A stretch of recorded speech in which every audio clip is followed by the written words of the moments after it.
nature of predators. 96. Memory transcription subject. Owen.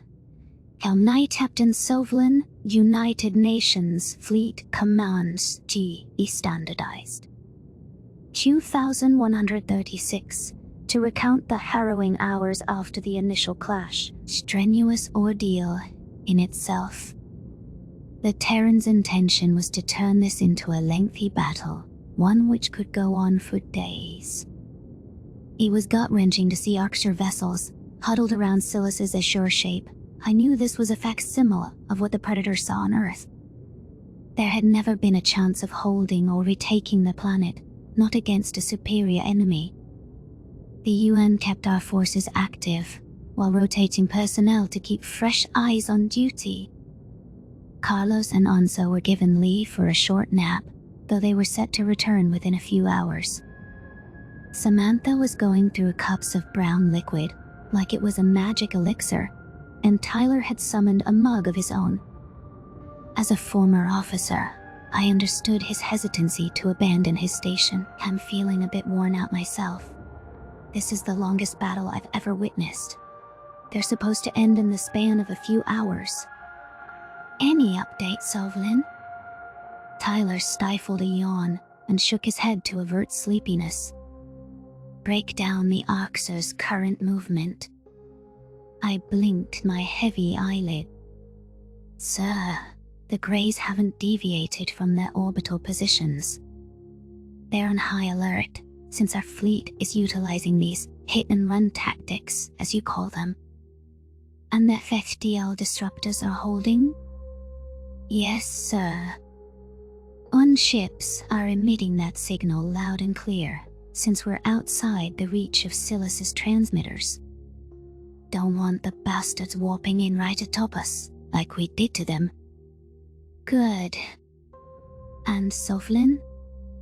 You look like shit. Get some rest. I'll have a tech cover for you. I disembarked from my seat, knowing that I wasn't much of a tactical specialist with my current brain fog. The humans weren't going to win this war by exhausting their crew. It wasn't clear how long we could stay in a state of combat readiness. Even a predator would tire of stress-driven situations over an extended duration. My paws shuffled into the mess hall, and I collapsed on the cool floor. Gojids certainly weren't built for constant adrenaline. It was a matter of time before the humans' efficacy diminished as well, and our resistance crumbled. Predators tired of a chase after a while, which was why prey gained their flight impulse. When Carlos and Sam discussed their legends with Silene, they left out their historical battles. I could fill in the blanks well enough from the Federation's knowledge. Tyler had discussed Earth's world wars, though in limited detail. The first conflict was a particular display of primitive barbarism. Its trench warfare was either exaggerated or had resulted in sloppy performances from their soldiers. The fact that it took so long to sue for peace was stubbornness. It was the refusal to surrender it that Carlos mentioned. A human's body and mind would break before their will. I snoozed on the mess hall floor. My dreams were broken, bits of harsh memories sewn together.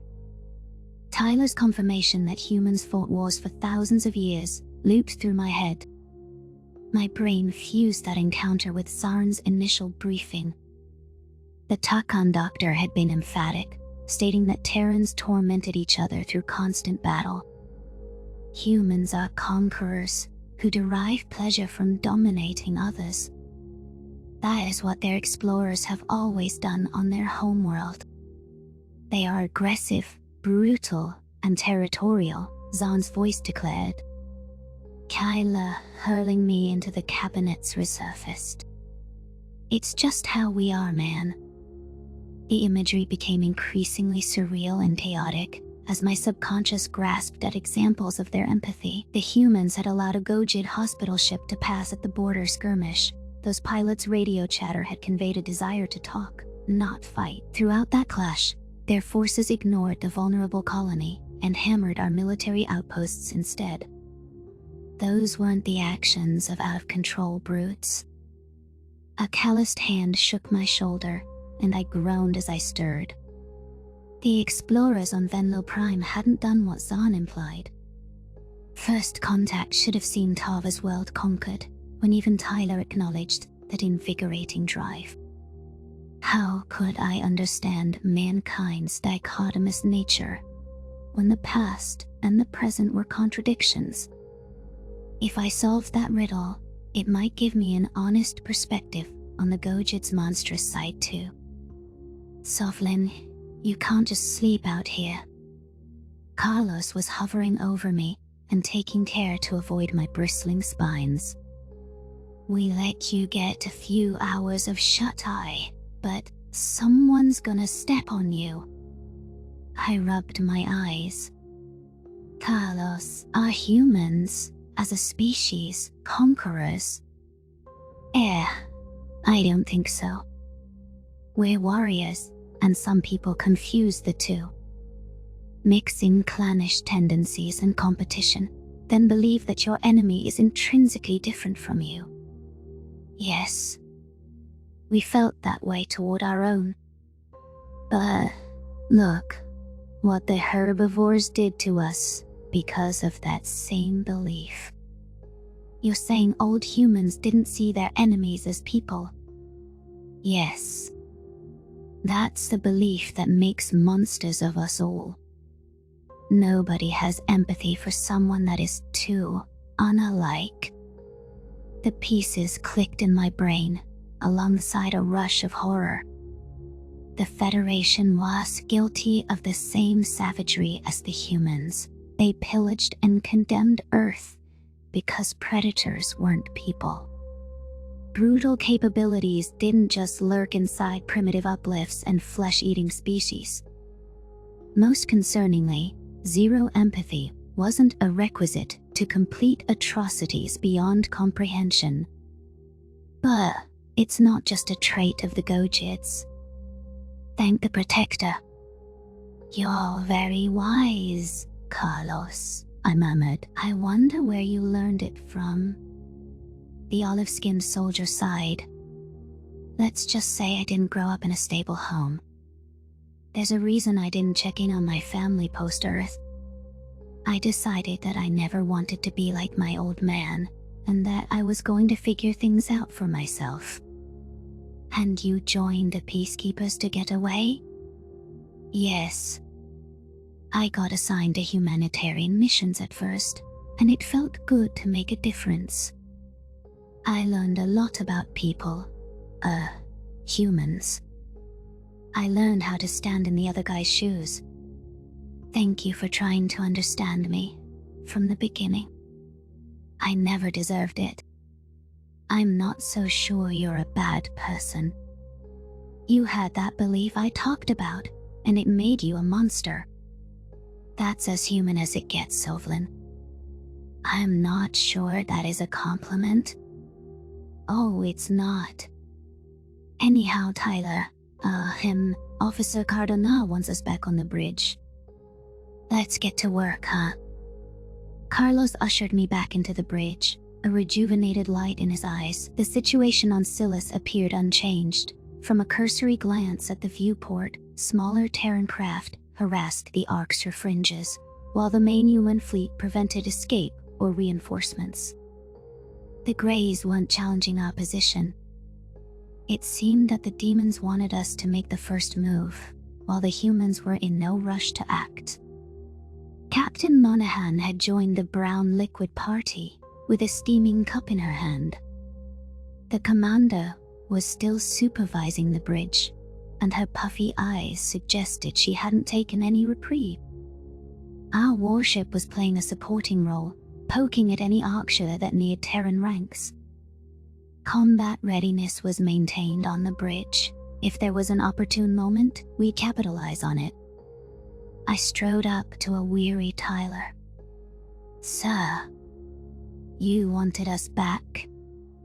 Shit, I'm ready to tear the Greys a new one.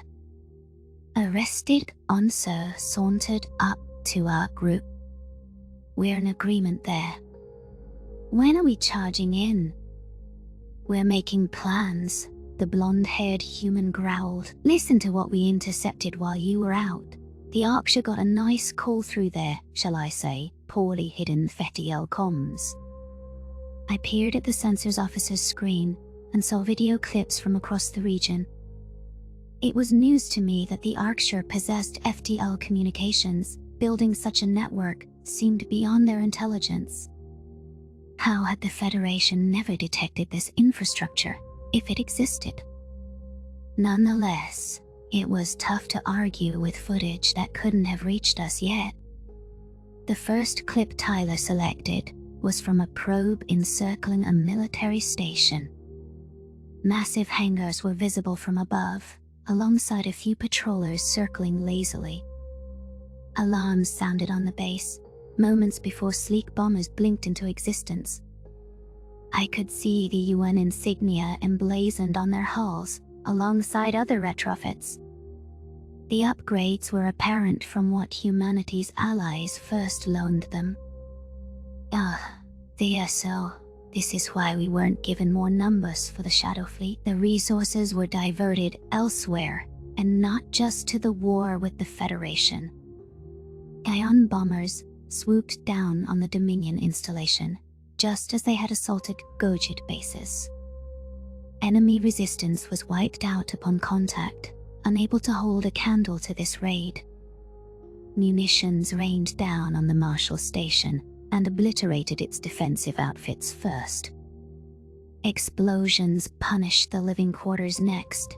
Any filthy greys still on board were buried. The humans ensured that nothing remained of the base, and that no Arksar escaped off-world. It floored me that the Greys had allocated so few ships to defense. Then again, the aggressive monsters couldn't think of anything but killing. Their singular focus was inflicting torment upon the Tillfish homeworld. It had been a long time since the Arksha met a worthy foe. Samantha swallowed a gulp of her bean drink. It's the same scene on every base we're aware of. Even if these fuckwits take Silis, they'll have no place for the ships to return. Oh, and we snipped the cord on those comms too. I flicked my claws. Nice work. You took the bastards for everything they're worth. We took something else of theirs too, Tyler chuckled. You'll like this, Gojid. The tall human picked out a new video from the data feed. A Terran transport was docking with a streamlined station, which seemed tailored to ship traffic rather than war. Moran craft latched onto other compartments, rather than causing a traffic jam in the main hangar. The primates were well practiced at forced entries. They'd make an opening or pick a lock where necessary.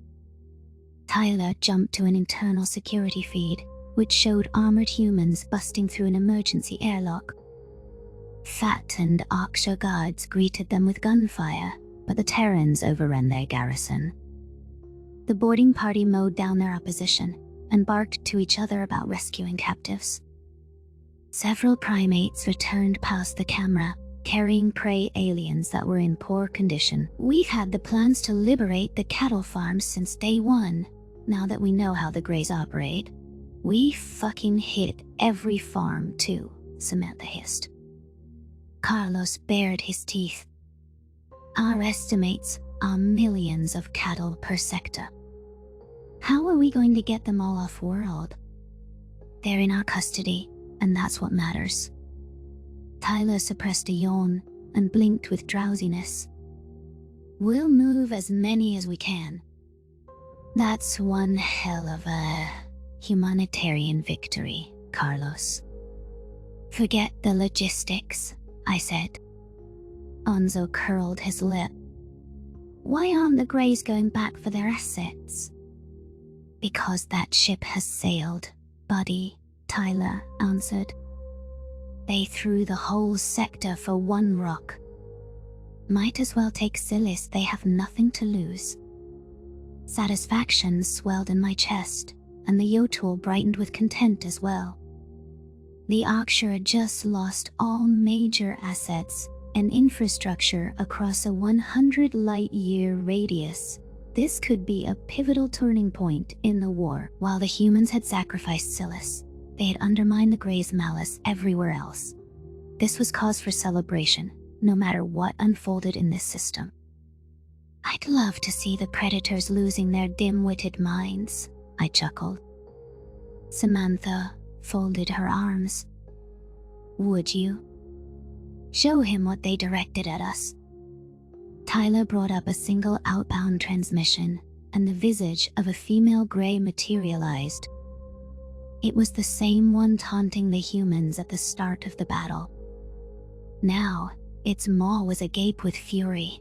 Its eyes were furious slits. It jabbed its claws at the camera, like it wished to stab the listener through the screen. You irreverent grass munchers really fucked up now. How dare you destroy Dominion assets? I'm going to burn this fucking planet to the ground, the raving Arksher roared. Since you killed my food, I'm going to make a cattle farm solely of humans to replace it. That will put you back in your fucking place. You will regret this. I blinked in confusion. The Greys perceived the humans as equals, and that should be doubly true after our battlefield prowess here. From what I'd overheard, it would go against the Arkster's twisted philosophy to eat another predator. Was this chief hunter really going to go against its government stance, out of spite? He don't think the humans would make good cattle. They're too headstrong and devious. Tyler cleared his throat. That leads us to our plan. Evacuations on Silas were subpar, given their rushed timetable. We will, in no circumstances, stand for humans being captured for that purpose. So what are we doing? Shooting down cattle ships? I offered. If it comes to that and we can't board them, yes. But getting soldiers off Silas just became a priority. The UN fleet is going to engage the Arksher head-on, distract EM. Meanwhile, shuttles will sneak through the gaps and rescue as many humans as possible. Great, sir. Just tell me how we're going to get their attention. That's the thing. I will be heading down to the surface. I know it's atypical for an officer to volunteer himself, but a personal matter has come up that I must attend to. Onso hissed in annoyance. You didn't invite me? Where was the sign-up sheet? You can come if you want to. But, buddy, it's very dangerous. Dangerous, I forward amen. I'm coming with you. End of discussion. That was an interesting way of speaking to a superior officer, but the Yotul seemed to get special considerations. I couldn't understand why Tyler would rush off and shirk his station duties. It was an unusual decision to say the least. What could be personal enough to have swayed his judgment? While I didn't want to challenge the big guy, I felt a responsibility to talk some sense into him. Forgive my insolence, but I care about your welfare. You're an officer, sir, like you said.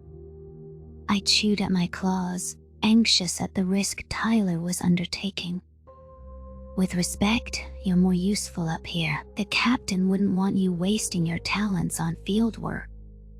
Captain Monahan has been apprised of the circumstances, and she signed off on my departure, the censor's officer rumbled. With this development, I would be too distracted to fulfill my duties. You guys will be fine without me. What development? Personal or not, I can't understand without a clue why you're doing this. Samantha grimaced. We should just tell Sovlin, sir. He'll find out on his own. Tyler narrowed his eyes. Suit yourself. The floor is all yours, Sammy. It's Sam, not. Anyway, snap to it, Sovlin. I was scanning transmissions from the surface, like Ty ordered, and I keyed into this one. Samantha's pale fingers scrolled through her viewing history, and she picked out a highlighted transmission. I eyed the humans warily, wondering why they had reservations about sharing this information. What could happen on Silas that had any personal impact on myself? The Tillfish genocide was tragic, but I had no connections on the surface. A broken audio clip filtered through the speakers. This is Captain Marcel Fraser. Hot blood rushed to my ears, and a ringing sound drowned out the rest of the transmission. I keeled over against the station, shaking my head in denial. That predator's voice was one I could recognize anywhere. Knowing that Marcel, the human I tormented, was trapped on Silas changed everything. Of course Tyler wanted to rush off and rescue his packmate. What would Marcel think of my presence on this ship? What if Slayneck is with him? I threw that poor Venlil around like a rag doll. Guilt ebbed through my veins with renewed strength. How was it fair that I was cozy on this ship, while Marcel and Slayneck could be captured to a cattle farm? If there was a way for me to trade places, I would do it in a heartbeat. It wouldn't scratch the debt I owed my two victims. I deserved suffering from the beginning anyways. The Terrans were too merciful. Tyler twisted his fingers into my scruff. Sovlin? Shit, this is why I didn't want to tell him. I can't. Tears soaked my cheek fur, and mucus congested my nasal passageways. Good luck, sir. I understand. Hey, I'm gonna get Marcel and Slayneck out of there. Just need to pull someone off Nav Station to fly my shuttle. I know those folks are a lot harder to replace than us people reading screens. Not sure we can spare a pilot, but I have to get to Silas. I'll go. I can fly. No way. How the fuck would I explain that to Marcel and Slayneck? I've flown D-down during an orbital raid before. Back when I picked up Silene. Carlos and Sam can attest to my skills. It's T, the best option for the ship. See ya. I don't think they'll react well to your presence. You know what I mean. Slayneck and Marcel are both pilots. If either wishes to serve me to the Greys, I will crawl into their cages willingly. I just need to get you down there. Let me do this for them, for Marcel. Tyler crossed his arms, deliberating his options. I understood that my victims wouldn't be pleased to see me, but taking a pilot from navigations could get humans here killed. It had to be an expendable crew member like myself. Besides, from my perspective, failure was not an option. Marcel and Slayneck would be saved if I had to sacrifice myself in the process. Fine, the census officer decided. Let's get a shuttle and get moving. The nature of predators, 97 memory. Transcription subject. A-Ho, Gay Captain Sovlin. United Nations Fleet commands J.O. a standardized human time. December 5th, 2136. Sitting behind the helm of a ship felt cathartic. Up from the captain's chair. Tyler volunteered as my co-pilot, while Onso lounged in the back seat. The Yochel seemed too casual for our current suicide mission. Even with the UN's distraction, there was a chance the Archer would come after us on our descent. Dominion forces were concentrated around Silas's supercontinent, since circumplanetary targeting was not an option. While the unique geography narrowed the staging points available, it also condensed settlements into a single region. That meant less bombs were needed to cover the planet. Our plan was to slip the shuttle in on the ocean side, as the Terrans hounded the Greys head-on. I wondered how our original defensive line, which had vanished into the atmosphere, would factor in. Perhaps they can cover our ass during atmospheric re-entry. That's if they're not involved with the rescues themselves. Nando's vessels would be the easiest ones to sneak down to the surface, given that they didn't have an Arxer buffer in the way. Getting back up to orbit would be a challenge though, and the Greys watched for evacuation ships. Small patrollers weren't built to tote more than a handful of passengers regardless. Outside help was required to rescue entire platoons. Tyler blinked his icy eyes. "Take us in, Sovlin." "Godspeed." "You think predators would build guns into evacuation shuttles," I grumbled. "Might be helpful for your trigger-happy pal to shoot anything that moves. In most events that we're using these, it's a dire emergency and we're abandoning ship. These aren't average transports." Onzo narrowed his eyes. "But why can't we abandon ship with guns?" "I can build these things." "Are we going to sit here and argue about this all day?" This was no time for playful banter. Action was picking up on the viewport. The Terran fleet moseyed in with purposeful movements and ensured that the Arxer spotted their advance. Dominion vessels rushed out to meet the numerically inferior armada, leaving the ocean side open. I increased our acceleration and broke out of our low emissions glide. Until now, our shuttle had been taking a quiet course to flank the enemy. It was impossible to tell which ship was commandeered by Captain Monahan. Carlos and Samantha were in over their heads alone on sensors, but I trusted our replacements to pick up the slack. The worst Terran crew member was probably more fit for service than the average herbivore. Humans were nothing if not competent in combat. We just needed this distraction to work as planned to reaffirm that very idea to the Greys.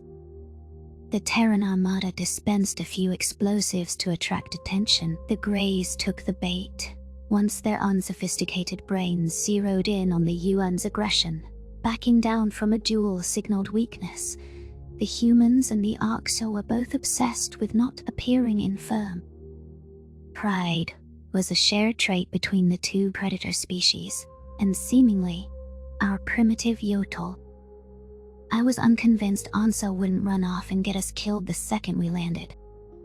My eyes darted to our data feed.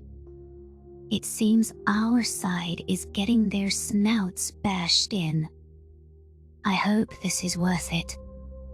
In close-range combat, the UN was unequipped for a confrontation without resorting to tricks. The humans' front line was getting picked off several at a time, evidenced by the explosions in the viewport. I wasn't sure how much time they could buy us, so I kicked our speed up another notch. No Arxer had come to intercept our shuttle, and we had breached Scylla's high orbit already. My heart was hammering in my throat, all the same. Perhaps my fear was for the crew we'd abandoned. Our minimal numbers couldn't resist an Arxer charge. There were less than 1,000 vessels in the Shadow Fleet. The Dominion had 6 times that ship count at hand, and were using most assets at their disposal.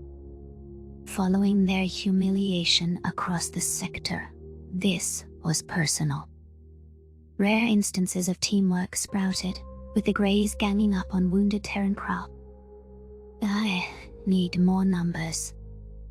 Surely the UN defensive line is coming any second, right? Gynae blips blinked onto my radar as friendly contacts emerged from Scylla's orb on cue. The Arxer had learned that humans practiced ambush tactics, and their rear flank was ready for the sneak attack.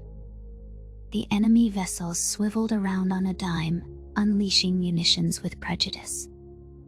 The resurfacing Terrans lobbed explosives back, desperate to stem the tide. The Grey's onslaught was unrelenting, with minimal attention given to any inbound missiles. "Pick up the pace," Tyler barked. "I imagine we're pulling all ships back at any moment," I sighed in exasperation. "I'm going as fast as I can. Do you want the ship to break apart on descent?" Onzo bared his teeth. "Is it better to get gunned down up here? As the humans say, no guts, no glory. There is no glory in being scattered across Silas's orbit. What is wrong with you?" "Yeah, I think we need to wean you off Earth sayings, buddy." "You interpret them all with the utmost aggression," the blonde predator muttered. "I'll try again." A predator. Its eyes are forward-facing, and it flashed its teeth. The Yotel utilized a high-pitched voice and faked an occasional stutter. "It's an evil abomination and needs to die." "That better, Tyler. You're too much." The primitive was distracting me from my approach, so I shut his antics out from my mind. The shuttle obeyed my commands, its slender frame humming softly. I offered a final bit of juice to the engines, and they answered with a hearty push. This would be a tricky entry, but there was no option to follow safety guidelines. If the Archer circled over to us, we would be easy pickings. Marcel and Slanek's survival relied on us getting through to the planet. I'd rather take a riskier path, and know I'd done everything in my power to save them. Everyone on board this shuttle was willing to gamble with our fates, for our comrades' good. The thought of the duo in an Archer farm made my blood simmer. It was an unacceptable outcome. Both of them had suffered enough at my paws. The shuttle blazed towards Silas's azure surface, and I leaned forward with concentration.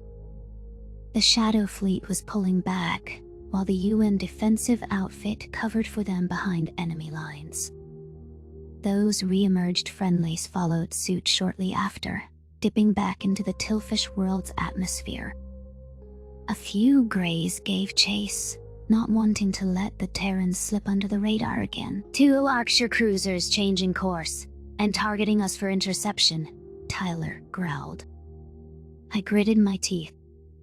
"They won't catch us. They won't try to follow this descent."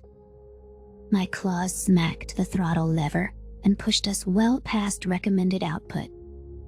We hurtled towards Silas at a breakneck pace, while the Archer clocked in at sensible speeds. Their vector lessened the distance between us, but it wasn't closing the gap fast enough. The planet ahead was enlarging much quicker, and our trajectory scraped the edge of the atmosphere. Humans built for durability, so I had to trust that emergency shuttles could take a beating. Actively accelerating into a descent was madness, and even Tyler looked nauseous.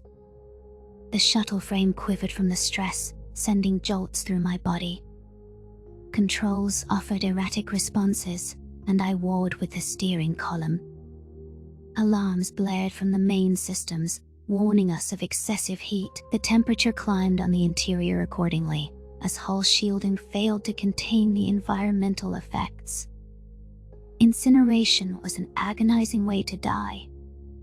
An undercurrent of fear ebbed through my veins. I cobbled myself together enough to check our sensors. The Archer contacts were pulling back, and our track on them was spotty. That meant they were losing us as well. I hurled all power into reverse thrusters and corrected our descent angle. The harness dug into my shoulders as it restrained me during the sudden shift.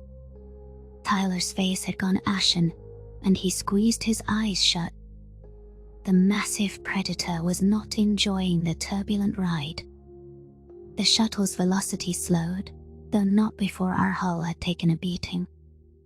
"I've got it under control," I gasped out. "Going to bring us in low and fly to the stated coordinates." Tyler groaned. "You unstable, neurotic Gojit. You were about 2 seconds from getting us cooked. No guts, no glory. Sovlin's an honorary Yotul after that stunt," Onso yipped. "Don't insult me like that," I thought to myself. Kai grew up with electricity. I leveled out the shuttle's flight course once we neared the choppy water. The waves were a blur at our speed, zooming by as I gunned it toward our location. It was dizzying to look at our surroundings, but the human was gawking all the same. It was rare to fly with such quickness in atmosphere due to civilian traffic and hazards. You don't realize how fast supersonic flight is in space. Tyler pressed his hand to his chin and turned his eyes toward me. "Here, you can tell what our velocity is. You see the world zooming by." I drummed my claws on the console. "There's no time to waste. I'm just keeping enough altitude to clear any buildings. Marcel's coordinates are inland a bit." "You did great, Sovlin. But hey, I'm still not sure it's a good idea for you to make an appearance. Marcel visited me in jail. I hope my presence will not be an undue burden on him. I will comply with whatever his wishes are." Our shuttle cleared wide patches of ocean, and another yawn crossed Tyler's face. The sensors officer hadn't slept since the battle commenced. I suspected the big predator craved a distraction. He could chat anyone's ear off if he got started on a topic he liked. Perhaps he'd be interested in jawing about his family. The shoreline would be visible within a minute, so he just needed to stay awake a little longer. I cleared my throat. "What's something you did as a child that you cherish, Tyler?" "Right on. Me and my pops used to go out to the lake, rent a boat," the human reminisced. "We'd sit out there for hours and shoot the wind. You know, enjoy nature. Our relationships become estranged, but I miss fishing with him. We caught some real beaut. Your favorite childhood pastime is water hunting. Your father took whiskey to do this? Hey, chill out. It's not like we ate any. We just caught him on a hook, took a picture, and threw him back. Then what was the point of catching them?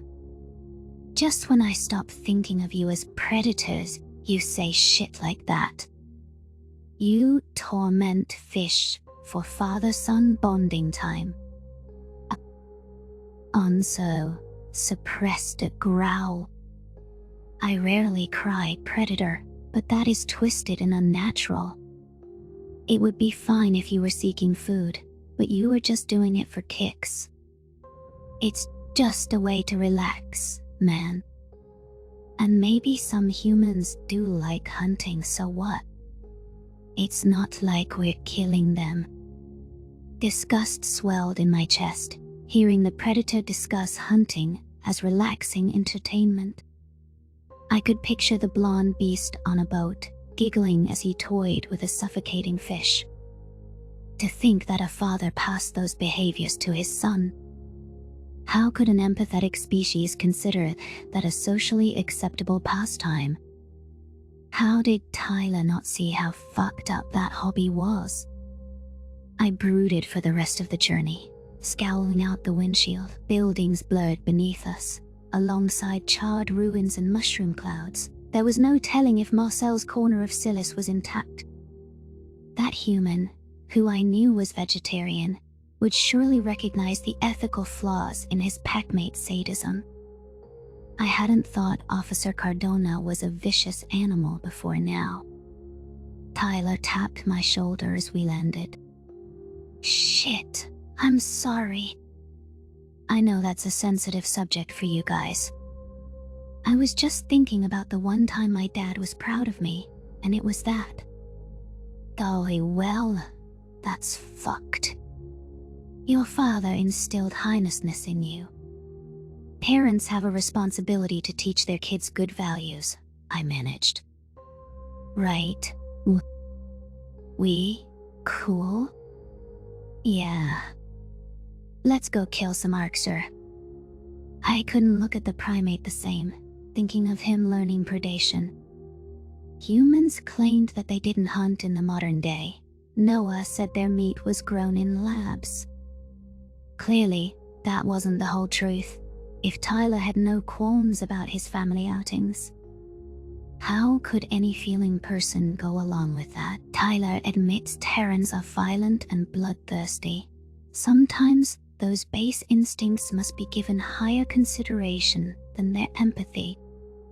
Humans policed themselves with moral laws. Progress was still needed on the specifics. When hunting was ingrained in their ancestry, it made sense that remnants persisted into the civilized era. The predators just needed an introduction to proper values. I was certain well-meaning brutes like Tyler could learn that animals weren't playthings. I parked the shuttle on a sidewalk in close proximity to Marcel's coordinates. With the Arxer traipsing about, this was no time to relapse into human phobia. Onzo snapped his gun up and clambered out into the open. I checked my surroundings before raising my own weapon. There was nothing around us besides the faint glow of dawn's sunlight. Marcel, do you read me? Tyler croaked into his radio. It's me, Tyler. Your better half. We've landed, but I don't have a visual on you. The pavement was rough beneath my hind legs, and the air felt acrid in my throat. I steered a wide path around tillfish bodies in the street, as did the human. Terrans were averse to death on the Gojid cattle ship, but this was a different response. Tyler had a case of the shakes, rather than wanting to puke. His binocular eyes twitched in an odd way. I wondered darkly when his last meal occurred. Muzzle flashes appeared in our periphery, and I dropped to the ground on instinct. The human herded Onzo into a storefront. I scurried over to them on shaking legs. Bullets peppered our refuge as Arxer enemies rallied to our location. The raiders had established a heavy presence in the city. What if they were looking for Terrans to round up? The blonde human tossed an explosive into the street, and high-pitched growls echoed through the air. Peeking through the broken glass, I saw mutilated greys soaked in blood. Whatever Tyler deployed sent shrapnel in a wide radius and caught the aggressive beasts off guard. The surviving enemies circled back to regroup, giving us a breather. Marcel, tell us you're still alive, bro. We're right on top of you, and there's no signs of friendly activity. Have you relocated? Tyler panted. The Yotul blinked his dilated eyes. Let's get back to the ship. I think they're... Shit, Tyler. It's good to hear your voice. Gunfire sounded in the background, and audible scratches surfaced from Marcel fumbling his radio. We're in the sewers. Need backup, ASAP. That information gave me the adrenaline boost I needed. I loaded a magazine at the approaching Arxer posse in the hopes of pushing them back. Marcel's packmate jerked his pupils downward and rushed over to a manhole cover. The predator searched for a lever, finding one with his hands. Tyler tugged at the mechanism, and robotic systems popped the hatch. Onzo growled as he took down a gray with a well-placed shot. The Yotul protested when Tyler pulled at his shoulders. The primitive was the first to descend into the manhole. The human insisted on being the last one to enter and hurried me to the ladder next. I hopped down the rungs, jumping into the mucky tunnel. Tyler dropped onto the ground, landing awkwardly on his ankle. He'd sealed the cover behind him, and I hoped that would delay our attackers. Thankfully, our shuttle could be locked to human biometrics that should prevent the Arxer from running off with our ride. We didn't need the same problem I had on the Harchan's blissful modernity. My leg is fucked. Double time it, people, the tall Terran barked. Onzo, if you ever wanted to charge in, now's a good time. Now that we were in the tunnels, I could detect the same gunfire I'd heard on the radio. My ears assured me the fight was still ongoing, but Slanek had already been wounded before this clash. With Marcel stuck guarding his Venal buddy, there was no telling if he could best the Arxer. His band was lucky to survive on Silas this long. I channeled my inner Onzo, dashing off like a madman. This was my opportunity to save the human I brutalized and give some meaning to his decision to spare my life. The nature of Predator's 98 memory, transcription subject, annual space course, 8 is standardized human time, December 5th, 2000. 136. Marcel made the decision to move deeper into the tunnels. The further we got from my blood trail, the less chance we had of attracting Arxer attention. The human did everything in his power to disinfect my wounds and mask their scent. It was stressful to realize the atrocities occurring above ground as we camped amidst relative serenity. All it would take was one Arxer patrol to flush us out, scouring the sewers for hiding souls. Regardless, once the city was scraped dry, antimatter bombs would descend on it. Time was running out with finite certainty. We would be dead, one way or another. General Belair seemed to be losing the motivation to carry on. If it wasn't for her cheery son, I think the Tillfish officer might have given up. Marcel fished into his pack, offering Burla a handful of berries. You haven't eaten in days. Let me guess, you don't want predator food? I want burnt to eat. The Tillfish general offered half-heartedly. Please give my portion to him. Not happening. Vian needs you at your best, huh? Damn it, human. We don't have enough. I forced a confident ear flick. Marcel packed plenty of food for his fat ass. I'm sure we have enough to go around. My fat ass? The human growled. I'm not the one who ate an entire can of Pringles during our board game session. I like salt. That was one time. The fact that it happened once is enough. I huffed in irritation. How could Marcel bring that up at a time like this? The Terran soldier extended his hand to Burla again, and she gazed into his hazel eyes. The insectoid relented to her hunger, snatching them away with a greedy leg. She wolfed them down in a single gulp, cramming them into her mandibles. Vernt crawled up Marcel's arm. Humma, what's a Pringle? It's a salty crisp made from potatoes. You'd like it, kiddo, the vegetarian replied. Can I have one? I don't have any now. But I got gummy worms. Bela and I both gaped at the predator, who blinked in confusion. Why would Marcel be feeding invertebrate animals to Vern?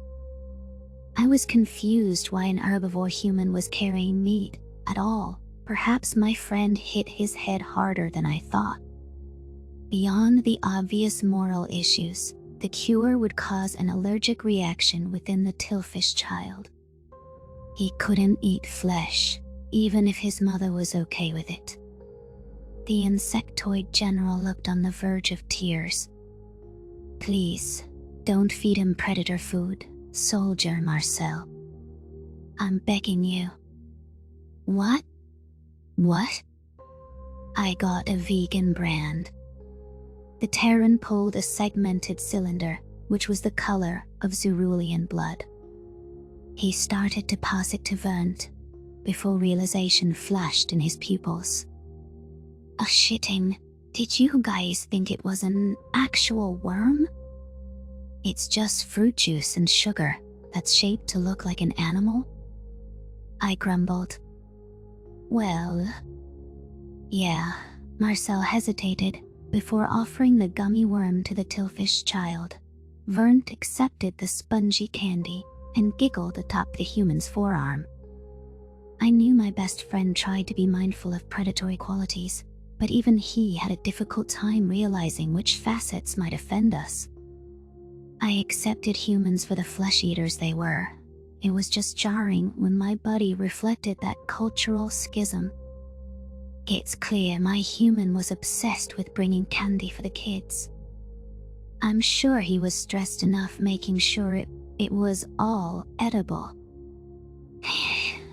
My buddy rose to his feet and beckoned for us to continue our trek.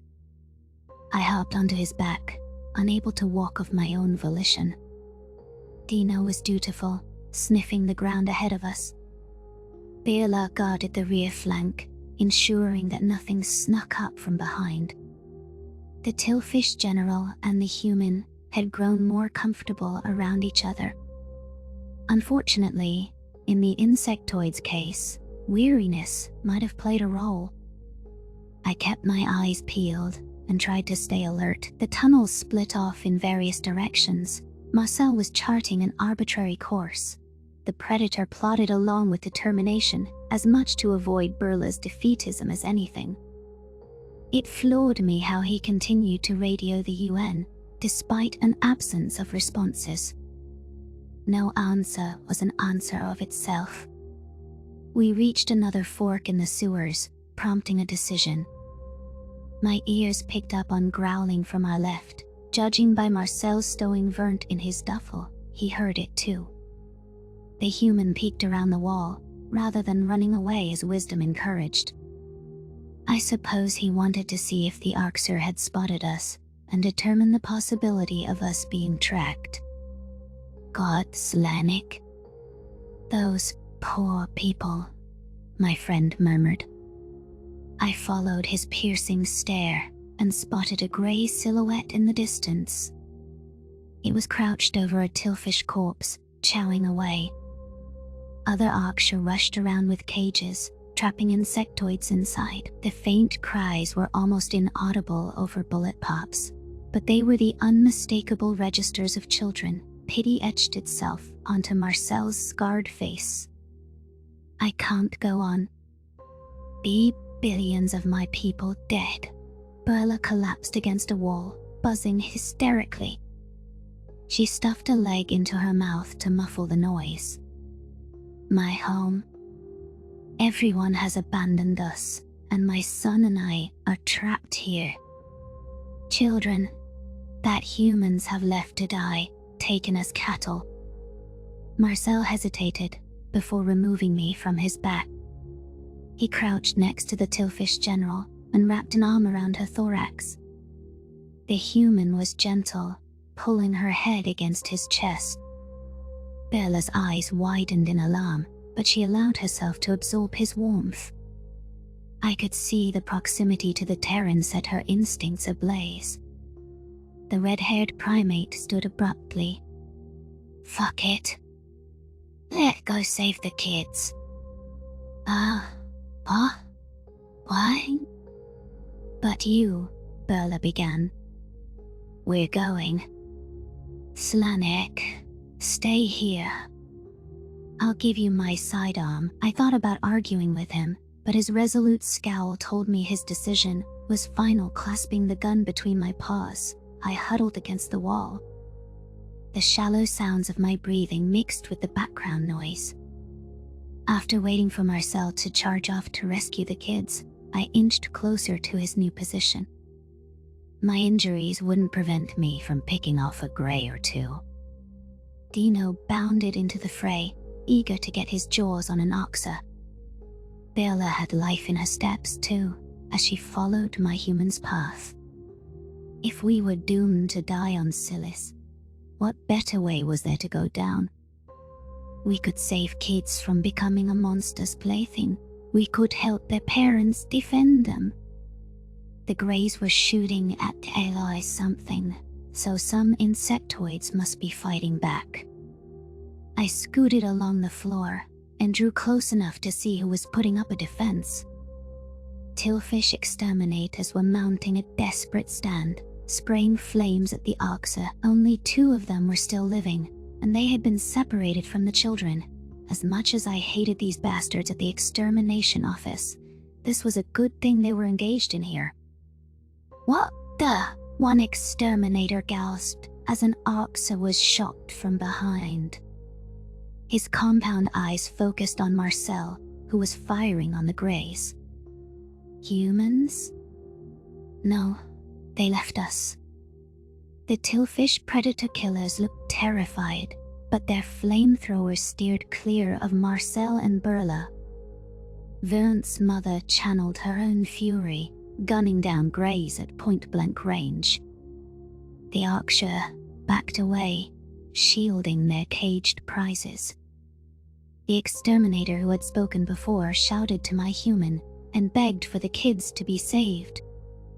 I was surprised he would voice such a request.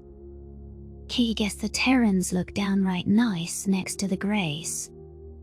Though, I wouldn't trust those Tillfish not to torch Marcel the second this is over. A human lunged forward and ducked behind a fallen Archer corpse. My friend utilized the Grey's body to absorb incoming bullets. The peril he was undertaking perturbed me, but I was confident that this wasn't a suicide run. However, that changed as Marcel's eyes suddenly darted to his pocket. Amidst gunfire, was the vegetarian paging the radio again. The UN weren't coming to our rescue. Tillfish children meant nothing to them. Have to help, I wheezed to myself. Move! It took painstaking minutes to advance, until I was almost to the conflict zone. My injuries were cause for absolute self-loathing. Why did I have to be a wounded liability? Hugging the sidearm, it took conscious effort to map out the battlefield. There were 11 Archer total, following my friend's kills so far. That was a lot for one human and 3 panicked Tillfish to manage. Matters took a turn for the worse as 2 Greys circled off down the tunnel. They were heading right for my position and had evaded Marcel's notice. I could tell from their flaring nostrils that they'd scented me. If I distracted them for a while, that improved my human's odds. My forearms raised the gun, popping off 3 shots. Each bullet missed by a long shot, earning sneers from the Greys. One soldier licked its lips and smacked the gun out of my paws. Absolute terror coursed through my veins as its teeth hovered a hair from my throat. I was all too aware of my vulnerability, and my instincts were a suffocating fog. My desire was to scream, but I couldn't open my mouth. You scared, stupid animal. The lead Archer traced a claw across my throat and pressed its other arm into my sternum. A delicacy like you, a blur of motion, appeared in my periphery. A brown ball plowed into the filthy carnivore at full speed, stabbing claws straight into its throat. The Archer staggered away from me while its knees buckled under it. It gave disbelieving gargles, sensing its life ebb away in a second. The creature clinging to its neck was a Gojid, and my savior looked deranged. The Gojid dismounted, locking his claws in front of him. He met the Archer's challenging stare and positioned himself between me and the monster. Those rich brown quills sported a pattern I'd know anywhere. It was one I'd last seen trying to execute my friend. Absolute hatred spurred me to my feet, and I screamed in a blind rage. I hurled myself at Sovlin's back, with anger granting me the strength to lunge ahead. The Gojid's spines warded me off, but I barely felt the pricks. This monster treated my friend like an animal, placing a shock collar around his neck. The cruel captain inflicted agony for kicks and disfigured him for life. The residual trauma still affected Marcel to this day, no matter how he tried to mask it. "The Oxer, you dumb fuck," Sovlin hissed. "You can do what you want with me after I deal with it." A gunshot rippled down the tunnel, a thunderclap that snapped my outrage. A bullet sailed through the back of the grey skull and ended its life in an instant. The kill was courtesy of a Yotl, who looked pleased with himself. I didn't understand how either alien ended up here, but I was hoping the Gojid would end up in an Oxer cage. The Yotl chuckled to himself. "Too slow, old man." I dealt with it. Pained grunts echoed down the hallway, distracting me. Sovlin sprinted off before I could finish him, and the repugnant Oxer had taken my gun. Logical thoughts be damned, I'd execute that sadistic fucker even if he meant to help now. The level of hatred I felt for him was unrivaled. It was unfair that Earth let him off the hook for his unthinkable crimes. A limping human ambled down the hallway, and a series of curses ensued. Confusion took over, as I recognized Tyler in stature. The blonde Terran was taking ginger steps, while his teeth were gritted in pain. I had spoken to Marcel's friend over messaging services after the Battle of Earth. Both of us shipped out of the system days later, and I hadn't heard from him since then. Why the hell is he here? Tyler was assigned to a ship. Did he crash? I wondered. More importantly, why the fuck is he with Sovlin? "Hey, Slanek," the massive human grunted. "You rang?" I glowered at the lumbering predator. "What the fuck?" "What the fuck?" "I can explain. First off, I want you to know that I did kick his ass. Secondly, Captain Monahan personally requested me for my alien expertise, then placed Sovlin under my command. So really, it's her fault. I thought you were Marcel's friend. Why would bring that fucking monster anywhere near him?" "Because he was the best man for the job," the Yotl chimed in. "Sovlin's an arrogant prick, but we wouldn't have gotten to you without him." "Who the fuck are you?" "Anso." "Thanks for asking." Tyler steadied his gun and limped a few steps closer. I picked Marcel's sidearm up from the sewer water, not wanting to be unarmed. My human had gunned down several greys, while utilizing his unconventional cover.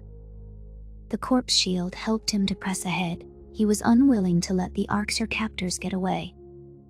Berla had formed ranks with the Tillfish exterminators.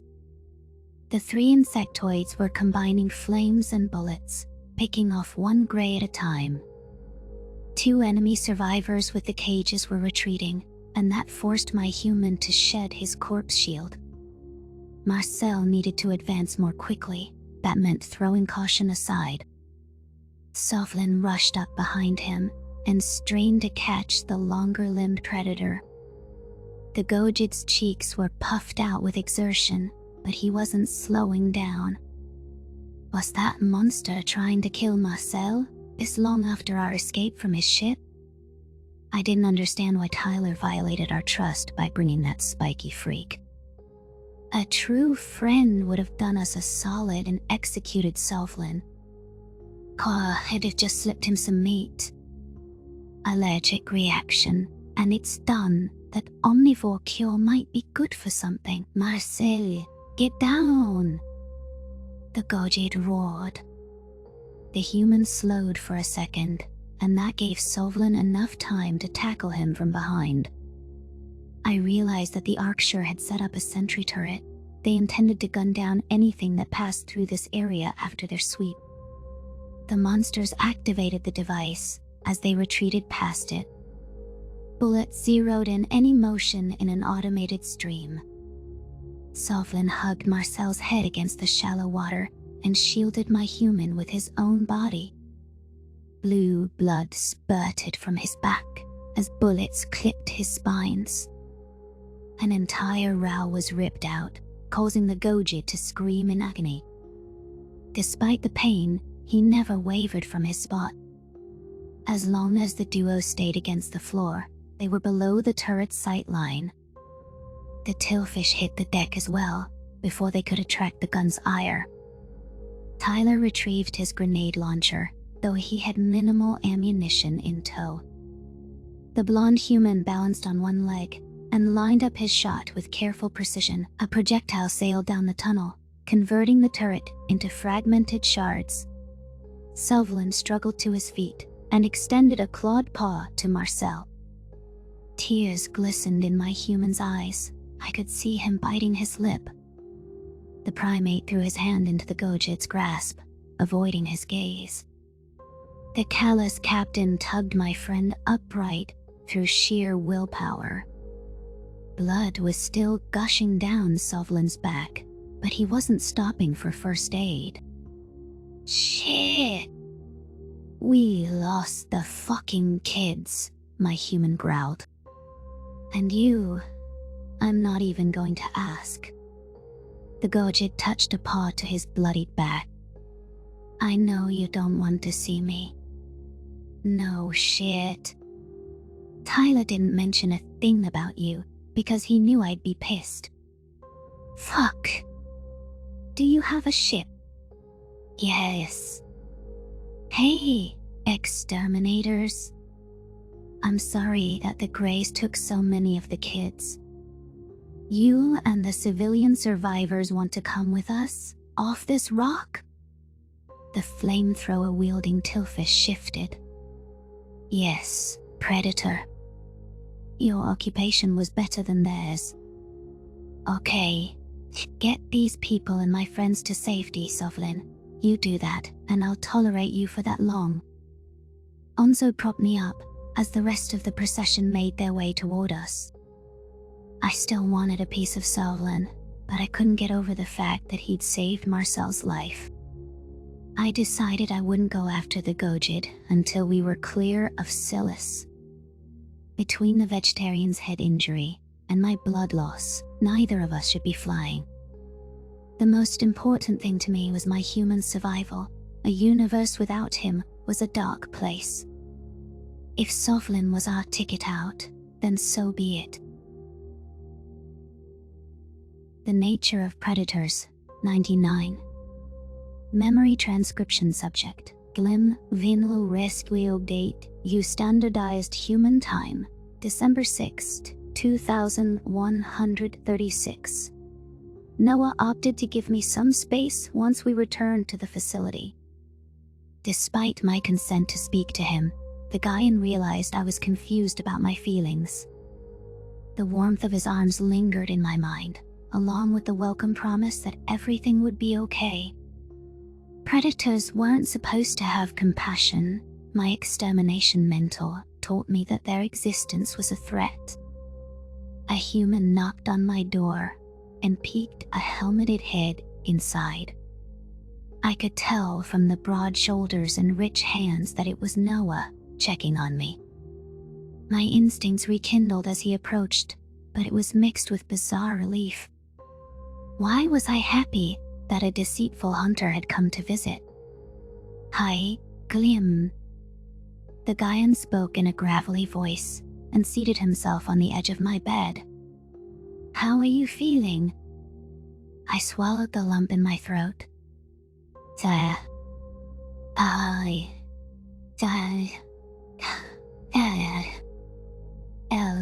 Lonely. Oh, you missed me, huh? It's been a hectic few days for Tarver and I, but I'm happy to see you too. Hectic? How? We conducted a military raid against an Oxa sector. Word is, human forces liberated millions of farm captives. You are bringing them to Earth. Yeah. No. The Mazics owe us, well, the continued existence of their homeworld. They're handling a lot of the logistics. As sensational as the story was, the Kolshians had spearheaded an attack on Koa a short time ago. The Terrans repelled the offensive and supposedly talked the Federation down from orbital bombings. Humans could be rather persuasive, but I found it difficult to imagine them opening a chat mid-battle. Regardless, President Kupo fawned over the United Nation in the aftermath. He read that the Mazics commissioned a statue of a Captain Janice Monahan in the capital. The humans protested this act, likely to maintain humble appearances. I flicked my ears. Is it true that you're building colonies in their territory?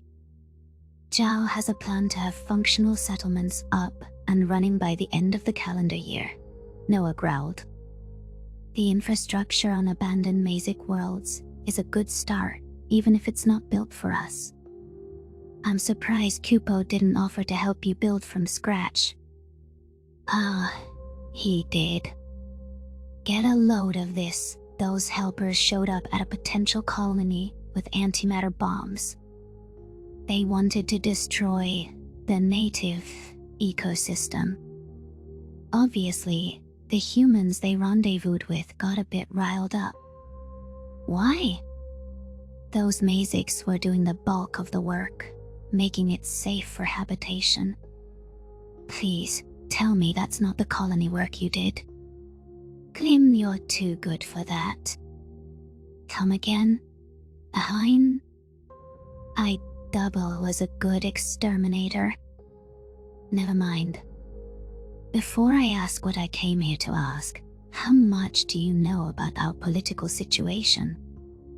The Gaians had solidified an unlikely coalition and put the infamous events of a predator-refugee stampede with explosions to bed. The hyper-capitalist Fissans and Nevox buried their rivalry enough to resupply the human fleet. The Takans were major contributors to Earth's manufacturing power as well. Their ambassador had been taken prisoner on Alpha over a sabotage incident, and that rubbed their brass the wrong way. There were some parties in the human alliance, like the functionally extinct Thafki and the distant Paltons and Sivkits, whose support was intangible. However, newcomers contributed enough to account for them. Neutrals like the Suli-Niftali alliance rallied support and flipped several non-aggressors to the Terran team. The occupied Harchan and Tilfish had their armadas co-opted as part of their surrender agreements. I get the gist of it. You have a small core of allies, I answered. You would be better off, numbers-wise, if you could flip a few more neutrals to your side. Noah breathed a tentative sigh. You're right, on the money. We've identified a handful of non-hostile marks, mainly those who voted for a temporary truce against the Arxir. There were 107, but our interactions with the Greys turned many against us. The fact that you work with those demons is disgusting. I don't disagree. Our attack on the Arxir sector might be the diplomatic fuel we need with the Feds. We convinced them that we're gearing up for an eventual war with the Dominion, and you think you can get more ships? Yes. A few individuals from species we're targeting, as allies were liberated from this sector's cattle farm. We want to return them as a sign of goodwill. We'd like the rescues to be friendly to humans and convince their governments we're different from the Greys. Perhaps this was all some long con by the Gaians to strengthen their military. Noah just outright stated his motives with the Arxir attack. It could be collusion between the two predators, giving off the appearance of enmity. Were the humans just using the liberated cattle to gain a diplomatic edge? Would they reveal their true feelings toward us once they'd smooth-talked the neutrals? White-hot anger scorched my chest. Ridiculous. You have no idea what the Archer did to people like us. How are you going to convince them to trust another predator, let alone like you? I don't know. This is a long-winded way of asking you, but we want your help, the Gaian said. My paws adhered to the smooth helmet, and I pulled it up off his face. Sincerity swirled in his piercing eyes, which bored into my skull. Part of me hated him for reminding me of the Grey's pupils searching for their next meal.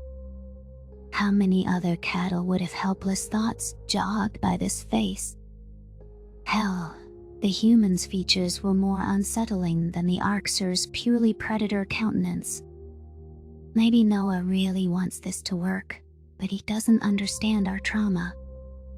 After years of captivity, most cattle want nothing to do with them. Dido, you know why they kept me alive? I managed. The Gaian's wrinkled lips curved down. I can imagine. I am so profoundly sorry. We found multiple DNA matches to you, from cattle raised in captivity. If you want to see them, those are not my kids. I didn't choose to conceive them, and I don't want to look at those abominations. And you don't tell me it's not their fault, because I don't fucking care. Okay. I'm sorry I brought it up. I just thought you deserved to know. Stop trying to be nice. Just because you Gaians show us a little kindness, that doesn't make any of your flaws go away. You're selfish to want those cattle to be your friends.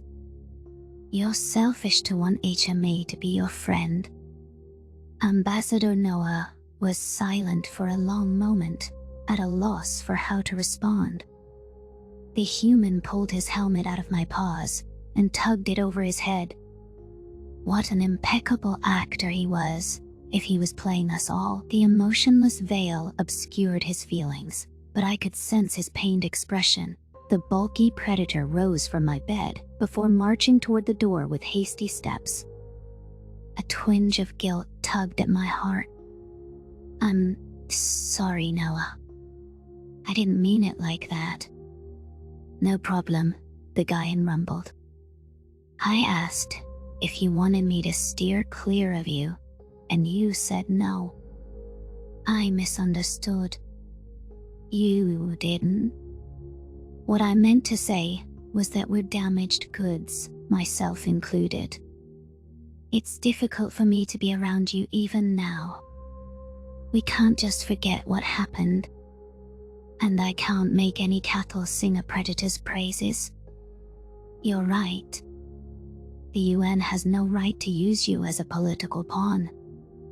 What I asked was unfair, Glim. It was, but I'll do it.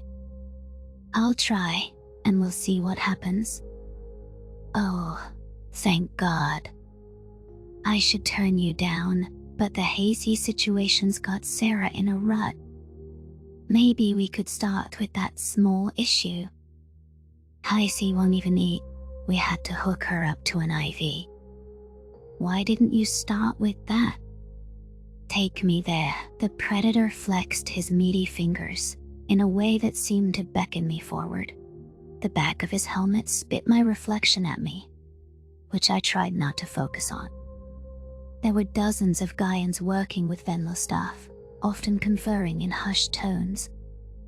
The humans kept their masks on near patients, but I could see them in their full brain-melting visages in break rooms.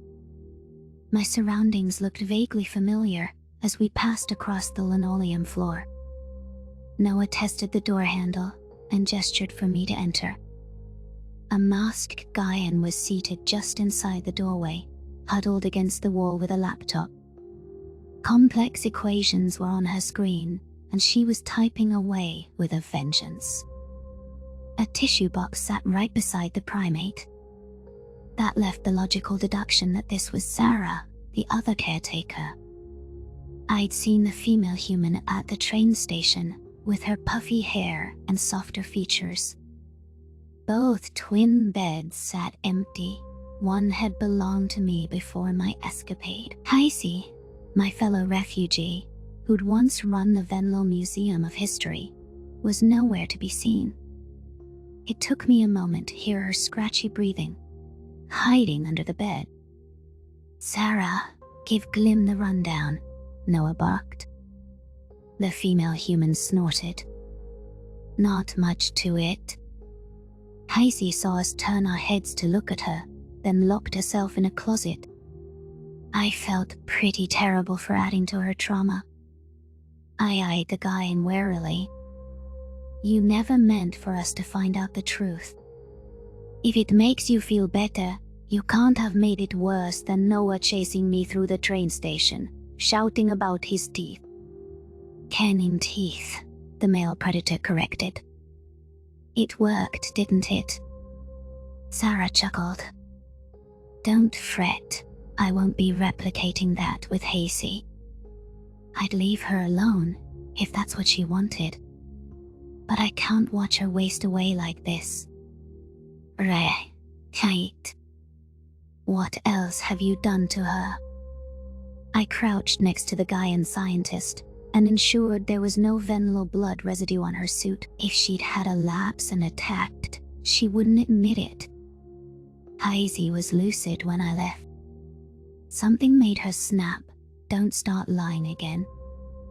"You have a dickish attitude, Glim, but I'd take that over how broken Heisey is." I got her to join a video chat, and she was speaking her thoughts then. She had me take off my mask, hasn't said a word since. Something must have made it worse.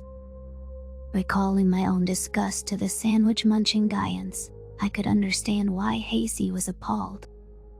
Perhaps it was those unpigmented eyes, or the furless cheeks infused with the tinge of their own blood. It could have simply been that looking at a predator brought back Heisey's worst memories. That was a plight I could sympathize with, and was also why it was inane that Sarah had planted herself in this room.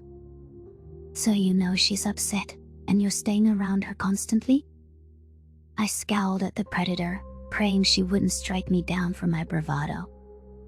"Double, why are you in here?" Sarah closed her laptop. I did give Heisey space for days, but she was not eating or speaking. I thought maybe exposure therapy, just seeing that I wouldn't go berserk, might snap her out of it.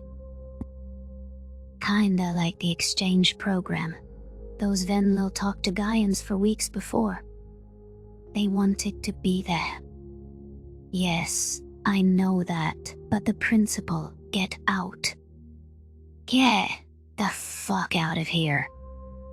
My stomach did somersaults as it dawned on me how aggressive I'd been with the predator. What? This was provoking retaliation. I was certain the thought was playing at Sarah's mind. The human's breathing hitched, and she slowly rose to her feet.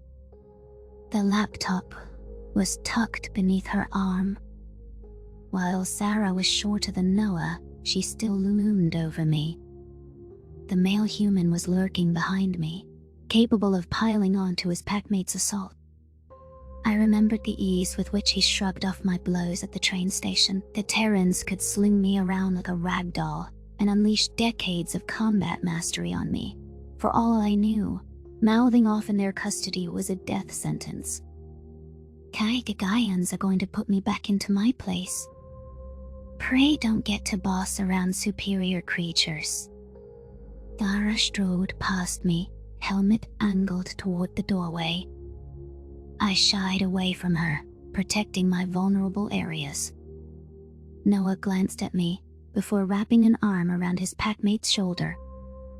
The female scientist ducked her head, and the predators vanished from sight. I gaped in bewilderment, amazed that Sarah just left exactly as I told her to. My paws strode over to Heisey.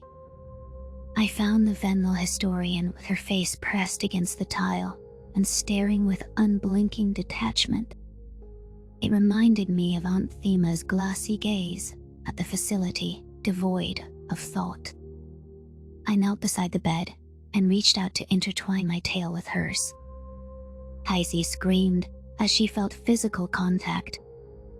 No? Stop. Easy. It's me, Glim. I yanked my tail back and lowered my head to the floor.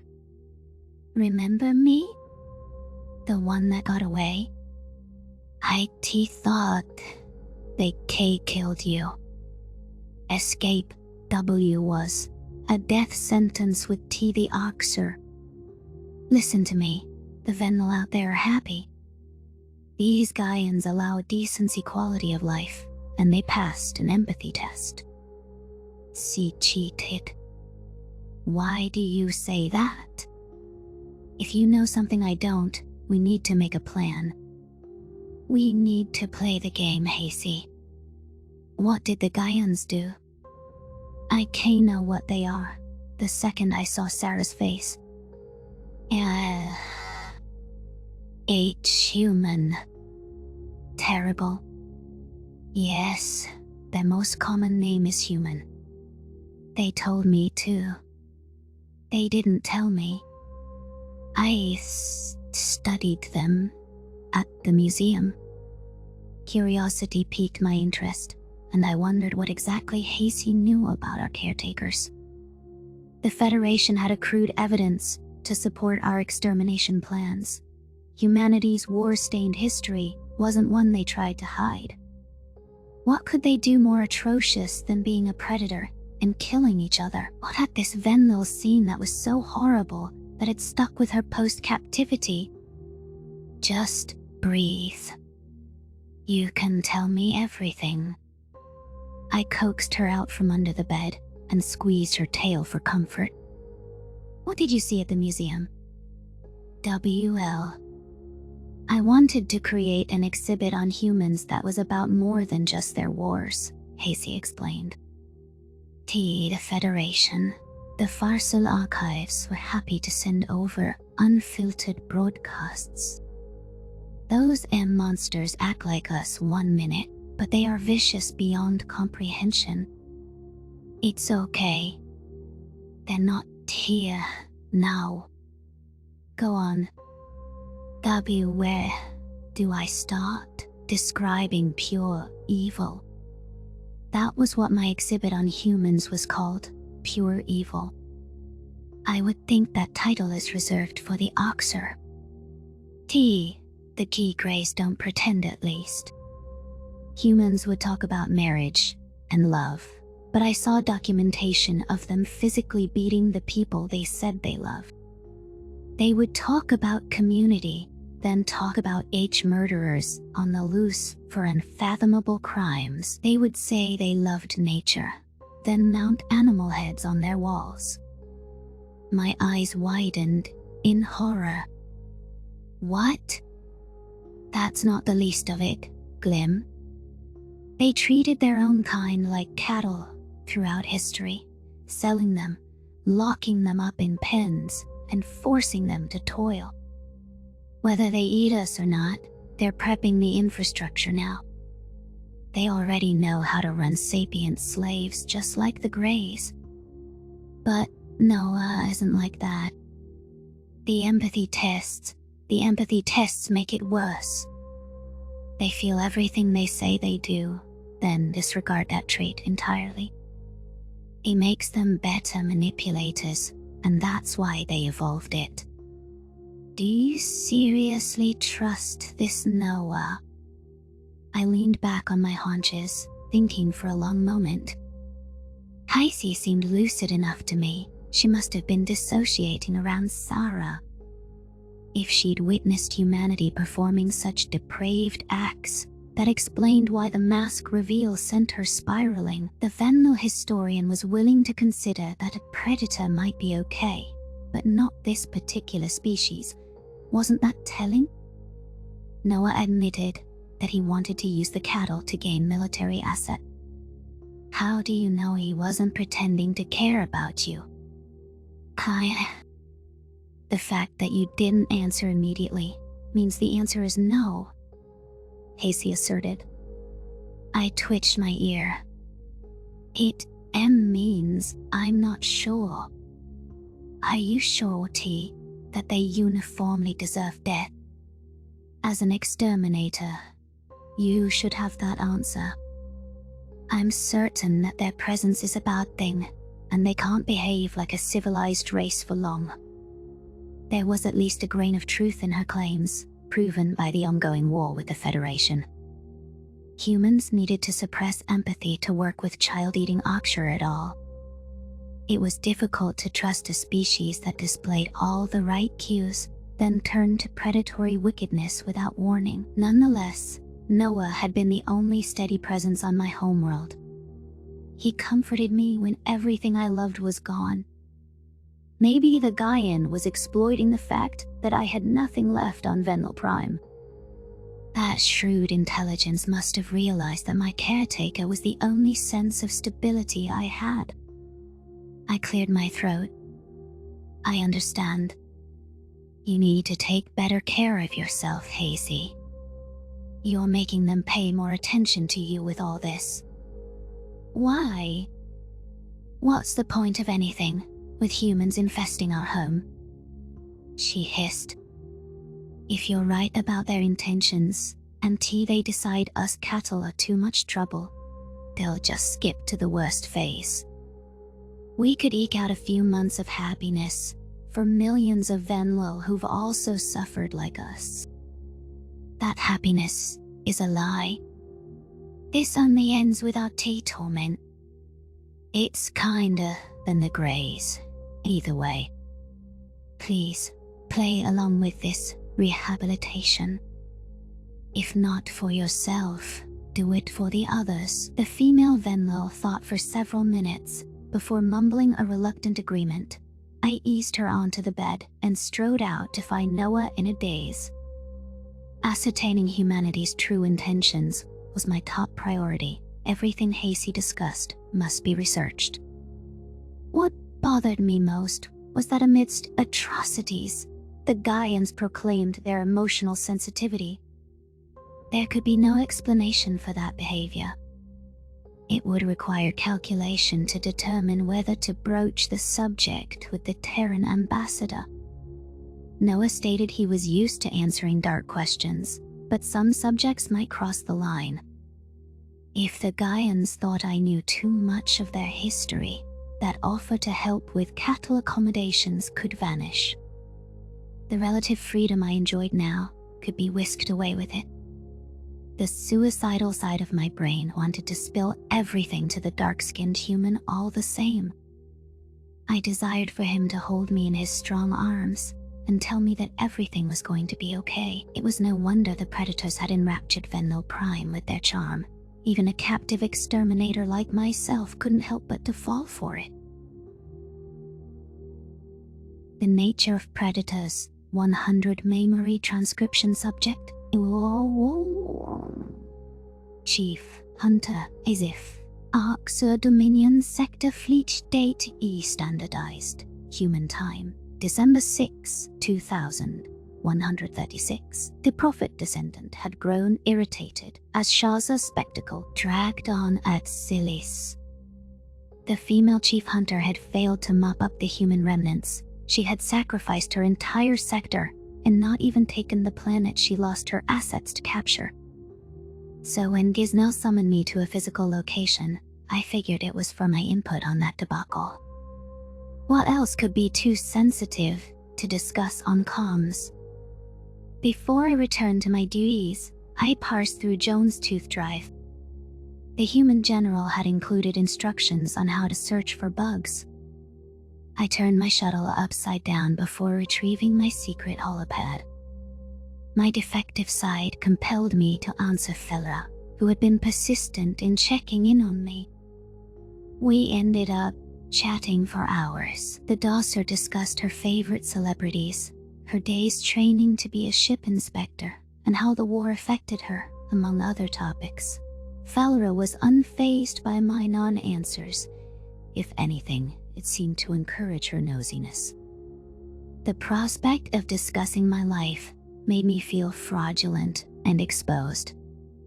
How could I ever explain anything genuine about myself? Either way, I'm the Arkshire chief hunter responsible for the deaths of millions. Don't mind that. Dosa sent a request for a video chat, and that paralyzed me in my seat. Just when I had begun to ease my guard, there was the reminder that friendship was impossible. I told her that I was on the way to meet my boss, which I suppose was true. Felra, come here, pleaded that a few minutes would make her day. Why wasn't I able to refuse that request? It took me a few seconds to set my video to off and apply a voice modulator filter to my audio. This was all going to come to an end when she asked why I'd switched off my camera and disguised my voice. There was no prey-like explanation to that effect. Siffy? Oh, a young doser with ginger and white fur blinked onto my screen. Where's your video? You can't be that ugly man. I showed my face. I drew a shuddering breath. Felra, I don't know how to say this. Robotic voice. Okay, not gonna lie, this is creepy. Are you actively hiding everything about yourself, or trying to be weird? It's better if the camera is off, and if you don't hear my real voice. I'm a predator. Felra was silent for a long moment, mulling over my confession. I could see the gears spinning in her beady eyes before her nostrils twitched with surprise. The doser proceeded to express relief, followed by a bout of laughter. She gave me an encouraging ear flick, which wasn't the reaction I was expecting. You're a human? She exclaimed. That explains everything. Why you're so closed off and peculiar. No offense. I wondered what you all were like. I recoiled in my pilot's seat, hissing in disbelief. That was not the interpretation I intended for her to take, but I suppose it was a good cover. Perhaps that would lend an excuse for my social ineptitude, though it was unfair to the Terran's reputation. Humans were more than capable of chatting it up and mimicking emotions in appropriate ways. Felra is definitely going to have the wrong impression of humans. If she talked to one of them, she'd never have suspected a thing. I decided not to confirm or deny her assertion. What do you think of humans? Well, I think if you befriend a species like the Doser, you can't be all bad. Even the Arkshire recognize that we're shitty cattle, she answered. Oh, and I think it was shit that the Krakot attacked your homeworld. I can see why you have some walls up talking with an alien, just saying, wasn't us. Wait, so you're not bothered by me being a predator? I'm not anything like an average human, to be frank. My emotions deviate far from a Terran baseline. You told me you deserved to be alone, and I'll assume it was because of that. I'm sorry that your culture made you feel that way. If you feel safe reaching out to me, I'm honored. I see. And the Federation? What do you think of them? I understand the whole cultural tampering, and that I should feel hatred, but honestly, we would have never industrialized without their uplift. How would we build great machines from scratch? Even walking, we use carts to traverse alien cities. I guffawed in spite of myself, picturing this creature perched on a motorized stand. Felra made a valid point about the Dosa's debt to the Federation. Had those meddlers not noticed the native wildlife bore signs of sapience? Milo would be a different planet today. In their particular case, outside intervention was necessary to facilitate their advancement. Felra flashed her tiny front teeth. Don't laugh at me. Yes, humanity will look down on us for our size. I cannot speak for Earth, I growled awkwardly.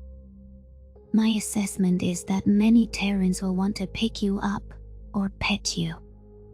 Humans think small animals are cute.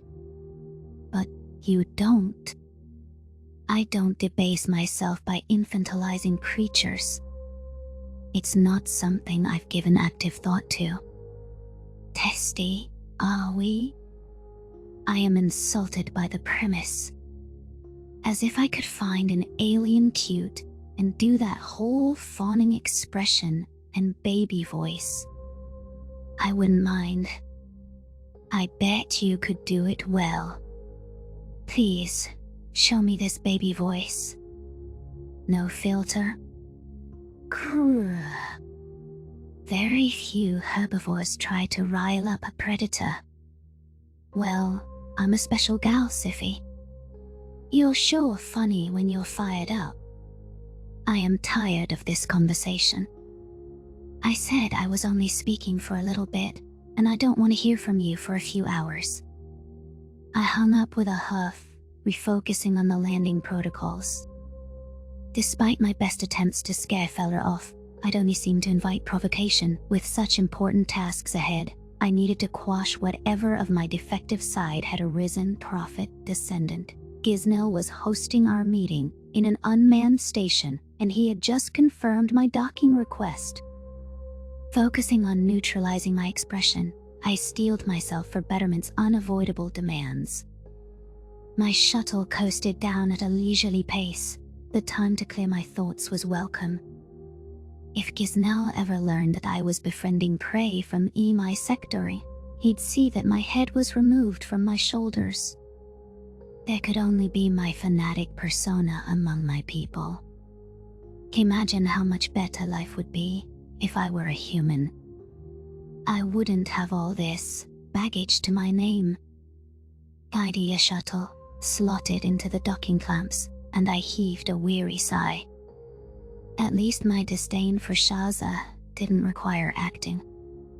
If I could persuade Gisnell to withdraw from Silis, that would take a weight off the UN's back. There was also valuable information I could attain for General Jones. It was my role to keep Earth apprised of threats. Gisnell was without his normal guards, and I contemplated whether I could get away with killing him. Betterment likely knew who he was meeting with today. He'd be replaced by a descendant not as partial to me. Assassination was a surefire way to blow my cover. I disembarked, dipping my head with respect. Easif. We are alone here, Gisnell hissed. I have important matters to discuss, free of lesser ears. I narrowed my eyes. Hallowed prophet, drop the Venel shit. I know everything. The Dominion leader's proclamation chilled my bones, and the debate of whether to strike him down renewed in my mind. Gisnell said on the call that he doubted my loyalty. He didn't believe I was willing to clash with the Terrans. Perhaps General Jones had been right about me tipping my true allegiance off to Betterment. Was this the moment where I'd be executed for my defectiveness? I don't know what you mean, your savageness, I growled evenly. Gisnell bared his teeth. I think you do.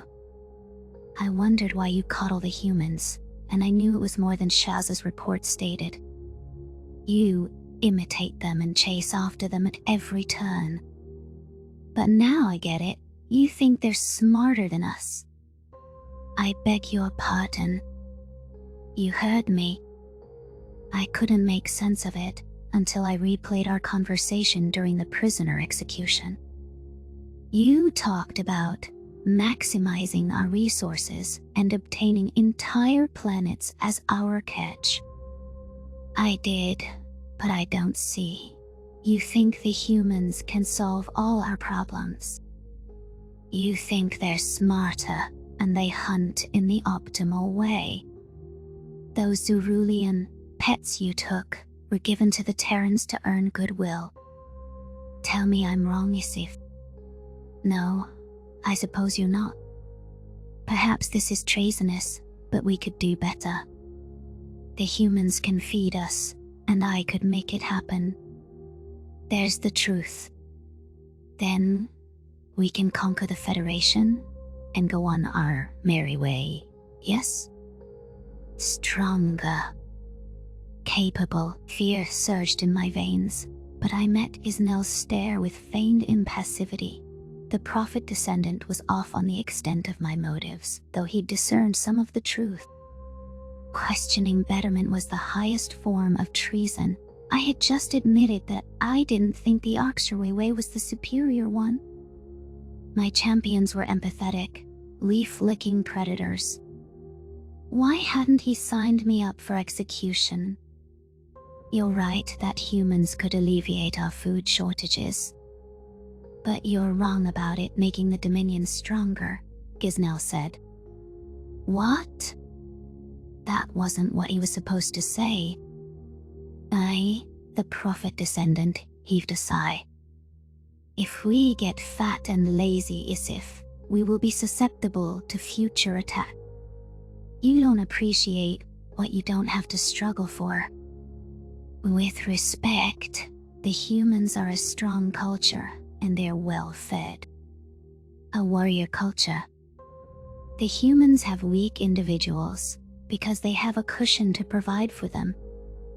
What happens to betterment when the food problem is resolved? How do we keep the masses on the right path? Cruel one, are you saying that you want our people to starve? Precisely. It keeps them dependent on us and hating the Federation. The prey aren't fully to blame for our woes, but the masses don't need to know that. You mean because we don't try to solve the food problem? No, Dal. Isif, the prophets in our inner circle have kept this secret close to the vest. Never mention what I'm about to tell you to anyone, yes? It was difficult to process this rhetoric, but I tilted my head to show I was listening. The Federation had admitted their culpability when Nikonus discussed the meat allergy serum. Was Gisnell implying that betterment was complicit in the cure spread? That was not a logical conclusion, since the volunteers weren't weeded through as a culling of the weak. My silence can be counted on, your savageness. I am honored, I managed. Gisnell lashed his tail against the floor. Very well, the Federation was fully responsible for the cure, which caused many Arksur to starve. The Northwest Bloc, under the Prophet's guidance, seized the moment to weaken the Morven Charter. How so? The cattle virus was unleashed on the Charter's livestock by us. The cure was the perfect cover. We could blame it on the aliens and not break the truce. But it spread across our borders somehow. We lost our food to our own bioweapon. It wasn't all the Kolshians. So billions of Arksha starved because of rivalries from the World War. Yes, and it was a blessing in disguise. It helped betterment solidify control. It made the entirety of Riss see things our way. My maw hung agape as I fitted this new information into my past knowledge. That explained why Chief Nikonus had denied the cattle allegations during Sileni's interview. The Kolshians had no part in slaughtering livestock with pathogens. The herbivores deserved our hatred, but the worst blow to Arksur civilization was self-inflicted. That entirely altered my perspective of why we were starving. Kit could have just been a few 100,000 volunteers killed by the cure. Instead, my entire race has been reduced to animals. I was livid at the Betterment Office for perpetrating such falsehoods. There were so many factions that could use this information. General Jones needed this on her desk promptly. The Oxshore rebels, who were searching for fuel to resist betterment, could gain support too. Even non-defective citizens would seek consequences against those responsible for starvation. This revelation could destabilize the Dominion's grasp on society, just as Silene had crippled the Federation. Unfortunately, Gisnell wasn't stupid enough to blab about this to a reporter.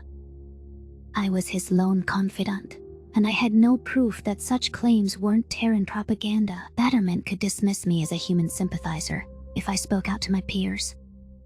So you see, we need to maintain the balance of power, Isi. If there was a surplus of food, that would spell the end for us, Gisnell concluded. I need you to limit your trade and infatuation with the humans. I forced a neutral expression. Of course, I would not wish to weaken betterment. You need only to say as much. Good deal. As for ending the war, the Federation doesn't want the war to end any more than we do.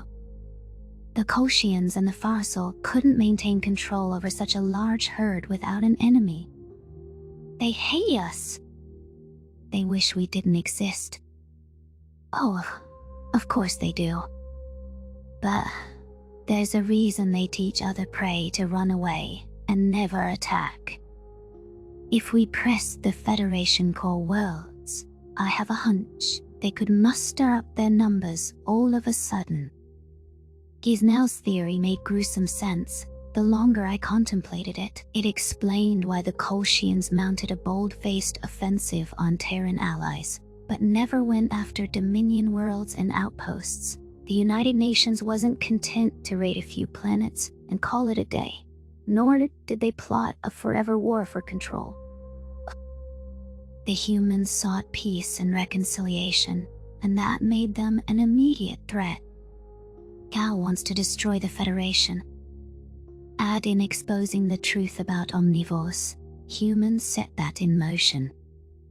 Yeah, that theory holds water. I blinked my eyes, and my thoughts drifted to Fellera. The Dossa were at risk of attack, just for siding with the humans. Our cruelty helps the ringleaders keep the other prey afraid. Gisnell chuckled to himself. I knew you would get it, Isif. You're more cunning than Shaza, so I'm asking you for a favor. Do you still think you can handle humans? Of course I do. I'm not the chief hunter that lost my sector to them. Then handle this fucking mess. I want the Battle of Silas ended at once, with as many assets recovered as possible. If you think you can talk the monkeys into a truce, do it. Easy enough. It's not my sector, though.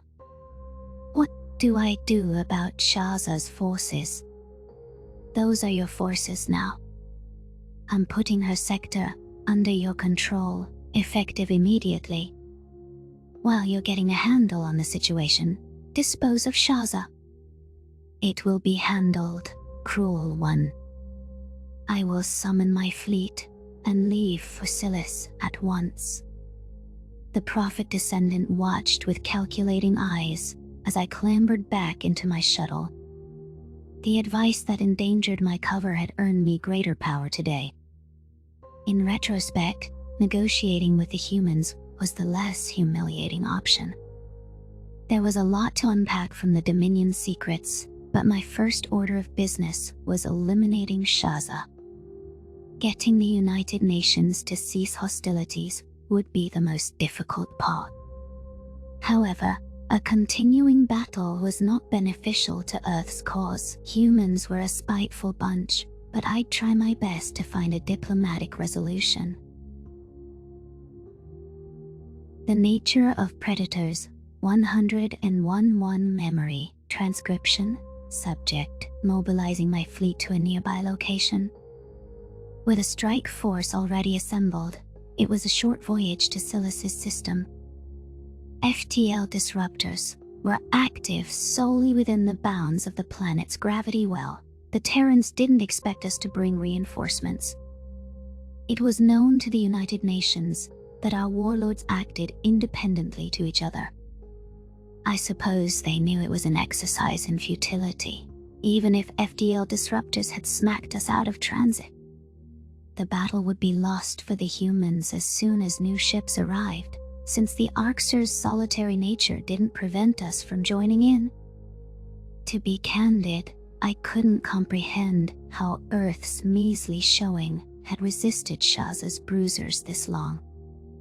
The Terrans had a lot of metal in them. Arxer Dominion will respect their tenacity and gumption, if a bit grudgingly.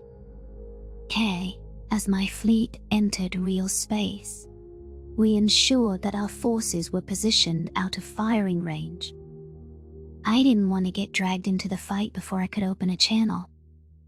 The Terrans were shooting Arxer vessels on sight, and they would assume we were bailing out Shaza. I had to assure them my intentions ran against this sector's chief hunter. The UN vessels swiveled to face us, rather than panicking like prey crews. During our arrival, they hadn't been engaged with Shaza's forces. The humans were content keeping the enemy at bay. The stubborn primates must realize they were backed into a corner now, which would force them to the negotiating table. "Attention, all Arxer vessels in the system," I growled into my comms, ensuring that my channel was unencrypted. "This is Chief Hunter Isif. By order of Betterment, I'm assuming control of your fleet. You are to immediately stand down and await further instruction. I say again, cease all hostile actions." The Dominion vessels marauding Silas halted the meticulous bombing, and I was surprised by their lack of hesitation. Shouldn't there have been a power struggle as Shaza issued a counter-order? Gouging by her personality, that chief hunter would never respect my decree to stand down. I studied the viewport in shock before extending a hail to the human fleet. A female Terran with reddish hair that halted just shy of her shoulders accepted my call. Hostility was written on her countenance, though sleep deprivation was visible in her puffy eyes. The UN officer bared her teeth all the same and stared down the camera. I was unimpressed by humans attempting intimidation on me. "I recognize you." "The famed Captain Monahan, savior of Koa," I said in a sugary voice. "After that success, I'm not surprised you're first in line for combat negotiations." Monahan's scowl deepened. "What is it you're seeking?" "A ceasefire. I wish to negotiate an immediate end to hostilities and regain control of our assets." "Is that an amenable proposition to the United Nations?" "There will be no end of hostilities, not while you're taking humans as cattle. We'd rather take a lot of you with us than let you make off with our men and women." "What?" "We don't take you as cattle. Are there prisoners or... Excuse me one moment." The human captain's eyes fluttered with surprise, and she inspected my mannerisms for several seconds. As I scrambled through a log of internal communications, a video message was forwarded from the UN's Rocinante. Monahan had relayed the information for me. I hastily listened to Shaza's transmission. Shock must have been visible on my agate more, but I couldn't force it shut. Had that maniacal chief hunter actually threatened to corral humans like Venlo? No wonder the United Nations was digging in their heels with such spite. That also explained why this sector's Dominion forces complied with my takeover. Shaza alienated her own troops by trying to eat fellow predators. After the Terrans fended off such an overzealous attack, there was no way of classing them as prey. The average soldier knew this action wouldn't be condoned by Betterment. It flies against our entire ideology of superiority. It's next to cannibalistic. I drew a shuddering breath. The captive's release will be facilitated by me, personally. On behalf of the Arkshire Dominion, I can assure you we do not support this act in any way. I apologize for Shaza subjecting humans to degrading conditions, which are becoming only of prey. Only becoming of prey. My qualifier served to make Monaghan recoil in disgust. So, if there's an herbivore who served with us, captured, you won't release them. That's not good enough. I should think the release of all humans is a good start. Everyone under the UN emblem is equal to us. I am not trading lives with you. Some is more than none, yes? I knew leaving their newfound allies, such as the Venlo, to die was a non-starter from the United Nations. However, Gisnell would have my hide if he discovered I'd released the prey with no pushback. It also would suit my motives to gain food in return, given the sector's depleted cattle farms. Betterment might be happy with starvation, but I wish to resolve that issue for any troops under my control. A full belly was one way to buy loyalty for a future rebellion. General Jones would understand why I drove a hard bargain with the UN, and why I had to accumulate as many assets as possible. However, it was unclear if the average Terran officer was amenable to hardball. The female human on screen had tensed up again. She was digging her fingernails into her seat. Captain Monaghan pursed her lips. We have nothing to talk about, since you won't budge from that stance. If you don't like my offer, you could make a counter, I said. I am just supposed to guess at what you want. Make it worth my while, and I'll consider returning your prey creatures. I don't know what do you want. I presume to bomb Silas unimpeded. The Tillfish attacked your cradle world. You ask us to retaliate against your aggressors. There's no take-backs, as you say. I find your attempts to distance yourselves from this fiasco immature. The United Nations will never condone genocide. We're not on their level. That was a regrettable gamble in which we had no choice. You were quite happy to accept my ship's human when I saved your Earth. Don't let your short memories fail you now. There would be no fleet to fight Shaza and her Civkit brain ensemble without me. The Terran captain's glower faltered. That was you? Yes, I rescued your species from functional extinction. I had you at my mercy, and I let you be. I think you will find that my policies align with your interests. So I'll state my demands forthright, but you, Gary, going to listen. For Earth, I will humor you. Our devastating losses could have been worse. Much worse. The medals pinned to Monaghan's uniform had tipped me off to her participation in humanity's last stand. It was a relief that the reminder of my aid went over better than it had with Secretary General Zhao. Perhaps some lab-grown meat and a territorial concession would be palatable to the Terran higher-ups. All Gisnell demanded was ending the battle and getting the sector back under our control. As long as I achieve his stated ends, I'll appear more competent than Shaza. Not that that's saying much. I narrowed my eyes to slits. You've taken much from us.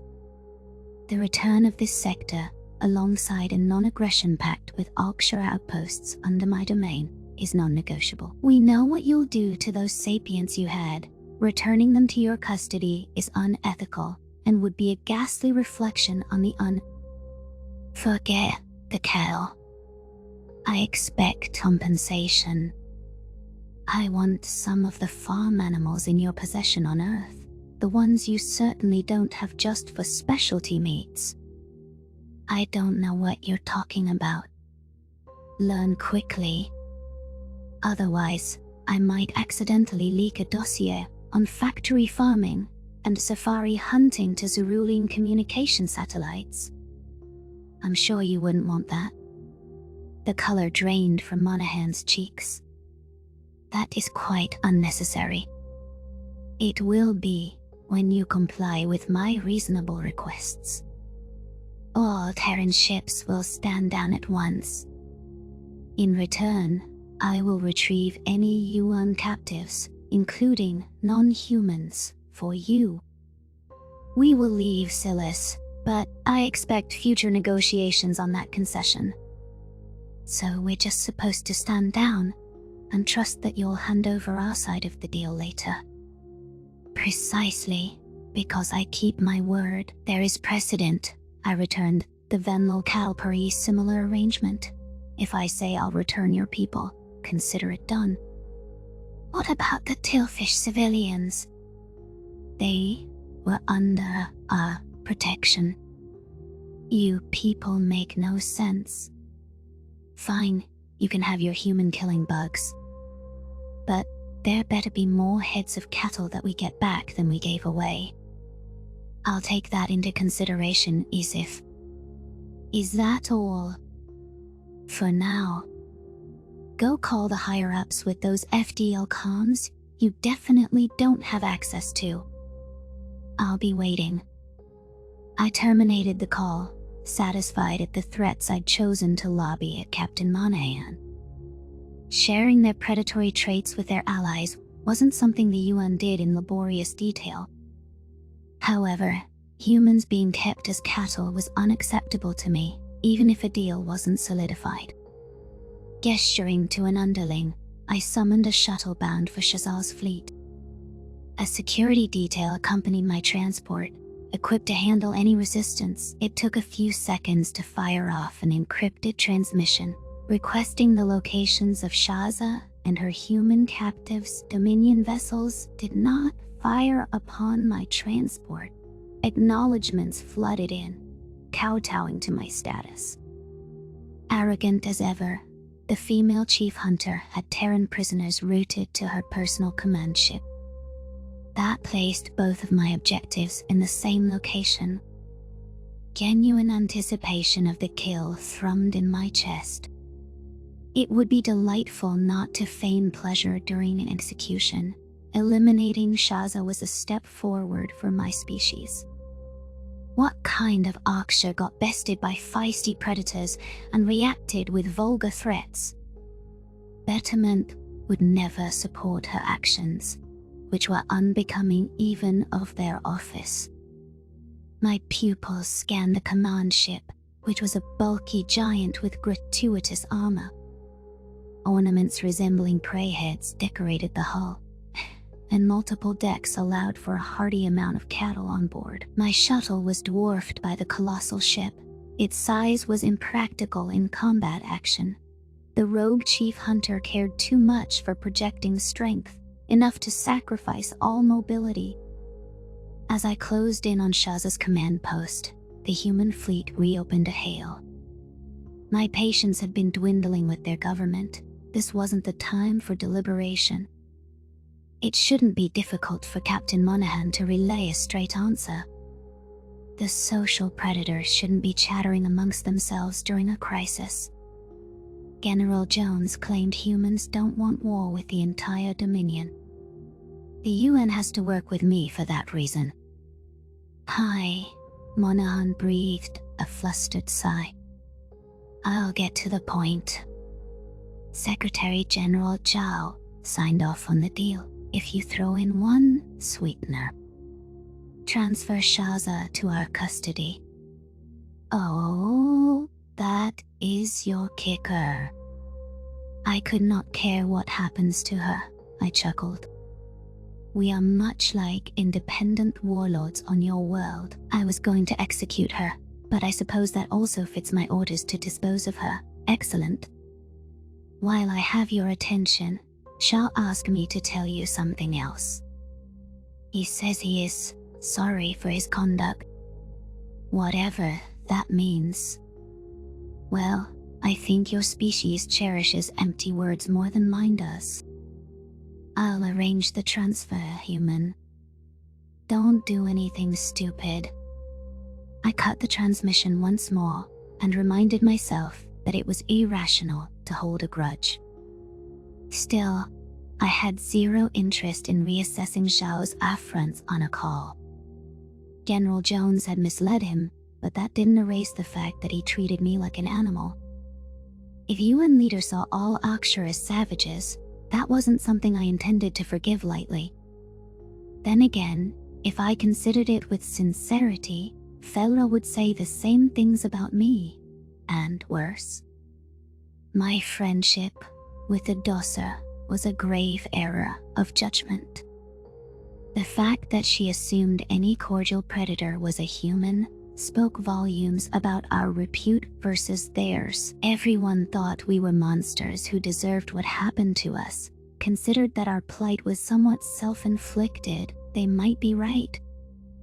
A jolt rippled through the shuttle as we latched onto Shaza's command ship. I gestured for my security detail to raise their weapons. My paw hovered over my sidearm as well. But no gunfire greeted us upon entry, nor was there any sign of hostile intent. Instead, a wall of guards had the disgraced chief hunter on her knees. Her right eye was bloodied and swollen shut, which presented some obvious questions. Shaza looked indignant, despite the pistol planted against her skull. Easif. Those insolent apes just wouldn't let it go. They're chest-beating monkeys with nothing but cheap tricks. Any normal Akshar would respect a worthy opponent in combat. Tell me, why do you think your people are so eager to restrain you? The humans need to be humbled. My minions here don't see that I had to impart that lesson in a way they'd remember. They'll remember all right. We do not eat fellow sapiens. There is no other predator in the galaxy, and you cannot treat them with respect. They're stupid and emotional. It's their weakness. When they see their kind herded up, it will break them. I suspect your ploy merely pisses the humans off, Shaza. Nice shiner you've got there, is it not? Quit your mockery. The one I took as my personal meal, it jabbed its thumb in my eye and started twisting. Awful wretch. I carved it up very slowly for that. Those predators scream just the same as Venlo, though the taste leaves something to be desired. A wave of cold disgust washed over me. You actually ate a human? Yes, very chewy. Listen, those captives might keep fighting today, but they will give up and cower in time. Let the cattle experiment go on. Surely betterment. I lunged at the chief hunter, throwing my maw into the side of her temple. Shaza crumpled into a heap, and my hide quivered with revulsion. It would be ironic to torture her into screaming like a Venlo now. That would invalidate her prior argument. Pain wasn't exclusionary to prey, after all. It was a shame the humans requested her alive, so I couldn't have any fun breaking her will. My gaze swept around the room, inspecting her forces. The Battle of Silis is over. Betterment would rather point our guns at prey than predators. We'd rather eat prey than predators. If any of you have a problem with that, there are several airlocks with your name on it. I suggest you use them. The assembled Dominion soldiers nodded and hauled the unconscious Shaza to her feet. My security detail helped them cart her onto a transport. Bindings were applied to her lithe form, ensuring that she couldn't stir up mayhem. I debated how to return the human cattle without having them gouge out our eyes. It needed to be crystal clear that we were not aligned with the former chief hunter. Ready that transport and prep several more. Load all them captives on there, unhanded and of their own volition, I growled.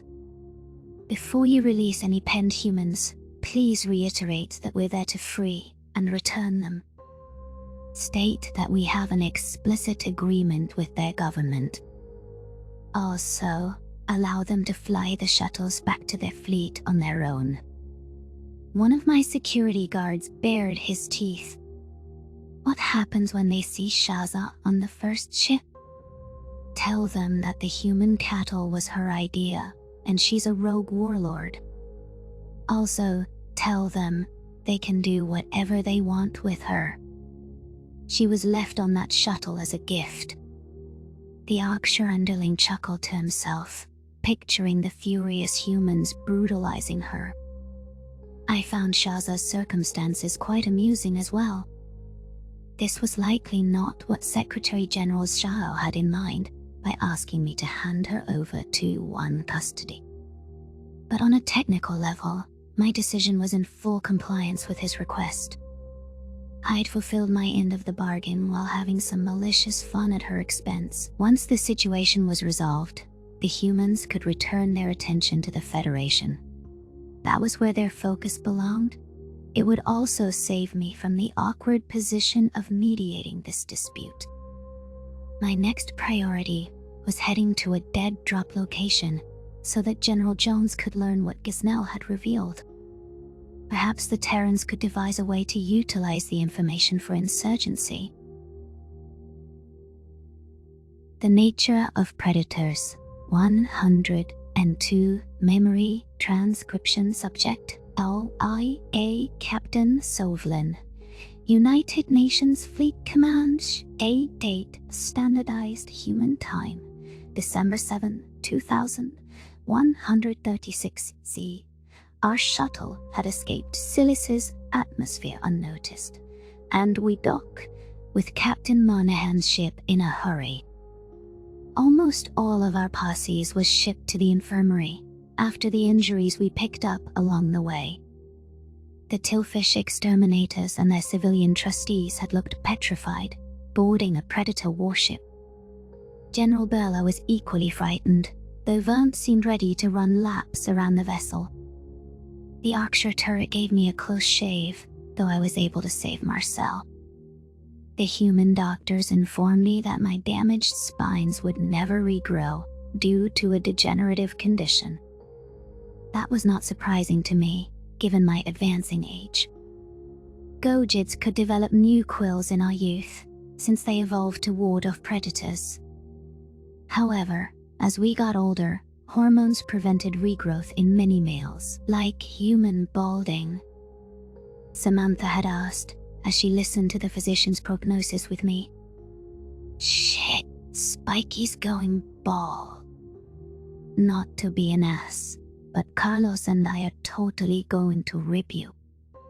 Thus, when the olive-skinned male visited, I expected some irksome jokes at my behest. Instead, the soldier looked concerned by the bandages encircling my torso. He informed me of the battle's developments, though he saved the best news for last. The Yorkshire had collapsed before the humans did and called for a ceasefire. Silis wasn't going to suffer the same fate as the Cradle. Can't help but wonder how the Terrans persisted for so long. Come to think of it, I don't think I've seen a UN soldier tire while walking, except for Tyler when he twisted his ankle. Chai, so that means we can send the Tillfish home and head back to Earth myself, Carlos concluded. You think you can, come with me to share the news with, guests? I need some moral support. I cast my gaze at the floor. I've been staying in here, trying to stay out of Marcel's hair. The quiet spell alone gave me unwelcome time to ruminate, and my thoughts swirled around with fury. I couldn't tell which voices were real or imagined. Distant profanity was audible in a Venlol's register, which hinted that Slanek was near. There were a few things I swore I heard Marcel say as well, in the broken bits I caught. I've decided to... Sovlin is pretty up, was one of the more ominous lines. I'm just gonna do it right here, now. It's been consuming me too long. It was possible the red-haired human was referring to his bloodlust. I could imagine the urge to harm me had been overwhelming during my prison stint.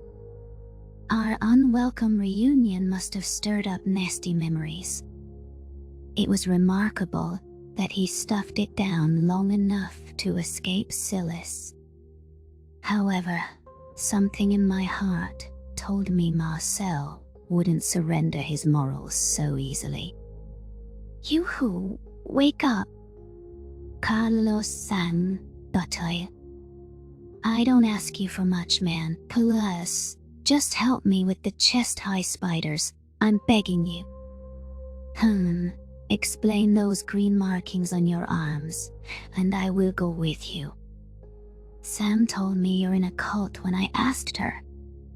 I said, like the cult of Inatala. And what did she say? Exactly like that, but with more blackjack and hookers. I think she's lost it. Carlos threw his head back, howling with laughter. Oh, Sovlin, try actually looking at it. This one is a picture of a tree, with the words, strength through pain. The other tattoo is a bear, which, yes, I'm aware it's a predator. But it's two dual icons of strength and confidence. I see. Why would you have this drawn on yourself? It's a reminder. Whatever happens to me, I will be enduring as a tree and fierce as a bear. Our past doesn't define us.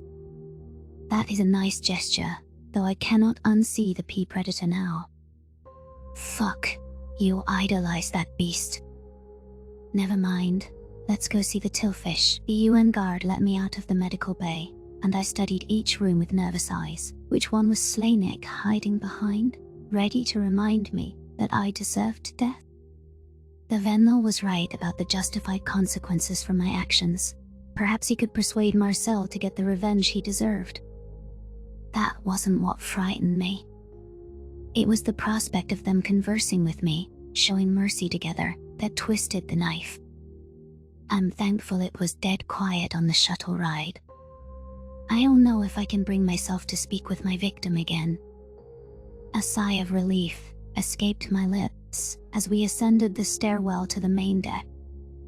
The sound of sobbing caught my attention from within a cargo hold, and it wasn't guttural enough to be human. I focused on my periphery on instinct.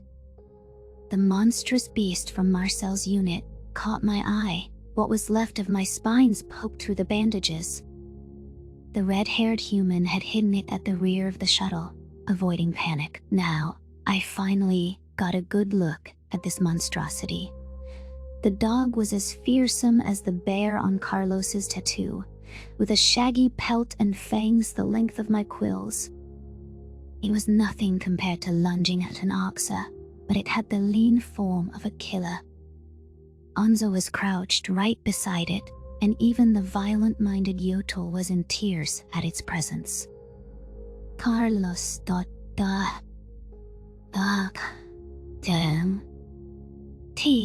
That thing is. Making Onzo cry, I stammered. The human squinted his brown eyes. That's odd. I didn't get the impression he was afraid of predators. Maybe it's the stress of combat that set him off. I crept over to the room's hallway and peered inside. Carlos matched my furtiveness, despite wearing heavy boots on his paws. As primitive as Onzo was, it would be wrong to leave him at the dog's mercy. The Yotl was part of our unit, and humans never left their packmates behind. Blonde, close-cropped hair caught my eyes. Tyler knelt beside the Yochul, careful to keep weight off his injured ankle. Perhaps the sensors officer had put his exchange program partner up to this. I could see the Terran's lips moving and Anso nodding blankly. From the bits I was able to catch, it sounded like he was explaining what dogs were. They were pack predators that humans domesticated to help with farming and hunting. Tyler had one that lived with him. That was possibly the most asinine thing I'd heard in my life, worse than asphyxiating fish as a child.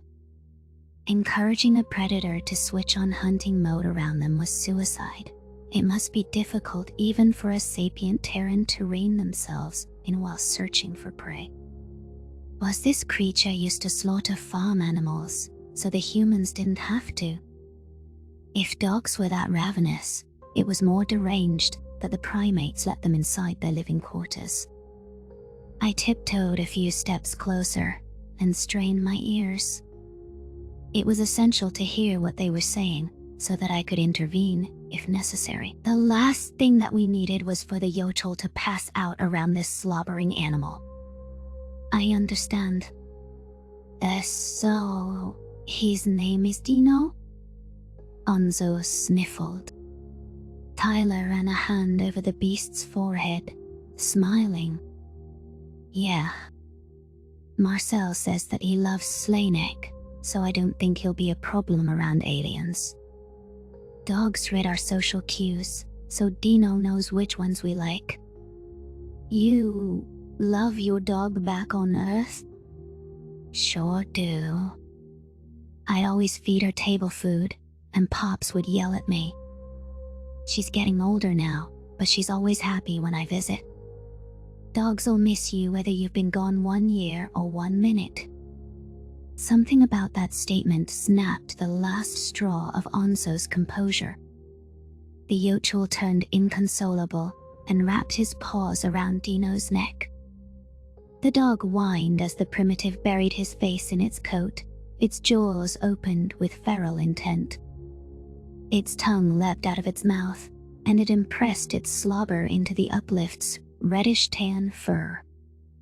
Tyler tilted his head with concern and pressed a hand on Anso's back. He moved his bony fingers in soothing circles, desperately reassuring his friend. The Yochul screeched in a discordant tone, curling his claws deeper into Dino's scruff. The dog wriggled out from under him and pressed its wet nose against his cheek. It began lapping at the uplift with repeated licks, building up a taste for his flesh. Talk to me, buddy. What's wrong? The sensors officer whispered. Sobs racked the Yochul's body. They killed her. They killed her. Papa shot her. Papa, it's okay. You don't have to talk about it. I'm not sure what you're saying, but I'm here for you. If I told you what they did to us, you'd be ashamed of us. We just rolled over. Carlos jabbed an elbow in my side. Toughlin, I think we're intruding on a private conversation. I think so too. Sympathy clutched at my heart, seeing the brazen Yochul on the verge of a breakdown. Let's move on. Don't worry, I'll do the talking. The human and I slid backward, though I shot a glance back at the despairing primitive. Tyler had pulled the Yochul into a full embrace, and his form looked massive next to the herbivore. I hoped. The blonde Terran had everything under control. He knew his exchange partner better than I did. It left me to wonder how their first conversations were gone, and how much they'd opened up to each other. Carlos gestured to another cargo hold, which had been converted into a group dormitory. Sentries were posted outside the room, and they looked quite antsy. I suspected the constant watch was to prevent the insectoids from wandering the ship. Back in Kolshian territory, Carlos stated that the Tillfish ambassador freaked him the fuck out. Many humans found the Tillfish likeness unnerving, which still amused me. "Watch. This is gonna be easy," I told the male guard. "Let a master of diplomacy show you how it's done." Carlos rolled his eyes. "Master of gunboat diplomacy, maybe." The Tillfish refugees halted their conversation. As soon as we entered the room, General Burla eyed the unknown human with wariness and tried to move Vernt behind her. She had found Tyler daunting too, with his imposing size and icy eyes. I moved my body subconsciously, obscuring Carlos's bare arm with my form. So, humans forced the Archer to stand down and return any Tillfish cattle. "Your planet will not be bombed to smithereens today," I declared. "You can go home."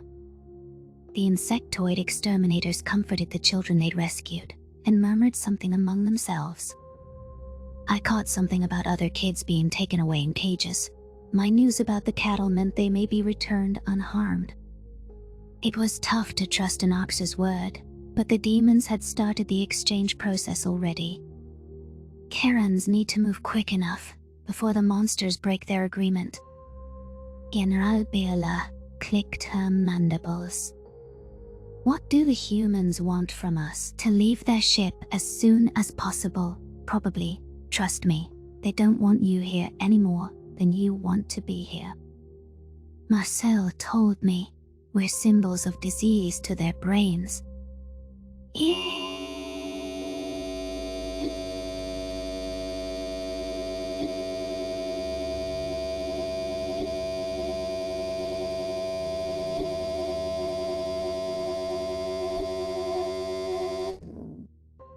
I clapped a paw around the male human, and the physical touch made him jump. "See? You scare the predators. I'm sure you like that." I don't. Do you think I could say goodbye to Marcel? He was quite kind with me, and Vern. I'll ask someone else to pass the word along. It'll have to be soon. They want to head home in a few hours. See, Vernt? We're going home. It's safe, and the humans know. I wanna go to Earth. I wanna go to space with Hammer. Vernt wailed in an ear-piercing tone. You can't do that. For the last time, humans don't like us. Earth is there. Hammer not lie. No leave. The child's deafening tangent morphed into incoherent screaming.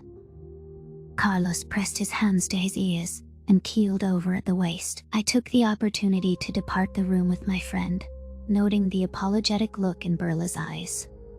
The Tillfish general had tried to break it to Vernt gently, but it was obvious that they weren't welcome on the Predator's cradle. Why was the kid so dead set on visiting Earth? Carlos rushed over to a water fountain and slurped down the cool arc of liquid. The human blinked his eyes shut before wiping his lips against his hand. He turned grateful eyes to me and allowed himself a full-on shudder. Perhaps the experience gave him newfound sympathy for what it was like when I first boarded this ship packed with predators. Thank you. I felt my throat clam up. I couldn't speak. Now it's done, and we can send them home, Carlos murmured. I chewed at my claws. Don't mention it.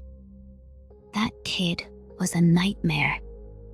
Sooner he's back on Silis and screened for predator disease, the better.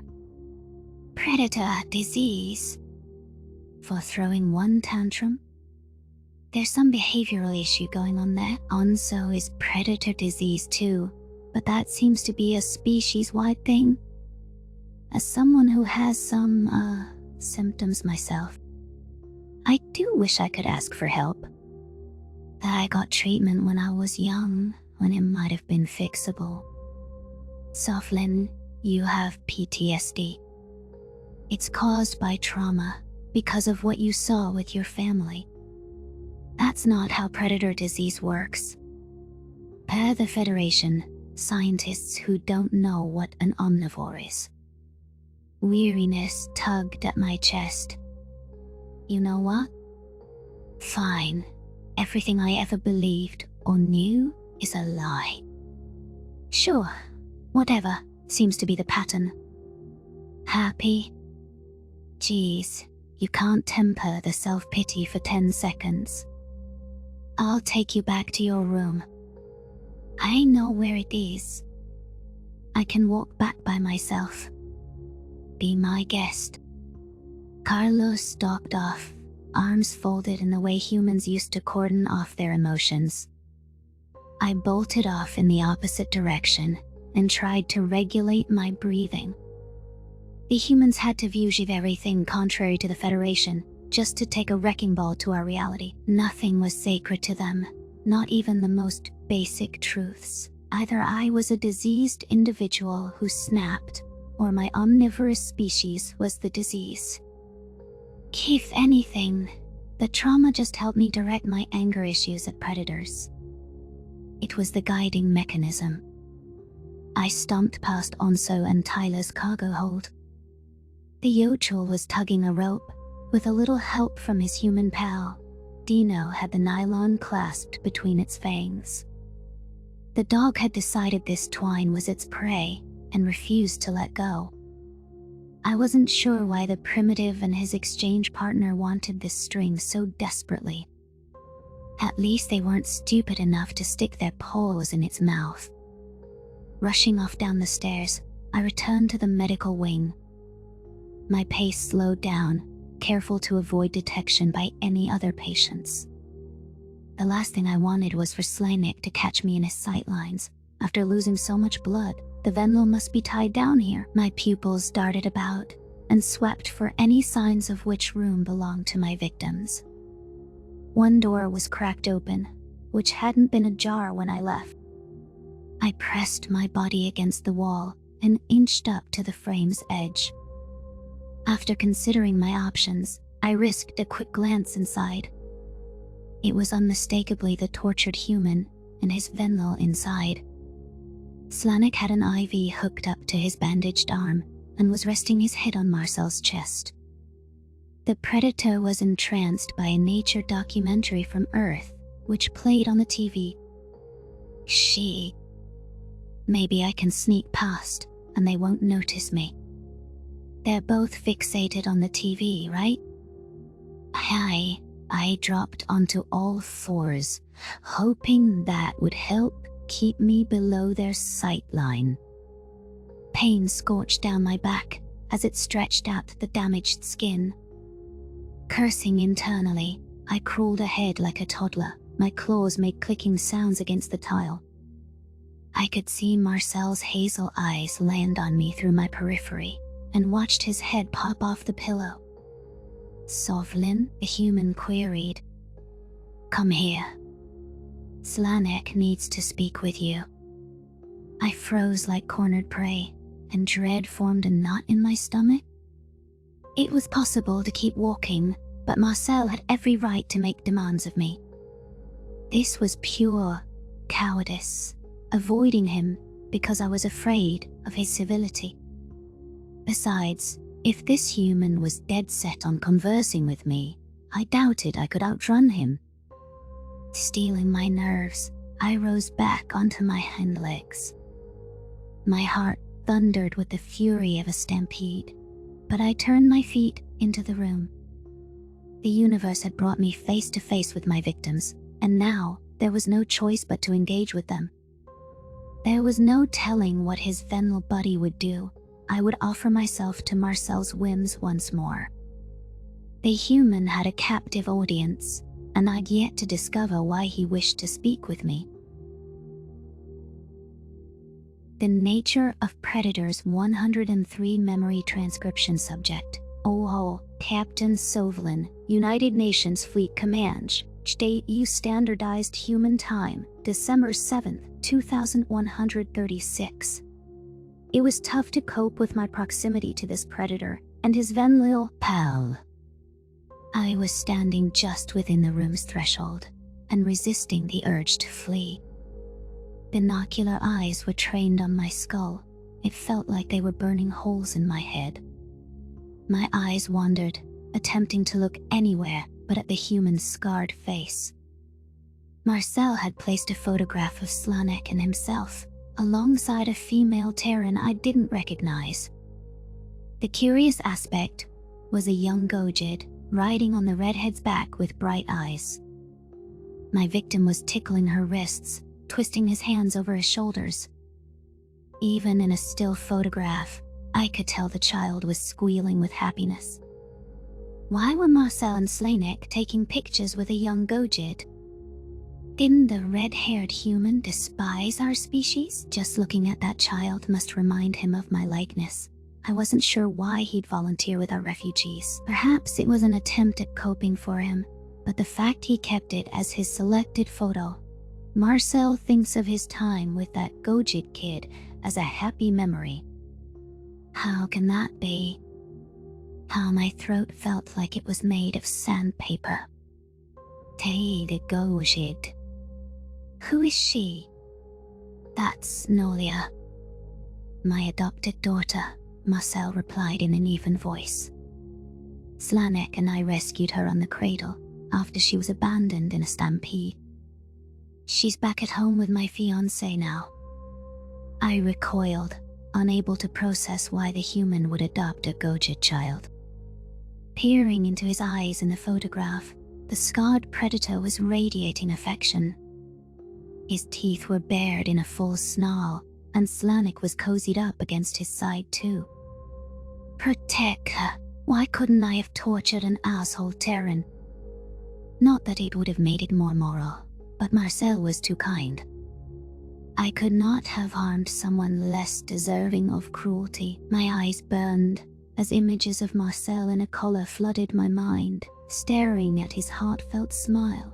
I could still picture his strange smile when Slanek came to visit. It had been my claw that pressed the shock trigger while staring at him with absolute reproach. The cold, starving predator had seized on the floor and struggled just to breathe. I could still hear his screams as I kicked him in the ribs.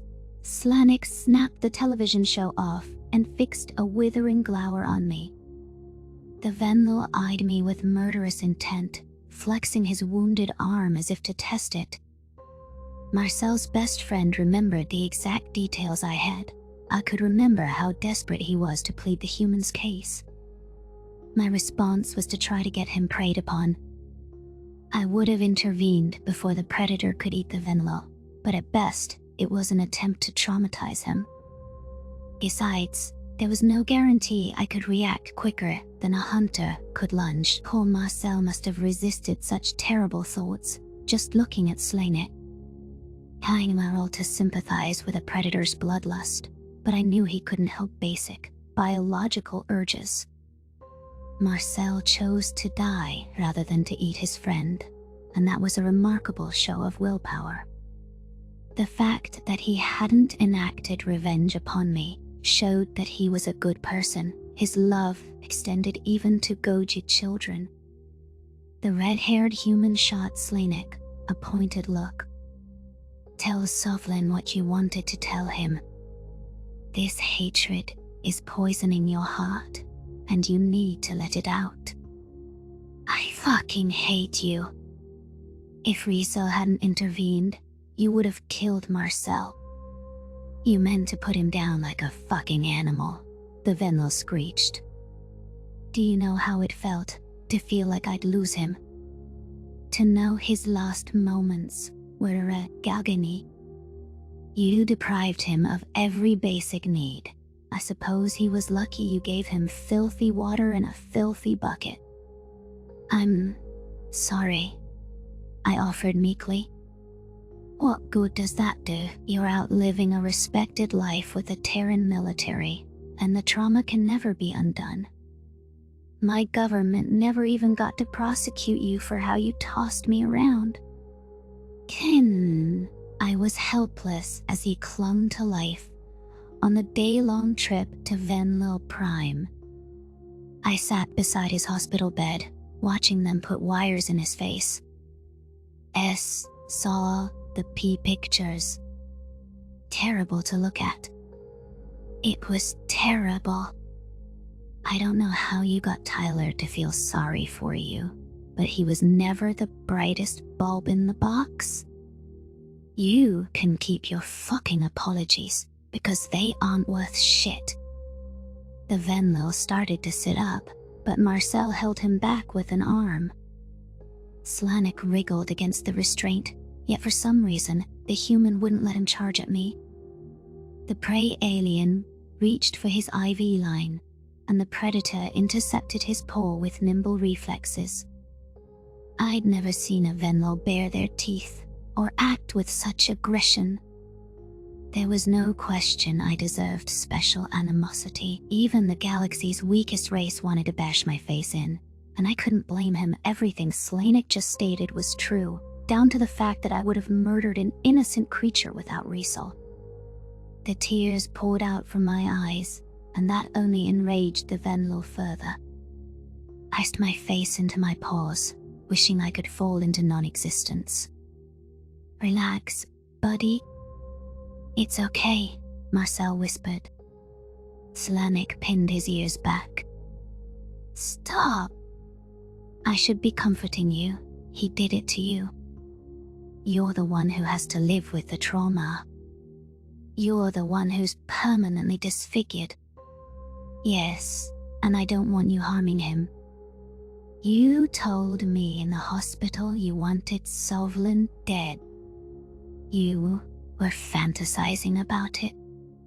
It wouldn't make anything better, Slanik. I've been trying to make peace with what happened to me since I learned that his family was eaten in front of him. Sovlin saved both of our lives, and I don't wish harm upon him.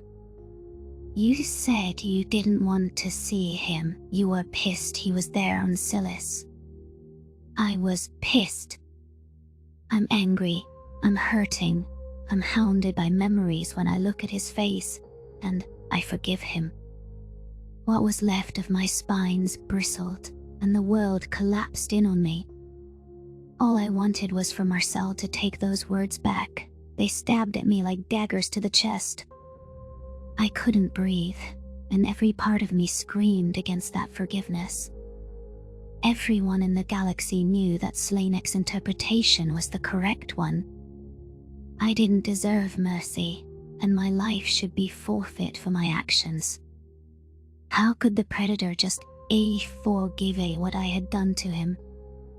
And no, you can't do that, I croaked, fighting for air amid the narrowing of my vision. His hazel eyes stared directly at me. Oh, I can. I won't forget what you did, but it's time to let it go. I choose to feel compassion for you. I choose not to be a victim, and not to let hatred control me. Marcel's stated compassion packed the force of a sledgehammer. Those simplistic words echoed in my mind, warring against concrete certainty that I must never find peace. Without self-loathing as my purpose, there was no guiding star to light my dark path.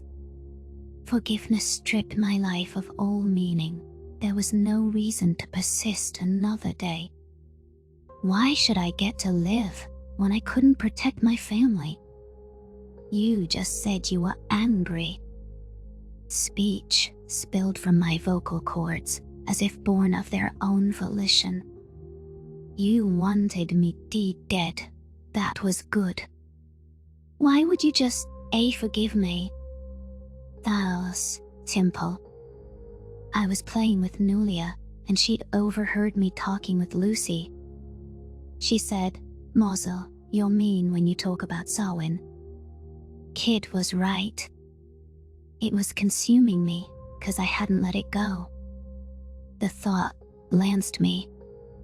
It couldn't be that simple for a predator to cast aside his vitriol. The words of a child who peered into his heart caused him to forgive old wounds. Slanek slapped his tail against Marcel's earlobe. Listen to yourself. You're letting him get away with sadism again. I don't control his actions. I control mine, and there's power in not clinging to resentment.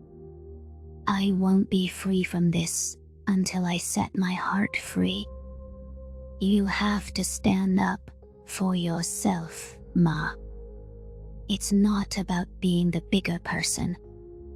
Justice matters too, and your life has enough value to me that he deserves my disgust. Do you believe people can change, buddy? Because I do, and it's wrong to deny a truly repentant person a second chance. Please, for my sake, respect the fact that Sovlin is trying to do better today. That is all he can do. No, Marcel is insufferable. Tyler also said I deserved a second chance, and it wasn't true then. It doesn't matter that I'm doing right by them after what I've already done. I fell to my knees, sobbing as I had when I first realized humans had empathy. A second chance was not what I was seeking. There was no reason why my unforgivable deeds deserved a do-over. My continued existence was meant as inadequate penance for my treatment of humanity. What aid I'd given them wasn't nearly enough, though I hoped I'd made a minute difference in their war efforts. It was tempting to believe that my reparations were sufficient. I knew my die was cast and my story was written, yet I yearned to pretend that wasn't the truth. My eyes blinked open, turning to the Venlaw. Surely he would slap Marcel's folly down without hesitation. Fineng, Slanek spat the word, as if it were a sour taste in his mouth. Marcel smiled with satisfaction. Good. Now, thank him for saving your life. What? How did you? Tyler told me. He explained everything, rather apologetically. We would both be dead without Sovlin, so a little thanks is in order. Please don't. Snot bubbled in my nose. I shook my head, desperate to rebuff any praise. That's not necessary. I agree. Slanek contorted his facial features into a mask of disgust. You're taking this way too far, Mark.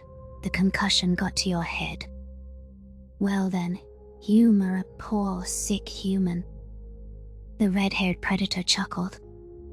I'll watch the new episode of that god-awful Woidy Exterminators show with you, if you say thanks sincerely. Thanks, Sovlin. Bleh. That was vile. I said sincerely. I'm glad Marcel is alive. Slanek spoke through gritted teeth. Thanks for not trying to slice and dice him again. You've got to be kidding me.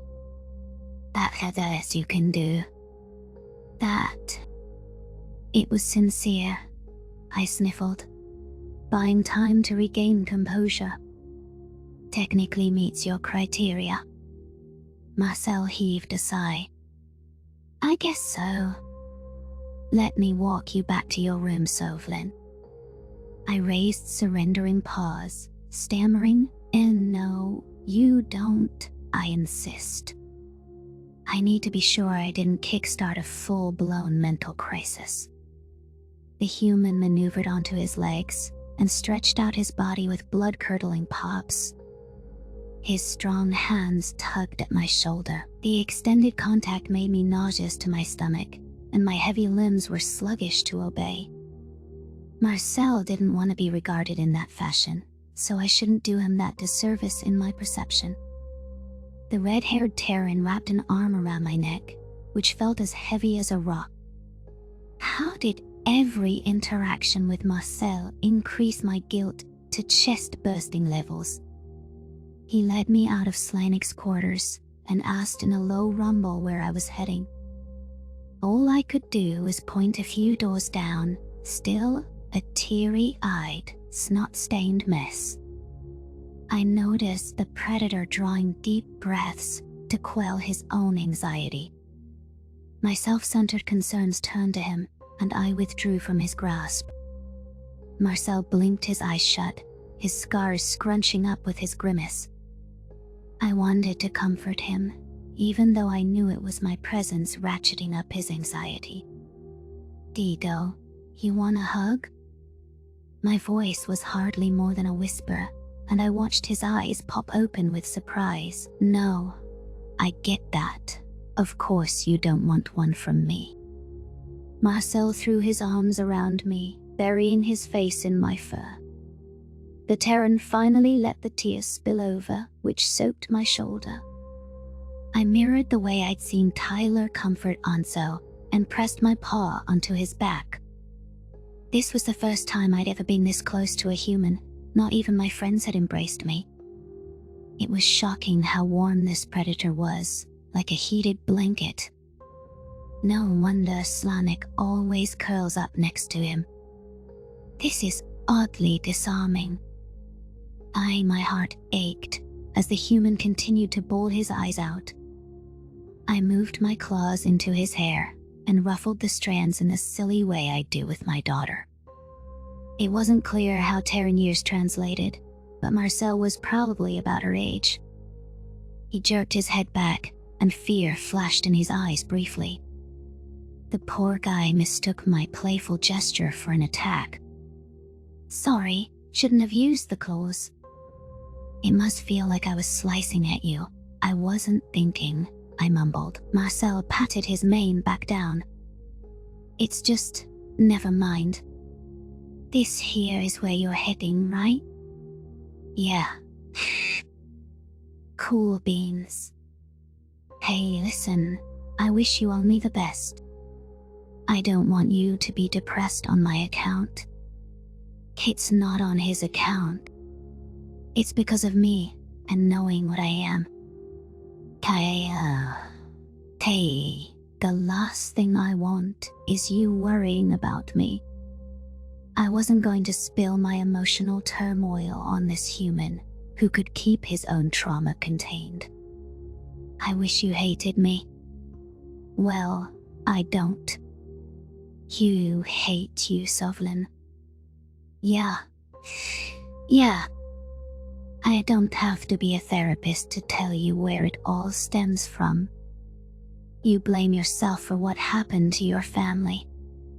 If you want to do something for me, get help. Tyler told me about someone.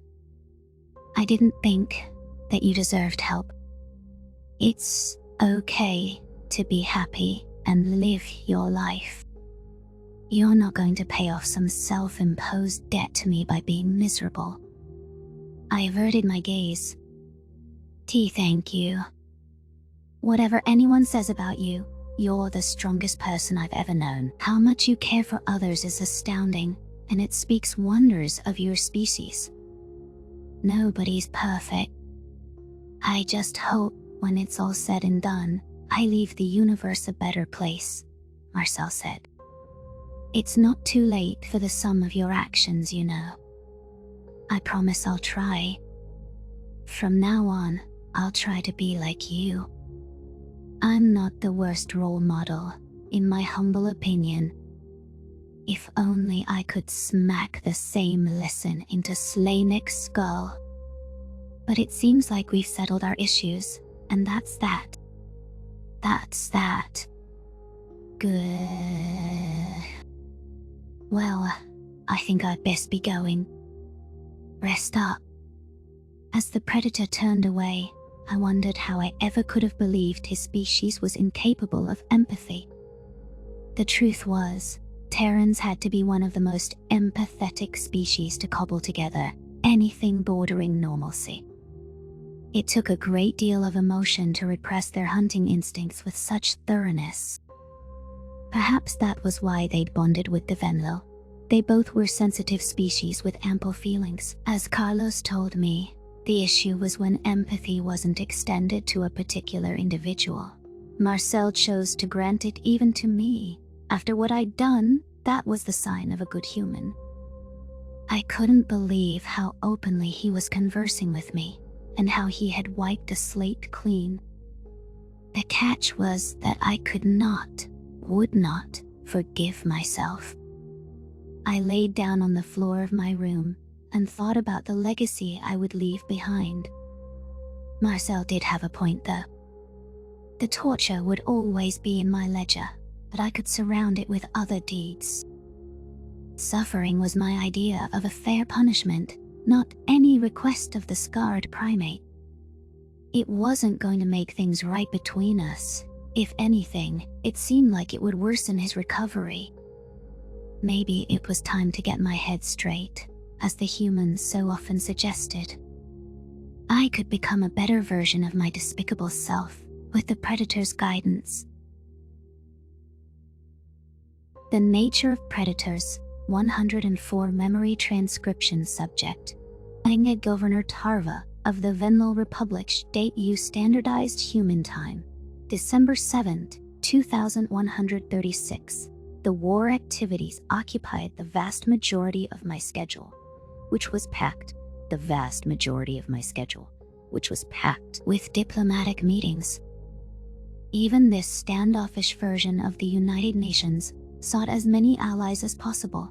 Humanity was determined to spin the narrative in their favor. There was a battle being fought on every communique and every broadcast sent out over the airwaves. The liberation of millions of cattle, ironically from the sector that included the Krokotl, was a great victory. Springing an Aksa chief hunter from a Sol-based prison hadn't been my plan for the past week. The recollection of sharing a shuttle with Isif sent shivers down my spine. But in the moment, confronting him had been natural and easy. The knowledge that he possessed empathy for prey species further disproved what the Federation said about predators being unable to feel. It also meant the Grey had done horrible deeds with a conscience. Somehow, that was the easiest discussion that I'd had all week, politically. The Sulin Iftali Alliance, self-declared speakers for converted neutral voters, had scheduled call after call with Federation species. None of these dialogues had gone anywhere, besides non-committal agreements to reconsider their allegiance. No one mentioned the bright idea of winning some species over with returned cattle. Humanity had remarkable persuasion abilities, but I was losing hope. My only bet for a potential convert was the Thafki, a race which, as of 2 days ago, had 12,000 members alive out of captivity. The sudden return of millions of cattle, swiped from under the Arxer's nose in the battle sector, would bring them back to the bargaining table. Secretary General Zhao mentioned helping them re-establish their society and gifting them an independent settlement under UN protection. Terran stampede and the sabotage caused us to lose 2 of our original allies. With the Thafki's numbers, 1 individual getting blown up on a shuttle was important. As for the Sivkits, Ambassador Axley left and never returned. Inoa waited at the hospital entrance, his helmet tucked under his shoulder. There hadn't been much availability in my docket to spend one-on-one time with the cattle rescues. The sight of the broad-shouldered human brought energy to my weary brain. Unmistakable feel-good chemicals entered my bloodstream. When I was around the Terran ambassador, it was like all my troubles melted away. "Ah!" I exclaimed, throwing my arms around him. A gravelly laugh gripped his chest, and he returned the gesture. "It feels like it's been months." The Predator smiled. "You saw me yesterday at the meeting with the Tuatan? You kicked me under the table the entire time." "Sorry. Politics bore me, Tarva.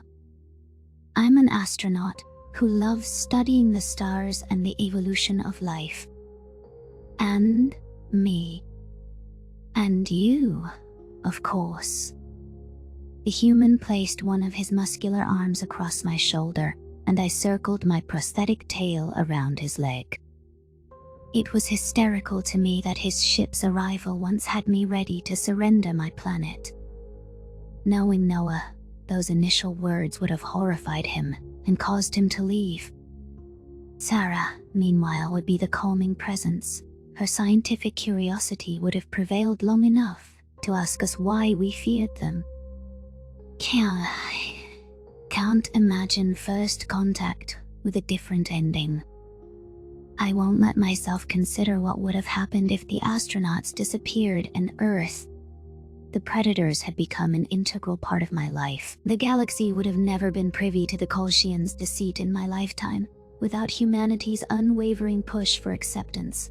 I thought that I could never find someone who made me happy, after my marriage failed following my daughter's death. Noah's emotions were indistinguishable from my own. At times, I cared about and experienced his feelings. The Terran occupied my thoughts at every waking moment. He said the sweet nothings that made my heart flutter, and did all the chivalrous things from his own culture. Our dynamic was proof that humans could feel love, and loved. How is Glim? You told me when you were riding back from Seldal Falls that he was warming up to you, I said.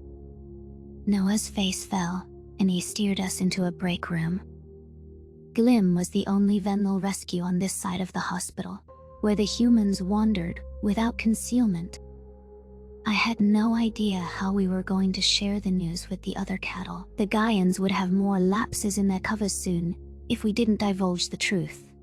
No offense to our friends, but they floundered at Norte acting predatory.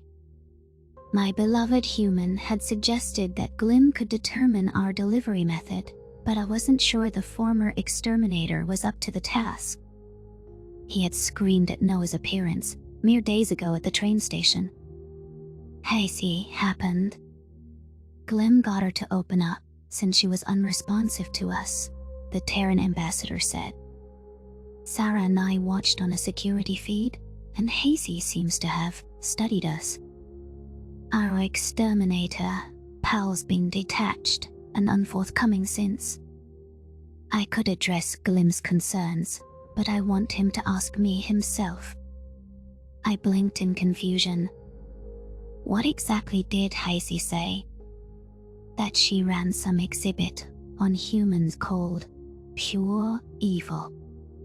Tava, we did all the things she mentioned. Abuse, cruelty, slavery, murder, and 1,000 other things. Perhaps even you would recoil at Hazy's compilation there. The exhibit. I know the one, Noah, but I decided I didn't need to ask about it. Humans came here trying to be better, and I commend that. The rest of the galaxy has our dark secrets too, which we don't have the honesty to be open about. I thank you for that understanding. But to Hazy, she has irrefutable proof that the human race is rotten. The Federation only recorded us at our worst. That's well established. How do we fight that? How do we win? Show her the best side of you. As long as it takes, no matter how she treats you. It's exactly what you've done with all of us. Despite everything that you've lost, you didn't lose yourselves. I feared that you would. What about Glim? I showed him everything already. Now, Glim needs to see the worst of you. He needs to reconcile those lows with what he was starting to believe. He must accept humanity at its ugliest, to love you at your best. Fuck. It's exhausting to be blamed for everything any of us has ever done wrong, to know that I am one wrong word away from all of my efforts unraveling. I peered into his brown eyes. Not with me. Now as for the Duer 10, I might have my speechwriter draft you something. Maybe portray humanity as shepherds of the cattle. At least they agreed to a second talk. You're the face of Earth. So, Tava, I don't want to talk about politics or Glim. I want to talk about use.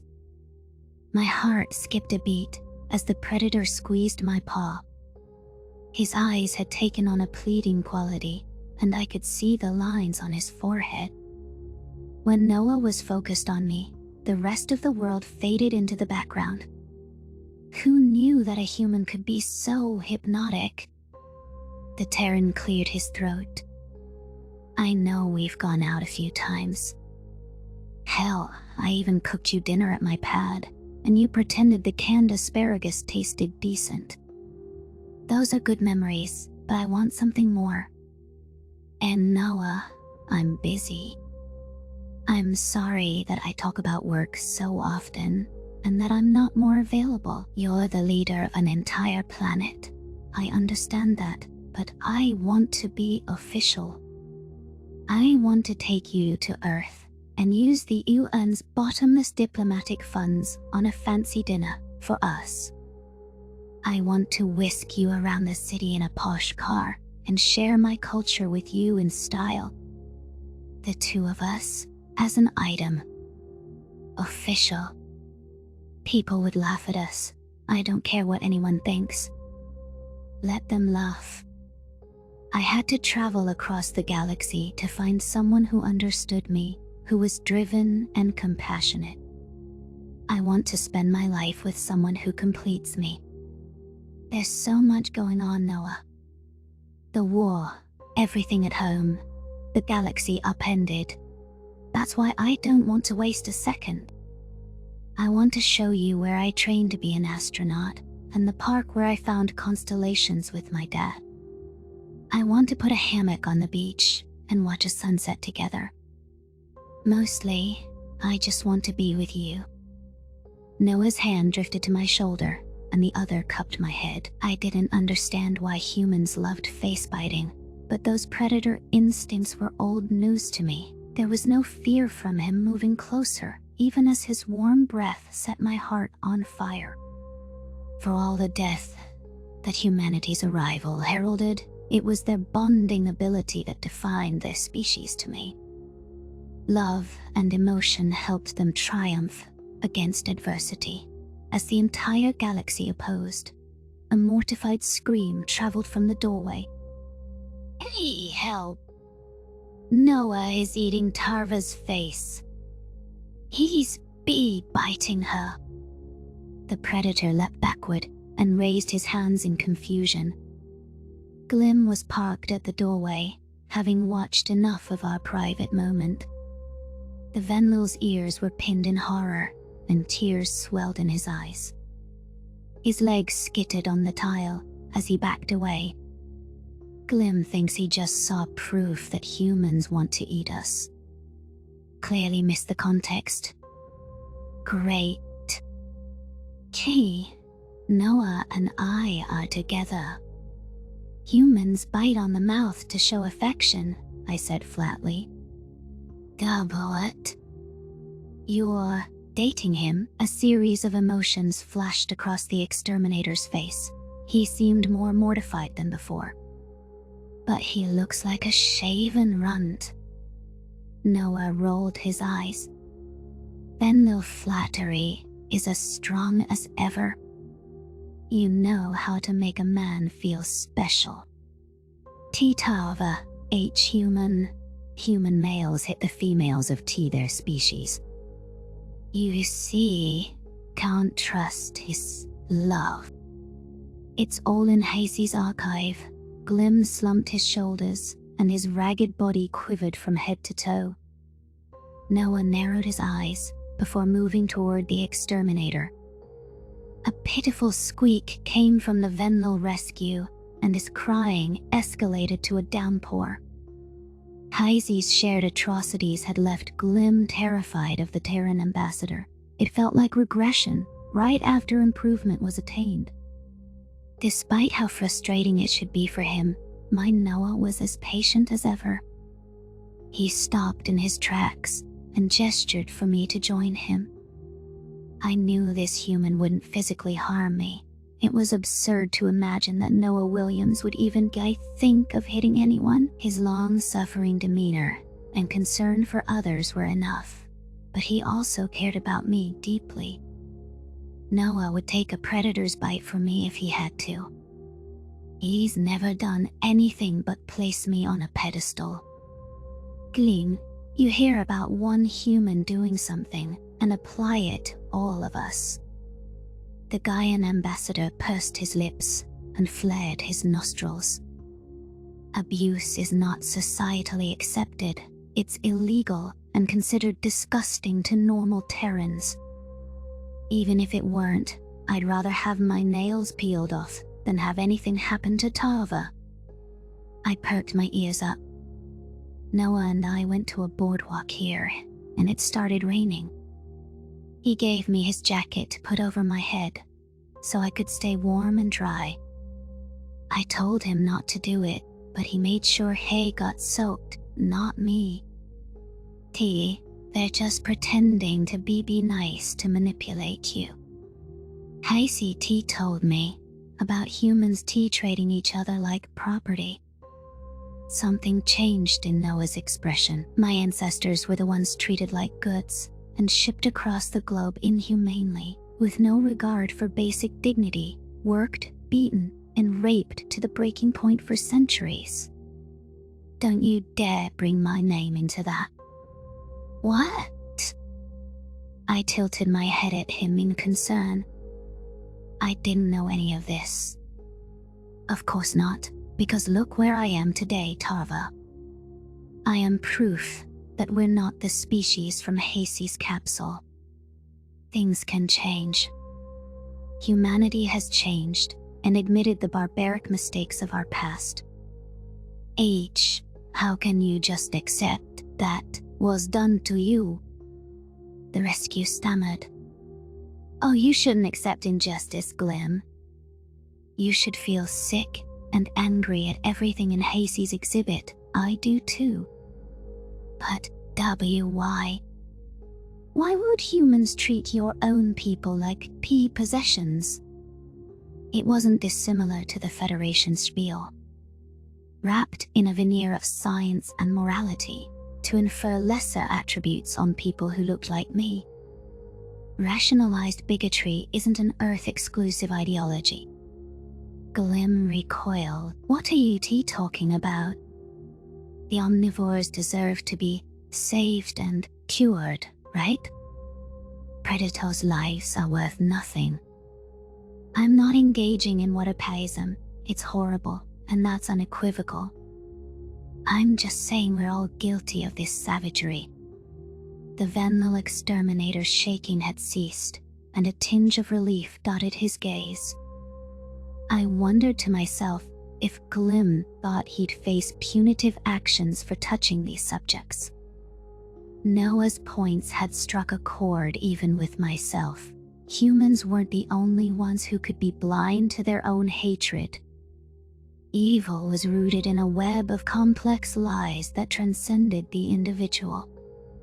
I don't want to be manipulated, the Venlil wailed. I don't want you to be pretending, using me. A frown stretched across Noah's face. I just want to help you, Glim. I wish it wasn't so hard for you believe that. Though we were scoring you points in the war. I swished my tail. The humans wished to end the Arxer's cattle farming long before they were at war with the Federation. Their generals had plans to free you, which were sidetracked by constant plots against Earth. Exactly. Heisey thinks we're vicious pretenders, and she won't let us tell her otherwise. But even if you don't trust me, you know there's more to us than pure evil. The rescue fell into stony silence. You knew? Of course we did. We were worried about Heisey, and we couldn't risk her hurting herself. Noah hoped you would trust him enough to ask him. You did well. I jumped in. I want to feel safe, Glim croaked. I can't convince the other cattle when I haven't convinced myself. It took all of us a long time to trust them. You've had a few days from knowing only that predators are evil. I can tell you Noah has the deepest sympathy for you. The predator chuckled, and Noah can vocalize his own emotions. I'm here to support and comfort you, Glim. You can talk to me about anything, and I want you to know that I will never lie to you, so listen now.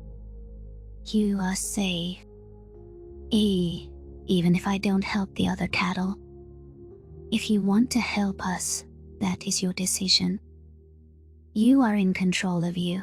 Stop calling yourself cattle. You are a person with autonomy to us, and no human is planning to subjugate you. Not now, not later, not ever. Okay.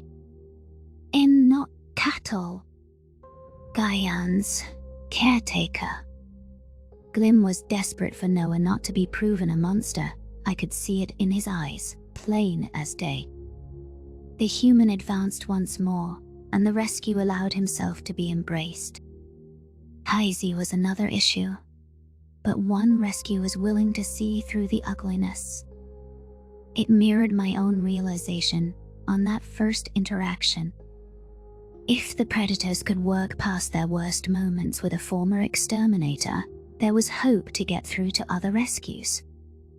To me, this was a positive omen for the program's future success. It would be an enormous boost for Earth's diplomatic standing to get these liberated souls on our side. The Nature of Predators, 105. Memory transcription subject.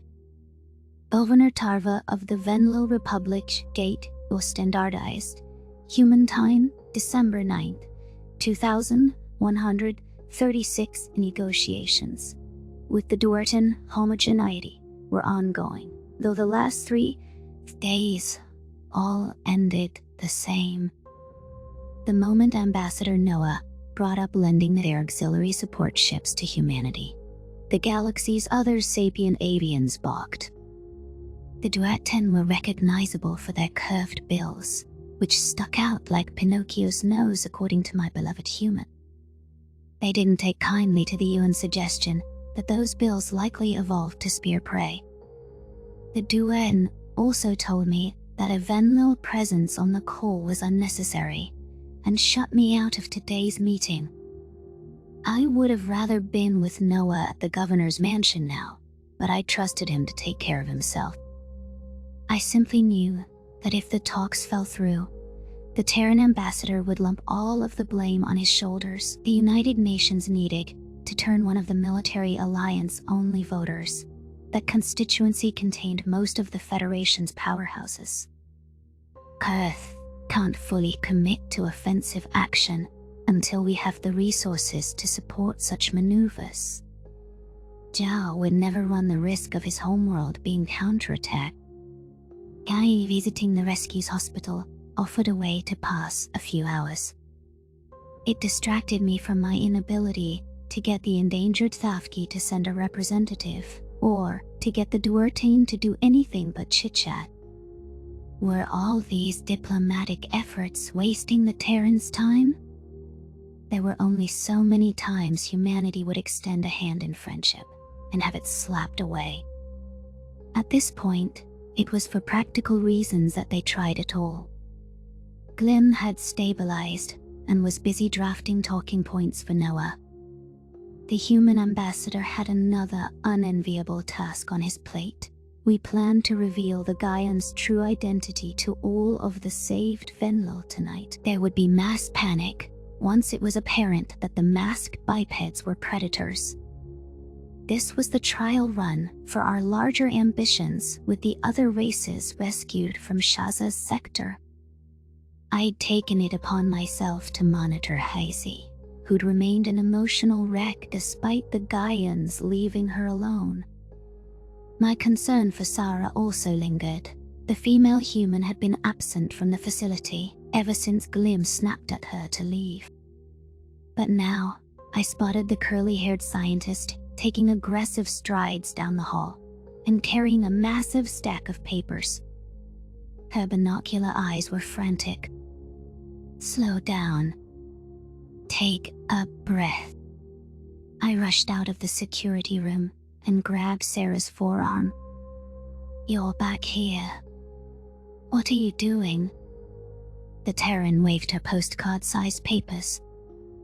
"I went to the Venlo Museum of History. Photographed every nook and cranny and annotated the human exhibit with sticky notes. Thought it might cheer Hazy up to see her old passion." "That was very thoughtful of you, but Sarah, I know how much you love to work with others.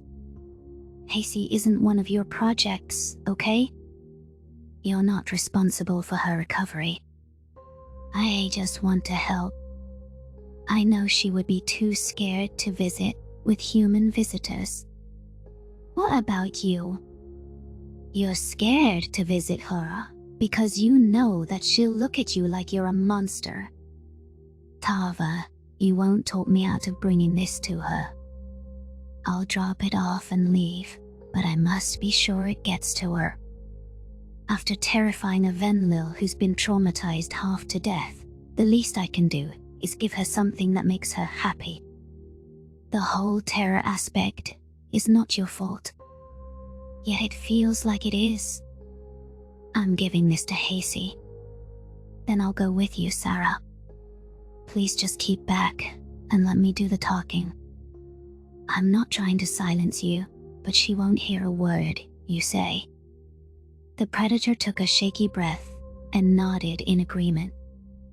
I pried away a chunk of her photos, lightening the load she carried. It was a sincere gesture on Sarah's part to recall Hazy's request to visit the museum.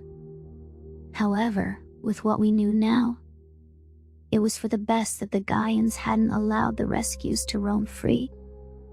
Hazy wasn't thrilled about the Terran invasion of Venlo Prime. Little had shaken her dispirited state of mind. Perhaps seeing exhibits that existed before her captivity would offer comfort. It was a slice of something familiar, which had once fascinated her. I remembered her eagerness to seek grants from me when I'd been our planetary ambassador. Hazy might learn to love our exhibits in time.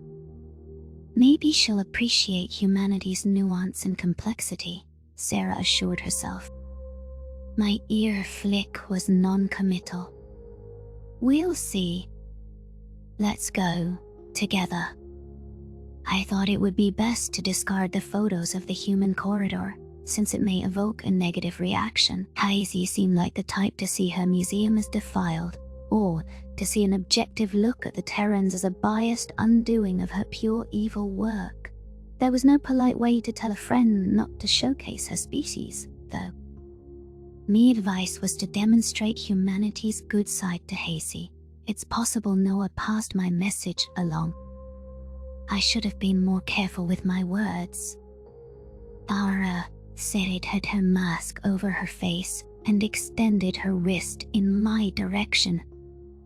Catching on, I wrapped my prosthetic tail around her arm. Neither Terran astronaut complained that the metal replacement didn't offer the soft, bushy comfort of my natural appendage. It was the sentiment that counted to the Predators. I was grateful that they didn't treat me differently for my disfigurement. My paw wrapped around Hazy's door handle, and I pushed my way inside. Sarah stood behind me, all but hiding behind my shorter figure. The Predator's pulse had quickened beneath my metal tail, which its touch sensors picked up on. The Venlo rescue receded into her pillow, freezing at the Gaian's appearance. I think Hazy hoped Sarah had departed for good. "Hi, Hazy," the Terran scientist said softly. "I'm sorry for bothering you now, and I'm sorry for my poorly thought-out exposure therapy. I'm not trying to scare you." Hazy didn't reply, but I could see her teeth chattering in her jaw. My tail uncoiled from Sarah's arm, and I gave her an encouraging ear flick. The human approached with cautious steps, clasping her photos with tentative fingers. I set the pictures I'd removed from the stack on the mattress, and the scientist placed the rest atop those ones. I gave Sarah a pointed look, reminding her that I should handle conversation. "Hazy, Sarah did something very nice for you. She knows you love the Museum of History, so she photographed the entire building for you. You can see everything that's there now, just like it was in the old days." "I don't want anything from H-Human," the Venlil coughed. "Oh, come on. I know you want to see the museum, and you don't want to be around human visitors to do it. It's up to you whether you want to look at the photos, but now you can." Manipulation. Cha. Nobody's doing anything with ill intent toward you. We just want to help you. See, we're leaving now. I reaffixed my tail to Sarah's delicate wrist and backed out of the room with her in tow. Hazy pulled the covers over her face, waiting for the Gaian to recede from sight. My heart felt heavy as we retreated into the hallway. The human slumped her shoulders, and I recognized that pouting posture from Noah. It would be harsh to tell the Predator my honest opinion, but I thought Hazy was a lost cause. There was no way of making progress with someone who refused to listen. The historian was entrenched in her opinions. As much as my next words would sting, I couldn't go on seeing a friend subject herself to pain. There was nothing any human could do to win certain rescues over. "Sarah, I think that you should stop visiting Hazy. Nothing good is coming of you seeing her, and it's obvious she hates humans," I stated in a firm voice. "There's no changing what's been done. I can find another rescue to reassign you." "I don't want another rescue." Sarah stomped her foot in frustration, pitch climbing frenetically. "I want my friend that I played Jenga with and hugged before she went to sleep back. I lied to her. I hurt her, and she can't even look at me. You don't want another rescue? It doesn't have to be a Venlil then. Listen, you could meet new and exciting species, the ones the Mazics are facilitating. A scientist like you could brainstorm strategies to rebuild the Thafki's population, or perhaps be the bigger person that aids the Krakotal. It's ironic that we saved the species that led the extermination fleet from the cattle farms. It's sure funny. You know there'll be a shortage of Terran volunteers. Your help would be quite needed, and emergency raid sirens resounded through the hospital, a tone that every Venlil knew far too well. Sarah seemed familiar with the warning, and her eyes stretched wide in alarm. Panic swelled in my heart as I reached for my holopad. Dozens of messages from General Cam littered my feed. I should have been keeping an eye on my notifications. Inbound signatures of an indiscernible make, heading for Venlil Prime. Our new defenses should thwart them with ease, but there's the possibility of a few missiles slipping through. Cam wrote in his first message. We don't have the ship garrison we once had, despite humans standing at the helm. All civilians should be sent to bunkers. Dara leaned her masked head over my shoulders and stared straight at the holopad. Humans were wonderful at focusing on what was in front of them. Still, I couldn't imagine having their narrow field of vision. Using binocular vision goggles at the very Museum of History tour Sarah had photographed, I had felt blind. The world had been a claustrophobic mess, and every person snuck up on me. The scientist used a visual translator to parse the text's meaning and recoiled at once. The once illegible Venlil script now imparted its grave warning. I hoped Sarah could keep her wits, because I was losing my own. "Ah, we've got to go," I stammered. There's no telling how many ships are coming, and it's probably the Ark, sir. Did it betray us? Sarah, let's go. The human drew a shaky breath. I'm not leaving without Hasey. Every second we're here, our risk of being caught in a stampede or B-bombed. Sarah wasn't listening to my response. Her legs were dashing in the opposite direction of the exits. My ears could pick up other Gaians scrambling to retrieve their rescues. Even in my fear-stricken state, I recognized that bringing the former cattle to a bunker would be a problem. They'd see human refugees unmasked, and there wouldn't be a chance for the planned reveal. There were going to be panicked trauma victims, locked in an enclosed space with predators. This was a worst-case scenario. I hoped the Gaian volunteers offered explanations now, before the truth became evident. It was difficult to collect my thoughts, but I was cogent enough not to leave Sarah to her own devices. I managed to chase after her, retracing the path to Hasey's room. The human was collecting the photo stack off the bed. She stuffed the images underneath her arm haphazardly. Without hesitation, Sarah reached for Hasey. That elicited an ear-piercing shriek from the Venlil, who thrashed around in panic. I had enough sense to fetch a mild sedative and hand it to Sarah. There was no chance the historian would cooperate with a predator carrying her. The scientist jammed the needle into a vein and scooped the forcibly relaxed Hasey up. I wrapped my tail around Sarah's leg, just in case I lost control. The last thing I needed was to get separated from her and get swept up in a stampede. The human muttered reassurances and jogged in the direction of the exit. "Where is your car, Tava?" The Terran barked. I studied my reflection in her mask.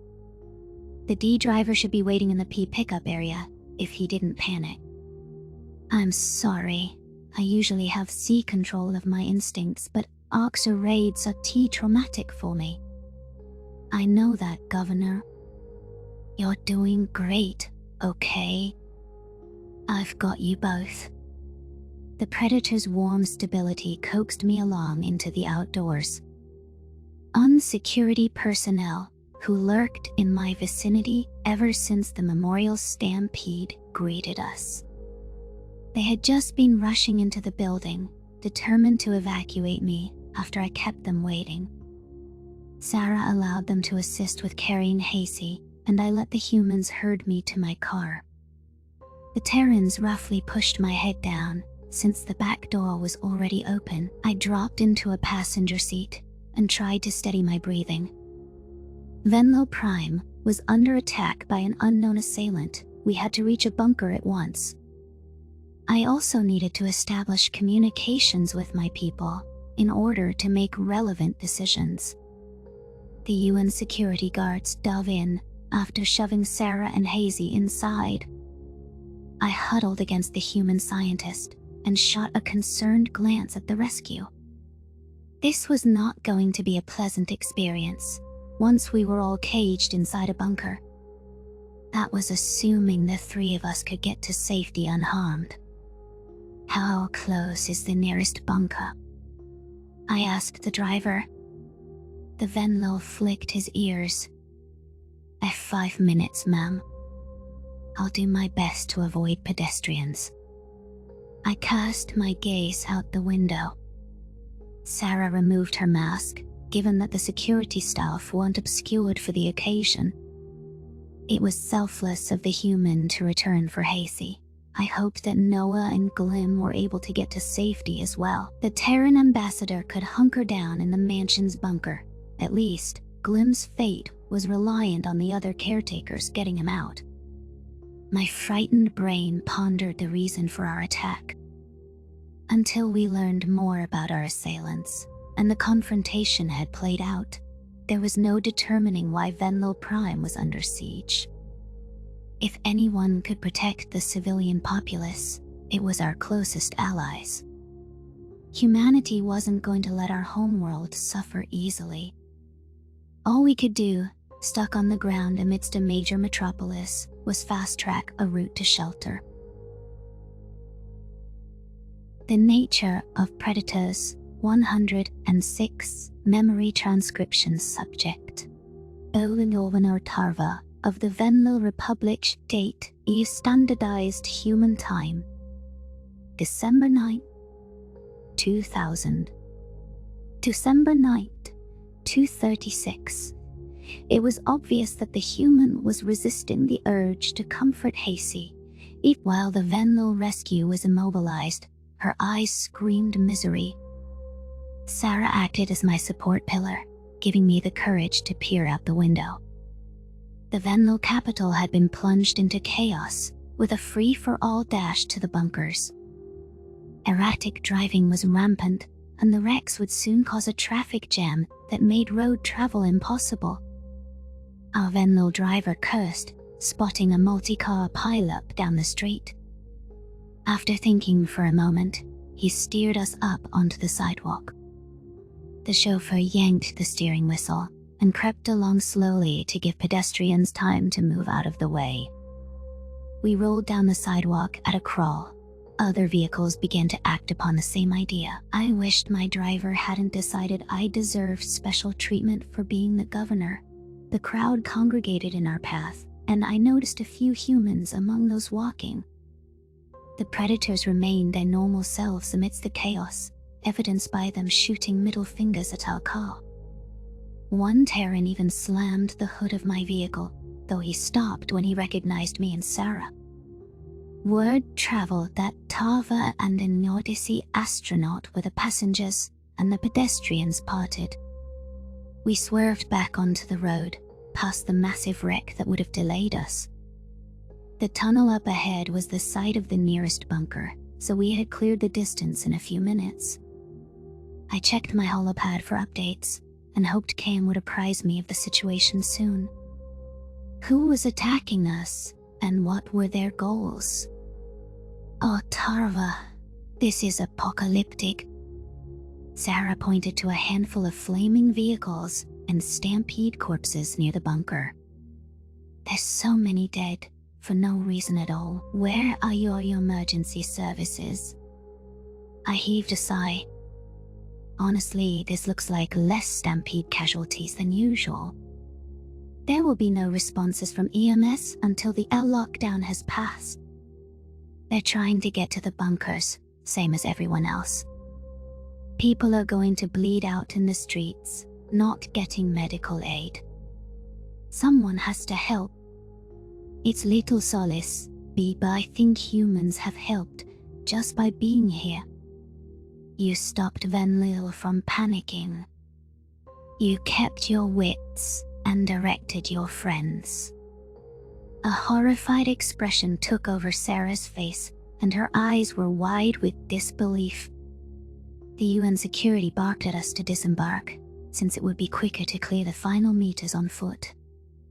My scientist friend scooped up Hazy, needing her scruff to comfort her. That gesture had the opposite effect, but the Predator kept trying. We hopped out into the smoky air, and I studied the burning wrecks of the cars. One foot in front of the other.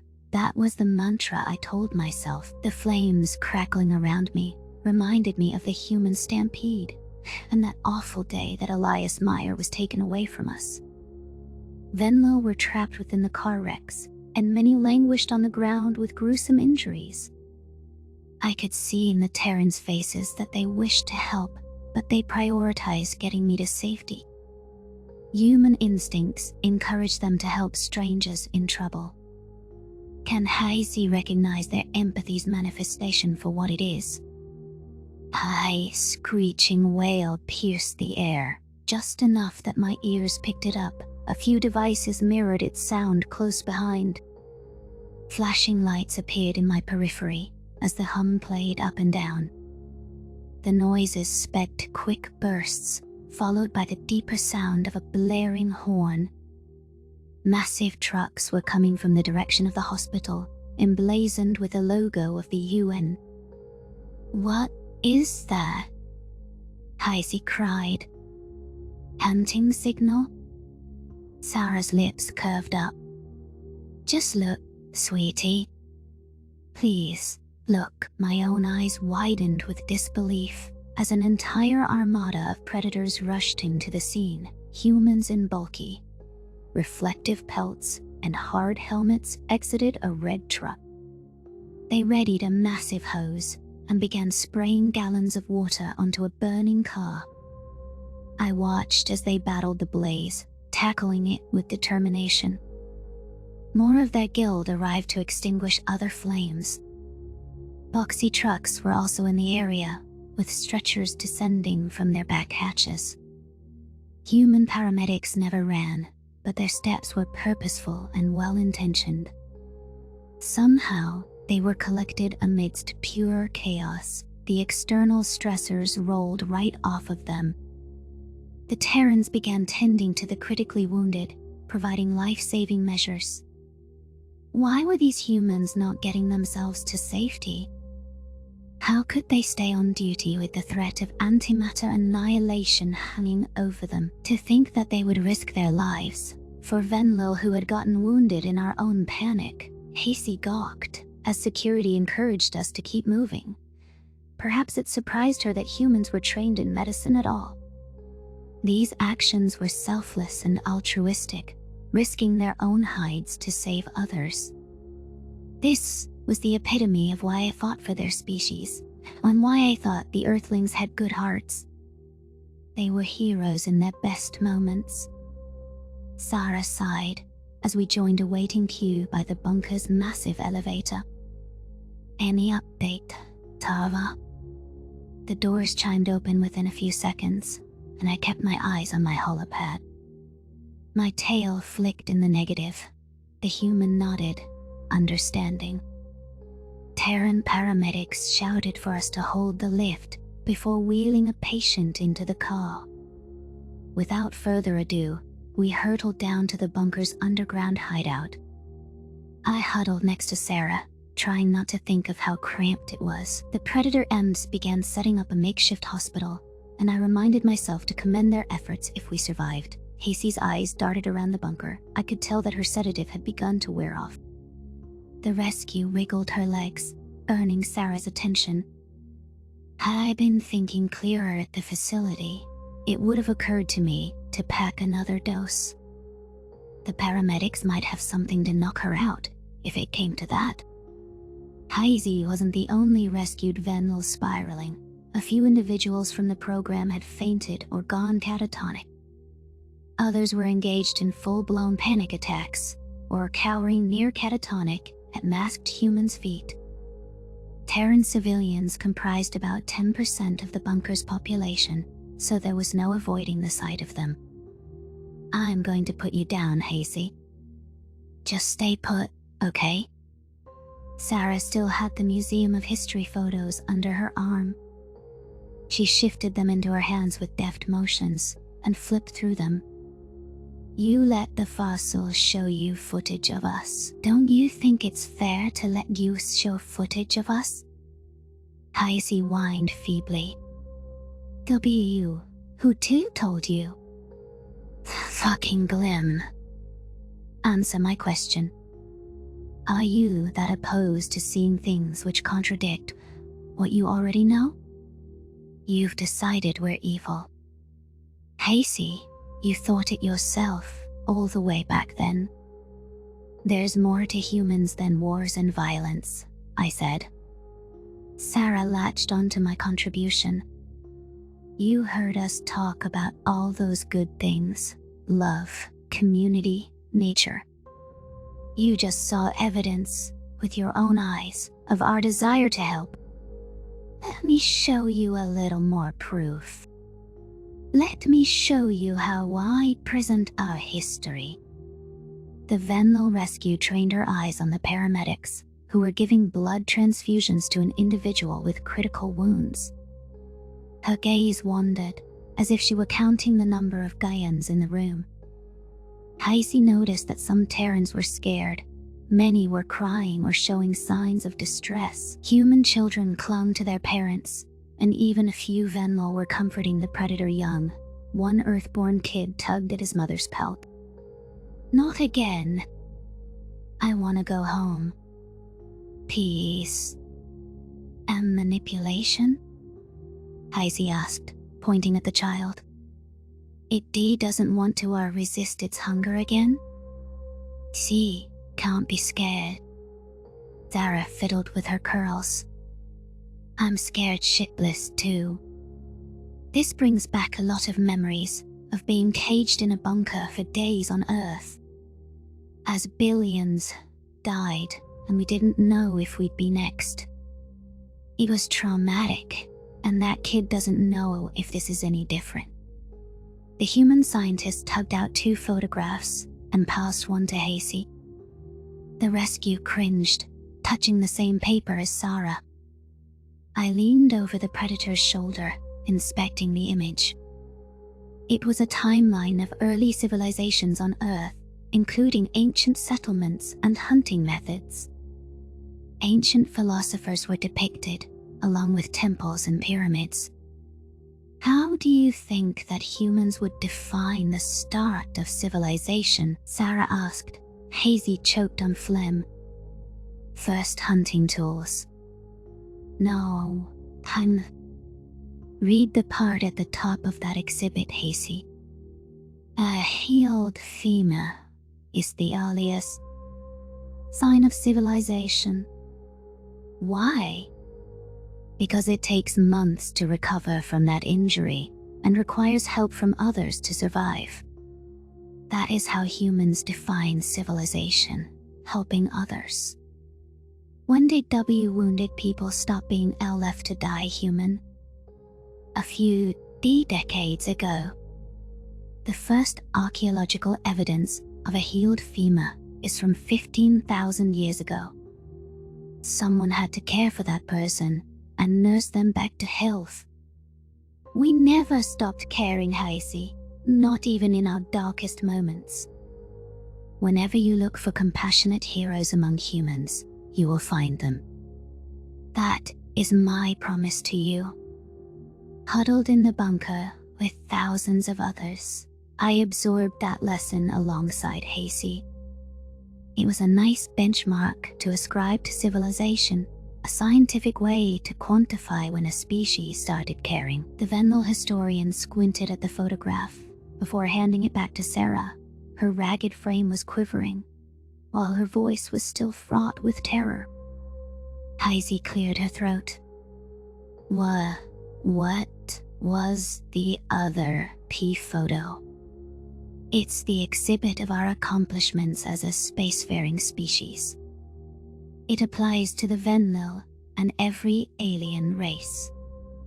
It's proof that we reached out in open friendship long before we knew there was anyone out there.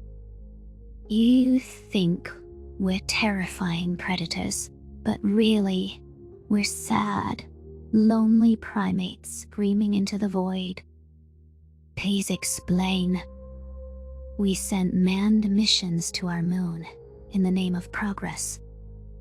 We sent rovers to explore the planets within our system and took images of every orbital body. We love knowledge, Heisey. We'll run to the end of the universe for a drop of it. But none of that searching turned up anything. Bet you didn't give up. You say you invented FTL on your own?" "We did.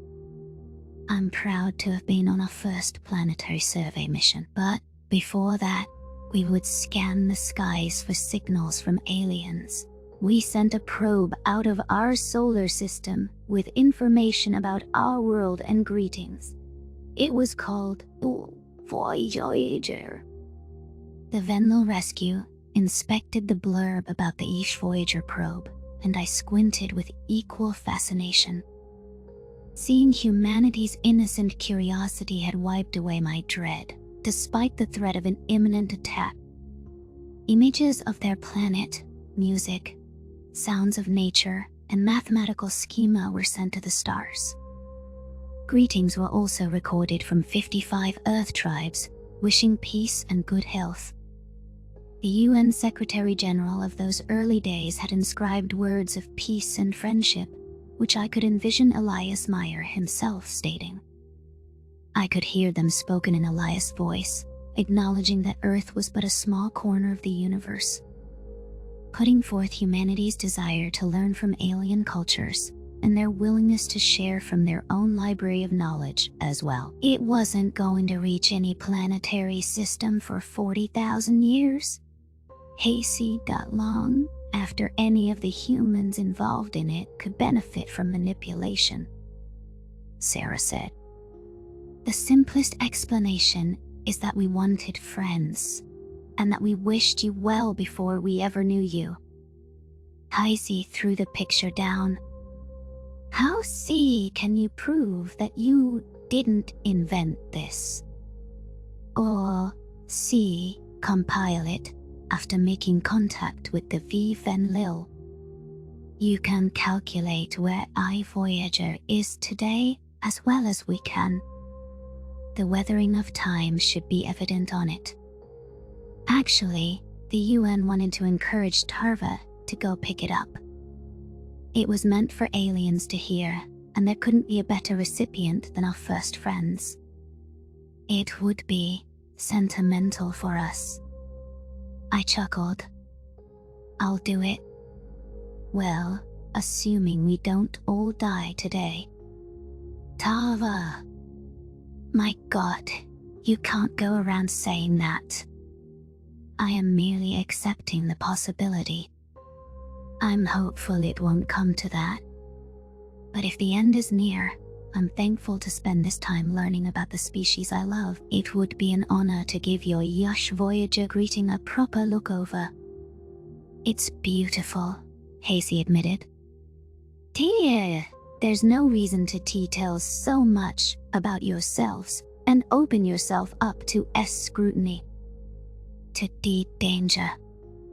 A wistful sigh was all I could muster. They reached out to the stars and expected the galaxy to do the same. They couldn't help themselves. It's simply humanity is as a species. My holopad buzzed, alerting me to an incoming message. I snapped my focus away from Sarah and ignored stares from across the bunker. The human and I were recognizable figures on Venlo Prime. It was our security who kept strangers from approaching. The people expected answers from me, and I hoped I had them soon. Call me at your earliest convenience, General Cam had texted. General Jones of the United Nations has pressing information.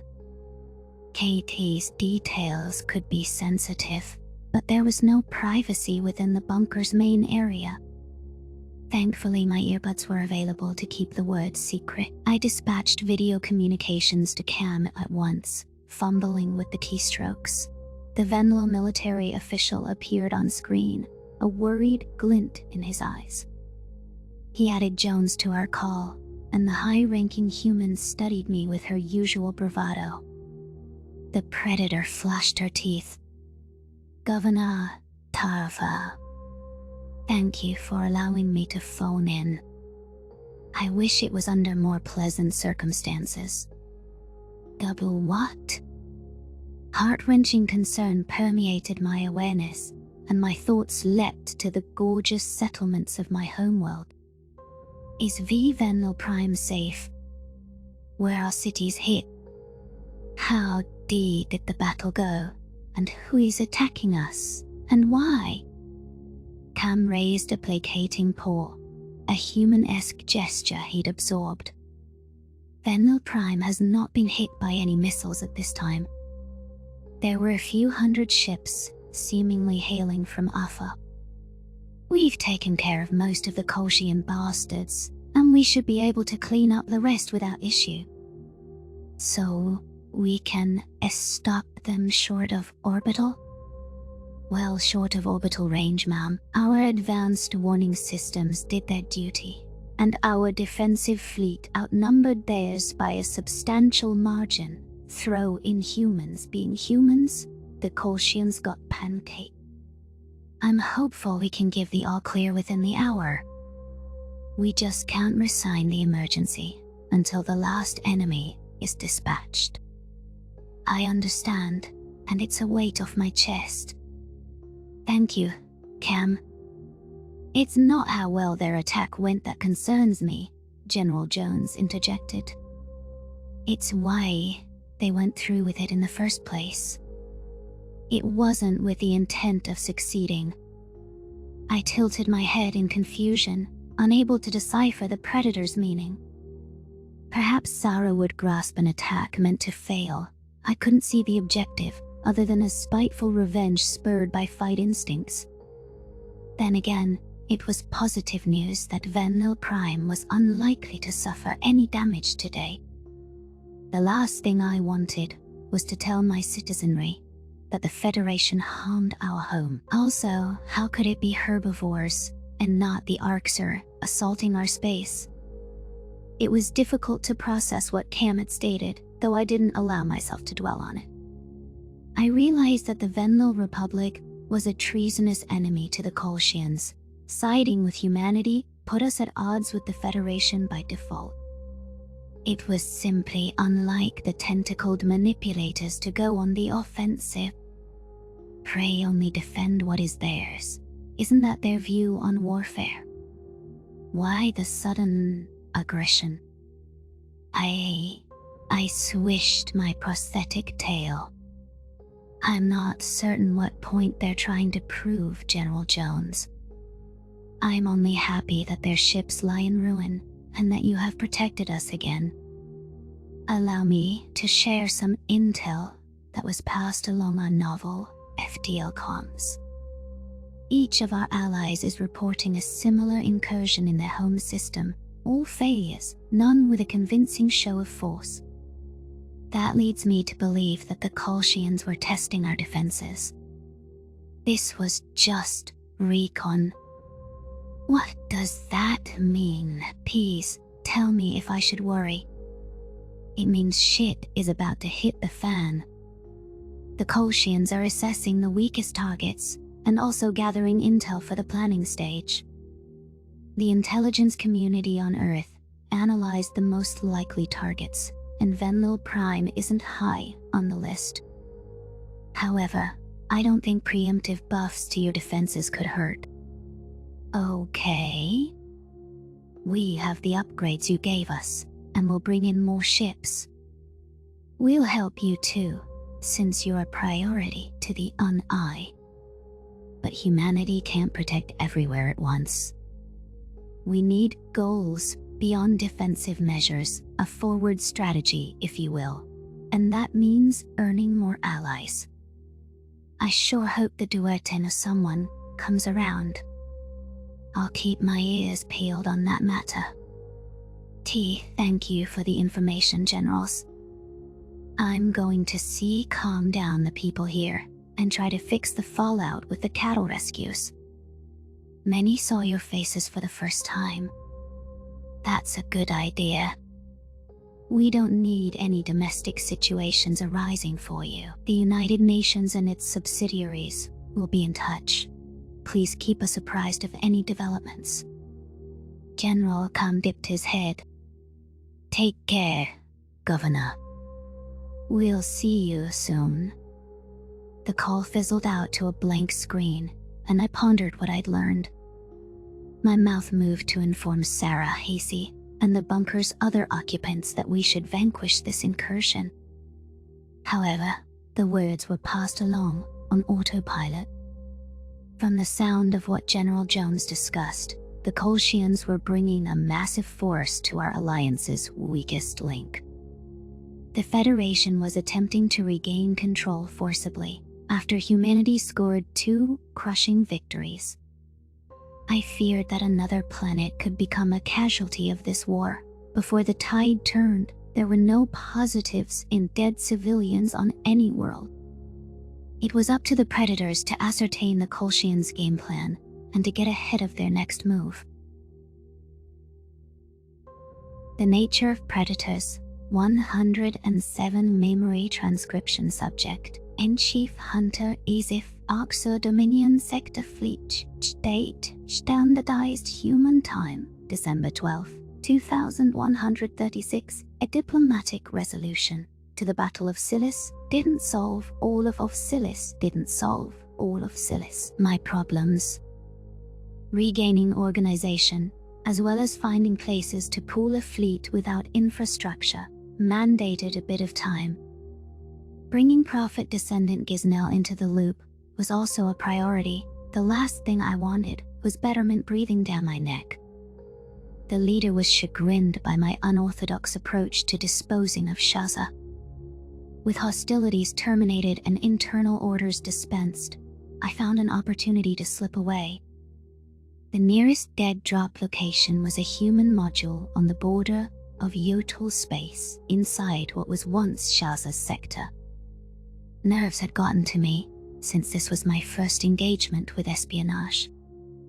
What was General Jones going to do with the information? Would humanity's actions reveal me as the source? Against my better judgment, I booted up a call with Felra during my travels.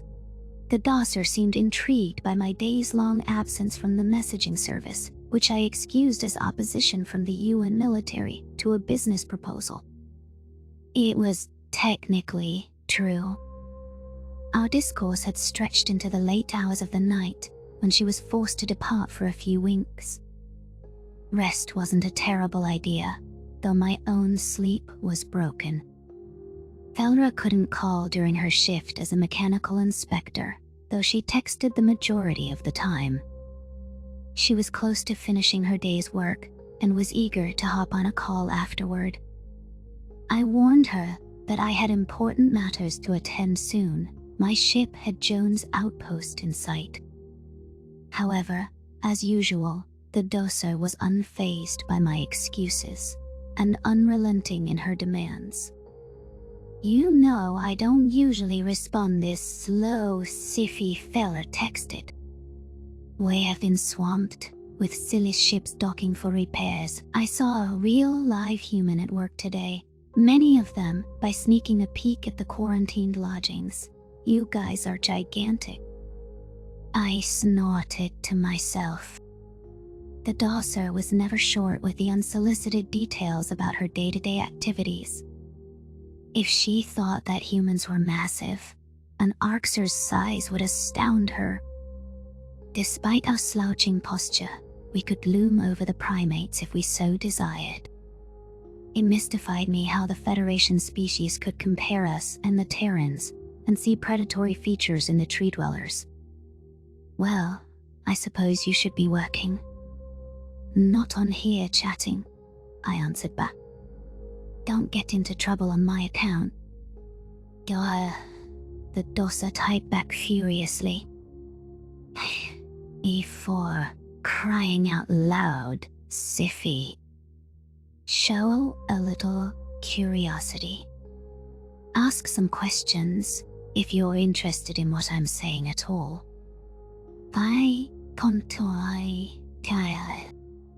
Did seeing the humans scare you, fella? Yeah, please don't be mad at me. I'm just being honest. I didn't tell you this, but I've watched a lot of human media since I paired with you here. Your comedies are hysterical and outlandish for one. And I only watched comedies. He watched the first human to appear on a Venlo talk show too. Some actor, he played off what the host was saying without hesitation, read discomfort with ease, and made fun of himself. So natural, conversational, and charismatic.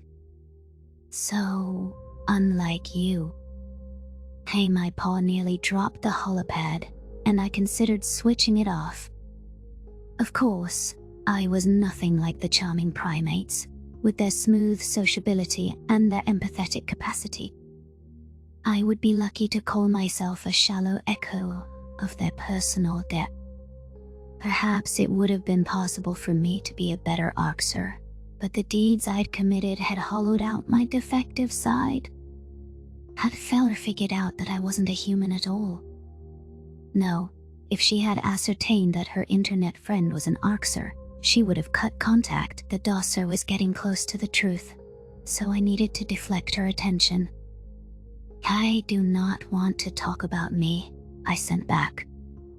You never want to talk about you. You won't tell me one thing that's real about you, or one thing that's not wrapped in mystery. It's like you think if you're genuine, you're going to scare me off. Just because I'm small doesn't mean I'm a damn coward. Key, do not think that, fella. But I would scare you off. It is a fact. You said the humans you saw at work scared you.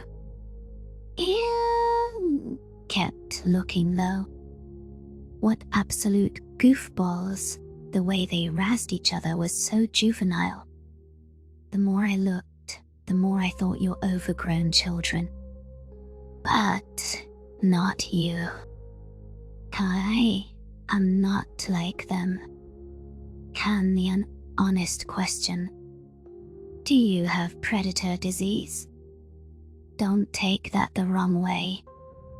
I thought there are harmless strains of predator disease, which isn't exactly a popular idea here. Gefina, predator disease. No. Antisocial, violent, non-compliant, non-conformist, lacking a full range of emotions, or delusional. Some combo of those. House, awaited attributes. You can call me non-conformist and leave it at that. Sifi. I'm not judging you. I just want to get to know you. I want to understand you. You cannot do either of those things. Don't you get it? I am not a good person, fella. I have thought about little but my own survival for decades. I'm not prepared to interact with people like you, or to censor myself as humans do. I don't want you to censor yourself. I think you are deeply unhappy and troubled. You don't deserve to be alone. Just open up to me, man. Shit. Let me guess. Now you'll say you have to go. Kia, die. Guess you know me after all. Goodbye. Kia. The way Feller peeled back my emotional layers and hounded me for personal insights left my defective side in a full-blown mutiny. I'd gotten too close to confessing the actual things I'd buried. Speaking with the pesky Dosser was always a mistake, yet I kept doing it. What good would babbling about my feelings do, other than to let misery overtake me? It wasn't like I could detail my life's work and the reasons why I acted this way to her. The road actions of piloting the ship distracted me from the message banners accumulating on my holopad. It buzzed with an incoming call as I descended toward the minimalist human station. Growling to myself, I took the device and shoved it back in the drawer. If I had any courage befitting an Arxer, I would delete that silly rodent's contact info. No, I would remove the entire SwiftPair application. Just take this stupid communique and upload it to the blasted human's computer network. The Arxer's future is relying on you, while you spend time caring about random prey you just met. I jerked upright as I realized which thought had crossed my mind. Caring about Felra was an unacceptable indulgence. That was the exact reason why leaf-licking races made illogical decisions for the preservation of one individual. Oftentimes, caring about another managed to get people killed or cause grave detriment to their own lives. It was foolish weakness, and there weren't even social benefits in my case. Docking was completed just outside the dead drop site's sole entry. As I disembarked my ship, I was livid with myself. My claws swiped through the empty air, and my temper boiled inside of me. The fact was, even if I envied the humans' illogical morality and society, I was not one of their kind. This weakness needed to be purged at once before it ruined me. Fucking Tarva, with her stupid ideas. Oh, I really need a friend, I ranted to myself. The airlock hissed open at my arrival, granting me access to the one-room space station. I'd stormed through the docking tunnel in a haze, and I couldn't wait to return to my ship. The point of my operation was to end the cruelty and starvation of my people. Thought revealing Gisnell's plot was a way to up the ante. It could stoke the flames of open rebellion. The data drive in my grasp felt heavy from its importance. A green light flashed in a wall camera, likely activated by a motion sensor. I leaned closer to the computer display, tracing a claw across it. There were multiple ports, but I needed to find one tailored for my specific hardware. Perhaps General Jones or one of her henchmen had the sense to leave accessible instructions. Wait, did humans even know Akshar script? The lone computer monitor blinked to life, and I wondered if it was triggered by my presence as well. My pupils flitted up, seeing a feed of General Jones' face on screen.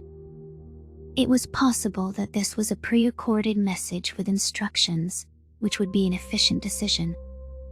However, the primate's eyes seemed to be following my movement. "Is this live?" I queried. The human dipped her head, dust-colored bowl cut waving slightly. "Yes, as if this is a real-time communications feed. The point of a dead drop is to have no contact with you, yes?" "You are correct. Don't consider this standard practice for our discussions, but I needed to speak with you. The motion sensors tipped me off to your arrival.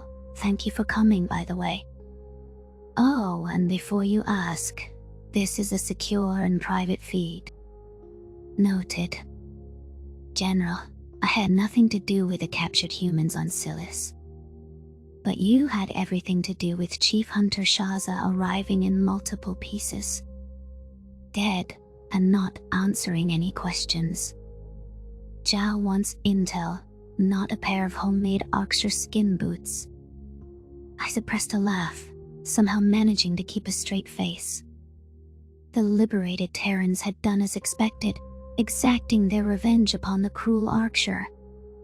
It was a fitting end for her. After the gruesome death she'd given to a sapient predator, I had been looking forward to executing her myself. Outsourcing the work tempered the pleasure, though the outcome was still satisfactory. How could I have possibly known that humans would kill their own prisoner? I asked, baring my teeth. "I sent her with Zhao's people, just as you asked. This seems like the problem is on you." Jones narrowed her eyes. "As if you knew exactly what would happen." If this is what you needed to speak with me about, perhaps I have nothing to share with you after all." "It's not. I'm just warning you not to play games with me in the future. There's bigger things at stake than your personal vendettas. Consider it your payment to me for helping you, yes?" Shaza called me elderly. She's also a cannibal who intruded on my sector. I am aware of her history, but her insights would have been valuable to the United Nations. If you want to overthrow the Dominion long term, sacrifices must be made. With that said, I would love for you to brief me on what you came here to share. Gisnell told me that the Arxer unleashed the virus on our own cattle. Betterment purposefully imposes strategies that prevent the Dominion from recouping enough prey to feed us, whether through raiding or breeding. Therefore, I doubt my government would have any interest in lab-grown meat or non-sapient cattle. The human was quiet for a long moment, biting her lower lip. Intelligence gleamed in her binocular eyes, which studied me with interest. General Jones leaned forward to the camera and offered an unnerving smile at last. There wasn't the slightest element of surprise in her expression, or any sort of reaction like I had expected. Did anything throw the military guru off her game? I surmised as much. Jones sighed. There's no logical explanation for the Oxford's rating policies, shooting yourselves in the foot.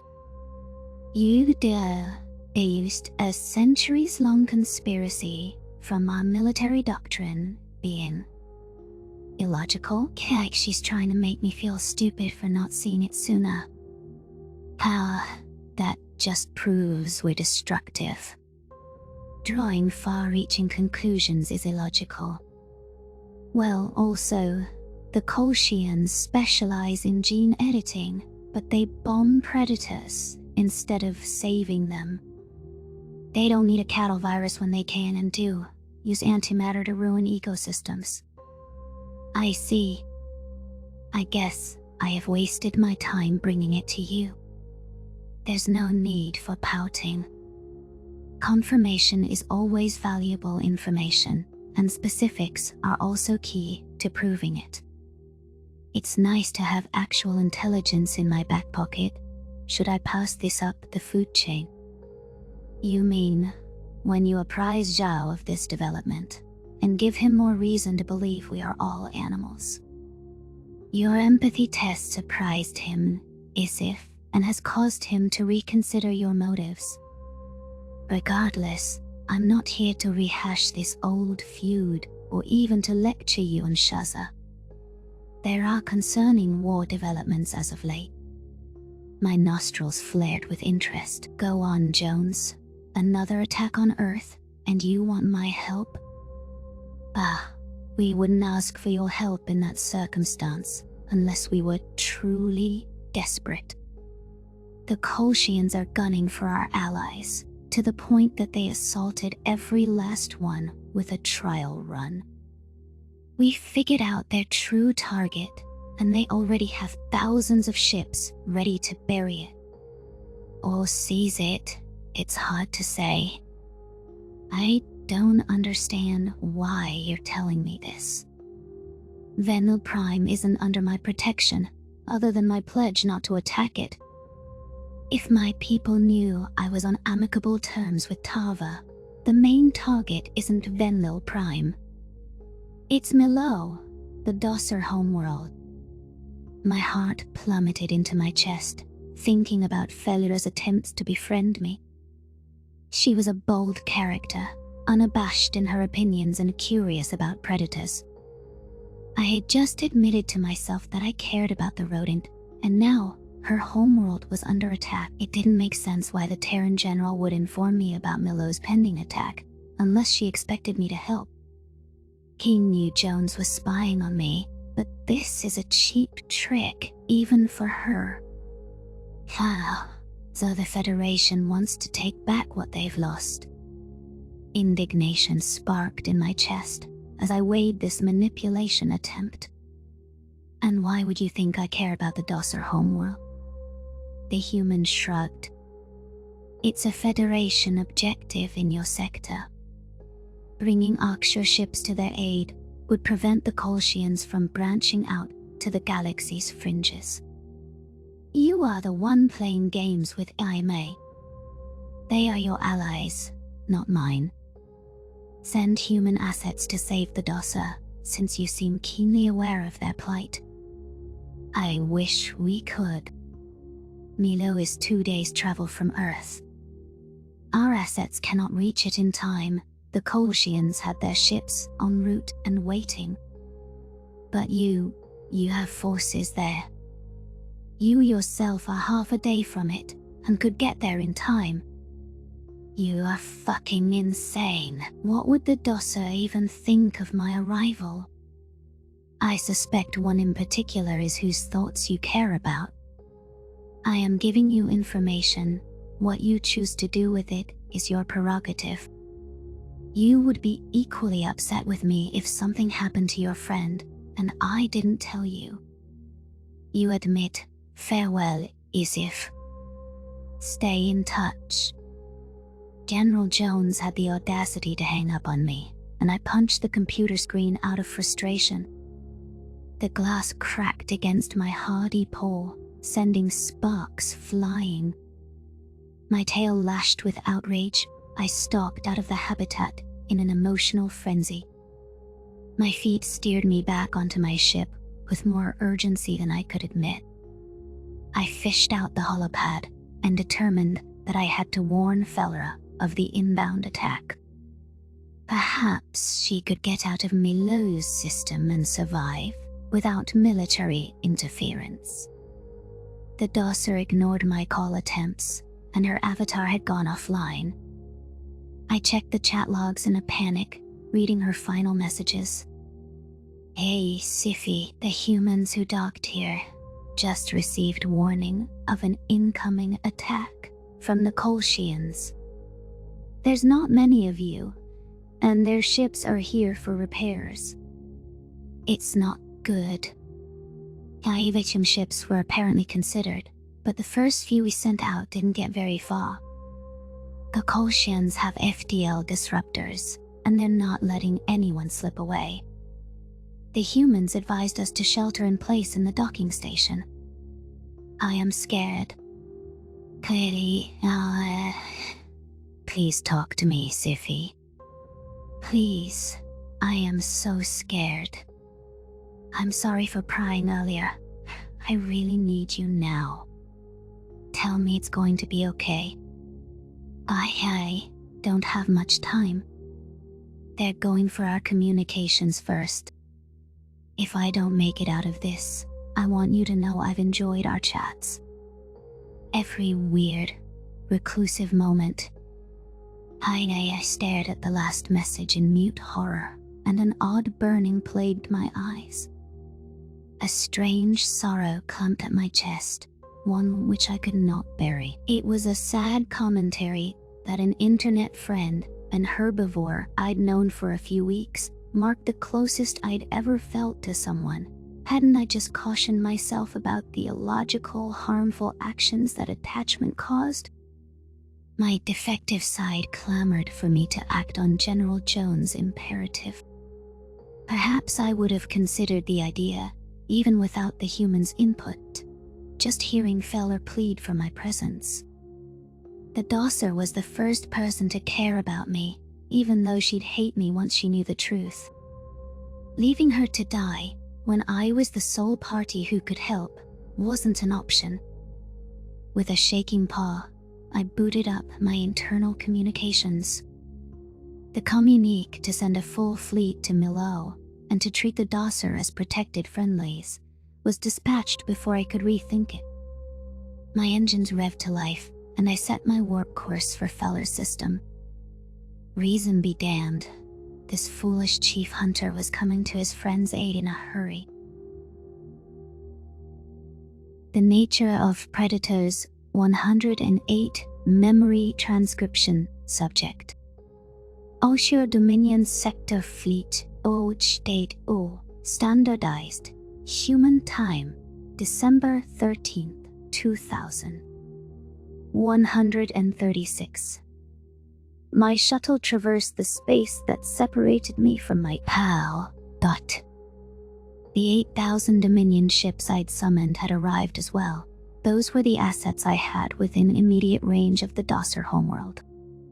The Aksha fleet awaited my command, requiring further instruction as to our goal.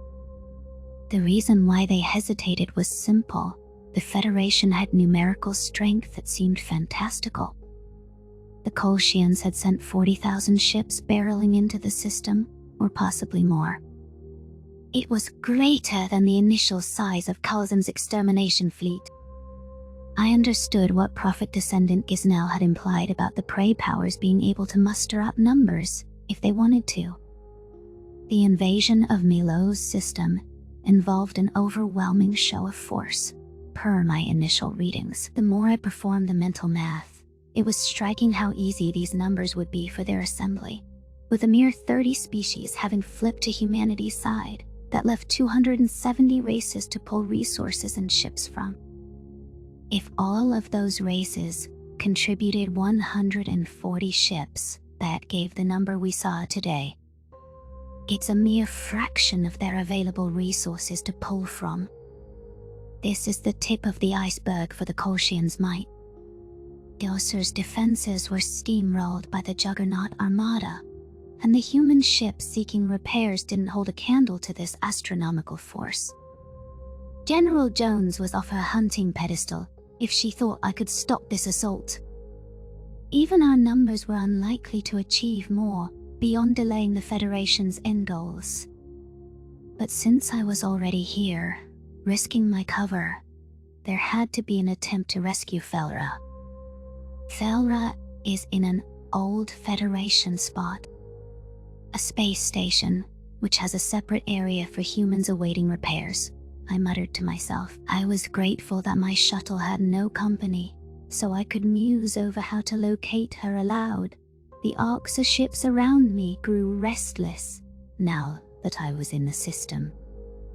They expected orders from their chief hunter soon, and it was a matter of time before the UN or the Federation noticed our arrival too.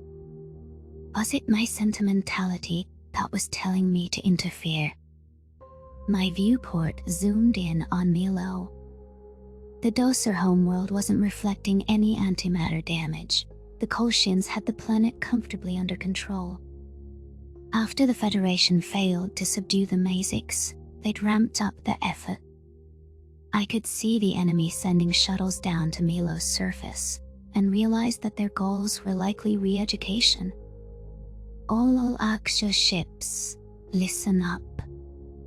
We are here at the request of the United Nations, who have the means to feed all of us age forever. I barked into the Dominion's encrypted feed. Some of you were there on Earth, and you remember how well fed you were. For that reason, I expect your hunting efforts to avoid Terran-affiliated races. We know it will be worth the pittance of restraint. Now engage with the Federation attackers, at once. Our ships surged forth out of various gravity wells, swarming the handful of attackers allocated to outer stations. I was bent over my holopad and scrolling through a poorly secured military personnel database. Inspectors were considered part of the Space Force on Milo, as far as I remembered. That meant I could figure out which outpost Felra was assigned to. Plasma munitions flashed across the void, and the element of surprise allowed us to pick off any stragglers. Dosser defenders, complemented by an array of UN ships, seemed to pause their desperate efforts. There weren't many friendlies left within the system, but the survivors seemed baffled by the Arxers' arrival. Perhaps they thought our onslaught was an inopportune coincidence. Attention, military personnel of the Dosser home system. I broadcasted my next message onto an open channel and tried to eliminate any hostile words. The Arxer are here, at the behest of the United Nations, to aid you in defending your claim against the Federation. I will only warn you once. Do not fire upon us. My pupils darted back to the screen, where I'd searched up Feller's file. The rodent's likeness was unmistakable in her documentation, and her present assignment was listed near the top. I searched up the space station number, pinning it down on a star chart. The rest of the battle faded away as I raced to pull up that location on the viewport. The complex was nestled within an asteroid belt, which separated the inner and outer planets. A few dozen Federation attackers had tamed its meek defenses and docked with the station to capture their inhabitants. The energy readings in the vicinity were fresh, suggesting that the Kolshians only put down spiteful, human resistance in the past hour. There might still be time to save the Dosser, if you hurry. I hurled the maximum output into my thrusters, and my shuttle blazed a path for Felra's station. A few Arcshire vessels tailed their commander, though I figured they were baffled by a chief hunter leading the charge. This entire mission was going to raise questions I couldn't answer. I didn't have the time to waste on tech. The Federation vessels pulled away from the station and met us for a head-on confrontation. I shirked the engagement altogether, leaving my underlings to duke it out with the prey. The sudden courage from the Colchians surprised me. It was clear they were more competent than they let on. My eyes swelled with franticness, searching for an open docking port. There are none. I hissed to myself. None. I don't have time for a proper breaching action. I have to get down there. For fuck's sake, I'll make an opening. Scanning the station's blueprints, I identified a maintenance tunnel, which should be well clear of any living quarters.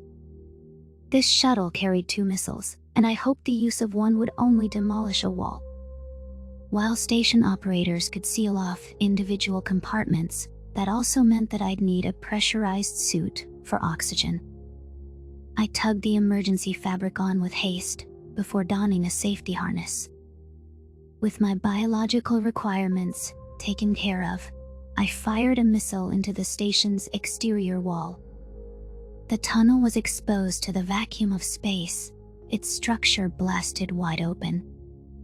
Bullets clipped my rear flank as Federation hostiles noticed my approach. Curses spewed from my maw, and I wrenched the steering column toward the new gap. The shuttle closed in on the Dusser space station, dodging enemy munitions. I held no interest in returning fire. That would increase the amount of time it took to reach Felra. My ship's nose dove through the opening, and I twisted the vessel's body to skid along the floor. Warning friction resulted in both an awful screech and shuddering sensation before the tail slammed against a half-intact wall. My shoulder ached from the harness's restraint, but I unclipped it without waiting. My suited paws tucked a firearm into a holster, and I slunk out into the station. The night backdrop of space was visible through the gap, as well as distant exchanges of munitions.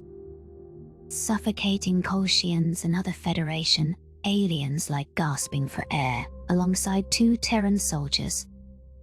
I grabbed one human in each paw and dragged them toward the section divider. The primates were lethargic, and their expressions were locked in an empty display. There was nothing behind their eyes, with no oxygen coming to the brain. I opened the emergency compartment, throwing the weaker predators inside. Sealing the hatch behind me, I removed my oxygen helmet. The Terran's skin had been turning blue, though they were rapidly regaining normal coloration now. I swished my tails politely as I could and allowed the humans a moment to breathe. Chief Hunter Izif, at your service. Sorry about the unforeseeable depressurization. What are your names? One primate began reaching for her service weapon, and I hissed in irritation. My gun was out of its holster in a second, pointed at her in warning. Her hand remained frozen in place for a long second before she submitted to my threat. I bared my teeth, a formidable warning rather than amusement. My tongue flitted between my teeth. You guys look like fresh reinforcements. Let me guess, the United Nations sent you from far, right across the border? You never saw direct action since Shaza's plan for a swift takeover of Silis was a failure. Go to hell, the female coughed. So I was right. I take it. I'm here as an ally. Where are the Dossa civilians? I promise I'm here to get them out, not to harm them. Everybody knows your idea of getting them out is a kettle farm. The other human sat up, pulling a broken glass instrument off his eyes. What are you really up to? Claiming this system for yourself, or making stupid? I'm a spy for the United Nations, a piss-poor one. That is what I'm up to. You and your government's stupid ideas. I have been personally motivated into offering assistance. A spy, huh? Of course, you're the one from Earth. They had every opportunity to take you to Area 51 or some clandestine facility. The female cursed in exasperation. Are you kidding me, Oleg?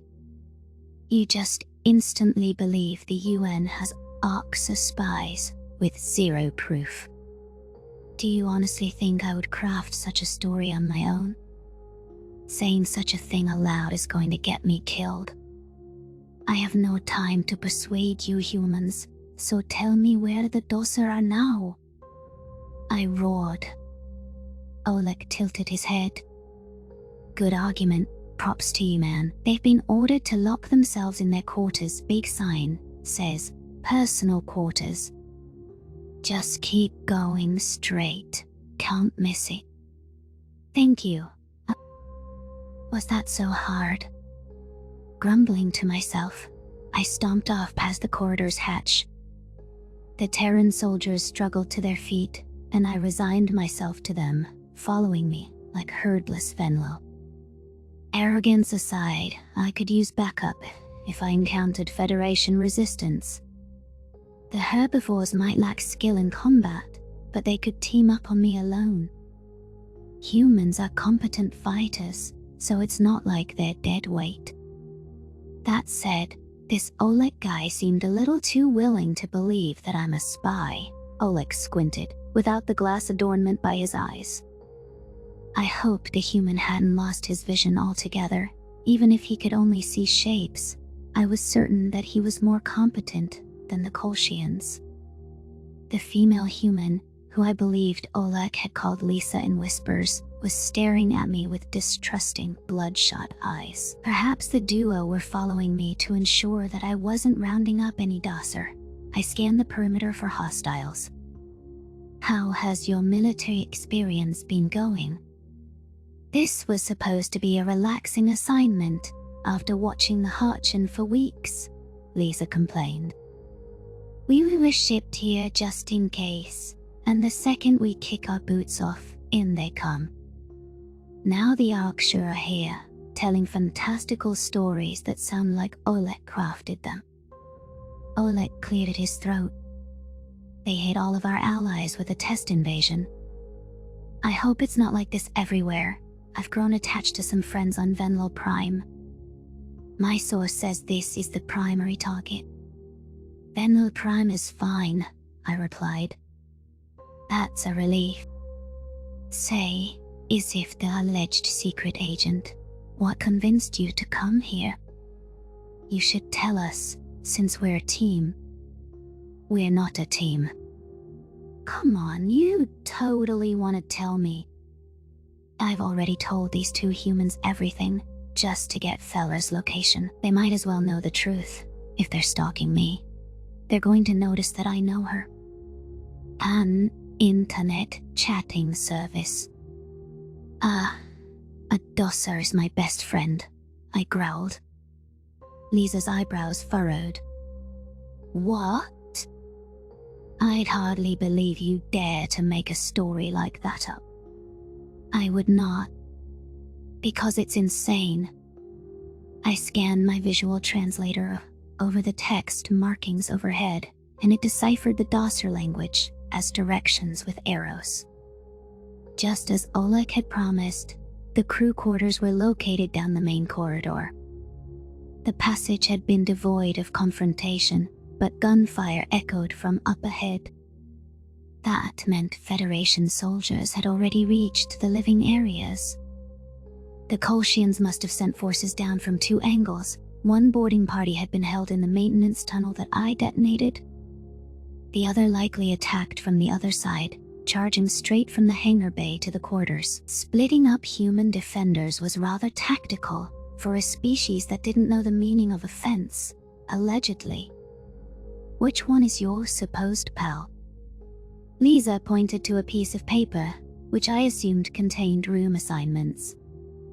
Also, I see a few dozen Kolshians and count 3 of us. Maybe we should rethink our strategy.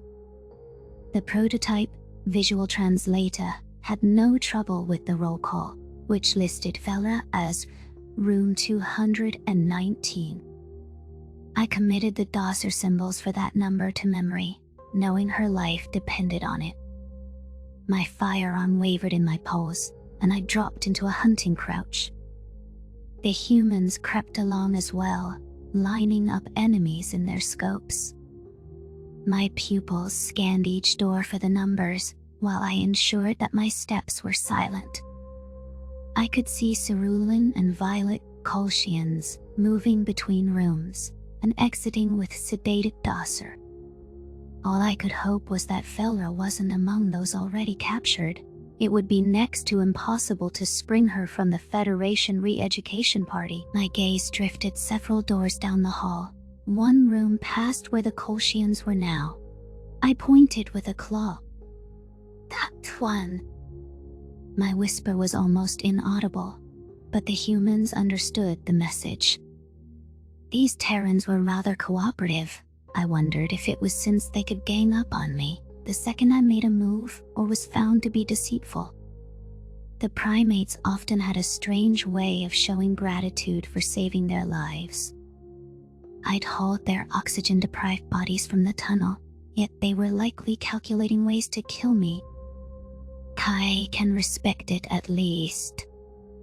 Unless I try to backstab them, I doubt they'll try anything stupid. Fighting the Federation is enough for now. Right now, the 3 of us needed to get past the Kolshian posse. The enemy soldier stood between us and Feller's door. The thought crossed my mind to use the Terrans as a distraction, but I knew they'd see right through such suggestions. How were we going to reach my Dossa friend without alerting the invaders? A firefight seemed like the only solution, so I gestured for us to charge. My claw depressed the trigger, and I nailed 2 Kolshians in the back before they could react. Oleg and Lisa joined in on my fire, peppering any soldiers that couldn't find cover. The Federation got their bearings in a second and hurled bullets back in our direction. We dropped down closer to the floor, crawling closer to Feller's door. Most hostiles had ducked inside the room they were currently raiding, but a few had moved on to the next quarters, room 219. I scurried past the first door, feeling static electricity as a bullet whizzed over my spine. Lisa offered suppressing fire as a visually impaired Oleg scrambled after me. The Federation had gotten to the target ahead of us, but I couldn't stop. I fired desperate shots at the advancing soldiers. No. We're too close to let anything happen. Panic clamped at my heart, seeing 4 Kolshians kicking down Feller's door. I could hear a shrill scream, which lacked power or grit. Adrenaline flowed through my veins alongside a deeper emotion of concern. I rounded the doorway in a fluid motion and used my nostrils to pounce at a Federation lackey. My body was acting on pure autopilot as I tore one soldier's throat on instinct. Feller's screams intensified, which encouraged my frenzy. If I was lucid, I would have realized she was shrieking because of my presence. However, in my haze, all I could see was 2 Kolshians cornering her. Another was tracking the rodent's movements from further back. My tail swept across the floor, earning a sickening crack as it broke 2 Kolshians' ankles in one swoop. The enemy tracker turned his gun muzzle toward me, and I punched out a fist on instinct. My appendage connected with bones, while the scent of blood hit my nostrils. Vision sharpened as the scent made my eyes dilate.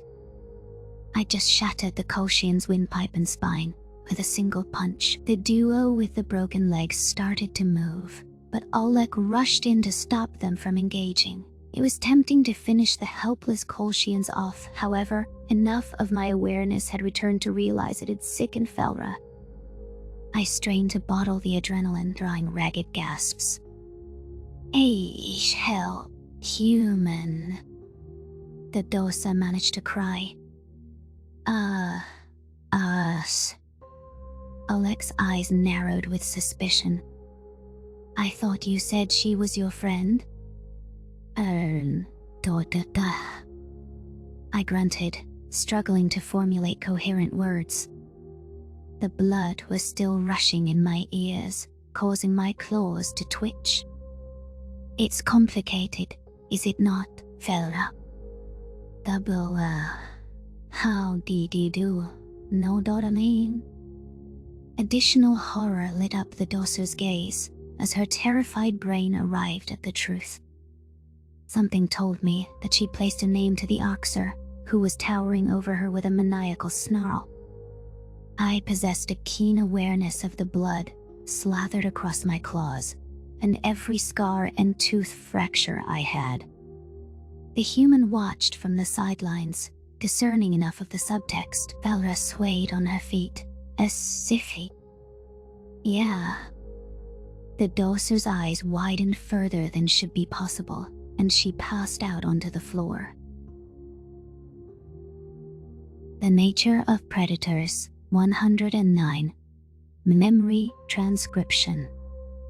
Subject Oan, Chief Hunter Isif, Oxor Dominion Sector, Fleet Date Standardized Human Time, December 13th, 2136.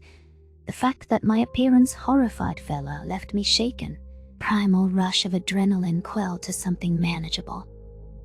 Bullets assailed the room's wall as I was cornered alongside a Dosser and a near-blind human. The unconscious Colchians, whose legs I had broken, were tied up to a desk as well.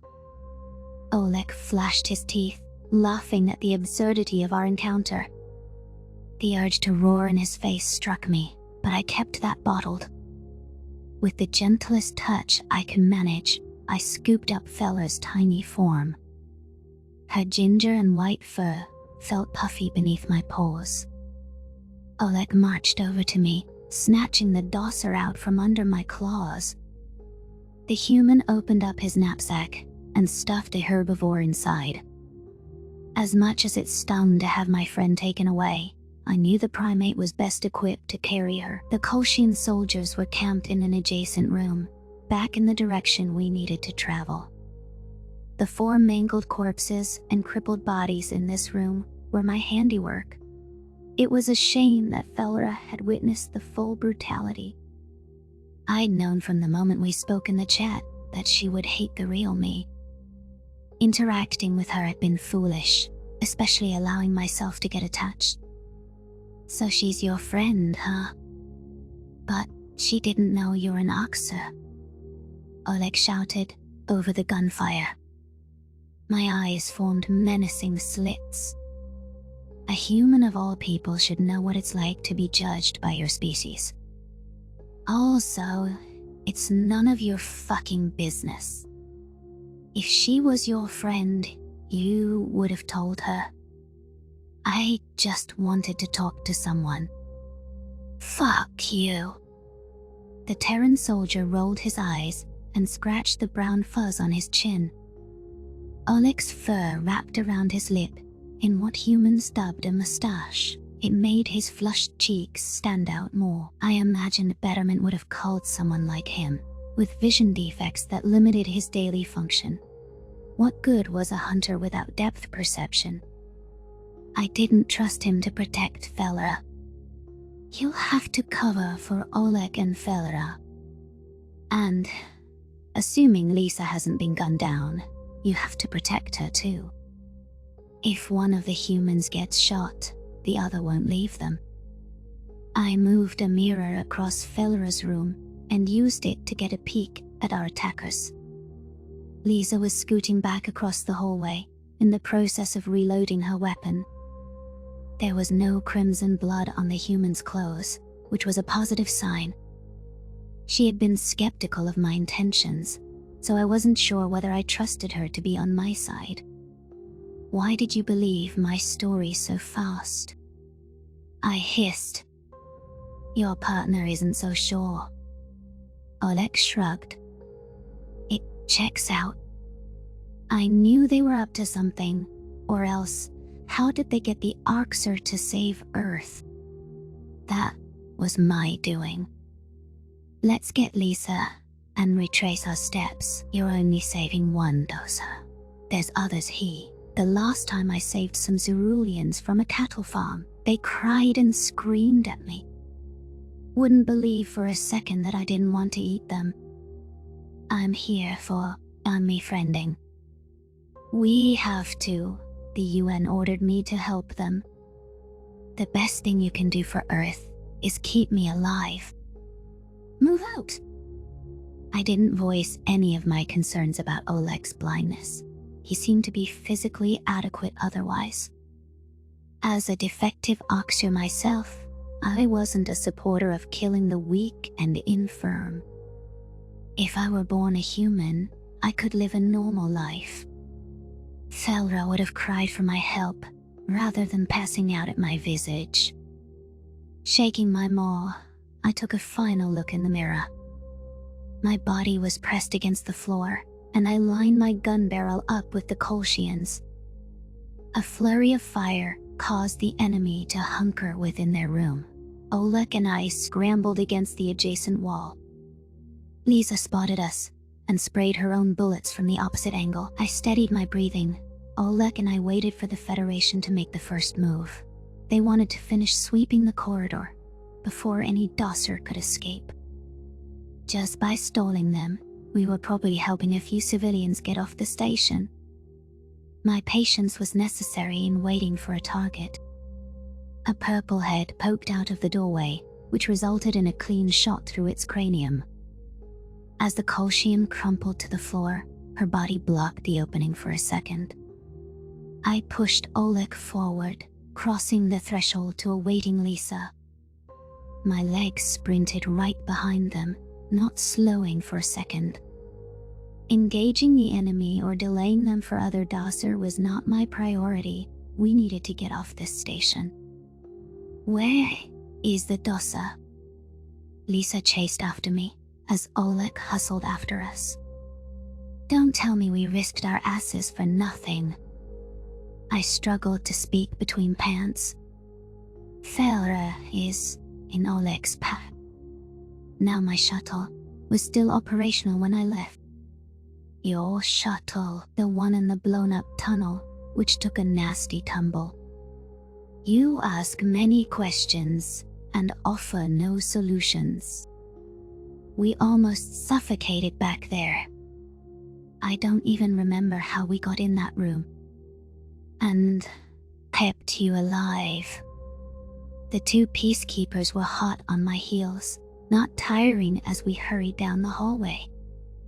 Even with my longer legs, the humans were beginning to outpace me. My breaths were labored, and I was grateful that we reached the sector divider. The Kolshians hadn't attempted to pursue us, so it should be a clean getaway.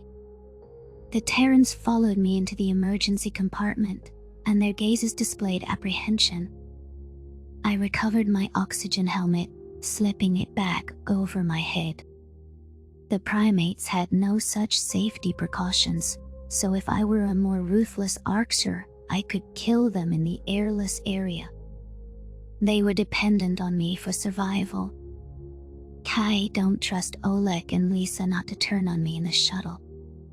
My past experiences with humans haven't been all pleasant. The cruel, self-centered thoughts felt as heavy as a rock in my mind. Thelra was safe in Oleg's bag, and I wasn't going to let the Dosser wonder what I did to the Terrans. I wrapped my claws around the two humans' shirt collars, ignoring their protests. Opening the airlock with my tail, I dragged them a few dozen paces to my shuttle. The primates would be crewing my shuttle, and that was the end of it. The four of us boarded the shuttle, and I tried not to fixate on what I would say to Felra when she awoke. The battle for Milo had not gone in our favor, just as I anticipated. There was shock value in an Arxer fleet coming to the Dosser's aid, but the Kolshians had brought the largest fleet in living memory. The typical strategies we employed to make the skittish Federation flee weren't having their usual effect. When the cowards didn't run off, their numerical advantage was insurmountable. The United Nations' efforts were concentrated on escorting evacuation ships, rather than holding the system. The fortunate news was that the Federation were not bombing the planet. Their ground occupation meant this wasn't a life or death contest. We could compile a greater number of ships and return to take the planet back. However, the Arxer's intervention need to draw to a close. Messages from Prophet Descendant Gisnel had flooded in, demanding to know why I defended Milo. He demanded that I withdraw all forces from the system, or he would send someone to dispose of me like Shaza. My execution was still on the table, especially if my rescue mission became known. All Arxer ships, Betterment has ordered us to pull back. These Dosser are not worth significant losses of this caliber.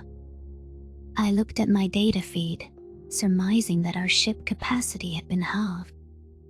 The Federation count had dropped by a few thousand, but our forces would be depleted sooner. Cover any Terran allies retreating from the system. If you can get off parting shots at the Federation, do it. A weak squeak filtered into my ears, and my head whipped around. Felra had been placed atop a wadded-up blanket. Her tiny whiskers had been twitching in her slumber. Lisa was sitting next to her, wearing one of those asinine visors that humans cave to. A small part of me wished there was a mask that could hide my face. Even if I covered my optical receptors, the serrated teeth were a deal-breaker. "Ich human," the Dosser croaked. "Where am I?" Lisa pursed her lips with sympathy. "You're on an evacuation shuttle. How much do you remember?" Felra's eyes rolled back in her head, and she nibbled her lower lip. I could tell she was running through the details of the Federation attack, in chronological order. It was apparent when she hit the terrifying moment when I had burst through the door to save her. Perhaps she didn't remember that the ghastly Arxer had used her pen pal's name. G. Gray snapped K. Kolshian's neck. She squeaked. Said it was Siffy. The Dosser's pupils surveyed the room, alight with panic. I quickly swiveled around in my chair as her gaze landed on me. I wanted to melt into the floorboards and cease my existence then and there. For some reason, her terror felt like a knife wound to the chest. What I'd told her on the messaging service was correct. I deserved to be alone. Lisa cleared her throat. "Isif can't hurt you. You don't have to look at him." Felra sniffled. "Isif? And not Siffy is a nickname given to me by a Gojit child," I growled. "A refugee who was taken in by a human. Someone I cared about on Earth. Great. Now you admitted your affection toward Nulia too. You're losing your grip." Sitting here now, the stupidity of my actions slapped me in the snout. Mobilizing an entire war fleet to defend the Dosser, all because of a few internet chats with a false premise, was insanity. Felra hated me, and she had every reason to. Her first impression of me was when I killed 4 Kolshians with natural weapons. The species she was actually intrigued by was sitting next to her, comforting her over me. The Dosser buried her head in the blanket, nose twitching. Tiny tears leaked from her eyes, and her sides rose and fell in shaking intervals. The humans seemed to pity her, from what I could glean. Oleg was peering over the top of his book, Per the visual translator, the title read, Chow Why? The United Nations really funded FDEL research. Yeah, I had a vague curiosity as to the contents of the pages, but this was not the time to ask. I don't even think he's actually reading it, given that he can't see. He's just pretending not to stare at Felra. Oleg slammed his book shut. Maybe pipe down over there, Siffy. You're only making it worse for her. I'm sorry, I mumbled. In the future, you should disclose to people that you're an Oxer before you expect them to respond well to you. I told her I was a predator. I never once claimed to be human. I allowed the idea to linger, perhaps because I wish I truly was one of you. I wanted to talk to someone.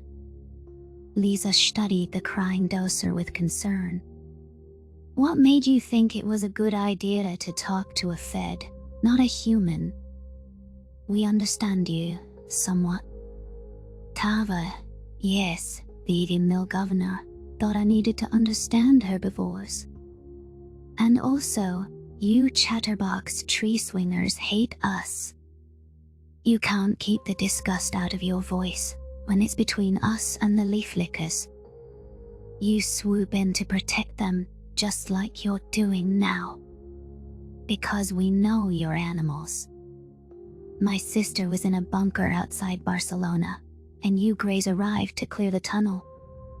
They watched you pull small animals from the grass and eat them live. A few cats were swallowed, whole companion animals. Sensitive topic, yes. Alas, they do not know what I understand about your cats and dogs. Cultural misunderstanding, which I will not make. I'm going to stop you right there. Wolfing down a kitten is not a cultural misunderstanding, Oleg chimed in. A cultural misunderstanding is giving the thumbs up gesture and not realizing it's a middle finger in some countries. The difference is, there's no death or animals getting eaten in my example. Felra shrieked in irritation. Stop. Shut up. A veil of silence was draped across the room. It would be comical for an outside observer to witness the tiny rodent, silencing 3 predators with a single order. I was relieved that the Doser regained her composure enough to make demands. My eyes studied her tiny form as she lifted her tear-stained head. 2 cents so myself, as humans do, Felra quoted. The sea constant mention of scaring me off. He fucking told me, eh? Gendered pronouns. I've watched V-vids about humans. I know how they act, the Doser continued. And I noticed that Siffy was not like them. He said he wasn't like them multiple times. I blinked several times. I am not like them. If you wish for someone to coddle you in a baby voice, you'll have to issue that request to them. Don't tell them about that. Sorry. Too late. Oleg and Lisa shared a look of pure confusion, mouthing a few words to each other. The male human mimicked an adoring expression and stretched his binocular eyes wide. He mimed a petting motion, running his rough palm down his book cover. Lisa snickered before waving a hand in front of her throat. The Doser whined in annoyance.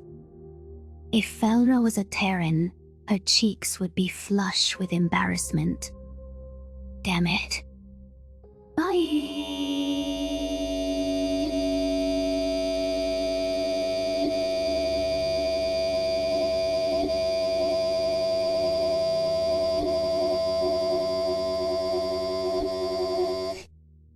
Felra focused her attention on me, and her whiskers twitched with fear. Are you going to do W with me? My nostrils flared. I do not know. I came to save you. I did not think past that, or about how to handle the consequences. I'm not going to harm you, but I cannot take you anywhere an Oxa would go. Just by coming here, I have ruined my cover. Betterment, that is our government's enforcement wing, will be suspicious of me at best. I might have just destroyed my chance at demolishing the Arkshire Dominion from the inside. Be back up. Demolish Dominion? They are cruel, and they are starving us purposefully, so that we are animals, as Lisa said. It goes so far beyond that, though, fella. The reason all Arkshire seem devoid of emotions or care is because betterment calls anyone who exhibits empathy. It goes back to your question of whether I have predator disease. You definitely do. Actually, I am the lone Arkshire, tested by the United Nations to pass an empathy test. I guess I have prey disease. I've always had softer emotions, and I didn't find social contact grating like most of my kind. Hiding those two differences kept me alive. Most Arkshire do tire of us talking to them, Lisa noted, because they are not interested in your mundane lives. Even I find it bizarre how you wage war on silence, though you're kinda quite intriguing to me. At any rate, I have no way to make friends among my own people, and I doubt I could pass as human on your internet. Oleg chuckled. You definitely couldn't. Your speech comes off as stilted, and you don't seem to know the appropriate response to most things. I am a little short on practice. Formal speech is my sole outlet, yes? And the things I've done to survive justify calling me a monster, so in essence, I do deserve to be alone. However, it was nice to understand what friendship feels like for a brief moment. Thank you, fella. I turned my attention back to the cabin controls, satisfied that I'd said my piece to the dosser. She had been an excellent friend while our doomed relationship lasted. It was time for me to accept that my isolation was faded. This was why my defective side was dangerous. Everything I had worked to build was forfeit, including the friendship I'd forfeited it all for. My mind zoned out as I set a course for Proxima Centauri, a system the Terrans used as a staging ground. I wasn't foolish enough to fly to Earth again, no matter how sorry Shael claimed to be. However, Felra and these two humans needed to be dropped off in UN territory. After that, it was time to face my likely execution with dignity and grace. Even my smooth tongue would have a difficult time talking a way out of this with Gisnell. He's livid. Palm ein full of pricks registered at the tip of my tail and startled me half to death. My conscious mind barely reacted in time to prevent a devastating lash. I froze up, trying to assess the situation. If those blasted primates were poking me with a sedative, I was going to rip their throats out this time. I wasn't keen on being in custody again. The poking sensation moved up my spine, as if tiny hooks were ascending my sloped posture. I inhaled heavily through my nostrils, scenting warm blood belonging to a dosser. What in the stars was Fella doing? It bewildered me that she'd left the comfort of her blanket and the overprotective humans crowding it. Felra perched herself atop my skull, right behind my eyes. Okay. We're going to do this together, but you'll have to, tell me more about you. I'm sorry, what? I hissed in disbelief. You said you didn't think past saving me. I don't want anything to happen to you, so we should think about it now, together. I am sorry about Milo. You are under no obligation to speak with me. or continue in this vein of friendship. I am incapable of leaving this ship at the moment, but I would let you mourn in peace. T. The Kolshians are re-educating my people. I'm not captured now, B, because of you. You're Sifi, and I'm glad I know the truth. I can smell your fear, Felra. It is very potent. I am scared of the humans too, for what it's worth. I jabbed my tail toward the flimsy primates. Them? They're lousy predators. They couldn't hunt with their bare hands if they wanted to. Or they can't even see. You broke my glasses, asshole. The male human protested. The Arksha would still cull you for needing vision goggles. Not that I agree with that. Lisa narrowed her eyes. What about me? Would I be on the chopping block? You ask too many questions, and you're repulsed by eating live animals. Most Arksha would space you, just for that. The female Terran snorted, as her pupils fixated on the dosser atop my head. Oleg's expression had gained a bit more levity too, since Felra made herself a physical accessory. Knowing how the human brain worked, the psychotic primates thought the sight was cute. Just having the rodent in my proximity probably made me adorable to them by extension. That thought didn't seem as repugnant to me as it once would. I couldn't believe that Felra still cared about me. I had a friend that accepted my defective physical form. Maybe one day, she'd be able to approach me without reeking of terror. Venlil had grown acclimated to the humans, after all. With 2 humans warming up to me and Adossa's help, perhaps we could find a way to unseat Betterment. My sector hadn't been lost yet. The Nature of Predators, 110 Memory Transcription Subject, Aishi Captain Sovlin, United Nations Fleet Command, Date, Standardized Human Time, December 15th, 2000. 130:16. There were 3 new additions to our personnel as we departed from Silis. The UN fleet caught wind of an incursion on Venlil Prime. Alongside every other allied race, the Venlil Republic's homeworld was as valuable to them as one of their own colonies. Humanity couldn't weaken the strength of Sol, but they allocated every resource they could spare. Their original allies were going to have every free ship with a gun strapped to it assigned to their fortifications. It was expected to be a quiet assignment, ensuring that the Venlil system was impenetrable. The crew were allowed to take shore leave on the homeworld's surface, though we were expected to stay to be able to return to the vessel within an hour if needed. Many humans brimmed with excitement about seeing an alien planet, including Marcel and Tyler. Slanik, Onso, and the Tillfish had gone with them. Word of the Tillfish child's outburst had gotten back to Marcel, and he put in a word with the captain. The United Nations could take the Hummer-obsessed kid to Venlil Prime, where he could interact with Terran refugees in a controlled environment.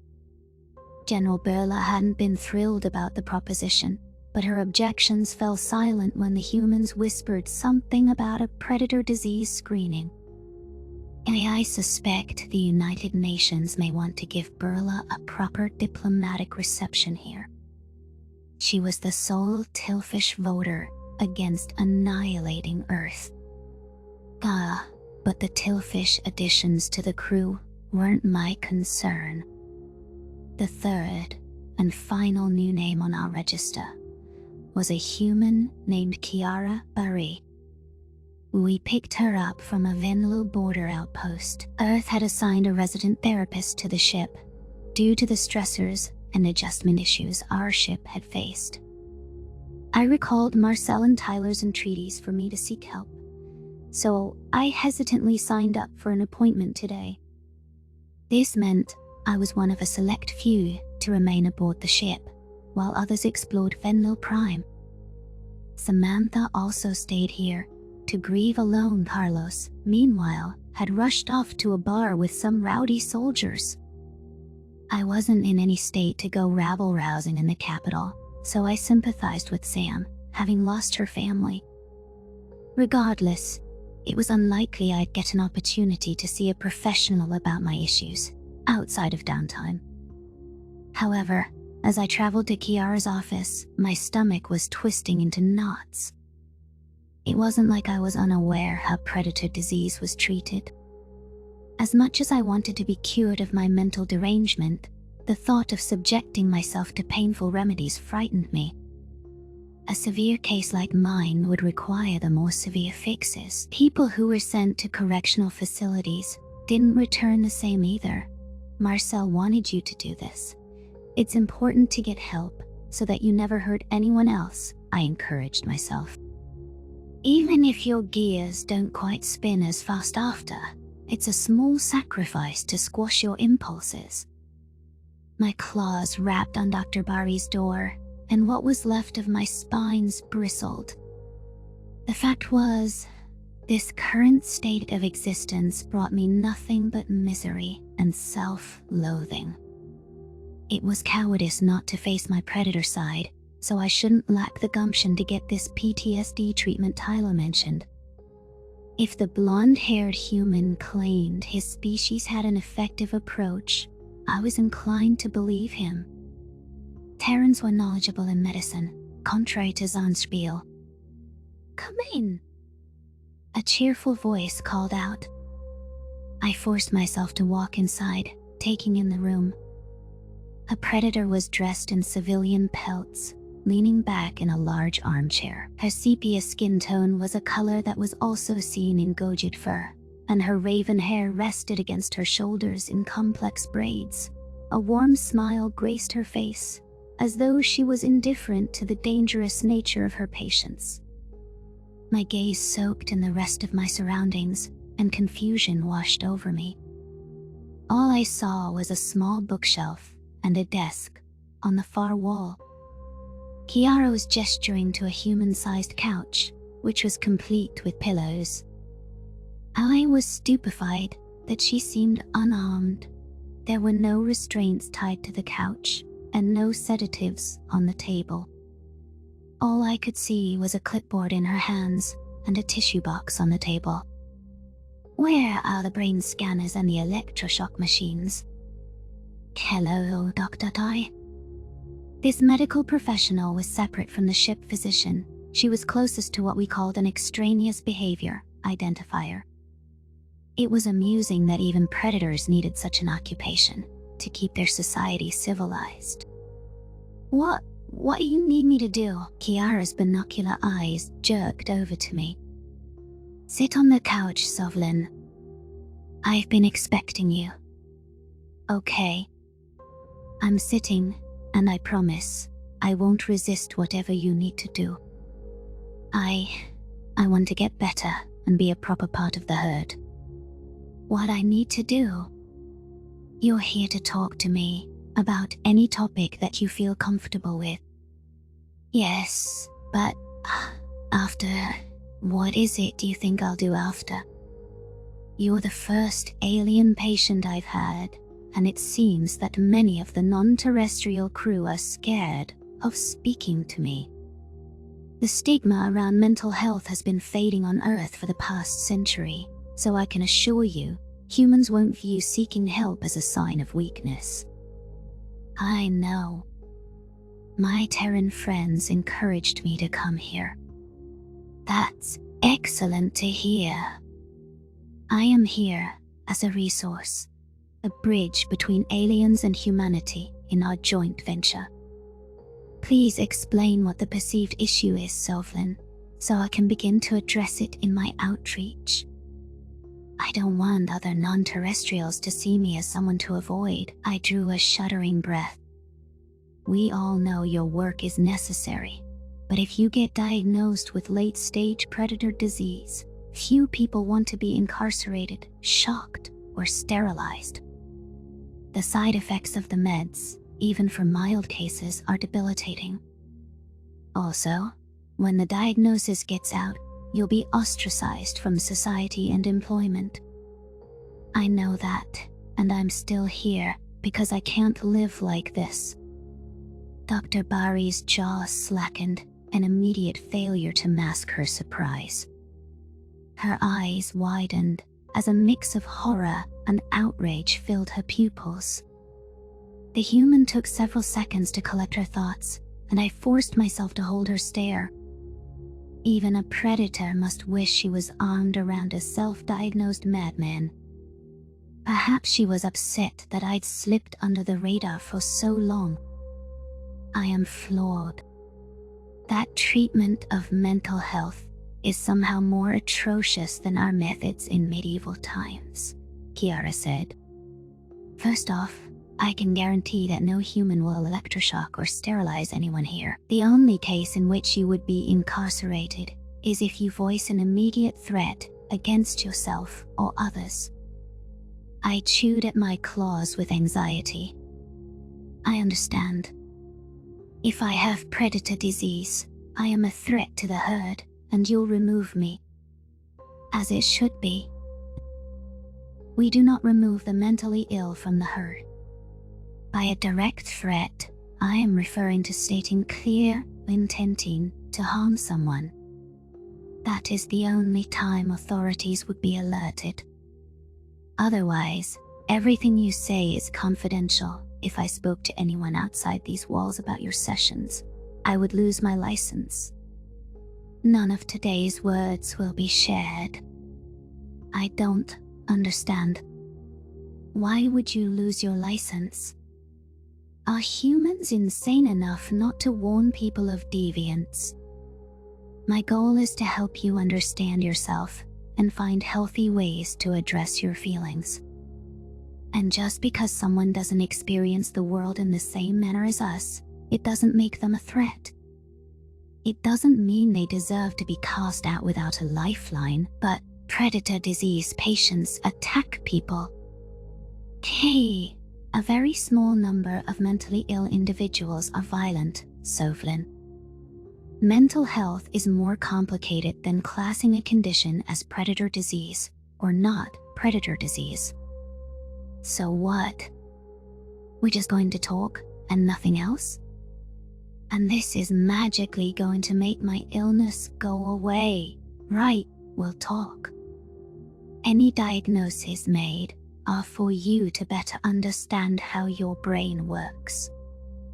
I may recommend that you seek evaluation for medicine if I feel it is in your best interest, however. This would only be to tackle specific neurochemical imbalances.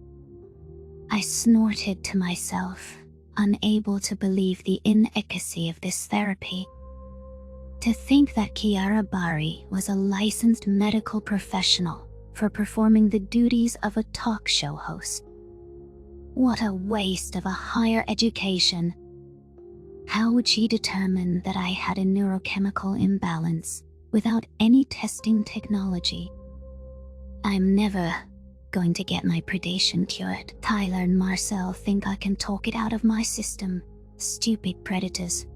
You'd think a violent species like humans would get the importance of catching outliers.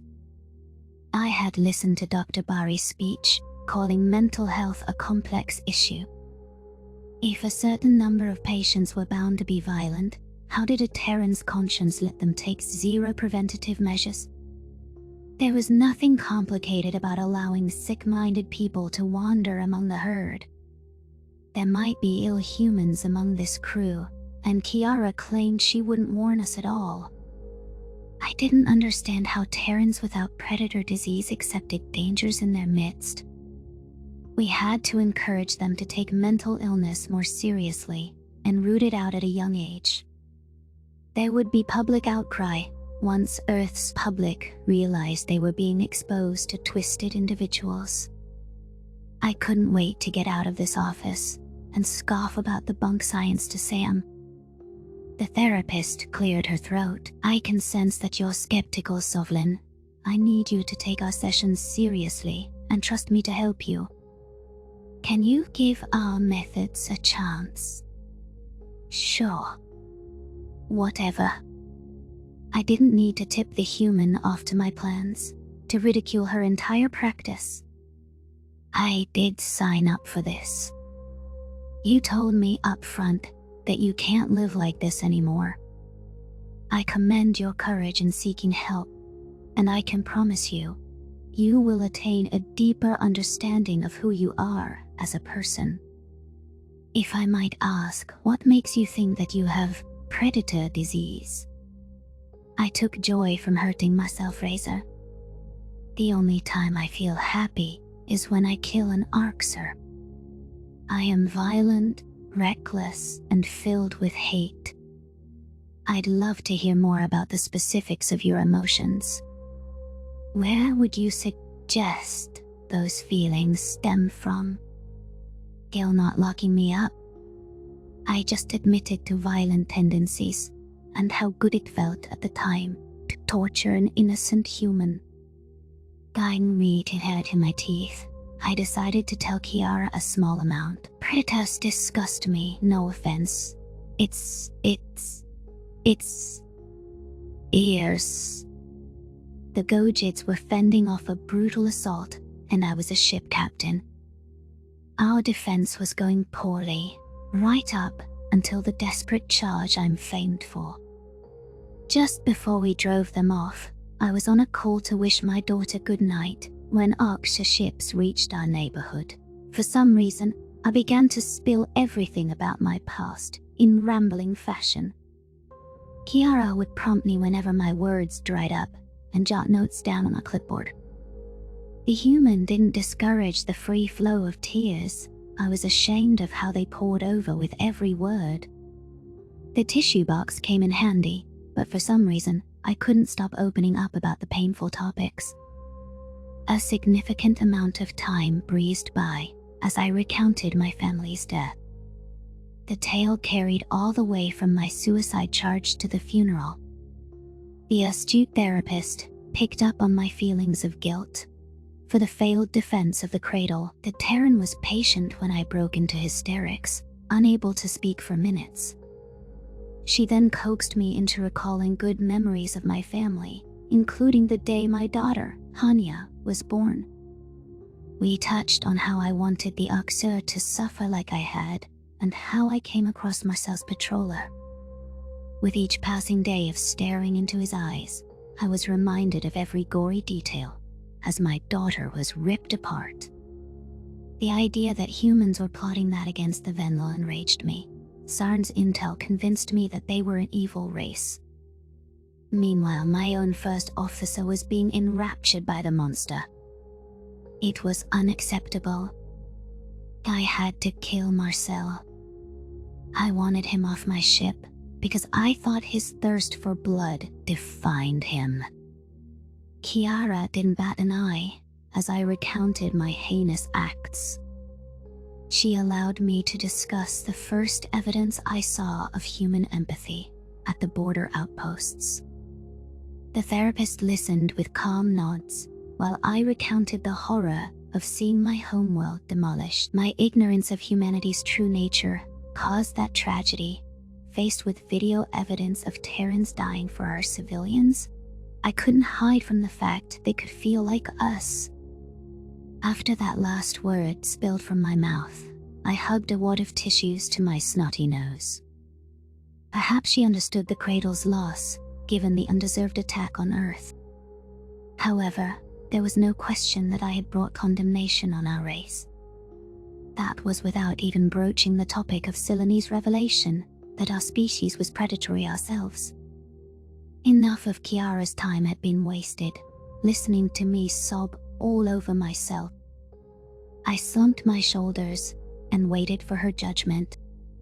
"Thank you for sharing that with me," the human said. "I can't imagine how difficult it's been to have all of this on your chest and to deal with such horrible loss alone. I am sorry." My head snapped up. "You are sorry?" I just dumped my issues all over you. You did no such thing. The intense emotional reactions you describe, as well as the flashbacks and the depression, all fit with post-traumatic stress disorder. What that means, in severe situations, trauma can cause lasting changes to your brain. You become stuck in that moment. There are steps we can take to mitigate your symptoms, including cognitive behavioral therapy and gradual exposure therapy. I don't understand. You don't have to. We are well past our time, but this was an important first step.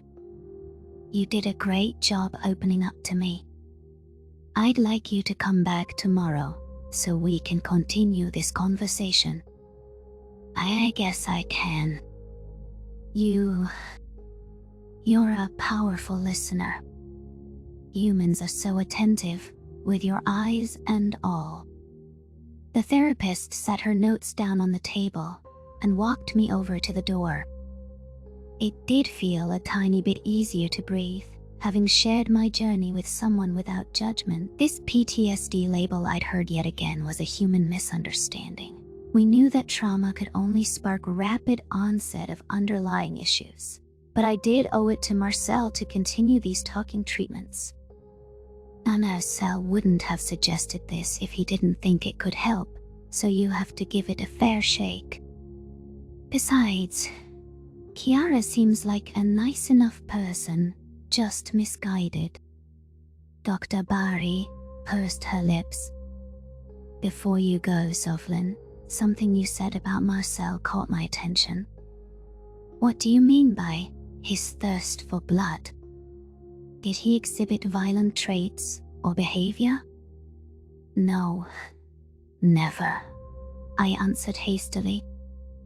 I just mean your natural predator instincts. It's actually amazing that your empathy suppresses those without fail. You know, the whisper in your brain to eat us whenever you're hungry. Your desire to kill things when you look at them. I beg your pardon? We have no such inclinations like you. Detailed. Is that what you think goes through my mind when I look at you? It's okay, I don't judge you for it. I know you can't help it. Listen to me. I am telling you those predator instincts don't exist. There is nothing to suppress. Please look up the Venlo empathy tests and see how we reacted to creatures in pain. Have you ever seen humans respond to blood and gore yourself? I nibbled at my claws and encouraged my brain to ponder the question.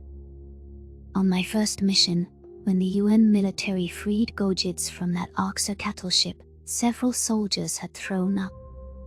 The sight of Gojid corpses left Carlos ashen with disgust. I thought the aversion to gore was strange at the time. The blood hadn't enticed them, though I'd wondered later if they were repelled by their own unwanted appetites. Humans were puking on the cattle ships, I replied. Chiara nodded for emphasis. That is the normal response.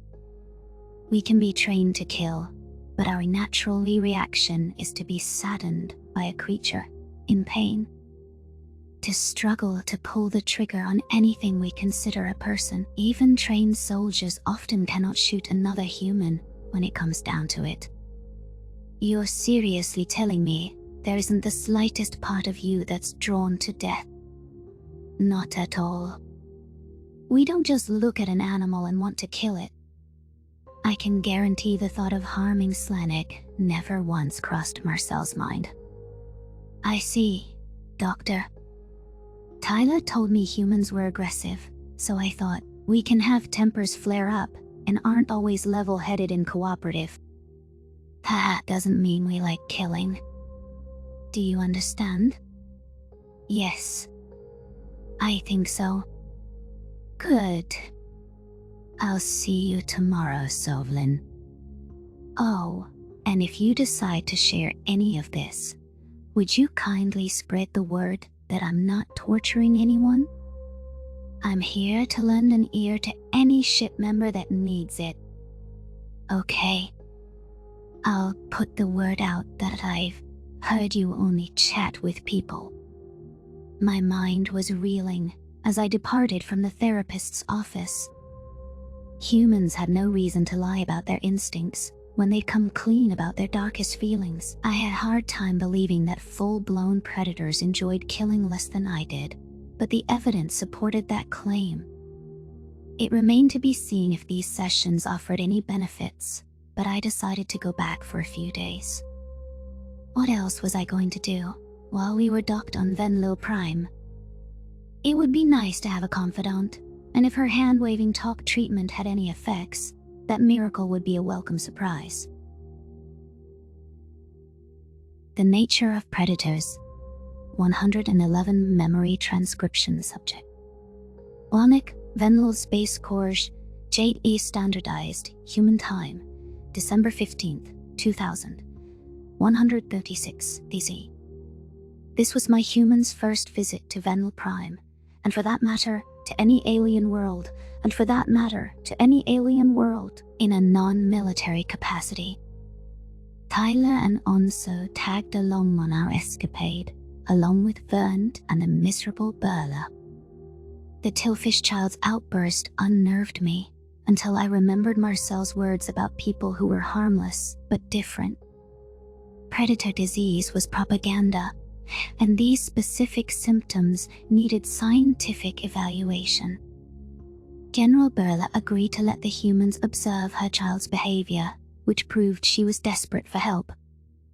I could tell she would have preferred to return to Silas. Marcel's reminder that the Federation would torment Vernt might have been the wake-up call Burla needed.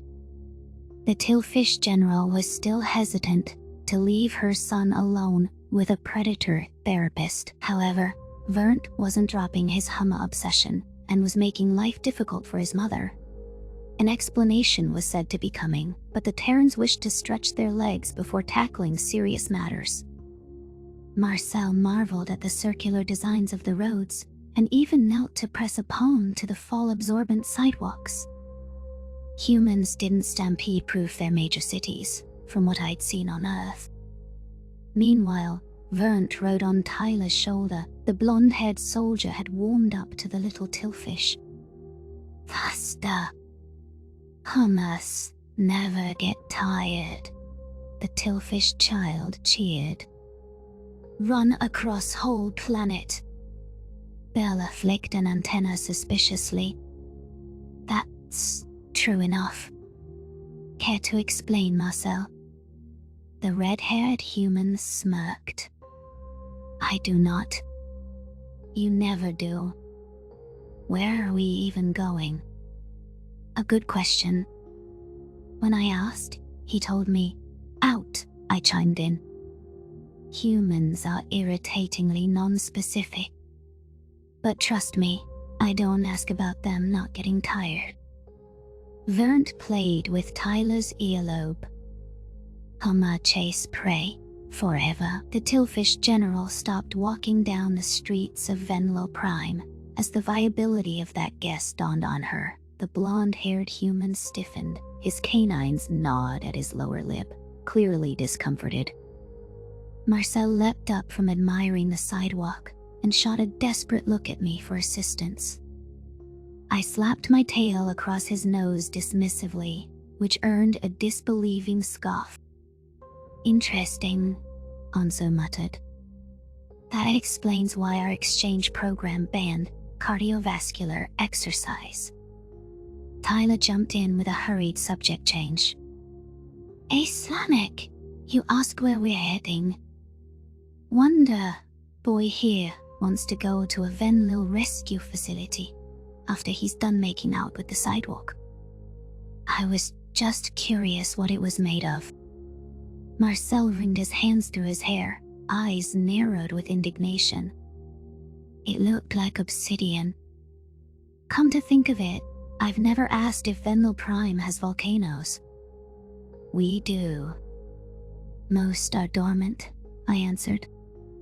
Bela still looked rattled by Vernt's observation. Wait, what is a Venlo rescue facility?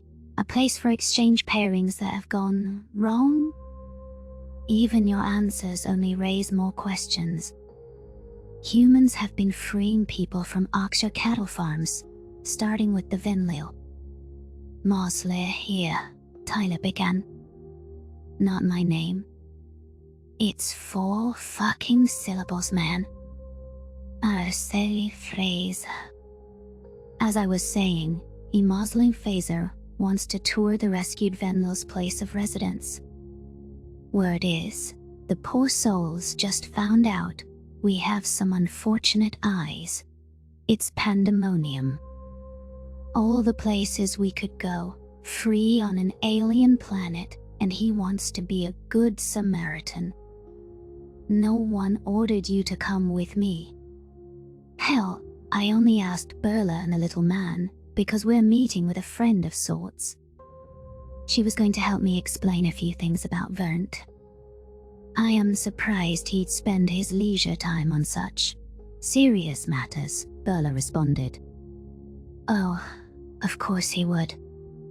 Tyler pressed a hand to one side of his mouth and leaned toward the Tillfish General conspiratorially. Marcel walks on water. His shit doesn't stink. Onzo gave a devious ear flick. Don't you mean Mazel? Homa Masle. Vernt agreed. Nulia will be so happy that your nickname is catching on, I said in a sickly sweet voice. It's so mature of you to accept it. You're a great adoptive father, Morsel. Gah. Marcel's voice took on a bellowing quality, and he fixed a glare inches from my face. I was unimpressed by his charade, and his dazzling eyes had no effect on me. I'm gonna have Monahan start the ship and leave without all of you. The Yotel snorted. Good luck with that. You're the new guy here. Also, if you think you can give the captain orders, you're in for a rude awakening. She doesn't fuck around.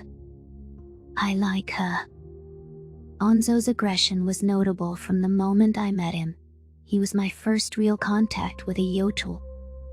It had seemed like a lousy joke when I heard that Tyler was accepted into an exchange program, but I realized how little censoring was needed with this species. Once, I would have been leery of this fact, but something about their flippancy made sense. Perhaps this young spacefaring race were the only ones who understood the violent undercurrent I'd unearthed in myself. I'm learning to trade predatory quips with the Terrans, just like Onzo does. I certainly like him a lot more than Tyler's inexplicable packmate Sovlin. I'm here. Interest flashed in Onzo's eyes as he noticed my neutral gaze on him. The Yotel wrapped his tail around mine and dragged me ahead of the predators. Despite Marcel's dawdling, we were almost at our destination. The current location of the rescue program was a gated institution per the news broadcasts. Terran soldiers stood by the zigzagged entrance and pointed their large assault rifles at the ground. You're the first herbivore that's treated me as an equal. That hasn't called me primitive, uplift, or shown open disgust when I speak aggressively, Onzo offered. I straightened my ears in surprise. I know what it's like to be disparaged, I guess. Tell you what. You don't call all Venlo weak and emotional, and I won't use any names against the Yotel. Deal. But I reserve the right to insult you on a personal level. Likewise. I've been around humans longer than you. I'm learning. Huh, you're nothing like I thought you'd be, especially from what Tyler said about you. You're not put off by ribbing. Onzo, I'm not the one to judge you for that. I probably have predator disease. Shut the fuck up. And never repeat that again. You hear me? You have no idea what they'll do to you. I'm not talking about humans. Your own people will bleed your soul. Sorry. I'm just saying without my instincts in the driver's seat, I've been more aggressive and unstable. Charging into battle, killing. Shit, you Venlo were probably all sorts of fired up before the feds got to you. I bet they went to great lengths to tame you, and you probably were a highly empathetic race from the start, but they distorted that. Pick the parts you like and discard the rest. They did that to the Yochul? Yes. It's surprising, but nice to have a non-human believe me. Thanks, Slanek. Onzo broke off our chat, and Tyler raised a questioning eyebrow. Passive concern had lingered in the blonde human's gaze for the entire trip. The Yochul must have shared something with him to elicit this response. The marsupial hissed in annoyance when Tyler rubbed his shoulder comfortingly. Marcel picked up on the tense undercurrent and narrowed his eyes at the duo. Is everything all right? My human asked. Onzo bared his teeth. It's good that you left Dino on the ship. Of course it is. Bella shuddered, just thinking of the dog. I'd become partial to the domesticated predator because of his docile behavior. We wouldn't want that thing terrorizing Venlo at a cattle facility, no less. Rescue facility, Marcel corrected. Onzo is right, trust me. 2 humans are terrifying enough to look at if you're not used to it. You've both been very nice to me and Vernt, but it's still a lot. Dogs would have Venlo catatonic on the floor, a public safety hazard. The Yochul lashed his tail. What I meant is they'd burn Dino alive. Harder to do, with him on the ship. Why burn Doggy? Vernt asked. Because the dog doesn't fit with their narrative of predators being evil, and it should suffer for that. That's why they tried to slaughter the humans, Tyler nudged his friend. That's enough. Kids don't need to be told about death and suffering. You're right. I'm sorry. The UN guards at the entrance shared a glance, having heard enough of our conversation. They formed a human wall, moving closer together to block our entrance. We'd deposited ourselves at the facility gate, without any of us noticing the journey was complete. The red-haired officer showed them something on his holopad and engaged in a series of hushed whispers with the guard. This is a sensitive situation, sir, with mass panic abounding, a guard said. The only names on this communique are you, the Venlil, and Aberla. Even with Miss Rosario's invitation, such a large group is inadvisable. Marcel shook his head. Tyler and I would be happy to wear masks. Vernt is an actual child, and Onso's part of our crew. He can't be the only man left out, right? The problem is that these Venlo know what's under the masks now, sir. They think we're slavering predators who go mad for a lick of blood. When they see large groups of us, they think it's a hunting pack. I know, it's batshit crazy, but Marcel... A female Terran with dark curls waved a hand at us and flashed her teeth. Rosario, Sarah Rosario, the human astronaut, had invited us. Come on in and bring your friends. I'm sure they won't be any trouble. The UN guard stepped to the side and cleared a path. They took a few extra steps back as Berla passed, which led me to question the wisdom of bringing her here. What if bringing a tillfish around stressed-out Gaians caused them to pan too? This place was a powder keg already. We didn't need to tempt fate. The last thing I wanted was to disrupt crucial work done toward human acceptance. However, the Odyssey astronaut seemed unfazed by the tillfish. The glint in her eyes was a mix of wonder and curiosity. I could only imagine how giddy Sarah had been at first contact, partaking in mankind's first opportunity to examine extraterrestrial life. Marcel and I had encountered this influential human twice, throughout my instincts training, and during his painstaking recovery at the outpost. In our first meeting, she had asked if I wanted to seek a new partner, to ensure I wouldn't ditch him in his lowest moments. I think Sarah was pleased when she saw I cared about him as a person. She's probably used to being treated like a faceless monster. The renowned predator sped back to the facility, and our group followed without comment. I saw humans in opaque helmets wandering the hallways. Their postures screamed exhaustion and frustration. On scattered security feeds, I could see Venlo rescues in lifeless stupors. Only a small percent were engaging with their caretakers, and those interactions were filled with tears and fears. Sarah? A timid voice came from a spare room where I saw a Venlo poring over an interactive textbook. Her coarse pelt looked a bit ragged, though it was showing signs of recovery. This says your ancient theaters could house tens of thousands of people. Sarah quickened her pace. That's right, Hasey. Curiously enough, that's still the size of many modern stadiums. You're telling me tens of thousands of humans from my primitive hunting days could amass in a central venue? Correct. We can be entertained without any violence. That's remarkable. It's not that remarkable, Onso chimed in. The Venlo's head snapped up as our posse filtered through the doorway.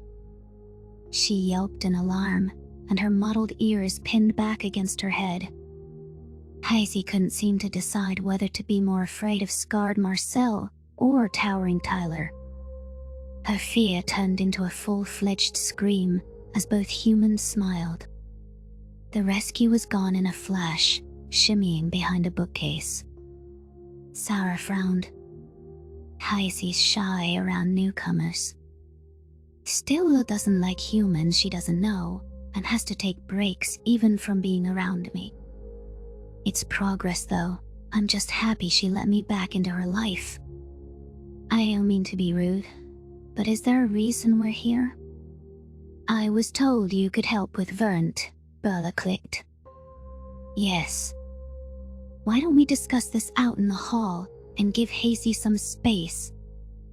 The Terran scientist steered us back out into the hallway, finding an isolated corner to hold our discussion. She whispered something to Tyler, who flashed her a thumbs-up gesture.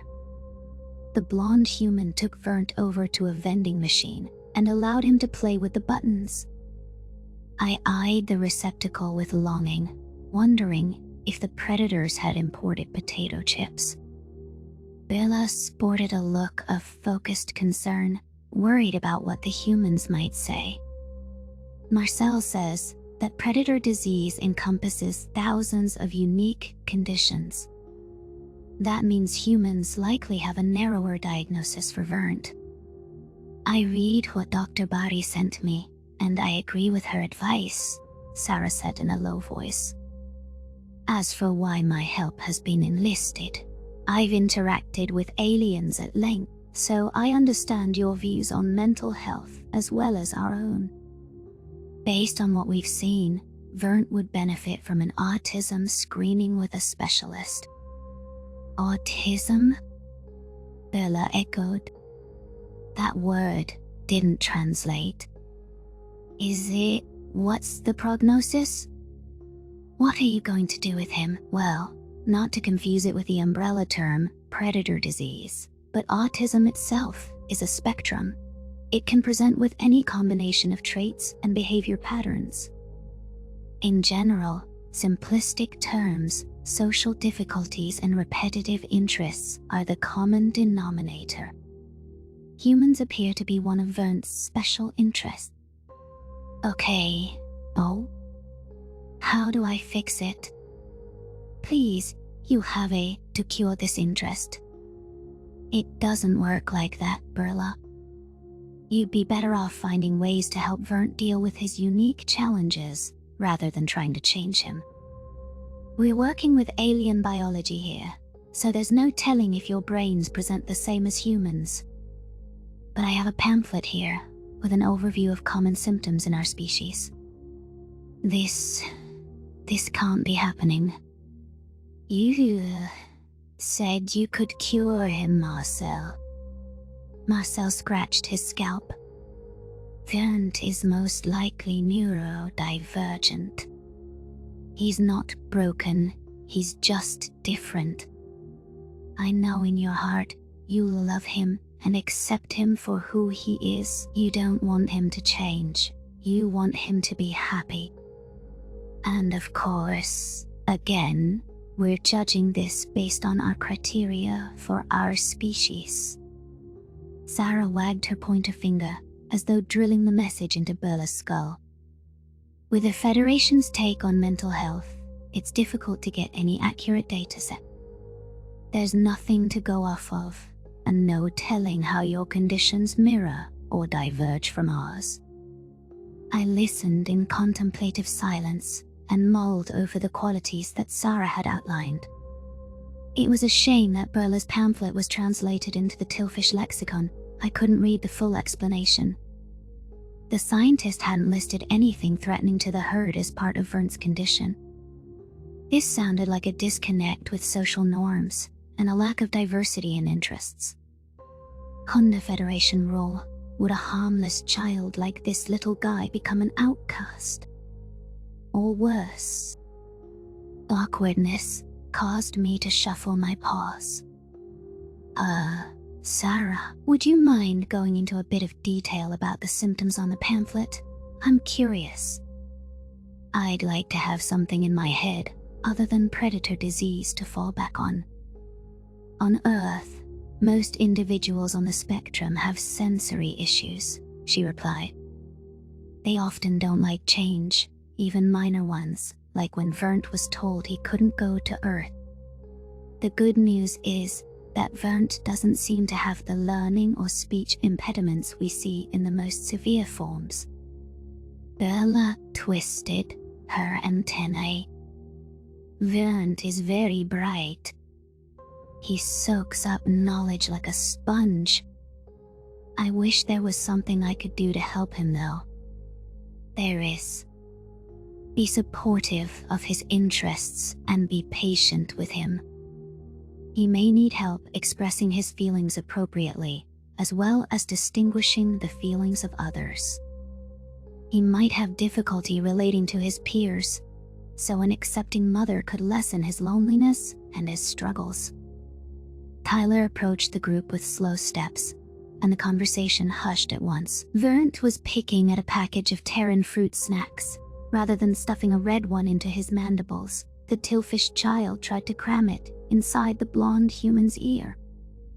Anso had a laugh at his partner as the big guy swatted at his head. You...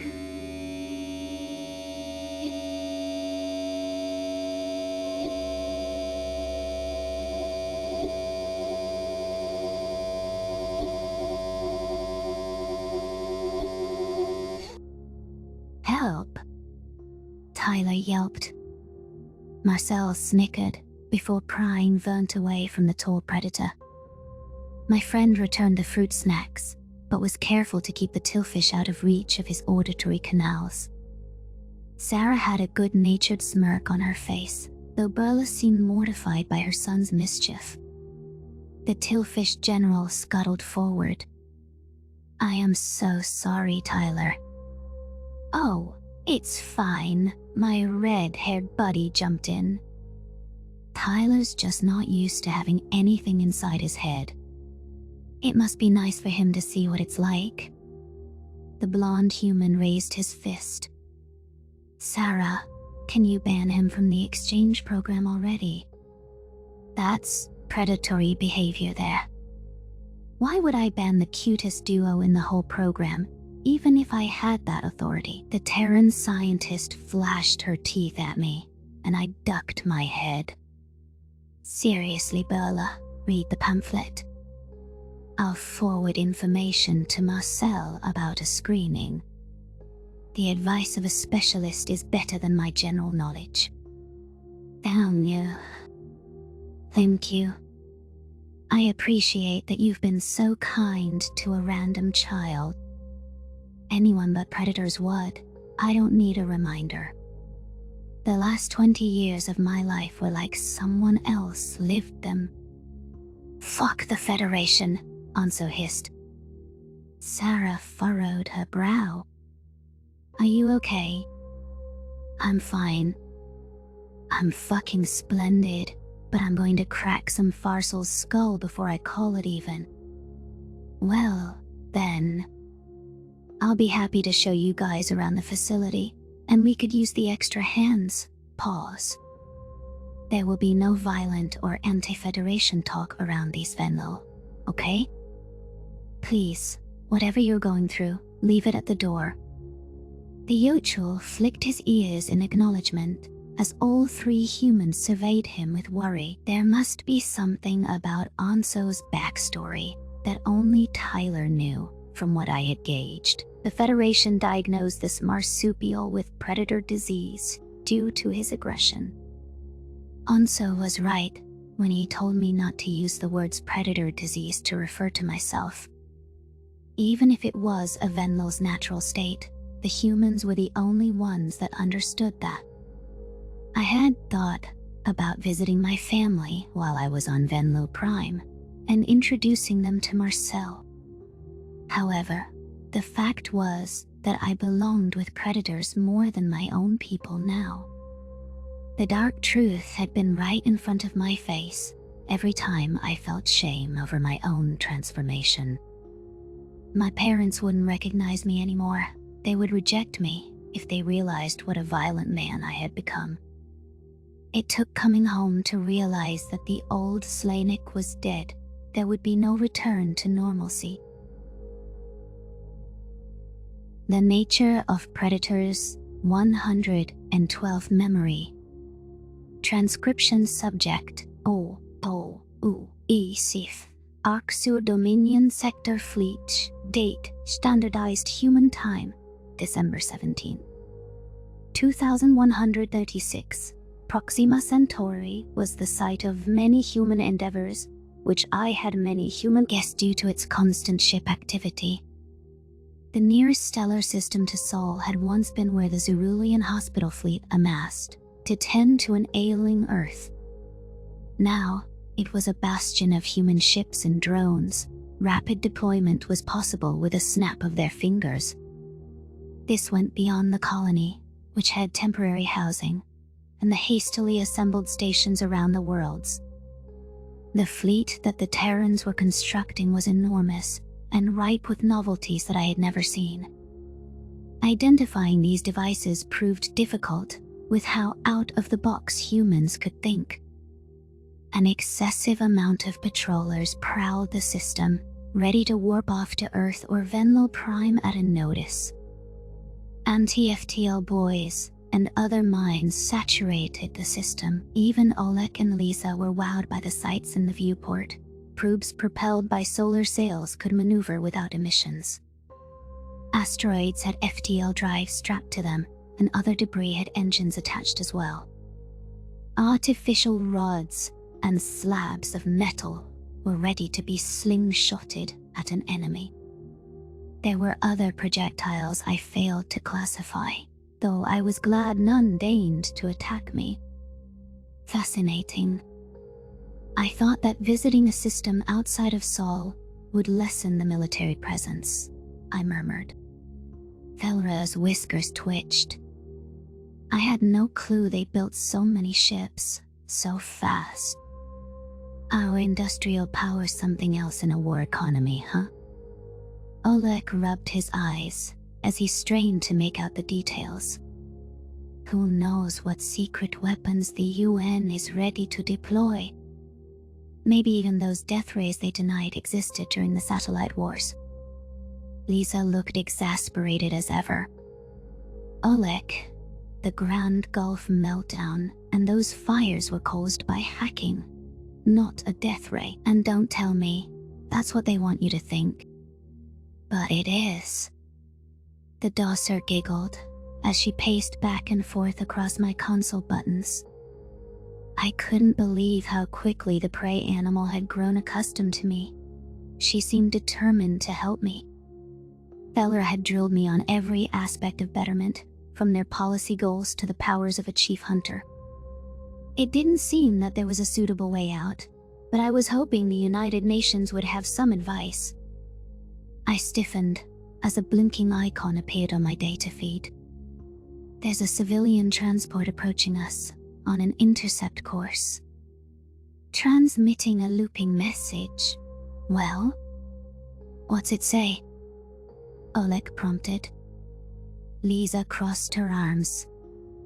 I hope it doesn't say Isif is a fraud and a liar. If he isn't what he claims to be, we're guilty of dereliction of duty. Hey. Siffy brought an entire fleet just to rescue me. Thalra swept her tiny tail across the console and bared her teeth in an aggressive gesture. If that's not honest and caring, what is? Besides, he hasn't eaten me yet. I would not dream of such a thing, I hissed. The message says that humanity is sending a diplomatic envoy aboard. My blood burned as I recalled the last boarding party to breach my ship.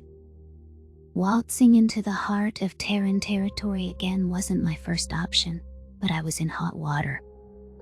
There was no one else to turn to except the lukewarm United Nations. Knowing General Jones, she'd been keeping tabs on me and expecting my visit. Kit seems she was able to keep Zhao from sicking the dogs on me. Our shuttle hasn't been attacked or confronted.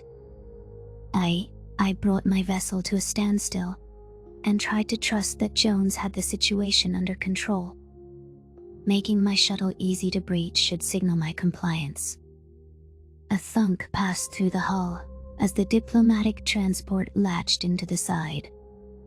After affirming that the airlock was sealed and affixed to the UN ship, I unlocked the entrance from our side. The two UN soldiers, whose formal names were Oleksiy Bondarenko and Lisa Reynolds, snapped upright. Their postures were as stiff as if someone jabbed a taser in their spines, and their flat palms looked glued to their foreheads. My maw locked with disdain as I recognized the uniformed man flanking General Jones. She had the nerve to alert Secretary General Zhao of my movements and bring him to greet me? Chief Hunter Isif, Earth's leader, proclaimed. We're pleased to welcome you to Proxima Centauri. General Jones offered a smug smile. Everything you see here is only the tip of the iceberg. If the Kolshians think they can pick off our allies, one by one, and have us sit by and watch, they're in for a rough week. We can't defend all of our allied territory with the full might of Terra. But we're putting the finishing touches on our military spearhead. If we take the fight to them, they'll have to withdraw their forces, Zhao concluded. I chuckled with derision. You tried that tech with Kazim, and he let his own world burn. You humans have a saying about doing the same thing? Perhaps it is the definition of insanity. The difference is, the Kolshians care about control and defending their core worlds. Giznow even knows this from what you passed along to Jones. Zhao knows about me. The Segjin isn't blind, Isif. He's not a Fedi, Jones remarked. Five Eyes had some knowledge pertinent to the Dominion's upper echelons that we couldn't explain. Zhao put 2 and 2 together. As much as I'd like to chew her ear off for withholding intelligence, we can't afford to be divided. The Secretary General clasped his hands behind his back. Earth is fully committed to a total war. If we don't demolish the Federation's foundations, we can't guarantee our citizens' safety. Would you like to finish X by Master Jones? Gladly. In essence, we have no idea what we're walking into. The Kolshians' true strength, and any concealed weapons they have up their sleeves. They clearly believe that Alpha is impenetrable and will need to pass through other species' space to get to them. They know our stealth tactics, so we have to fight. I narrowed my eyes. So, you have to work your way up to the top. Precisely. The fossil are the quiet conspirators and got taken down a notch post-extermination fleet, but they still held out against an Arxa raid with minimal damage. They claim to have committed their entire arsenal, yet that clearly couldn't be further from the truth. We can't discount their trickery either. That's what we're up against, the Secretary General said. We're calling this operation the Phoenix Fleet, built from the ashes of Earth. Might I give you a personal tour as a peace offering between us? Your friends are welcome to join. The fact was, with my cover in shambles, I needed the United Nations direction just to survive the next week. My interest in interacting with Zhao was negligible, but I offered a grudging nod. Oleg and Lisa were given permission to stand at ease and relax their postures. Jones then sauntered up to the console, inputting a flight course that steered us around various sites. Cat glint in her eyes. She already knows the trouble I'm in. Betterment will want my head. I know, just to cement her disconcerting omniscience, Jones handed Oleg a pair of glasses. The male soldier looked taken aback, muttering something about matching his prescription. I was sure the fact that the UN was spying on me wouldn't embolden his conspiracies at all. Lisa was studying me, and I recalled her suggestion on the shuttle ride for me to defect. As easy as that escape may be, it wouldn't salvage my people's future. The two human soldiers annoyed me at first, but they were growing on me a tiny bit. They felt more authentic and representative of their kind than Jones or Zhao. With Jones especially, it felt like she was hoarding information as a weapon. The Arxer never plotted to the lengths that Terrans did. That's why, even with Felra's aid, I failed to recover my facade after saving Milo. As we glided into the Proxima system, Zhao gestured to a rocky planet. It appeared to be a testing ground for bombs, with occasional missile launches from the planet's surface too. Felra squeaked in alarm, spotting the humans practicing orbital raids. I agreed with the Dossa, at least in pinpointing Earth's motives. There were no uses for long-range antimatter, besides pure destruction. We are practicing precision strikes from above with smaller warheads, and with larger yield weapons too. The Secretary General pulled up some specs on his holopad, including a few cruise missiles that could be launched from airdropped platforms. Rest assured, my Dossa comrade, there is a dual purpose for these exercises. Felra's ears quivered. You're practicing raiding Federation planets. Do you intend to let any survive? The United Nations is prepared to reciprocate hostile actions after what happened on Milo. However, while civilians may wind up as collateral, they are not explicit targets. The smaller missiles are designed to contain the impact to areas and structures vital to military operations. Then, why are you practicing with full-scale warhead? That is a training exercise. We're attempting to construct a ground intercept system which can detonate orbital munitions before they hit the surface.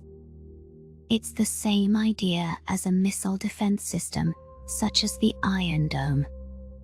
We're practicing how many planetary strikes we can intercept and improving our technology, Jones added. Also, with all the reverse engineering we've done, We have many new additions to our fleets.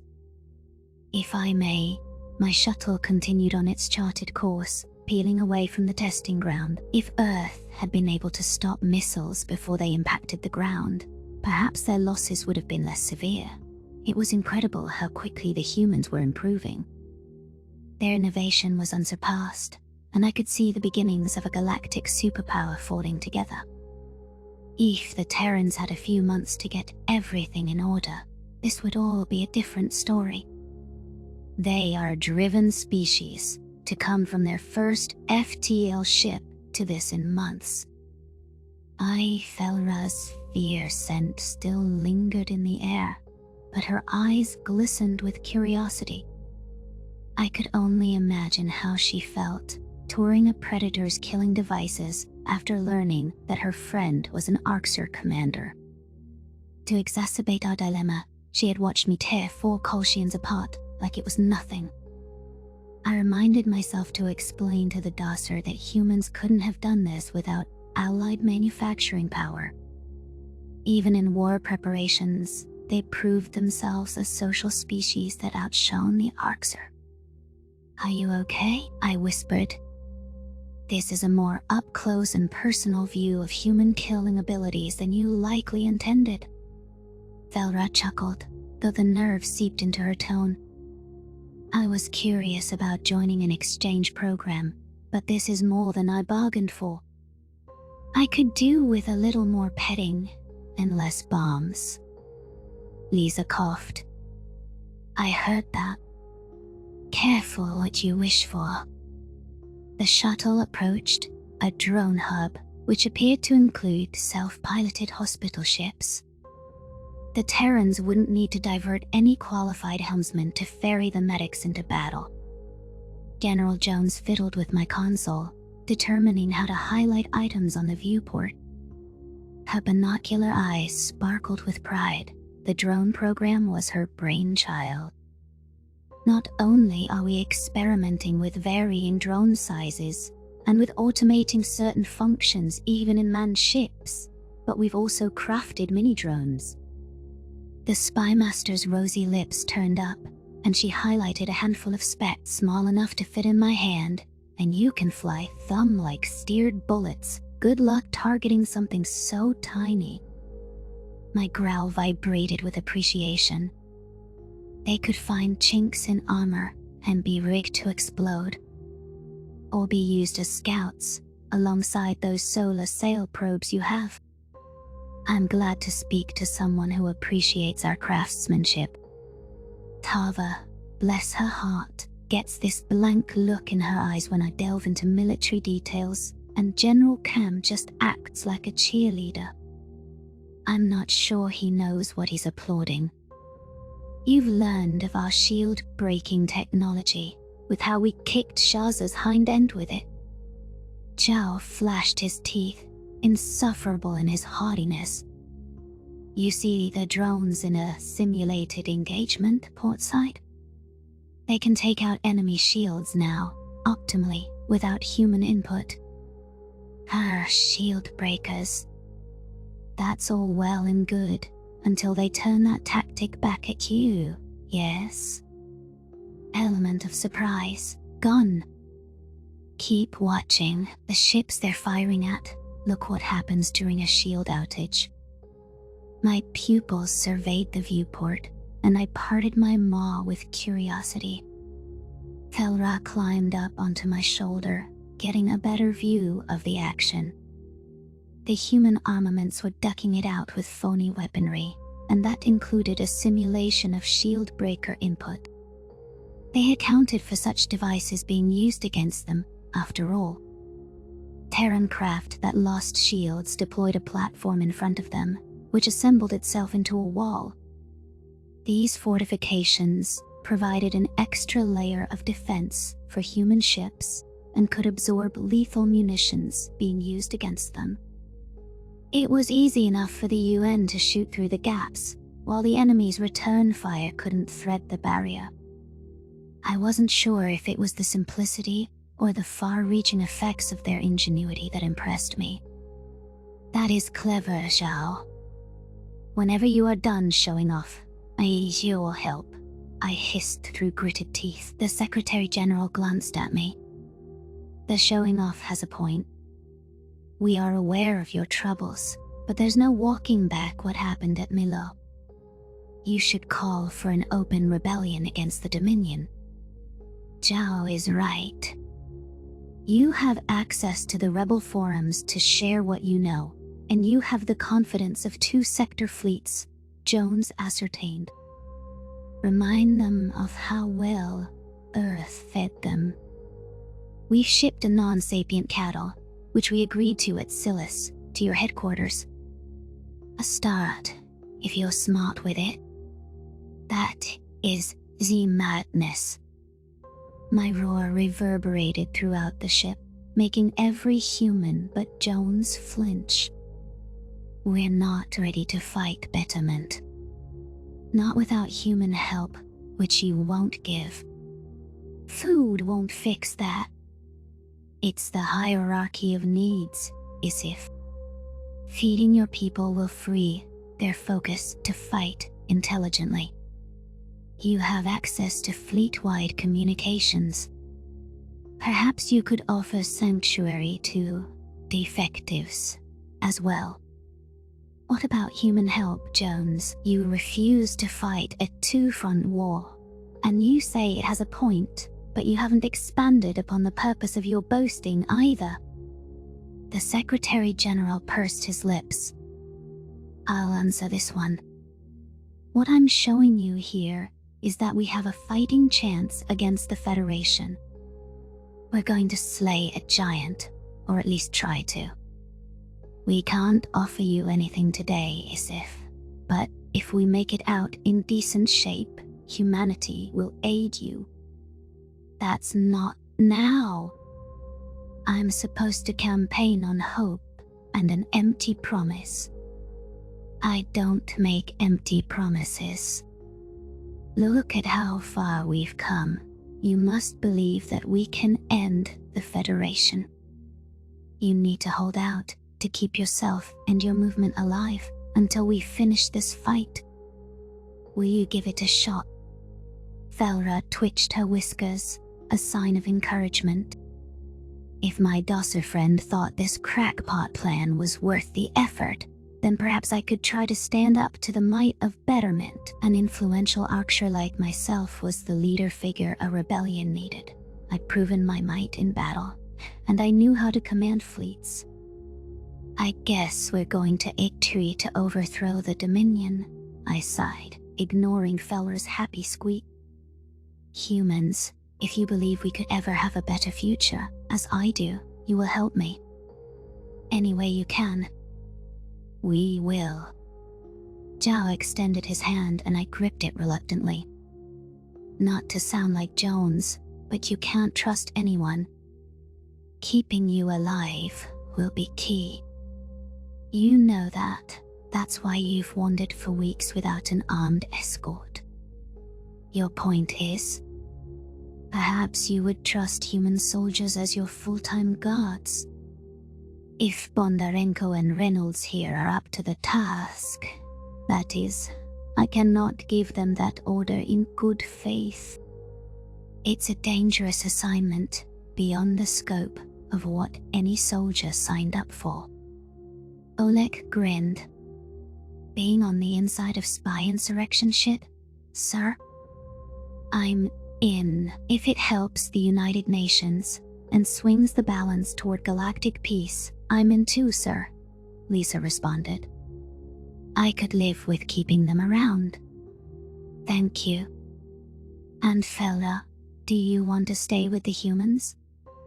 It won't be safe, and there'll be lots of Archer. War and death. You're not getting rid of me. I said we'd figure it out together. Someone's gotta teach you how to express your emotions, and who better than a special gal like me? Zhao wandered to my console. You've got yourself a crew then.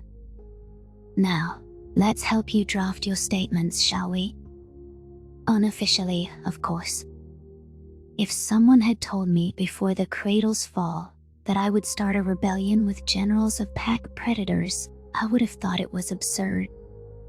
That was without mentioning the fact that I had one of the smallest herbivores perched on my shoulder. Our unlikely posse began penning the words of sedition, and I wondered whether any Oxer would come to my side at all. The state of affairs in the galaxy was heating up in a hurry. I hoped that Xiao's bluster bore tangible results. My species' fate hinged on the human success against the Kolshians and the Farsal. For all the primates had accomplished, while staring down insurmountable odds. The military Earth had spawned in a matter of months needed to be enough to take down the Federation's kingpins, or all of us were doomed. The Nature of Predators, 113, Memory Transcription Subject. Venlo rescue date was standardized. Human time, December 19th, 2136. The days since the raid against Venlo Prime had climbed into the double digits. 10 days ago, every rescue learned the Gaian's dark secret. I could recall the panic of being rushed to a bunker by a predator whose name I didn't even know. There were thousands of them packed in my vicinity, beady eyes glistening in the darkness. It brought back terrible memories, ones I'd tried to blot out from my mind. I could still recall each of the numbers on my brand, torched into my neck in the Arxer lexicon. I could recite them by heart. When I was pried loose and herded around as the Grey's plaything, I wasn't glim. It was as if I could observe myself from the outside there, and distance myself from the binocular eyes scanning me as a scrumptious kill. The bunker humans left me overstimulated and slipping back into torturous times. Noah would have known to comfort me, but he wasn't there. The Terran ambassador was neck-deep in the Duertan negotiations, which had borne little fruit. Instead, I'd hold within the bunker in a shaken heap, feeling claustrophobic and trapped among the predators. When the Gaian who saved me carried me outside, I could breathe again, ever so slightly. How had the other cattle felt, having not already known that humans were under those masks? I knew who they were, and it's still taken me days to process that experience. As an abstract concept, I could handle the reality of the predator infestation on Venlo Prime. My caretaker, by himself, was a welcome sight. I felt the smallest warmth when Ambassador Williams rushed to visit me in the aftermath. It had taken me days to be able to speak with him, though, after the bunker ordeal fried my neurons. Thousands of eyes, scattered throughout the periphery. The human presence. I shook my head and prayed that my voice wouldn't leave me today. The Terrans hadn't hurried me along, despite the breakdown of order among the rescues. However, my promise to aid them in getting through to the cattle hadn't left my memory. I was supposed to deliver a speech the night of the raid, but I'd clammed up after the nightmare within an enclosed space. So the Duertan are stringing us along. Now, they're asking to see a rescue from the cattle farms. Noah lightly draped an arm over my shoulders, which made me flinch. I'd zoned out as we were walking toward the auditorium. Glim, you good? You told me you were all there. I clasped the folded-up speech notes tighter in my paw. Yeah. Perfectly fine, Dotki. I'm just on edge from the raid. Haven't been able to get out of that headspace. Are you sure that's it? Totally. Say, I'm surprised to see Hasey and Sarah talking. She still screams and hides at every human but Sarah. To think that you and her are rays of sunshine. You're so clearly afraid of us, yet most rescues have renounced our kind altogether. The majority will never come around. I'm going to try to help you with that. Oh, what were you saying about the Duerten? We need their ships, Glim. It's no secret. The Duerten want to see what we've done for the farm rescues, and that means putting some poor soul through an inquisition. The human rubbed his short scalp, pursing his lips. I found myself wishing he'd don his old helmet.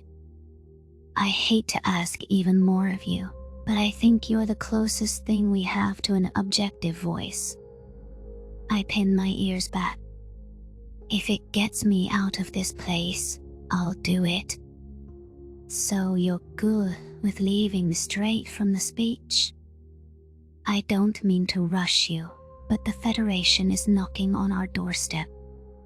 Each day we squander, they're getting closer to us. To our friends. I said I'll help. Leave whenever. Sooner, rather than later, I hope. I need to clear my head. Noah donned his mask, and my breathing felt much less strained.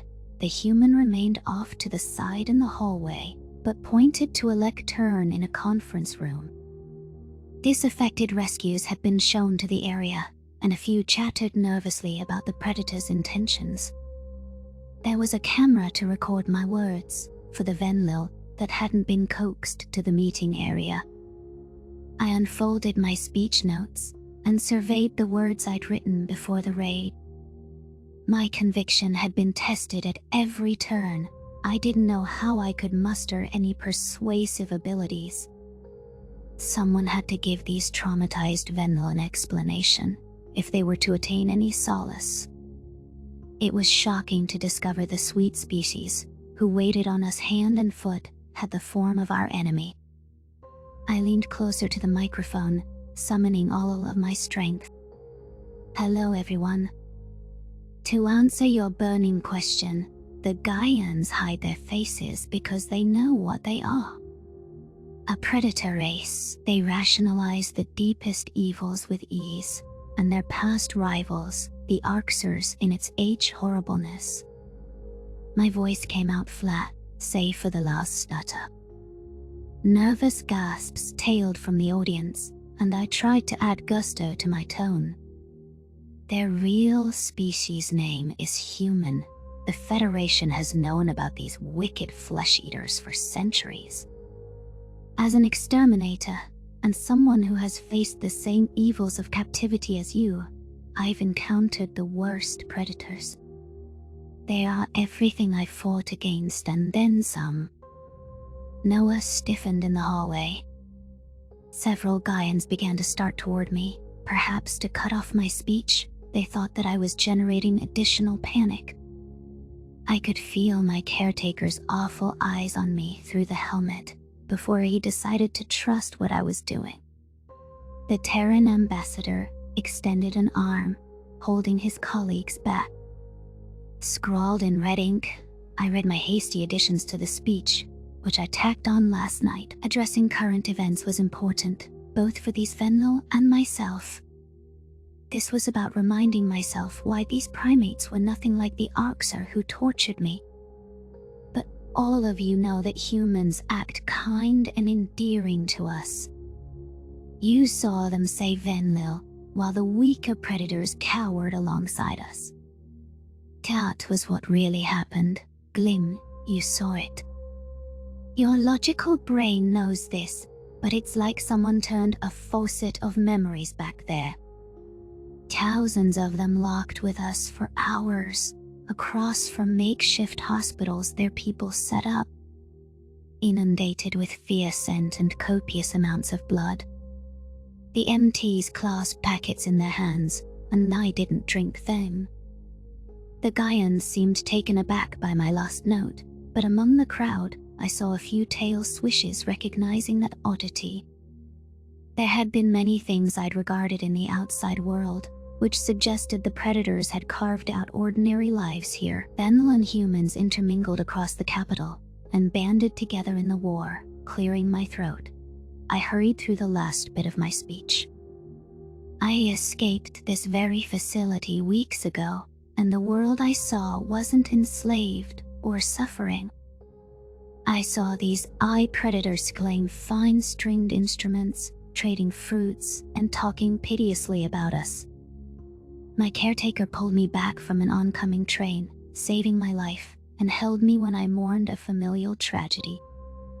He felt empathy, as proven by our scientific tests, and he didn't shy away from his species' worst moments. Humans, Gaians, they aren't the least bit predictable, but I believe that they won't harm us today. Is that enough? All I can say is that we've seen them do more than kill, inside and outside these walls. Despite knowing the danger of predators, the Venel decided to trust them. We have to trust the herd, or we have nothing. I flaked my ears a single time and slunk away from the podium. That was the best declaration I could drum up for the rescues. I hoped it was what the humans wanted from me. Perhaps Noah wished I was less honest about their flaws, though he didn't challenge me. My helmeted caretaker merely waved a hand and guided me outside to a car. Being locked in an enclosed space with a predator jogged the horrible memories again, but I kept that thought to myself. I tried to shut off my brain, hoping to dissociate during transit. Fielding duet questions on behalf of humanity's diplomatic outreach program might be a good way to ground myself. It was a distraction at the least, one which I was relieved to have. Why couldn't I get better? The ornate exterior of the governor's mansion sparkled in the sunlight as we pulled up near the reception lawn. A female avian with dull gray feathers waited under an awning. She was clearly expecting our arrival. It was uncommon to see Duerton outside their systems, since their species denounced individual ambitions. Setting out to a foreign world on their own went against the homogeneity's collectivism. I risked a glance at Noah, who had long since abandoned the helmet. The human ambassador was unusually quiet, with a despondent look tugging at his lips. At first, I presumed it was because I was ignoring him, but he didn't even notice we had arrived at our destination. Reaching out with a hesitant paw, I jostled his meaty hand. The Gaian blinked in rapid succession. Guido, I really want to know what he was lost in his head about. Noah, what's wrong? I murmured. The astronaut forced a snarl. Don't worry about it.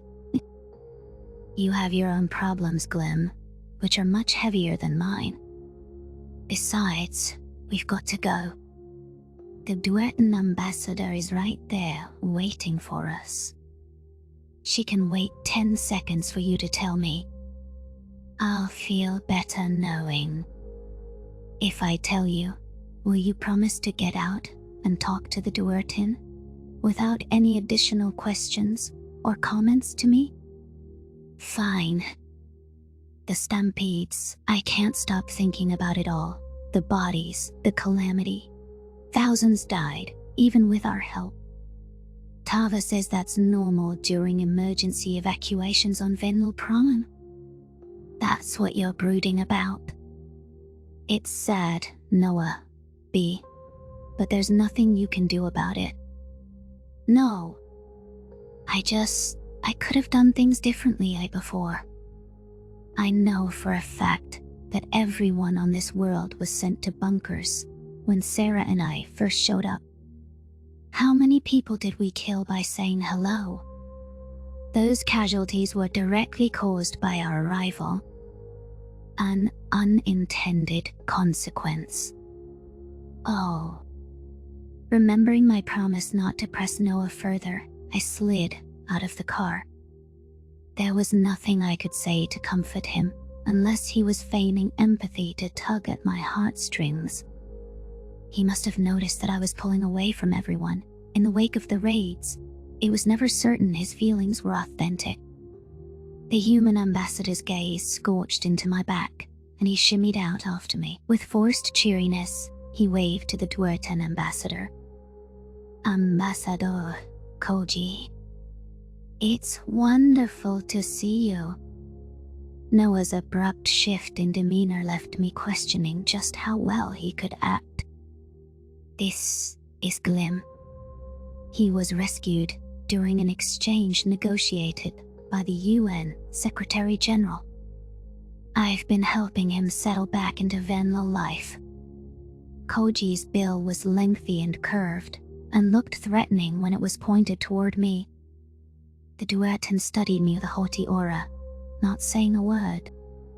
The lack of a basic greeting soured any goodwill I had toward this avian, but I remembered what Noah said about the importance of gaining their ships. Humanity must have endless patience to keep trying at diplomacy without any results. Glim? Say something, the human prompted. Held my lip. Hello?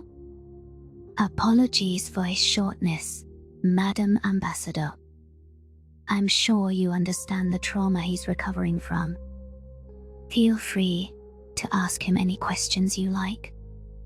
I'd rather do so without humans monitoring him, Koji clicked. The Duertan's cold request rubbed me the wrong way with how she was giving orders as a guest. The Terran dipped his head in a respectful gesture and backed away with careful steps. His pupils studied me with concern, and I straightened my ears to show I could handle it. Well, I'll leave you two alone for a few minutes. But I'll have to circle back shortly. This is only Glim's second time out of the facility.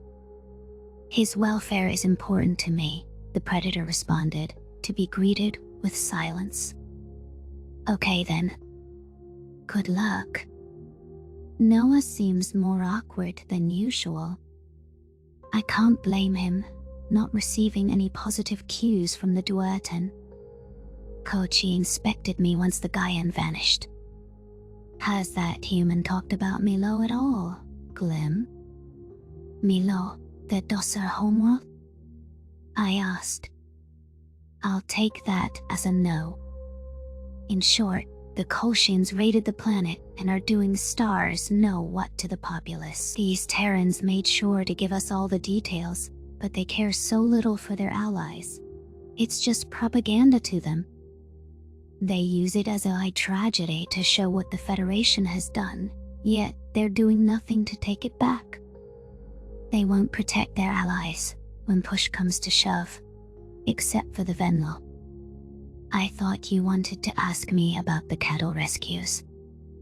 I don't know why you're talking to me about this.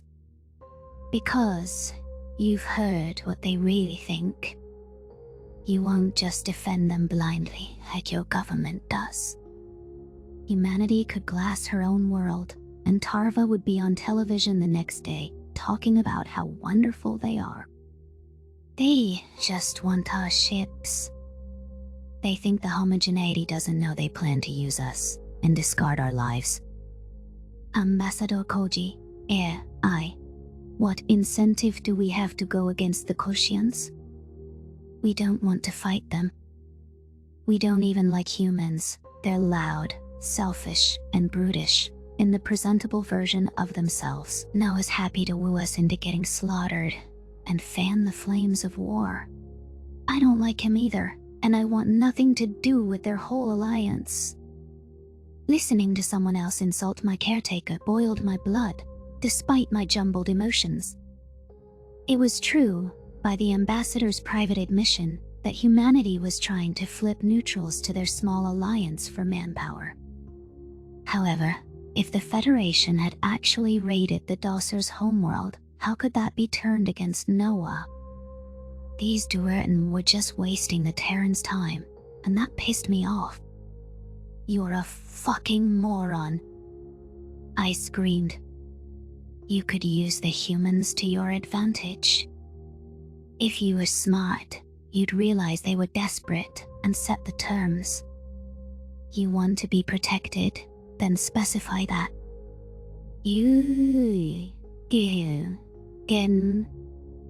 I'm not sure what you want from them, but they'll do it. The long-billed avian leaned back. to our advantage, involving ourselves with attacking fellow herbivores. It's out of the question. They'll bring torment upon us, and the Terrans can't even fend them off. Why don't you involve yourself solely with stopping attacks? For the love of stars, all you have to do is send a few ships to human allied planets. I don't get why you wouldn't want to send a clear message before the Kolshians turn on you or your friends. It's Arksha behavior, and it must stop. If Milo is being plundered, that's disgusting. I agree, Glim. But this is why none of the races who talk to humanity will pledge support. It's hard to stick your neck out. It's not hard. You want the humans to save the Dossa, and you know damn well they don't have the numbers. Why? Because you won't lift a wing to help. You don't have to publicly declare support or do a thing you don't want to. Help care for the rescued cattle from the Silis battle. Defend prey from attack, and nothing else. If you want Milo recovered, then you and dozens of others need to contribute. Panicked footsteps ran down the walkway, so Ambassador Noah must have heard the commotion. I'd raised my voice to a staggering level in my initial outburst. His binocular eyes were wide with alarm, and he raised his hands in a placating gesture. I could feel anger simmering off him as he all but wrenched me away from Ambassador Koji. The Duetin was stewing over my words, and she studied the Predator for several minutes. I have a proposal, Predator. You get this one chance to accept it, and you may not counteroffer. Koji moved her beak inches from Noah's cheek, and I could see my caretaker trying not to shy away. We'll send a few dozen ships to your weakest world's garrisons. We will only intervene in the event of an attack on prey that means you not Earth in no offensive aid. You have no control over our ships, and you don't order us around. The Terran looked surprised. Oh, I wasn't finished. Furthermore, we will not be openly on humanity's side. We don't want to fight the Kolshians, unsure of their capabilities. Nobody does. We will reach out to dozens of our allies to help retake Milo. A full-fledged attempt to reclaim it is a mandatory condition of the deal, and we expect humanity to send the bulk of the force. It has been days, and you've done nothing. We wish to help, really. But there's 40,000 of them. The number of ships we'd have to send to contest their claim would be too high. We couldn't afford to take those kinds of losses, or to merely lose half of the craft we send. Even if we succeeded, we'd be leaving every other system, including our own, open to attack. I don't care about your system. I care about the Dossa, and I expect thousands of your ships in the rescue fleet. Do you accept our terms? Yes. Yes, we do. Thank you, Am. I'm leaving. Quit talking. It was striking how Koji deigned to speak to Noah, and how casually the human brushed off the insults. His brown eyes watched as she fluttered over to the reception lawn. The visitor boarded her spacecraft in a hurry. The Predator leaned back and waited until the Duetin had taken to the skies. Ambassador Williams then flashed his teeth, throwing an excited fist pump into the air. How did that happen? What the hell did you say, Glim? The Gaian asked. I mean, first off, I don't have the authority to make that deal. But I'm sure the UN will accept it.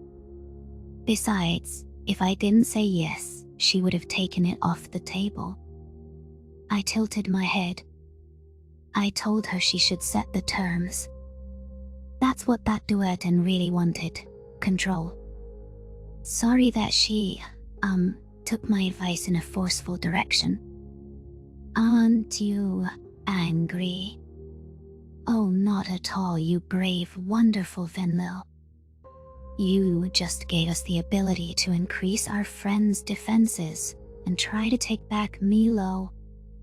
We can win this war. Peace. That's all we want in the whole wide universe. The Predator was radiating excitement, though the impact of this moment was starting to hit me. I might have just tipped the war's balance in humanity's favor. There was no telling if their proclaimed intentions of peace would end up being the truth. Dwelling on that wouldn't help my shattered mind, though. A federation that bullied its own people into submission and used secret fleets for conquest was no better than whatever Earth would do. Noah seemed to have a good heart, so I needed to continue accepting that at face value. The rest of his kind were ambiguous hunters to me, but I knew his character was pure and polite. He was deserving of my trust. It remained to be seen how the Terran Alliance fared in its next battles, but I hoped they'd retake Milo and kick the Kolshians in the teeth. The Nature of Predators, 114 Memory. Transcription subject. A wall one space course. Date standardized human time. January 14th, 2137. Standing in the cargo bay of the ship, gun in paw, numb numbs gripped my limbs. A spate of nightmares had plagued me throughout the journey, though they'd started in earnest on Venlo Prime. I often saw Marcel being held at gunpoint, or with an Arxer bullet drilling into his helmet. The fiery stampedes on both the Cradle and Silas were etched into my memories as well. Sometimes it was realistic enough that I could feel ash worming its way down my throat. It was as if my soul was missing in the downtime, with the lack of gunfire. In most visions, I found myself carrying a gun like the one I toted now. Remembered emotions flooded back, and I envisioned my claws pulling the trigger.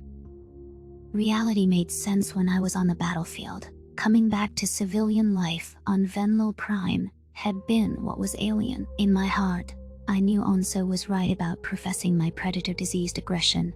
Marcel hadn't wanted to tempt fate, but I was itching to get back into the fray. The Predator refused to let me go alone, even if he'd been involved in enough ground occupations for 1 year. I understood that this was what life was now, in order for humans to survive. Killing, killing, and more killing. If I forgot the reason I was doing it all, my mind might collapse. By this third deployment, I hoped to detach from the horrors a little. Violence was merely a certainty. When are you coming home, Marcel? Nulia's voice trailed from his holopad, alongside a grainy image of the Gojid's face. You missed Quizmas. I made a gingerbread house with Mama Lucy. The red-haired human smiled. That's awesome. I don't know when I'll be home. But with me and Slanek gone, you had more to eat for yourselves. You don't want the salt monster learning the joys of sugar, do you? No. But I miss you lots. The Terrans had gotten an FTL comms network up and running weeks ago, and the technology had finally been passed along to soldiers and civilians. It was easier than ever for humans to chat with aliens in allied systems, while also making it possible for troops to call their loved ones. I could admit a tinge of jealousy over Marcel's calls with his family. He had people who he knew would accept him, and he also looked happier talking with them than me. All that energy I spent caring about his welfare, and I would always be second-rate to him. It felt like I was on an island, without anyone to support me. Hell, Marcel had humiliated me in front of Sovlin, insisting on us rolling over like prey. There were some things that couldn't be forgiven. I couldn't believe he pushed me to talk to that Gojid. I'm just happy we've left Monahan's ship. I wish I took that Gojid's head off while I had the chance. It's a shame I was too injured to see it through. Aiming now, I flexed my healed shoulder. It's time to get ready, Mark. We're almost in range of Milo. All right, he hissed, perhaps sensing my jealous tone. I've got to go, Nulia. You be good for your mother now, right? You've got to do your chores. Do I really have to? The Gojid whined. You do, if you don't want Santa to put you on the naughty list next, Swiss miss. If you're good, you'll be rewarded in the end. Besides, you want to make our lives easier, right? It's been a hard year for us too. Violet Dotti. I love you, Mazel. Love you too. Tell your Mo, Marcel sighed as the Gojid abruptly hung up. He fixed his hazel eyes on me and shrugged his shoulders in a nonchalant way. The human tickled the tip of my tail, causing my bushy appendage to jerk away. Watching him flash his teeth in a playful manner, I felt a bit better. My dependency on my best friend for happiness might be unhealthy, but I couldn't imagine my life without him. Terran soldiers were filing into transports, preparing to detach from our current carrier once we neared the target. Mission objectives ranged from inserting boarding parties into enemy ships to taking space stations by force. Clearing out Milo itself would be an arduous task. It had taken weeks for the Kolshians to set down roots, and it could take an equal amount of time for them to be removed. That was assuming we prevailed against their secretive fleet. It concerns me what conditions we'll find the Dossa subjected to. To think that they hate us so much that they'll brutalize anyone who tries to befriend us, Marcel growled. I pinned my ears in hesitation. Is it true that the Arxur fought alongside the Dossa? I know it's a rumor, but it has me nervous they're here. Every time we land, they seem to show up and kill everyone. We're cursed. Hey, it's only happened twice, but there's a pattern forming there. Milo might not want us too among the boots on the ground, buddy. Oh, I do feel a little cursed. The Arxur. You're dodging. Yes, Chief Hunter Izif himself helped them at our request, or so I hear. The Greys were only able to weed out a few thousand attackers, though that's a handful we don't have to face. We were able to get a couple hundred evac ships out because of his fleet, which took a beating for us. The Kolshians gave a beatdown to the Arxa. You could say the kid gloves are off, Slanye. You could also say they had the power to stop the Greys and let billions die instead. I loaded onto a transport in silence, appalled by the truth of his words. The Federation allowed entire species to be genocided, and billions of sapients to be taken as cattle to retain control. Had they really concealed their true power just to encourage fear? The Kolshians hadn't wanted to win the war, and I couldn't think of a single other reason why. That realization culminated in fury. I was raring to plunk a bullet into their skulls. My biological brother died fighting the Arxur because the Kolshians willed it so.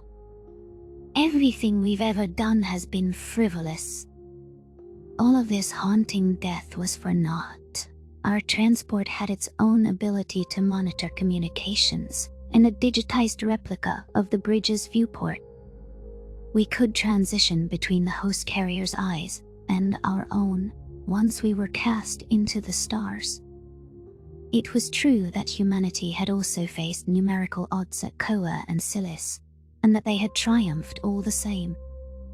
By this point, I imagine the Kolshians had an answer for the shield breakers though. While we were at less of a numerical disadvantage this time, assuming our new allies showed up, our fleet would mainly be comprised of prey races. The Terrans must be expecting them to be discombobulated liabilities, but the Duertan had been unequivocal about not accepting human direction or crew authority. We'd raised 35,000 of our own ships, but only 7,000 of those were on vessels. As one of the galaxy's 2 avian species, they were oddballs even before humanity's announcement. Their support ships were nothing groundbreaking, but they were able to raise an army to retake Milo in a few weeks. Their fleet was waiting on the fringes of the DOS's system prior to our arrival. According to the initial communications coming through on our systems, they were calling their alliance the Duertan Shield. They'd gotten 44 races to donate a few hundred ships each, which was more than our prior total of allied species. I suppose we couldn't argue about their effectiveness, despite the flippant demeanor they hurled at humanity. We are going to attack now. You predators will help. A Duertan commander spoke curtly to the human fleet. The Un's reply was instant and unfazed. Copy that.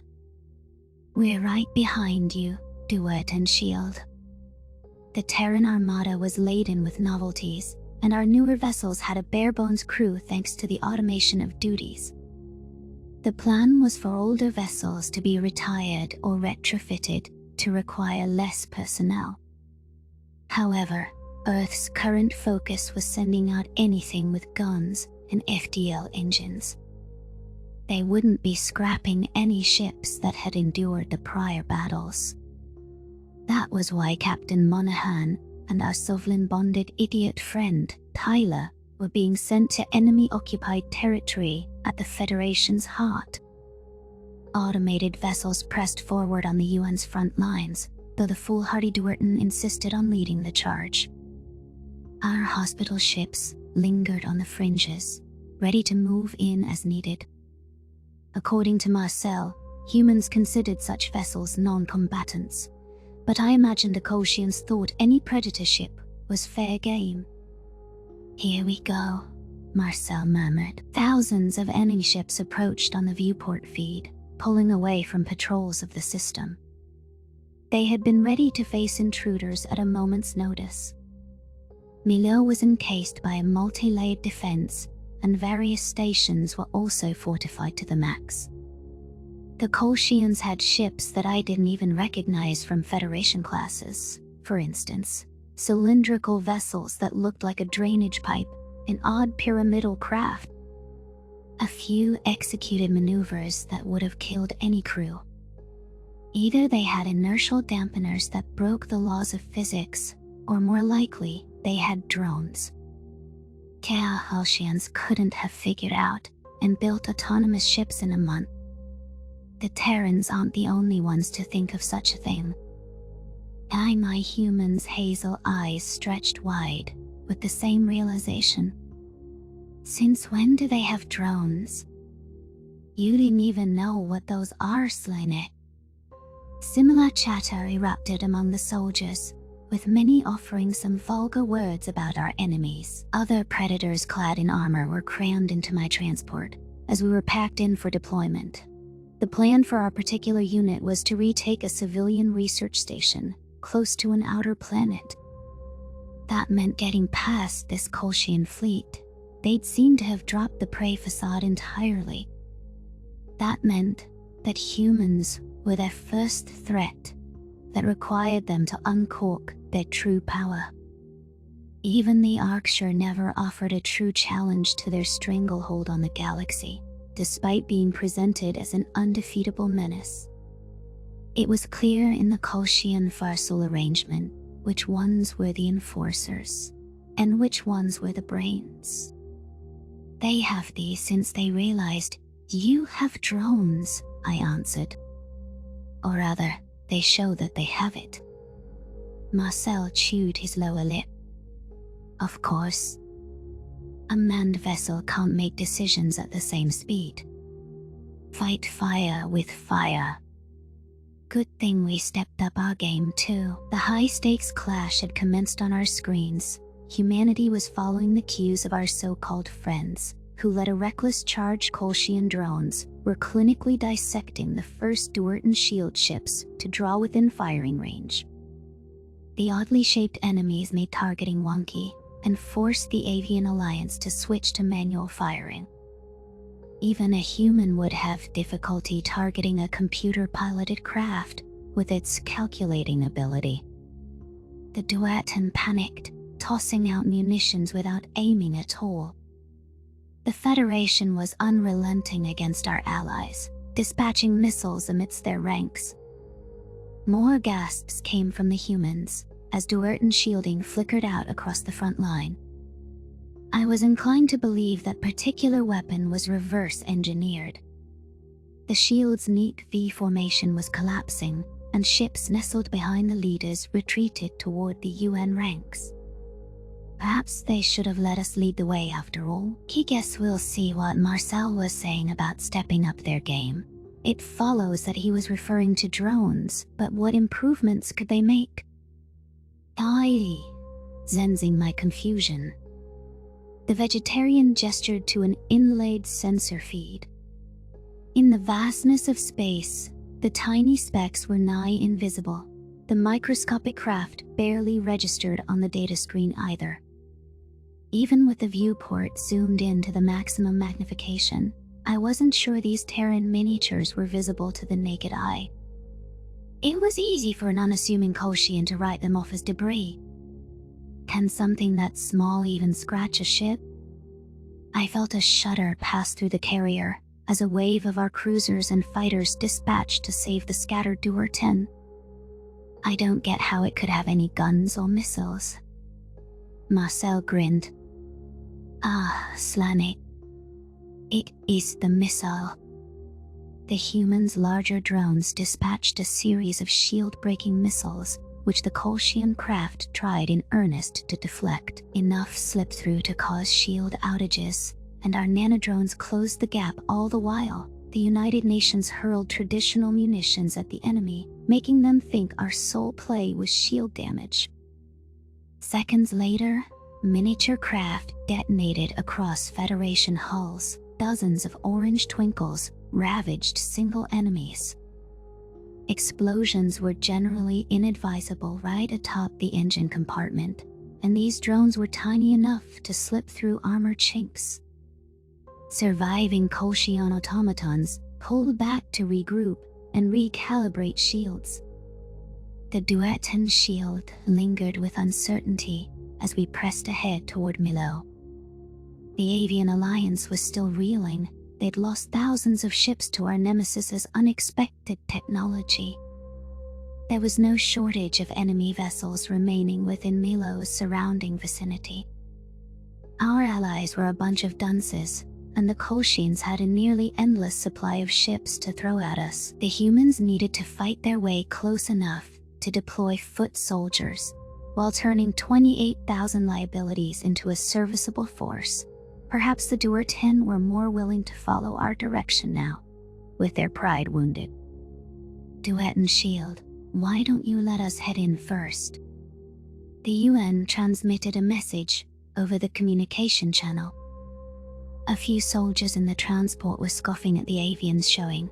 The Duertan talked a lot of smack, only to be humbled so quickly. You can fill in the gaps and the flanks, playing a supporting role. You're good at that. You're manipulating us, answered a shaken avian. You don't order us around. We won't answer to your whims and wants. You disgust us. Well, whether you like us or not, we're on the same side of this battle.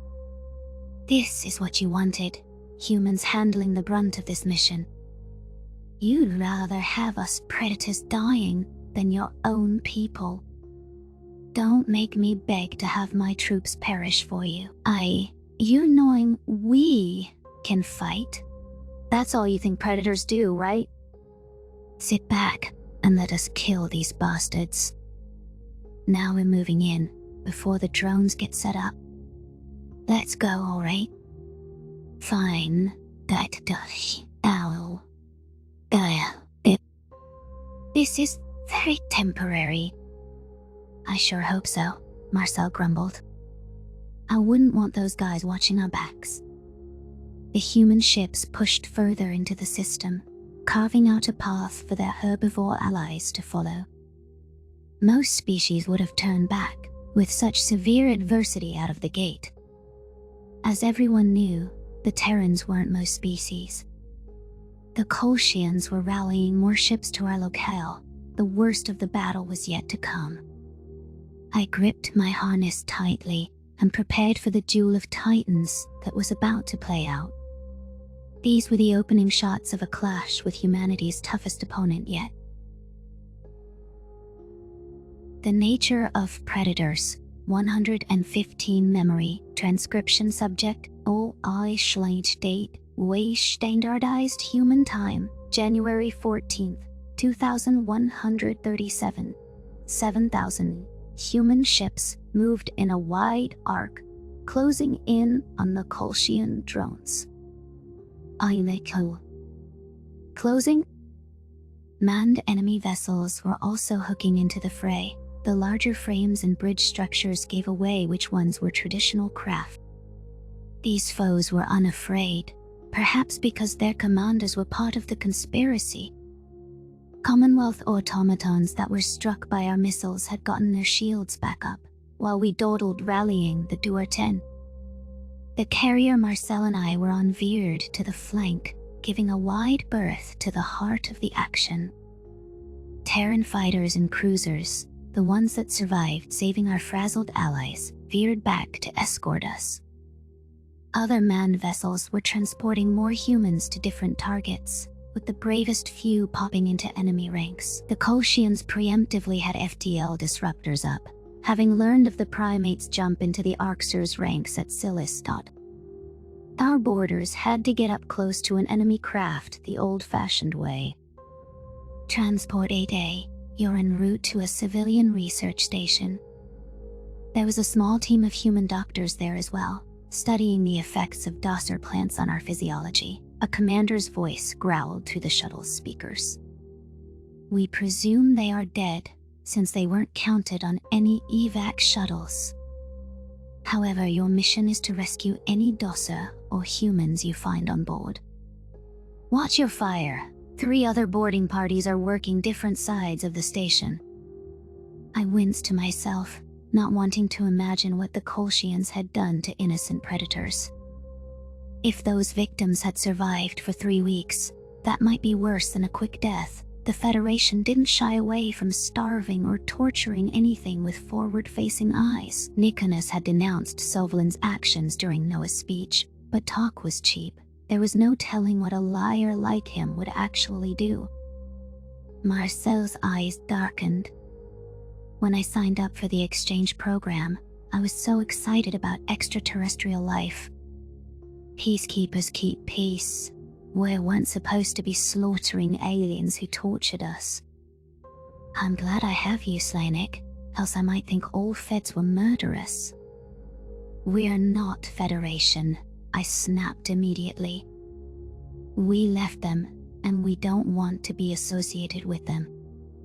They called us weak for centuries. They are lying, deceiving fucks. Sorry. I guess I meant every species in the Federation at the time of our arrival on the galactic scene. Regardless, I think we all know whatever happened to those humans wasn't good. Let's hope we don't get the details spelled out. It makes my blood boil how they treat your kind like animals. Looking back, I don't know how I ever thought you were dangerous. Don't discount us now. We marine dangerous, just not to our friends. The transport began powering up, and I reminded myself where the oxygen masks were in case of a depressurization. My bulletproof vest was tailored to the Vinyl form, along with a small personal shielding system. It was supposed to mitigate environmental hazards, such as radiation or energy projectiles. I also had a customizable helmet fitted with a camera for command review. The Terrans had poured everything into their research and development after Earth. I still remember sitting in that naval headquarters and seeing city after city fall on the broadcasts. It wasn't that long ago. Those poor humans who begged for peace to the moment the first bomb dropped. Despite the fact that I was on edge from the residual memories, a reminder of how my empathetic hunters would be eradicated without remorse jolted me into combat readiness. The binocular eyes around me were icy with determination, and I could see the soldiers flipping the killing switch in real time. Humans wouldn't take kindly to their pack members being slaughtered en masse. The sooner we could reach the station, the better. It was possible for me to watch the viewport in my periphery. I no longer needed blinders for deployments. The space battle was ongoing in full force, with both sides hurling shield-breaking missiles at each other. Shielding flickered out, though the predators were prepared for that eventuality. They dispensed platforms in front of them, like laying out a red carpet. Walls materialized in front of the ships, enough to cover the front line's full height from various angles. The Kolshians found their plasma munitions pummeling hardy fortifications. It was difficult to land any strikes against the humans. The primates procured layers of defenses, which the enemy would need to strip away for a kill. I'd seen Terran-crafted weapons, but this was the first defensive innovation they'd shown off. The Duer-10 were revitalized, chipping in with tepid shots and missiles. The humans, leading the charge, chucked a new wave of nanodrones at the Kolshians. The enemy saw the miniatures coming this time, but didn't have an answer to stop their approach. It was like trying to shoot an enemy perched atop a speeding car, kilometers away. No targeting system or algorithm was programmed for that. AI adaptiveness couldn't drum up a solution that swiftly. Marcel grinned at the viewport. Kolshian fleet. We're here to talk to you about your car's extended warranty. Explosions rocked the enemy line at the end of his sentence, and gruff cackles rippled across our transport. I found myself laughing at this destruction alongside the predators, which was further proof of my unwell mind. The nanodrones had skirted Kolshian shells and turned these opponents into debris shards, set adrift by an engine eruption. With shields down across the board, it was the humans who were dishing out massive damage and protecting their own. The Kolshian drones were commanded to retreat, realizing that they needed to invite us deeper into Milo's system.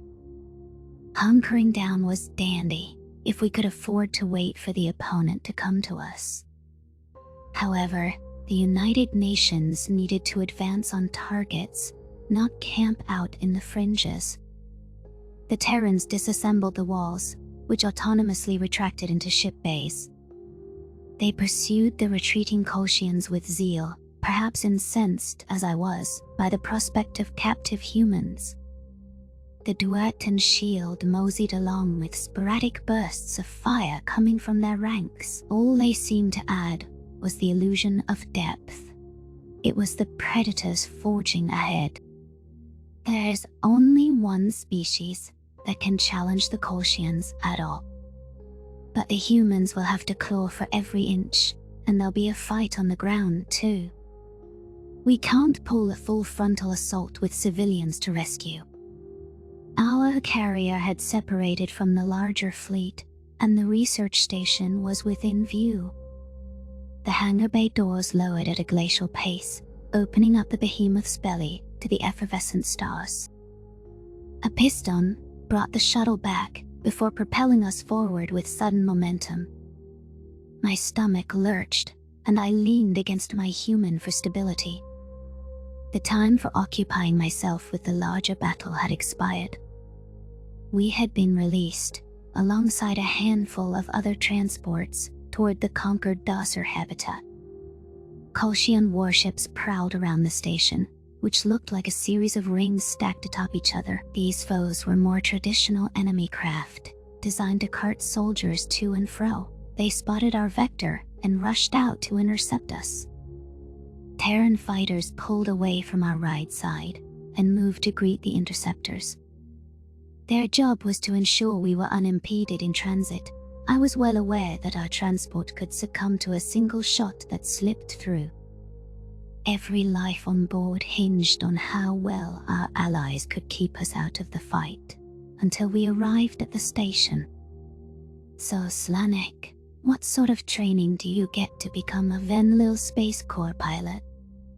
Marcel sensed my nerves at the incoming enemies, who were well equipped to take out a ship like ours. The human was kind to distract me from the precarious flight, but his topic choice was touchy. Every time I asked you in the exchange program, you said you didn't want to talk about war. So, I quit asking. I pinned my ears back. You clearly didn't quit asking. Take a hint. Mostly, they just taught us how to operate the ship, and how to search for the fastest route to flee. Your military training taught you how to flee? In hindsight, it's obvious the Federation was damn well trying to lose. They told us we couldn't beat the Greys. Truth was, the Kolshians could have swooped in the whole time. If I hadn't met humans, I'd never have realized any of it. I'd still be a scared little Venlil, sniveling at the first sign of peril. Maybe I was happier then, though I wouldn't trade meeting Marcel for the world. What I wouldn't give to unlearn how readily I can kill. What's wrong? My human asked, blinking with concern.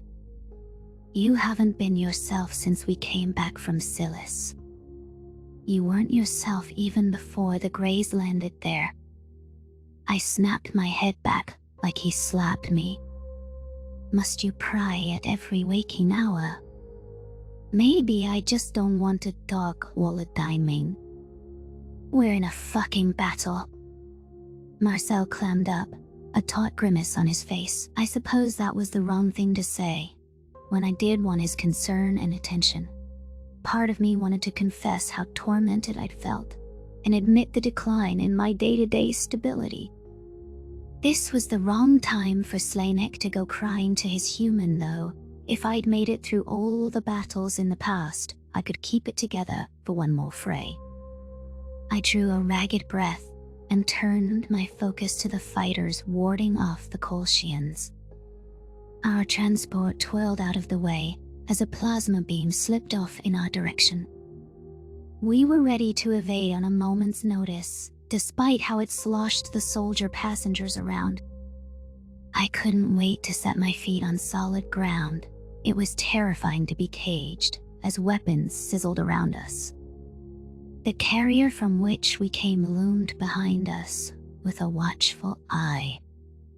It boasted hardy munitions and a treasure trove of missiles, and it combined a whirlwind of those items against enemy ships. Drones spilled from a separate hangar in its belly. These robots expanded upon the nimbleness of narrow fighters.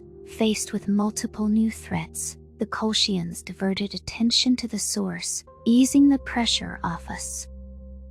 Our transport seized the opportunity, refusing to slow down until it was absolutely necessary to breach the station.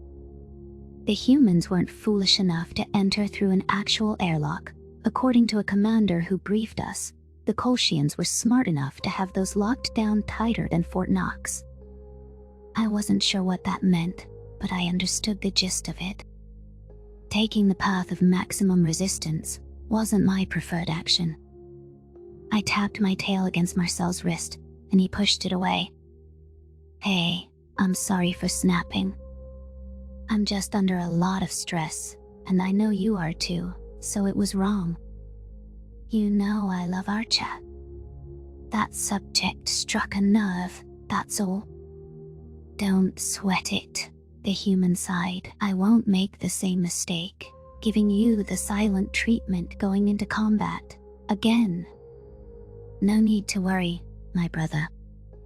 So I can put my tail back? Fat chance, salt monster. We're touching down in a minute. We need to be ready. I'm ready to shove the next can of Pringles I get all the way up your ass. Listen, he's catching on to our lingo, guys.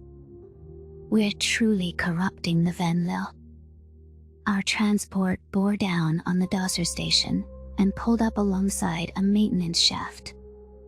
Arcs of white trailed behind us as Kolshian guardians and human fighters were taking significant casualties. The UN carrier was still kicking, but the gaping holes in its hull suggested it had seen better days. It wasn't clear who the localized victor would be, but that wasn't our concern.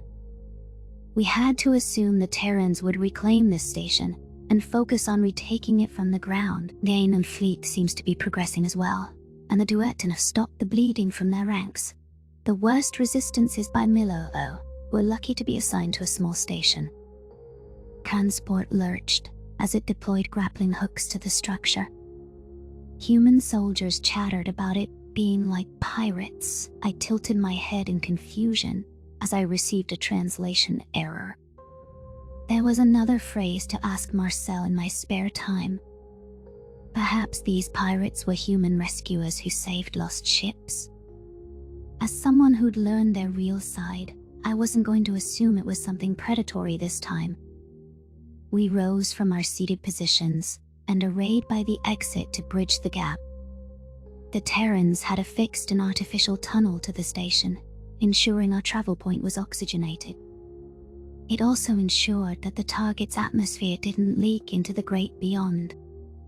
For humans, blasting through the structure's metal was a simple task, taking a matter of seconds. With mathematical precision, we were skulking into occupied territory. Panic threatened to swallow me, but it wasn't the mindless fear of my instincts. It was an onslaught of terrible sights, jumbled together from past battles. I took a series of deep breaths, as Sarah and her team taught me to do in the instinct suppression program. Oddly enough, rather than my emotions encouraging me to flee, it felt like I was seconds away from slipping into combat mode. There were human and docile civilians here, I soothed myself. It'll all make sense once you're killing the Kolshians that did this. You want the bastards to suffer, Slaynet. And you certainly don't want Marcel thinking of you as a liability again, like he would if he knew you were in this rut. Human soldiers rolled grenades through the entrance before scurrying forward with weapon muzzles alight. My red-haired predator wore a steely expression as we poured out through the breaching tunnel. I willed my own legs to move and clung to the orderly formation. The Kolshians were our prey, vermin that needed to be cleansed from the station. We cleared the structural opening, and gunfire assailed the pack leaders. I hustled into the maintenance shaft and pointed my weapon. My claw was on the trigger before I could command myself to do so. Bullets from my firearm cleared the distance, and the deadly projectiles struck true on a veteran Kolshian. Violet fluid splattered behind the enemy's head.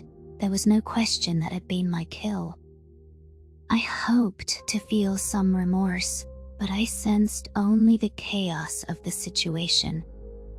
Crimson blood spurted from one Terran's shoulder, and another primate slumped to the ground across from me.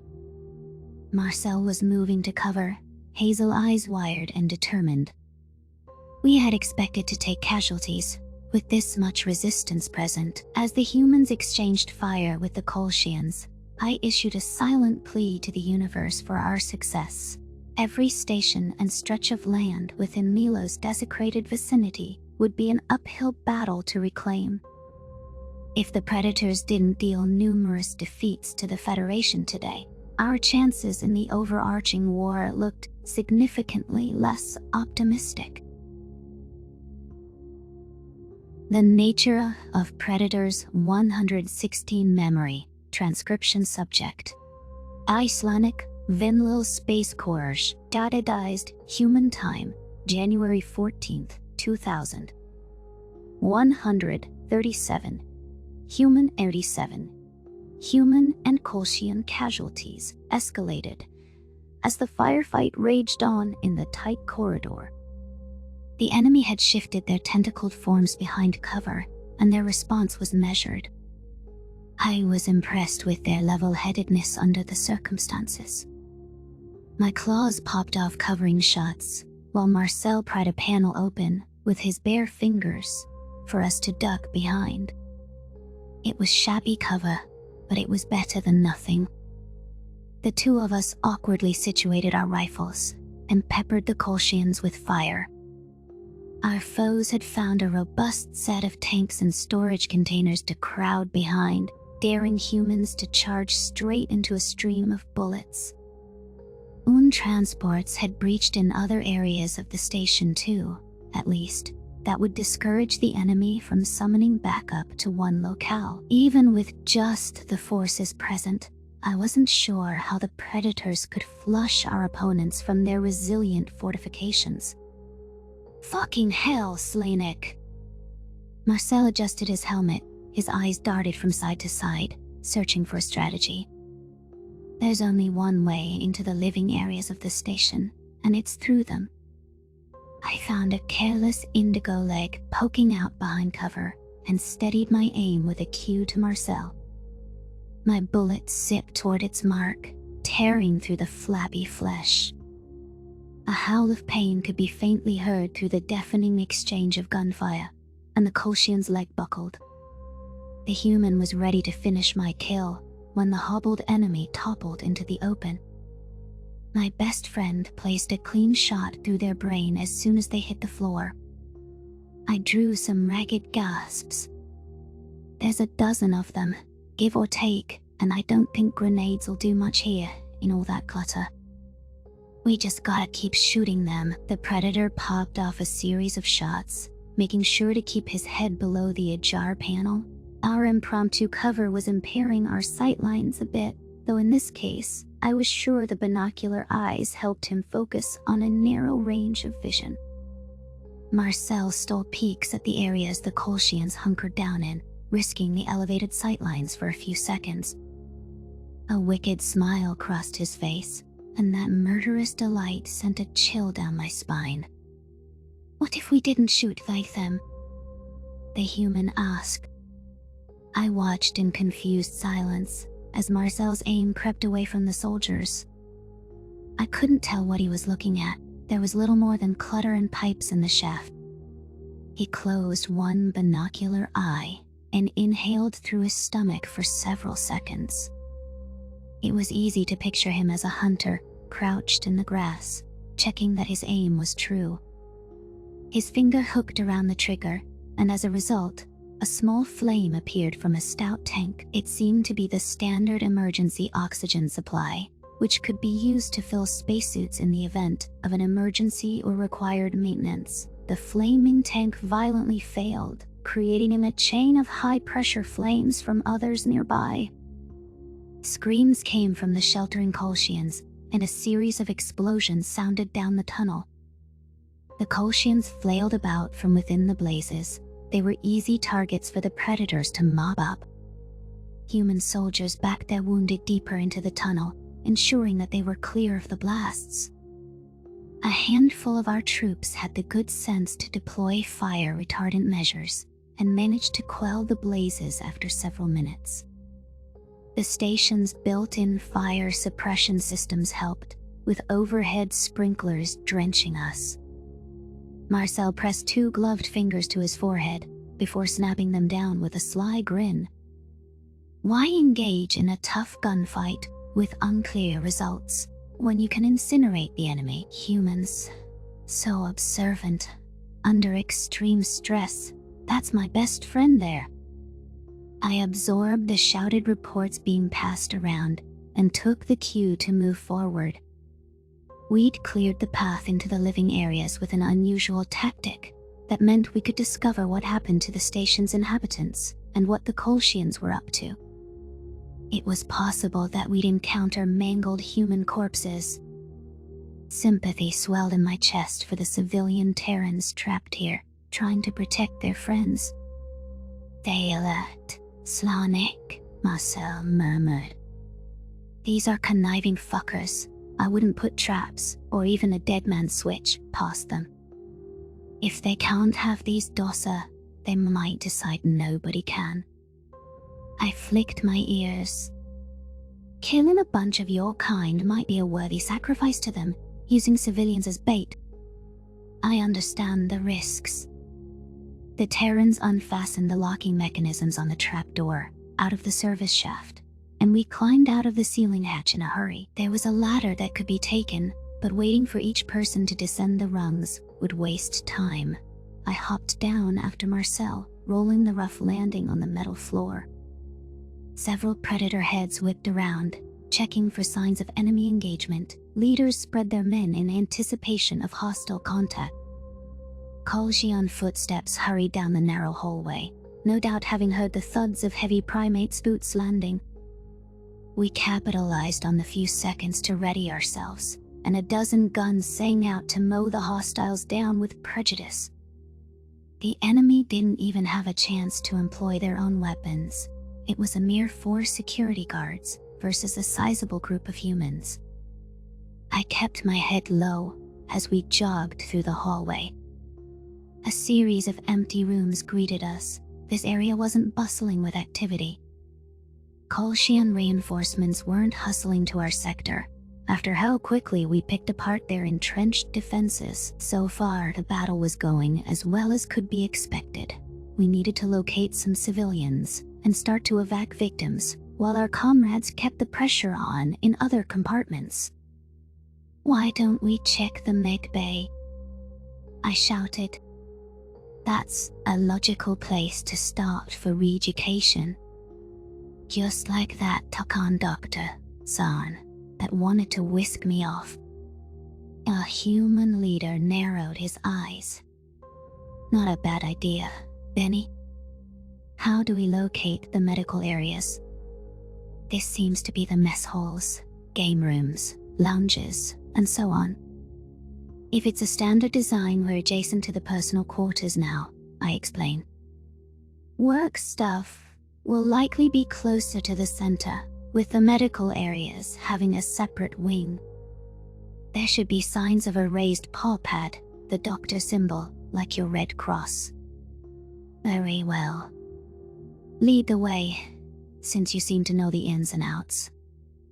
I scampered to the front of the pack. With hesitancy, it was a bit unnerving to feel the predators tailing me, and to know their guns were at my back. My own weapon was ready in my grip, as I turned left down the hall. It took minutes walking past several spaces, devoid of any souls, to encounter a paw pad sign. I tossed my head, indicating for the Terrans to follow down the dimly lit corridor. The silence was eerie, so I strained my ears for any sign of noise. The sounds of pained screams, the unmistakable wail of a human, stopped me dead in my tracks. I could detect the noise ahead, though the Terran soldiers had yet to catch on. "Do you hear that?" I hissed. Screams. Our senior, enlisted leader turned his ear before his eyes widened. "The whole time. Move it, people. Split up if needed. Clear every room of civilians yesterday." The predator's long legs left me in the dust as they hoofed it in the direction of their people. With the agonized cries to attract them, the guidance of a Venlo was no longer needed. I sprinted as quickly as I could, but Marcel scooped me up in his arms before I got far. His hazel eyes scanned for rooms that hadn't been cleared, and he pointed to a small lab. The lights could be seen flicking off from under the door, giving away that someone was in there. It wasn't clear if it was an enemy, but the humans and the Dosser should be pleading for rescue, not hiding. Marcel pressed his shoulder against the wall, and at his signal, I kicked the door open for him. I filtered in behind the muscular predator, who was bellowing commands in a bone-chilling tone to get on the ground. 2 Kolshians dismounted stools on Marcel's orders, though without the fear befitting someone's first encounter with an enraged human. Microscopes sat abandoned on the counters, with cell slides up for examination. These seemed like unarmed scientists. Their raised tentacles suggested they were trying to surrender after the false surrender at the Tillfish extermination office. I was wary of these aliens. However, the Kolshians were compliant in sprawling out on the ground. Marcel carried only a single pair of handcuffs and cursed to himself. He ordered me to watch one as he snapped plastic bands around the other's arms. The scientists didn't try any dirty tricks, looking a little amused by the humans' unwillingness to kill them. I'm anything but amused. Why is Marcel taking prisoners when they clearly deserve death? Marcel threw an occasional glance at the handcuffed enemy until he found a roll of tape lying around. He wrapped it around the second prisoner's arms and seemed dissatisfied with the level of restraints. His rosy lips pressed together, weighing his options. I was weary of him showing mercy to those who didn't deserve it, Sovlin being the most egregious example. Alright, Slanik. We're gonna take these fuckers for questioning. The red-haired Terran wiped perspiration from his brow and hoisted the cuffed Kolshian to her feet. Keep an eye on that one until I return. I'll be back quick as I can after handing this jackass off to our team. Marcel hustled out of the room with a prisoner in tow. I bit back my disdain, keeping my gun focused on the Kolshian. If this scientist wanted to tempt me to shoot them, I was happy to oblige. From the sound of the screams I'd heard, it was a safe assumption this outfit was responsible for torturing humans. My contemptful gaze studied the tape on the lavender tentacles, and the thing dared to ask me a question. Do you have a name, Venlil? The Kolshian queried. Anger caused my grip on the gun to tighten. Yes, but you don't get to use it. My name is Navarus. You want to question me on what we did here? Oh, I'd love to spell it all out for you and any of those ugly-eyed freaks. We can take away everything that makes them unique, that makes them predators, in a flash. What did you do? You fucking monster. Ah, it's funny. You depress their central nervous systems. They grow sleepy and confused. They barely even know who they are. Goodbye, violent demons. We only tried that on 25% of the group to measure the effects of the cure with and without it. A control group is scientific. Cure? You didn't. Navarus bared his teeth with aggression, a clear gesture of hostility compared to humanity's snarl. He nodded his head toward a set of computer monitors, which showed Terrans languishing in small rooms. It was easy to tell which ones were drugged out of their minds, others were presenting with physical symptoms. Watching him revel in using predator civilians for his experiments made my blood boil. What right did they have to erase their dietary leanings? I can't say I like the predators tearing into a pound of flesh, but they would do this to people like Tyler, even after he brought Sovlin on our rescue. I don't think he deserves to be experimented on, without any regard for side effects or discomfort. I couldn't imagine humanity without their fervor, reduced to little more than prey. This was what would have happened to Earth if the Kolshians realized centuries ago that the primates could be converted. The only solace was that the scientists hadn't gone after their eyes or inflicted significant wounds. More fury threatened to overtake me as I began to wonder what they planned to use this research for. Some of them are vomiting, but we're inclined to believe it's not from the cure. It's mainly from the ones on the higher doses of the depressants. And these humans react much more positively to herbivory than the prideful Akshar, which was surprising. Our previous hypothesis was that predators are too arrogant to sustain themselves on leaves. I swished my tail in indignation. Some of them may choosing to only eat leaves. You know nothing about humans, and you treat them like animals. Yes, it might be worth keeping a few around, with significant modifications. Something salvageable. We confirmed that the cure prohibits them from flesh eating, so now they don't have the option to eat living creatures. How did you confirm that? We fed one of them its own rations. Was hysterical, watching it asphyxiate and turn all red. We're all born into the government caste, kept away from broader society, working in secret wasn't anything I chose. But getting to make a predator die by its own cruelty for the good of sapient life? Had I a choice, I would have chosen this work for that alone. Ringing surfaced in my ears, and fury made it difficult to string thoughts together. This Kolshian deserved to die after bragging about genetically modifying, drugging, and killing human civilians. This was the species that I lived among on Earth and fought battles alongside. Anyone who would condemn them to be cured deserved to be cured of their living status. I was tired of letting monsters who sought Terran suffering with glee live and receive luxurious rights. My rifle raised, and I jammed the barrel against Navarus's temple. The Kolshian had the audacity to laugh in my face. All I could think was how gratifying it would be to end his existence. A growl rumbled in my throat, and the predatory nature of that cue surprised me. "Go ahead. Do it," the enemy scientist barked. "You don't have it in you." I pressed the gun deeper into his... no, its skull. "Are you sure about that?" "Of course I am. You Venlo are the weakest species in the galaxy. You couldn't stand up for yourselves against a Dossa using their whiskers as a knife. Just look how scared."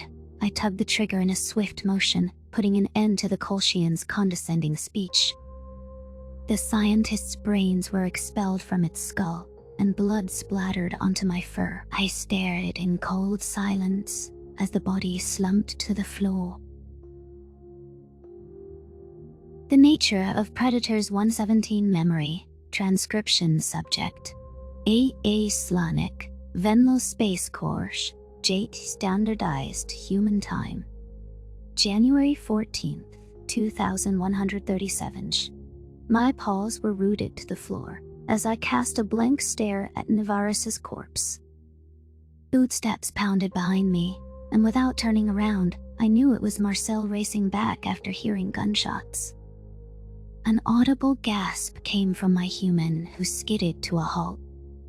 He could see me standing in close range of the dead Kolshian, firearm in paw.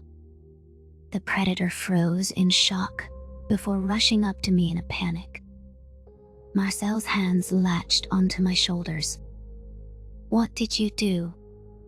The fuck have you done?"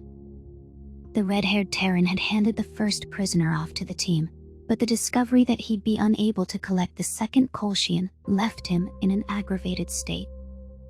My friend couldn't restrain his emotions, baring his canines inches from my face. I could see his cheek muscles contorting it in grotesque ways, and his scars stretched in new patterns. I never seen such clear disgust in his pupils. Not even during our predator disease saga, panic rose in my chest as I feared that Marcel would disaction. He leaned back and shook his head in mute horror. My orders had been to watch the Kolshian prisoner for a few minutes. I knew I shouldn't have pulled the trigger. Admitting that I wanted Navarus dead for his cruel taunts, wasn't an option, though I didn't regret killing that monster. Marcel can't leave me. He's my best friend. I can't have him thinking I'm some predator-diseased killer. Genuine tears rolled down my furry cheeks, which caused the human to pause in his reaction. I could see a twinge of sympathy cause his lips to curve downward. His natural response was to comfort me. The mental gears turned enough to realize that I could use this and paint a story which justified my deeds. If part of him believed I was a weak, scared liability, then this decision could be played off as fear. Marcel had to believe I didn't mean to kill the prisoner. I'm sorry. He started trying to stand up, and he panicked. I put on my most despairing expression and recoiled from the corpse as though horrified.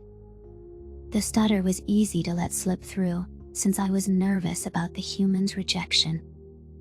My gun was on him, and then he moved toward me. It was reflex. The Kolshin was tied up with tape. He's still kneeling. I know, but I wasn't thinking. He moved his head, suddenly, and I don't know what happened. Forgive me, please. I need you. I chastised myself to drop the gun and flung myself at the predator in desperation. My arms wrapped around his thick body, and I sobbed into his vest. The human felt warm and strong, even as I absorbed his shuddering inhales. Without seeing where his binocular gaze was pointed, I knew his eyes were on my body. Marcel hesitated before a gloved hand gently kneaded my scruff. It's okay. We'll deal with it. We'll figure this out and clean this up, huh? You made a mistake. Don't hate me, I pleaded. I just want to help you. I could never hate you, Slammy. Shooting an unarmed prisoner is a horrible thing to do, but I wasn't here to protect you. We shouldn't have trusted a Venlil to act as an independent soldier. It's not your fault, but you're clearly not past your instinct. Let me think. The outright accusation that I couldn't carry myself on the battlefield stung. I suppose it was better for Marcel to believe that I was a panicky animal, rather than an enraged Venlil who played executioner. Listen to the way Navarus spoke about humans and goaded me on. The trigger pull was irresistible. My best friend would never understand, because he didn't think killing should be enjoyable. Or if I talk my way out of this, the humans need to know about the cure work. Maybe that would make him just as angry, and then I can confess the truth. Marcel pulled away from our embrace and offered a taut smile. His reddish eyebrows soared up into his forehead as if an idea occurred to him. He unclipped his holopad from his war belt before tapping away with his slim fingers. I looked at my friend with hopeful eyes, praying he could sweep this all under the rug. What are you doing? I croaked. The predator's gaze jerked up from the pad. I'm searching through the video archives. It all happened like you said, so in case this comes back up, we should retrieve the footage that exonerates you. I'm downloading a clip of the last 10 minutes from your point of view. My heart sank into my chest. The helmet rested upon my head like a rock as I recalled the tiny camera on its side. It had recorded the entirety of my interaction with the Kolshian, including how I gunned it down at point-blank range. Maybe there was a chance I could access the server and delete the footage before Marcel finished downloading it. If it was for command review, I doubted I had permissions to do that regardless. I scrambled over to his side, throwing my paws around his elbow. What? Don't. Why would you look at that? I feel awful. I don't want to look at it again. You don't have to review it, Daddy. I can handle it. It won't take me that long. Marcel squinted at the download progress bar, which was counting down my impending doom. I doubt the UN or the Venlo Republic would have you prosecuted for an instinctual accident, knowing your stampede policy. Just in case, we should have something for a legal defense. The holopad chimed, indicating that the download was finished. The human tapped the video, and I screeched with blind panic. My outstretched paws dove toward the holopad, which the predator snapped above his head in reflex. I jumped as high as my crooked legs would allow, trying to grab the object. However, Marcel was holding it well out of my reach, and my paws swatted empty air. The Terran officer's jawline tightened, and suspicion flashed in his hazel eyes. He used his back to shield the holopad from me, huddling over it with singular focus. The audio must be going straight to his implant, but the Kolshian's dialogue didn't affect his feelings. He swiveled around with an unmistakable look of concentrated loathing. You lied to me. You tried to make me feel sorry for you, he roared. And Mark, no. Save it. I've heard enough of your spineless deflections. The human cleared the ground to the body with a handful of strides, anger charging his motions. Marcel stooped down, picking up the gun I'd discarded. His binocular eyes bore into mine as he stared straight at my horizontal pupils. He flung the firearm at my chest and curled his lip in disdain. I'd never seen him this callous and resentful, not even on Silas. Carry your murder weapon like a badge of honor. When we get out of it, I'm making sure you never touch one again, the predator hissed. I flicked my ears. Listen. The Kolshians are sea-curing humans. We'll handle it. You don't need to worry about it anymore. I can help. I just made a mistake. That was no mistake. It was a calculated execution. You knew it was wrong, or you wouldn't have covered it up. God, I can't believe I fucking trusted you. I thought we were brothers. I let you live in my house with my fiancé and my daughter. I don't know what's wrong with you, but you're unhinged. You're being an ass. I'm being an ass. Shut the fuck up and move out. You're going to help escort some civilians back to the shuttle, and then you're going to stay there till we return. If you don't like that, I'll be delighted to throw you in the brig myself. Marcel barely seemed to be corralling his temper, and he stomped off down the hallway. I trudged after the human with a defeated posture, tucking my tail between my legs. The dead Kolshian's eyes gave the appearance of watching me, as they were stuck open for all eternity.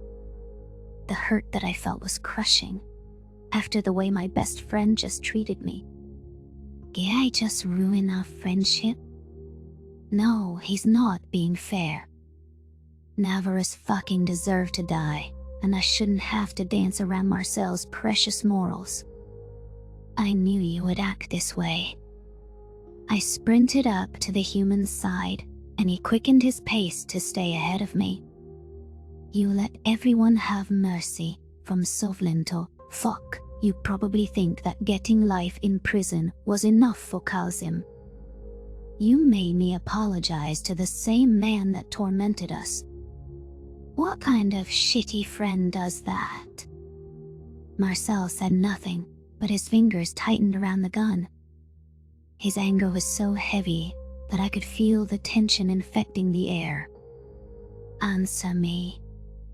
Every time we go off to war, you have to rescue someone from the species that fucking harmed us, I continued.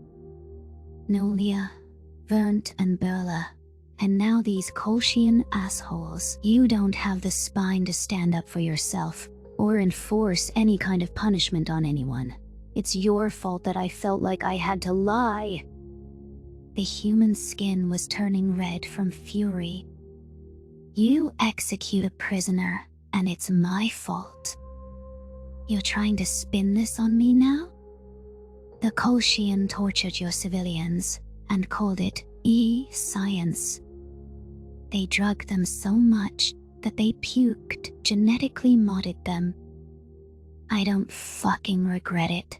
I'd do it again. Navarus deserved to die, shit. He got off easy. Maybe he did deserve to die, but that's not your decision to make. We can't question a dead guy. Either everyone gets rights, or nobody does. His testimony could have swung more allies to our side.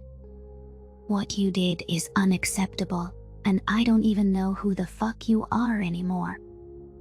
Neither do I. You humans flipped on my predator switch, and I can't undo that. You did this. All I think about anymore is war and death." Marcel climbed up once more, plodding along with brewing bootsteps. His eyes darted toward me for a brief moment, and I could see that our quarrel was distracting him. We reached a central area of the medbay, where soldiers were gathering. My posture was stiff, as I worried that my friend would declare my actions to the first commander he saw. However, the vegetarian seemed intent on getting out of here before reporting me. Sickly humans with glassy eyes were being tended to by medics. Their gaunt frames suggested they'd been underfed for the duration of their stay. The Kolshians either didn't know or didn't care about the predator's caloric needs. Docile rescues observed the dazed predators with concern, and Terran soldiers were determining how to move the rodents. Speed was key to safety, and the galaxy's most diminutive race wasn't covering ground quickly. It seems like it was very easy to get through to the medical lab. I expected more resistance in this area, but all the Kolshians here are unarmed. Perhaps that realization jinxed us. The medbay compartment doors slammed shut, as they would in a depressurization. I could hear an air conditioning unit kick on, as a hearty gust of ventilation poured down the shaft. Human soldiers rushed to the compartment doors, trying to pry them open. Were the Kolshians going to poison us? The enemy had waited until multiple units made it to the civilians before locking us in here. The gases that were filtering in felt noxious, but the predators made quick work of busting out. They bypassed the locking mechanism through brute force, using charges to blast down the door. I grabbed Marcel's wrist and guided the coughing redhead out to the hallway. He dropped to his knees, gasping in the fresh air. "What was that?" My friend choked. "Fucking hell." Our unit commander staggered out of the medbay and exchanged a few words with our medics. "Listen up, those of you with masks. Get back and look for anybody left in the gas. Our smaller friends won't survive long. Get going. The rest of you, post security. They might try to hit us while we're reeling. I want a team to find where that gas came from, ASAP. Break." I helped my red-haired predator up, and he pushed himself away from me. The young officer volunteered his boarding party for the search without hesitation. A disoriented Marcel followed the rest of his team, still shaking off the unknown substance he'd inhaled. The soldiers had located a map of the ship's layout and got a rescued doser read it out to them. We navigated through the ship tunnels. I kept myself alert for more traps. The Terrans busted down the door to a supply closet, not even checking if it was locked or not. There was evidence that Kolshians had been present recently, but they cleared out in a hurry after their stunt. We checked the supply air ductwork, which had a canister plugged into it. The Predator's senior leader ran a visual translator over items left on the duct, and the complexion diminished from his face.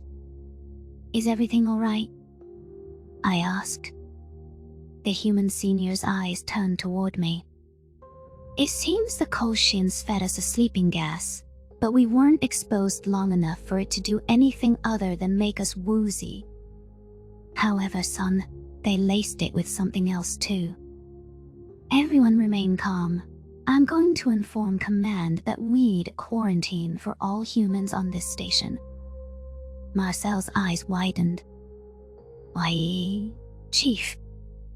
Are we in danger? Sir, these empty vials here say the cure. There's only one thing that can mean in my eyes. I believe we just got dosed on their anti-carnivore dust by air transmission. We have to assume the worst. Sir, we're all vegetarians now by threat of death. Let's drum up diet plans by the end of the day. Need green rations shipped to us pronto. You're our expert. Even among seasoned Terran soldiers, that admission was enough to spark some panic chattering while the senior leader phoned it into command. I studied Marcel with worried eyes. No matter what he thought about me, I wanted only the best for him. My human didn't deserve to have genetic modifications forced upon him. Though he was vegetarian, that should be a choice for him to make of his own volition. There could also be additional consequences, and I wasn't sure if it was transmissible to others of his kind. Does this mean that the Kolshian Commonwealth has decided to try to cure the primates rather than eradicate them? Hey, it wasn't clear if whatever was tailored to the humans during these experiments worked on me, but I'd gotten the pathogen into my lungs as well. The Battle of Milo was raging on outside these walls, and the Kolshians had sprung a dastardly trap on the Terrans here, who wandered in to rescue innocents. We needed to relay a warning to any other UN forces retaking ground encampments to beware of potential biohazards. Containing the exposure to just us was crucial. I wished that I could have saved Marcel from breathing that in. All I could hope now was that the cure wouldn't have any unexpected effects on the humans exposed to it here. Unfortunately, one possible avenue for reversal was reduced to brain matter in my fur. The Nature of Predators, 118 Memory Transcription. Subject: Chief Hunter Osif. Oxur Rebellion. Command State: Standardized Human Time.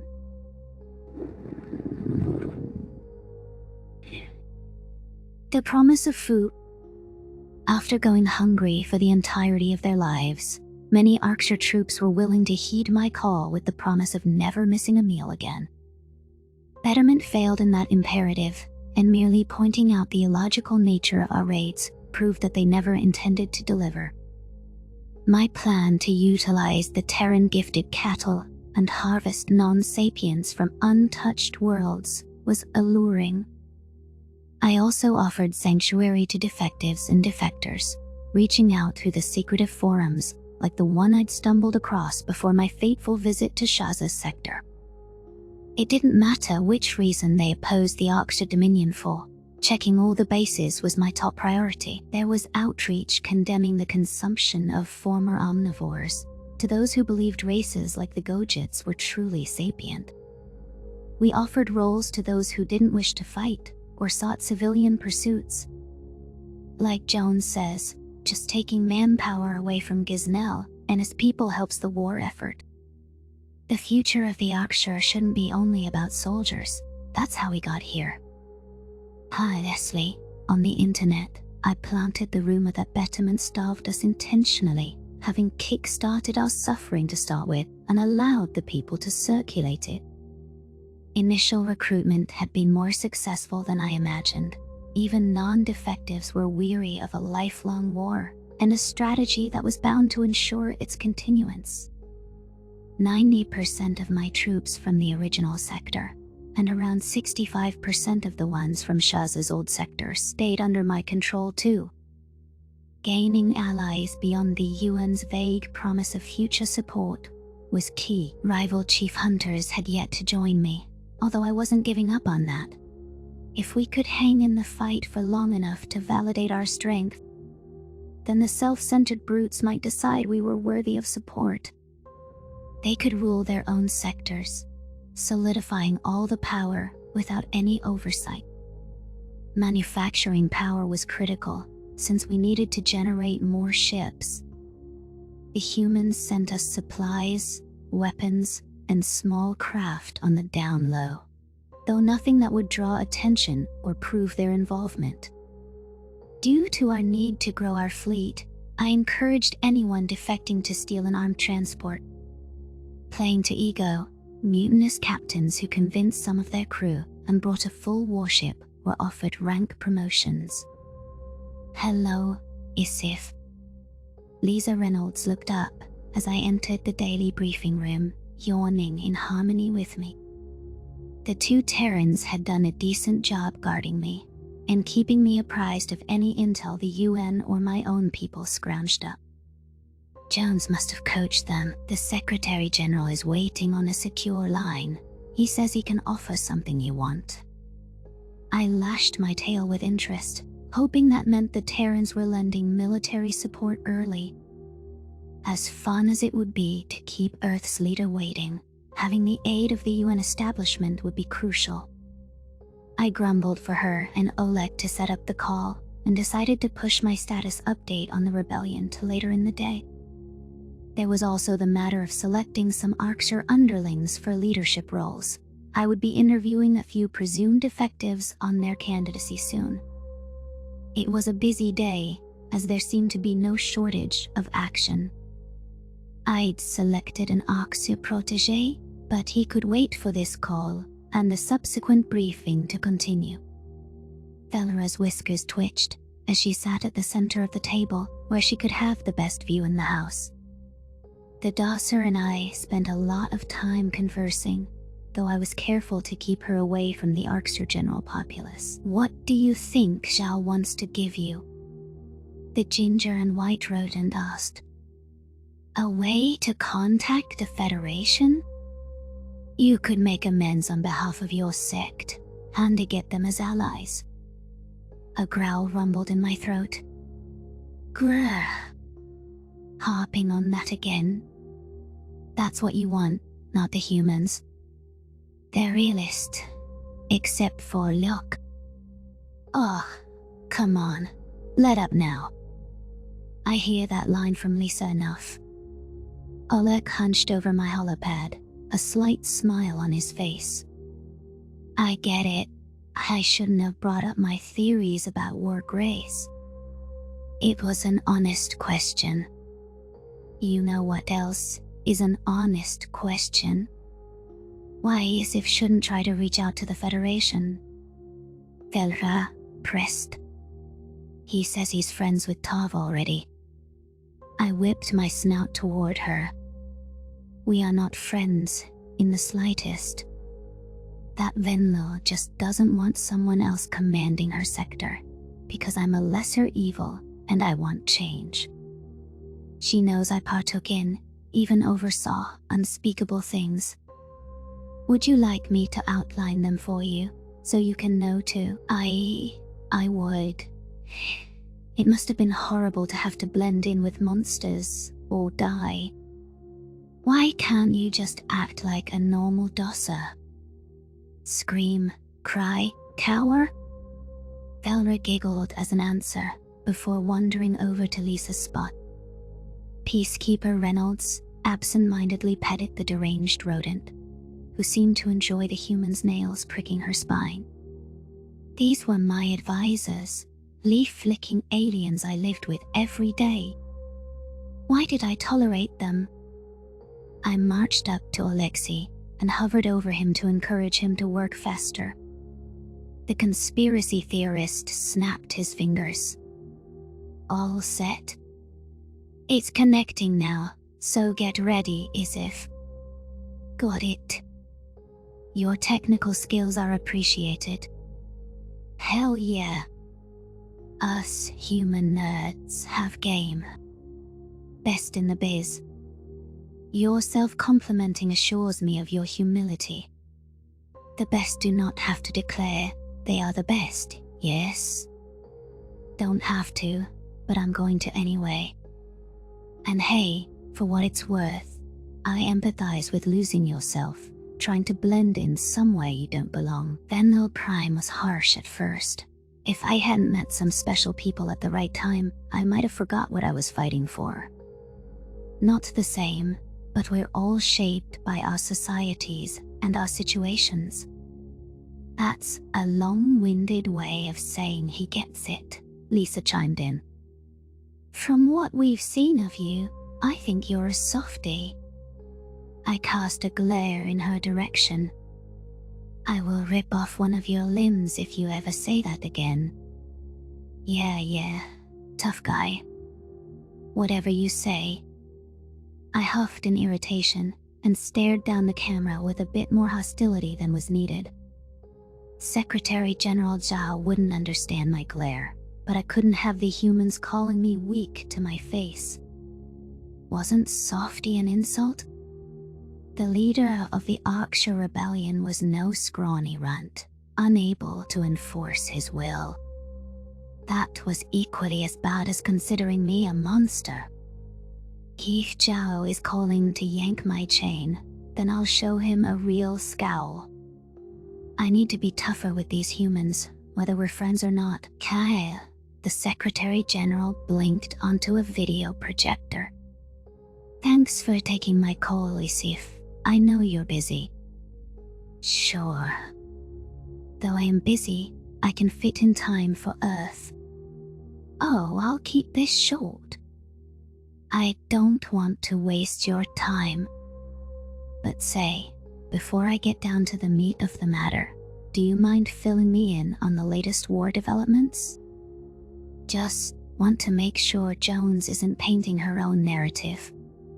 Humoring Zhao wasn't what I planned to do first thing in the morning, but I had to keep him in my corner. Oleg and Lisa watched as I started my speech, ready to chip in if needed. There were a lot of moving parts in the war, so summarizing it in concise fashion wouldn't be easy. However, I didn't want to squander any excess time rehashing the past. Well, I'm sure I'm telling you what you already know, I began diplomatically. But we ceded a lot of our immobile infrastructure to the Dominion. Since it's an easy target, we stay hidden and on the move, only surfacing to disrupt Arksha operations. Jones has been directing some rebels via internet channels to pull some shenanigans from within Riss's borders. Zhao nodded. Like we saw with what you've done, government sleeper agents are quite effective. How are you and your people faring against Betterman? I know Gisnell is after your head. They've sent multiple search parties after us, while seeming to avoid human space. They do not wish to step on your toes, if I'm not mistaken. Anyhow, there have been HR 3 odd forays into my sectors this week. We do not intend to challenge them until the right opportunity presents itself. Excellent. And how are Bondarenko and Reynolds? Can they confirm to me that everything is good with their supplies and their treatment? Despite the fact that I had received non-sapient cattle post-Silis, humans were distrustful of any Arksha-sourced meat. I would not dupe my guards, who were on cordial terms with me, into eating sapient herbivore flesh. However, that wasn't a risk the United Nations or the duo themselves were willing to take. I understood on a logical level that the propaganda, should Terrans be documented enjoying a cut of Venlo filet, would be devastating. Therefore, Oleg and Lisa maintained their own food supply, and I made no efforts to take it away. My concern on that issue was more for my internet friend. Valra couldn't stomach watching us eat their lab-grown cuts or my animal-sourced meals, as we learned the hard way. The Dosser had tried, but there were some responses she couldn't manage. I was impressed with how quickly she'd grasped the concept of an obligate carnivore for a Federation creature. Everything is fine, sir. We are safe and well and missing Earth, Lisa said. Zhao pursed his lips. Glad to hear it. We'll leave another shipment in the same spot as always. Now, I'll cut to the chase, Isif. I called to offer you a gift. I only wanted to make sure your insurgency would last more than a few weeks, and that you wouldn't become a problematic faction in your own right. Your forces are ready to join us? I queried. Not yet. I'm forwarding some blueprints over this link, which I think you will find useful. There's clear instructions for any scientist you have. My eyes narrowed before I accepted the file transfer after a slight hesitation. I was certain that if the humans wanted to worm malware onto my system, they already had. I wouldn't even realize, with their sneakiness. The documents that popped onto my screen were explanations of how to create lab-grown meat. This was the ticket to growing substantial food without needing any livestock. He can't believe he's just giving this to me. Doesn't he hate us? I'm giving this to you free, as a thank you for all you've done for Earth, the Secretary General continued. Jones's one-sided ploys weren't fair to you. She told you that I would treat you like a pawn, but she accused me of what she herself is doing. That won't be my policy in our dealings. The United Nations is true to our friends, period. Emotions swelled in my chest, realizing the implications this could have for starving billions. Thank you, Mr. Secretary General. I do appreciate it deeply. Your human innovation will be put to good use. I have full faith in you, Isif. We're all rooting for you here. I'll let you go, but I wish you well in the coming days. You, as well. Tear the Federation, a new one.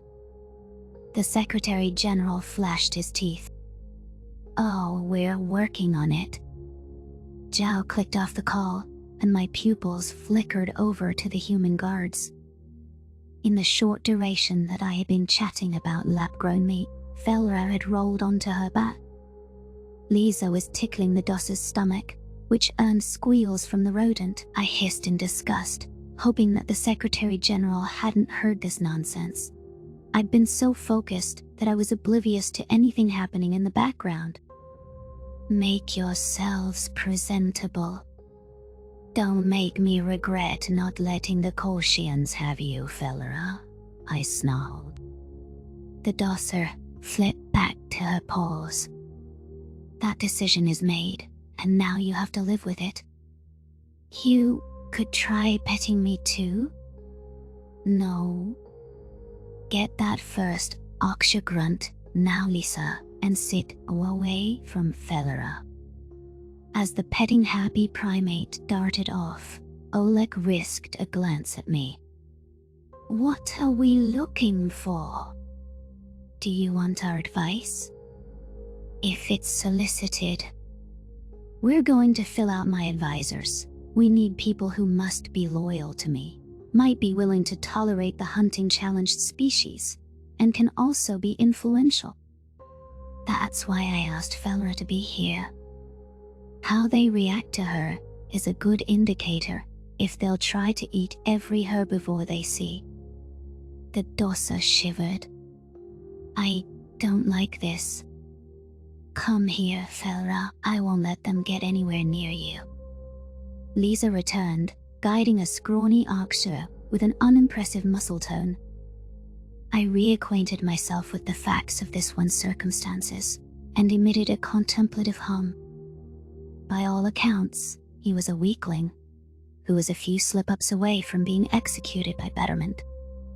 He was captured by humans on the Cradle, seeking defection to Earth. During the exchange of the Venlo cattle, he'd been returned with the other Oxa prisoners. I had observed this scrawny grunt once he was transferred under my direct command. Jones's hint that he pleaded for Earth not to return him during our prior conference at Proxima Centauri confirmed my suspicions that he hated the betterment. He had already wanted to leave before Silene's broadcast or my offer. I decided that an apparent defective would have undying loyalty as long as I kept him fed. The Terrans hadn't protected him, so I doubted he'd run back to them. Kia, perfect second, assuming he's accepting of Felra and empathetic Arxer. A stretch for anyone raised on risks. Pinra, Sarah scurried up atop my head, which earned a long stare from the newly arrived Oksha defector.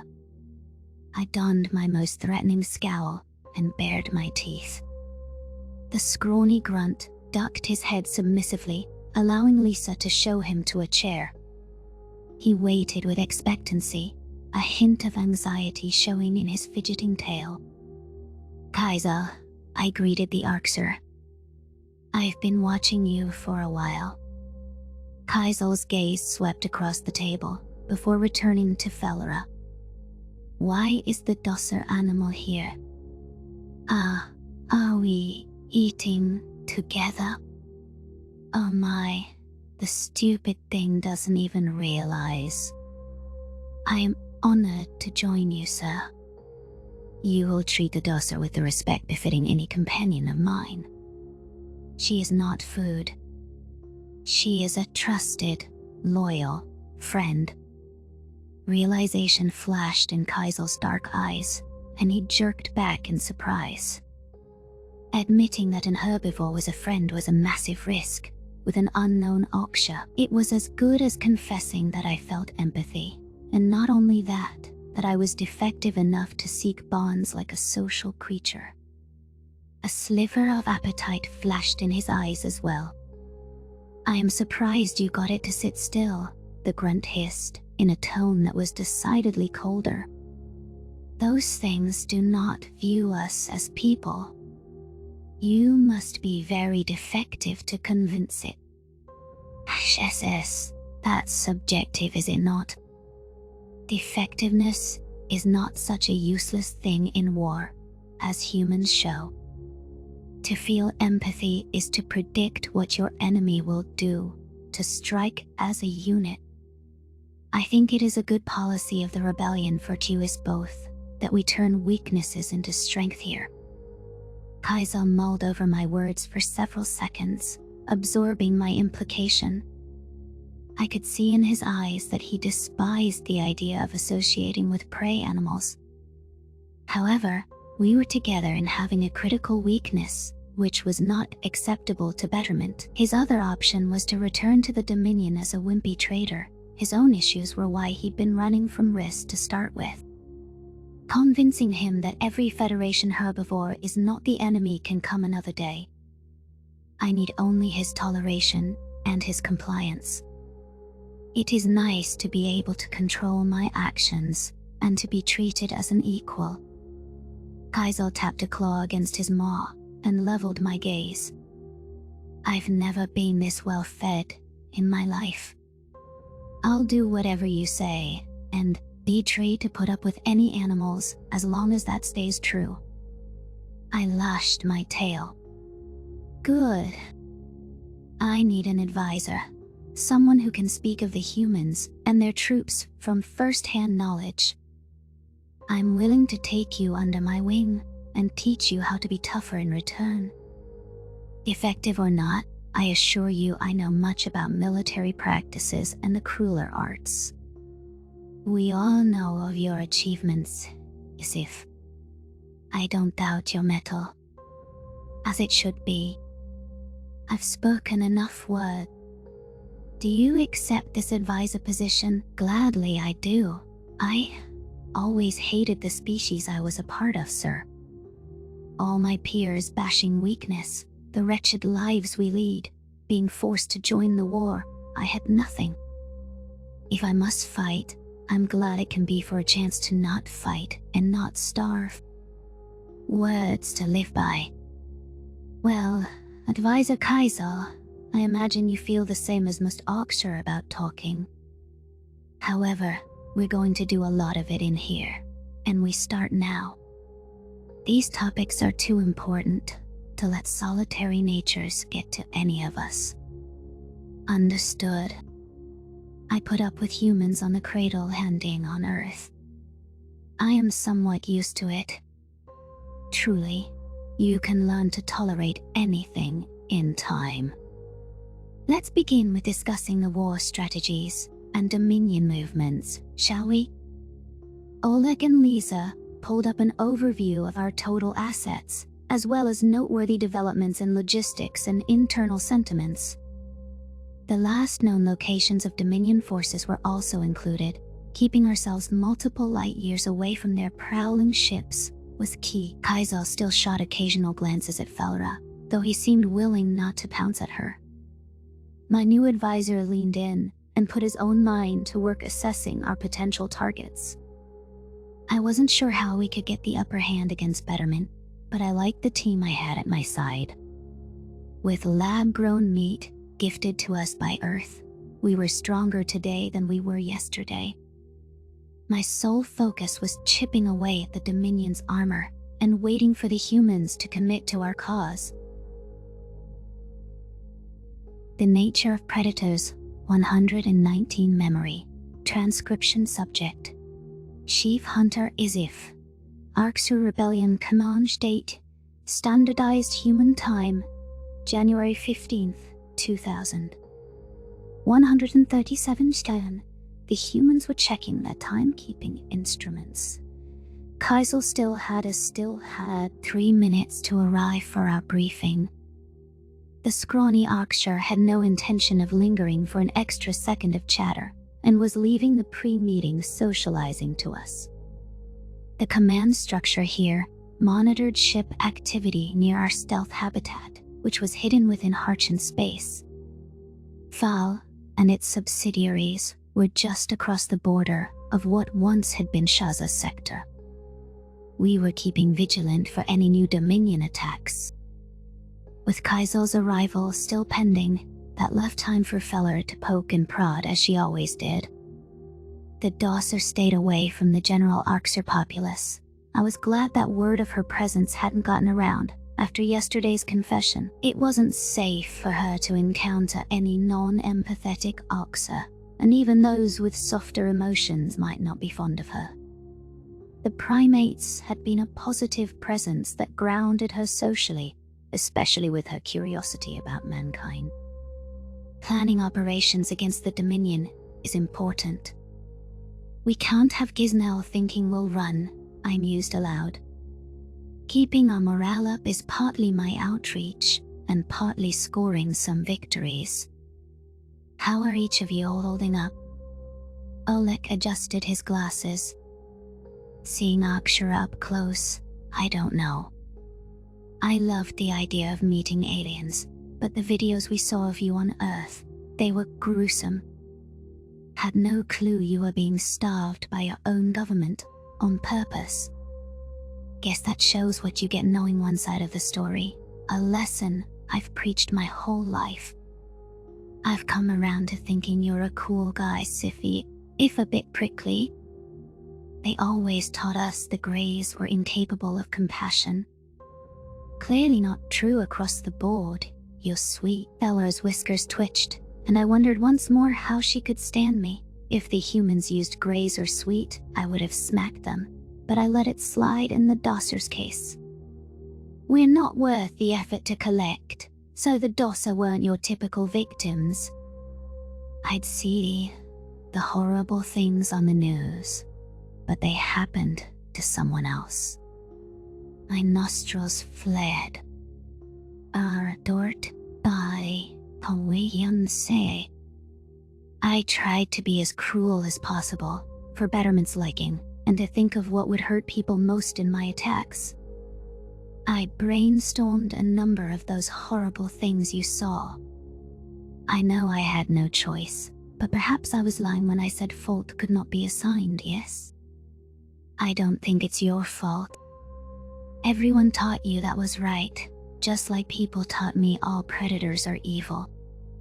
By the time you actually got real power, you were doing what kept you alive before.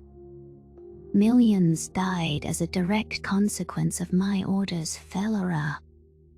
I've eaten prey like you alive. I executed my own kind, targeted herbivore schools on purpose, and ran cattle farms. Those were mistakes, but you didn't know there was another option except to die. You gave the cattle back to Tarva, and you want the future to be different. Don't you want to do what's right for us all, Siffi? Yes, of course I do. You're one strange Dossa. Why are you like this? Well, I know who you are and what you've done, Ninovk. The future is what matters, making things change. What do you want to do when the war ends? I've never thought about it. Ask the leaf flickers. Felra turned an inquisitive eye toward the two human guards, whose wistful gazes landed on her. The thought of going home to Earth, with the war settled and opportunities abounding, seemed to fill them with a wishful mindset. I'd listened to the two describe the concept of homesickness, which I couldn't wrap my mind around. Terrans were sentimental predators, more than willing to domesticate themselves to boring pastimes. When everything settles down, I'd like to start my own business, Lisa said. Something like a coffee shop where people can come to relax and play board games. I like the idea of bringing people together. I narrowed my eyes. Tai is your grand ambition? Who said it has to be grand? What's important is having a life that's fulfilling, bringing positive vibes and leaving the world a better place. Also, I thought my sister was dead for a few weeks, so it'll be nice to hug her again. We still haven't had that reunion, and it would be cathartic. Typical humans. They give better, more censored answers, yes, Felra? Don't answer that. What's your lame ambition, broken eyes? Oleg scowled at me. It's like the glasses are the only thing you see about me. You're an old man. I'm gonna fucking laugh when your vision starts going. Oleg, your true vision failing is your blindness to reality. Nobody's gonna believe you worked with Aksha rebels. It'll just be another of your crazy stories, Lisa teased. Maybe I'll pitch the story to Hollywood then. Writing a book doesn't seem that hard, and it's a guaranteed bestseller. How Earth secretly worked with the Aksha all the way up to the Secretary General while building their superweapons. All that shit about Ghiznael writes itself too. Starvation, an unwritten agreement with the feds. I sighed in annoyance. You must have more serious aspirations than that. Don't you have people you care about? The conspiracy theorist fell into a contemplative silence. I do. There's a human kid I'd like to see succeed. I was adopted, so foster children are an issue close to my heart. Everyone deserves to land on their feet, you know? Kaizel strolled into the room, and our self-indulgent chatter ceased in an instant. I'd been trying to gauge if there was a trace of defectiveness in him, but my new second-in-command hated socializing. He seated himself far away from Felra and the primates, taking it upon himself to boot up my messaging system. There was a file sent from the Secretary General's office, which was flagged Urgent Intelligence. I'd just spoken to Zhao a day ago at length, so I wasn't sure what could have happened between now and then. It wasn't important enough to merit an in-person call to interrupt, but the human government wasn't known for meaningless communiques. The arboreal predators were excellent at sifting through oodles of information. Weaponized knowledge was among their primary fortes. "Prepare the projector," I ordered Kaisal. Go on. Go on. Oleg, Lisa, any Dominion movement on the ship tracker? Oleg leaned closer to the sensor's readout. No Arcshire vessels within 5 light-years of the habitat. I see a sizable contingent of Federation craft, which seem to be on a sweeping patrol. From the faint trails we can pick up and known identifiers, those ships look to be Kolshian. That might be what Zhao is informing you of. Earth was due to launch operations against them any day. The bastards could just be on high alert, or moving in on another UN ally, like they did the Dossa. Do you have any thoughts, Kaiser? We welcome your input, I prompted. Kaiser kept his controlled pupils on the screen. I think the Kolshians deserve to die for what they did to us. They're the party behind our starvation. They're here. We should kill them. Prophet descendant Gisnel told me that the Commonwealth conceals their true strength. We are in a vulnerable position. We must exercise caution. After the animal you keep with you, it would be a way to prove you're not with the Federation. They're our enemy, as much as the Dominion. What Isif is saying is that we should win one battle first before taking on another, Fowler chimed in. Nobody asked for Prey's opinion. You will not speak to her like that, I roared, blowing Lisa's hair out of her face from the force of my exhale. Never again. I said I would tolerate it. I've done that, but no amount of food or threats can push me further. Do we have a problem, Isif? No. Do not address Fela at all, if you cannot be polite. Brief me on Zhao's message now. Kaisel swallowed, a lump passing down his throat. He transferred the contents onto the holoprojector and allowed us to read at our own pace. The Secretary General informed us that these were intercepted messages sent between the Kolshian Commonwealth's Office of the Chieftain and the Arcshire Dominion's Betterment Office. That was enough to cause me to narrow my eyes in confusion. Since when did those two parties directly communicate? Prophet descendant Gisnel stated that their agreement was unspoken. Perhaps that wasn't the whole truth, or they're trying to establish back channels for some reason. A scrawny Arcser wagged a claw. Should I play the video logs? Yes, I growled. Kaisel clicked on the video clip, which showed an Indigo Kolshian initiating the conversation. Despite the wrinkles on his face, Nicholas had a way of scowling with his bulbous, side-facing eyes that made him look threatening. He folded his tentacles across his chest and turned one pupil on the camera. There wasn't a trace of fear, despite the fact that this was directed at Betterment. I wondered how the humans had gotten a hold of this footage, but there was rarely any explanation of their methods. The Dominion interfered with our operations at Milo, Nikonis stated in a cold voice. Though we've never spoken, I thought there was an agreement between our offices.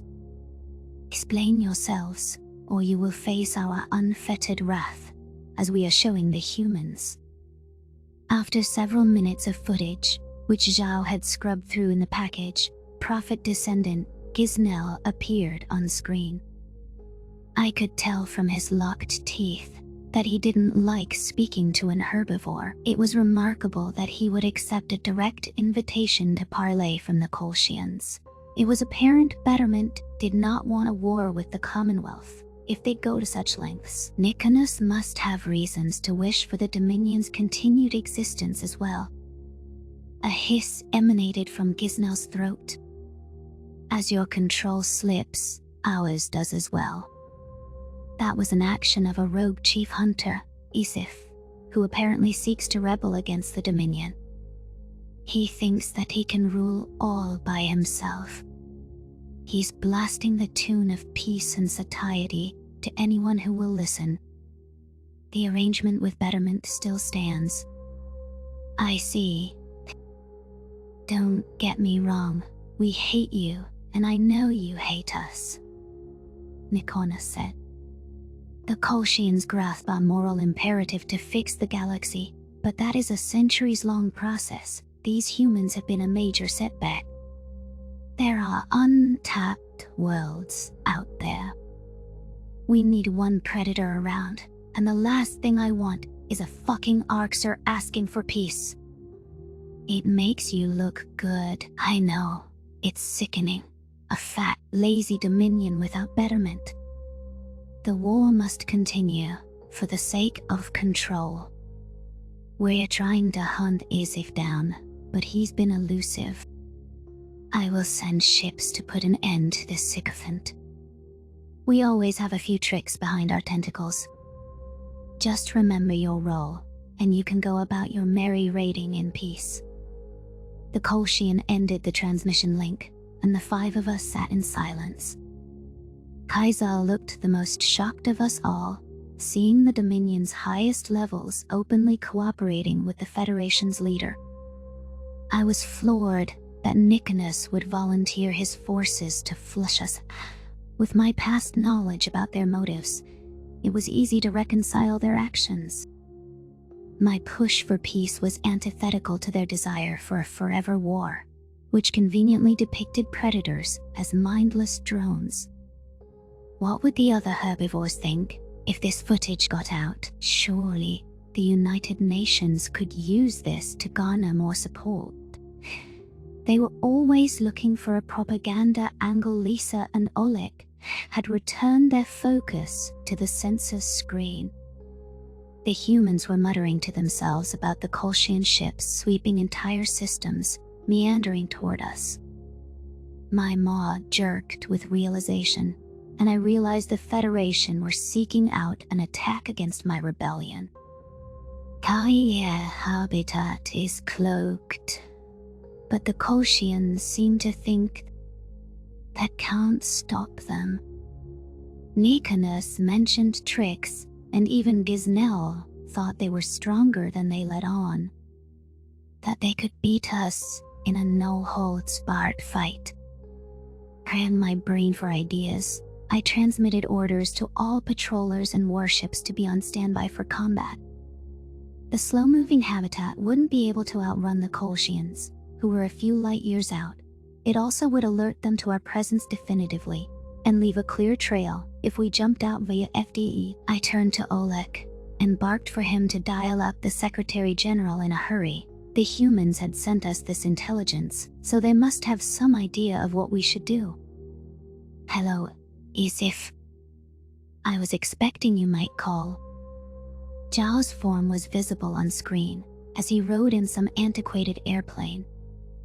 A slight smirk was on his face, though I saw some signs of sleep deprivation which I'd noted in Elias Meyer. It surprised the United Nations as well, and I figured it would be critical intelligence to pass along to you. It is, thank you. But the Kolshians are already coming for us. There's thousands of ships rooting out any rebellion assets, drawing nearer to us. Escape isn't a viable option, and I must be a critical asset for you to preserve, yes? Please, you have to help, human, I hissed. A taut grimace crossed his face, though I knew that generals of his caliber only revealed as much emotion as they wanted to. It was a promising sign that Zhao would show his concern, however. What we needed was a commitment of ships to ward off the Kolshians. If Nikonus had the extraneous resources to devote to our demise, there was no telling how many total craft were under his control. I wouldn't make the mistake of writing them off as a weak herbivore military. Humanity is engaged in many battles. Milo is still an ongoing affair, with a bit of a standoff ensuing. The Kolshians possess drone technology, which our nanodrones neutralized, yet we lack numbers to dismantle their fleet. They're using biological weaponry against our ground assets, so those missions have been called off. Tell your Dossa friend we're sorry it's been a mixed bag, will you? Zhao asked. Velra skittered up to the camera lens. I'm glad that you tried. I don't want you to throw human lives away. We did what we could, but it's always my goal to stop senseless loss of life. I will do whatever is necessary to keep Earth and humanity safe. That's my policy, to the day I draw my last breath. Anyhow, we also have a good chunk of ships forging ahead to Kolshian and Farsal territory, which should be a vicious fight. Tack on the defensive requisites, and we're short on ships to spare. If you don't help us, the rebellion ends today. You're damning my species to extinction. I spat. Earth's leader raised his hands placatingly. Let me finish. I'm thinking aloud here. We must remain decidedly neutral at this time. We don't want to fight with the Dominion. Vessels will not fire upon offshore craft. We're already warring with one giant, and Gisnell declaring war on us might bury us. It's not the Ark, sir. I don't see any of ours in the count, and we can handle a few Dominion scouts. Well, we're at war with the Kolshians already, so they wear a fair game. It's a poor example to let them go wherever they like and lash out in our territory. The Harjan are a Terran protectorate. We didn't let the Oxer have fall, so we sure won't be letting the Federation get their tentacles on our space. We have the political cover. So you'll help? I'll help, but you'll need to come to us. I don't have assets within an hour's travel. Warp your assets to the UN garrison at Fall, and we'll handle any Kolshians that follow you. To be clear, this is not an outward declaration of support. It's a one-time pact. Understood. Thank you, Mr. Secretary General. Zhao dipped his head and signed off the call. I told Kaisel to transmit the coordinates to the Habitat's forces, while encouraging them to make a rapid evacuation. A rendezvous with the UN fleet aided our chances, though I was still nervous about a large-scale battle.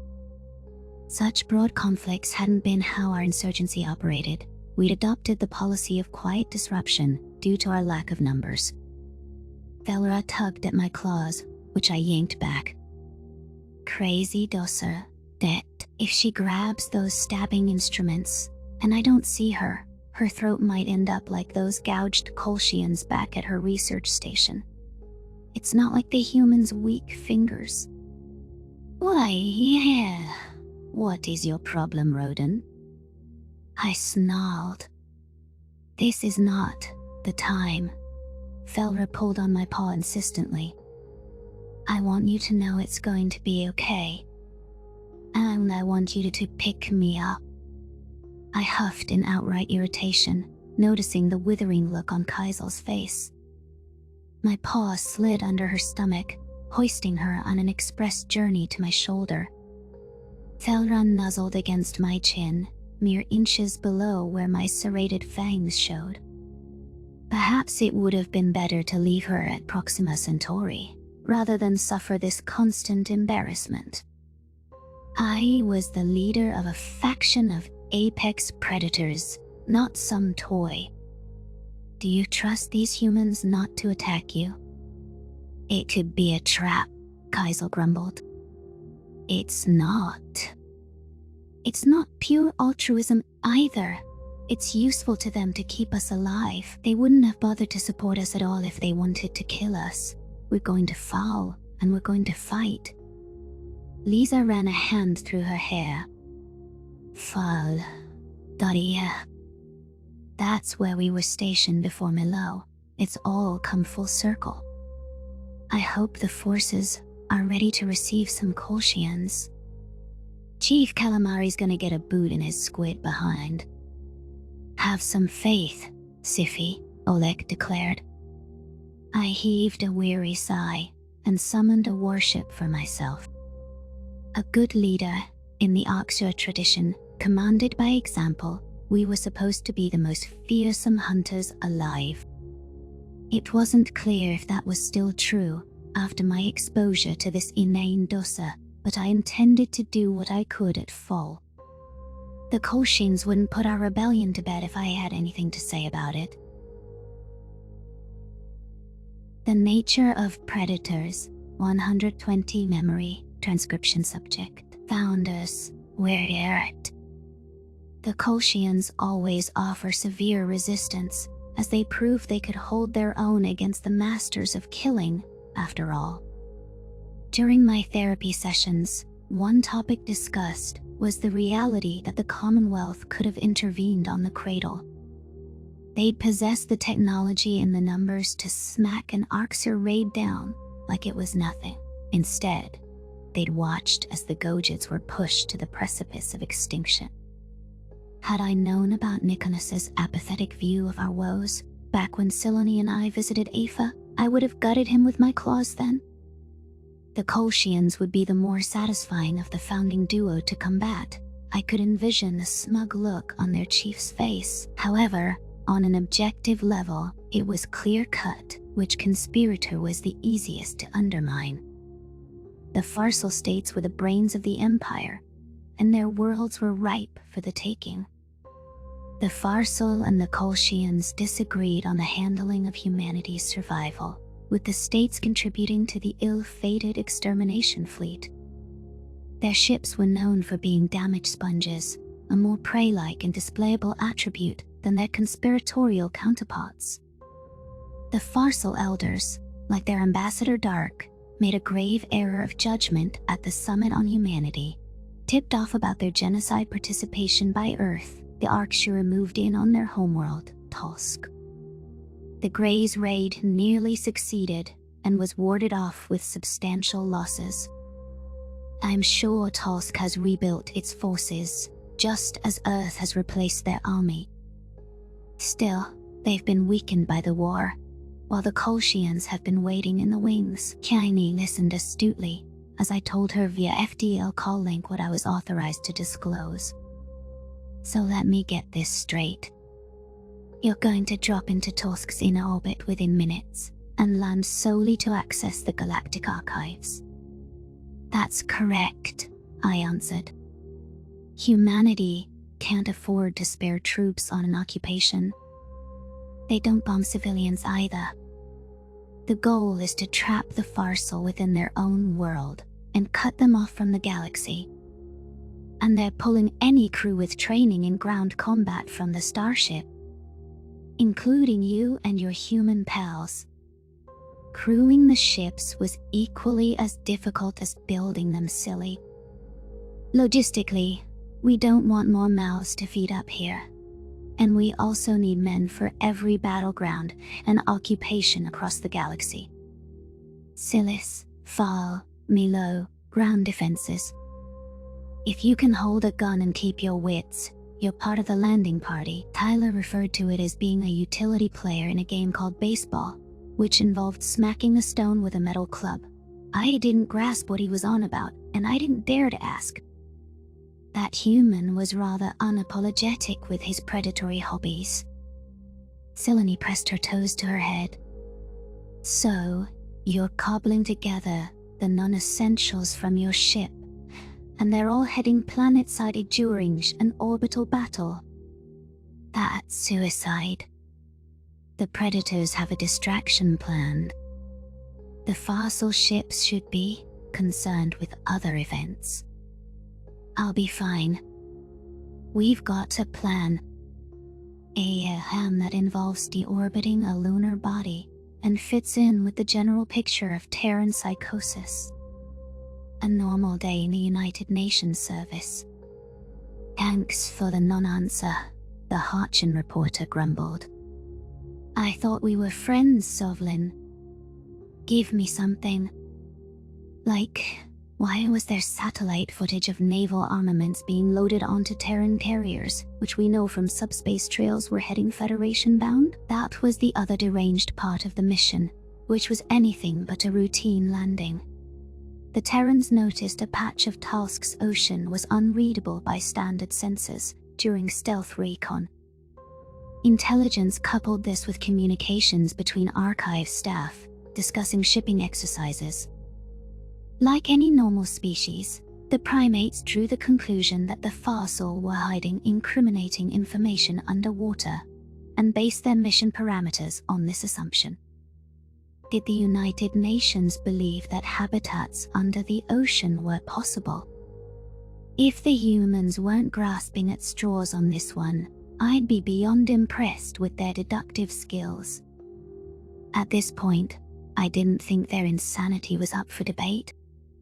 Silene wasn't going to hear intel that was damaging to their species' reasoning skills from me.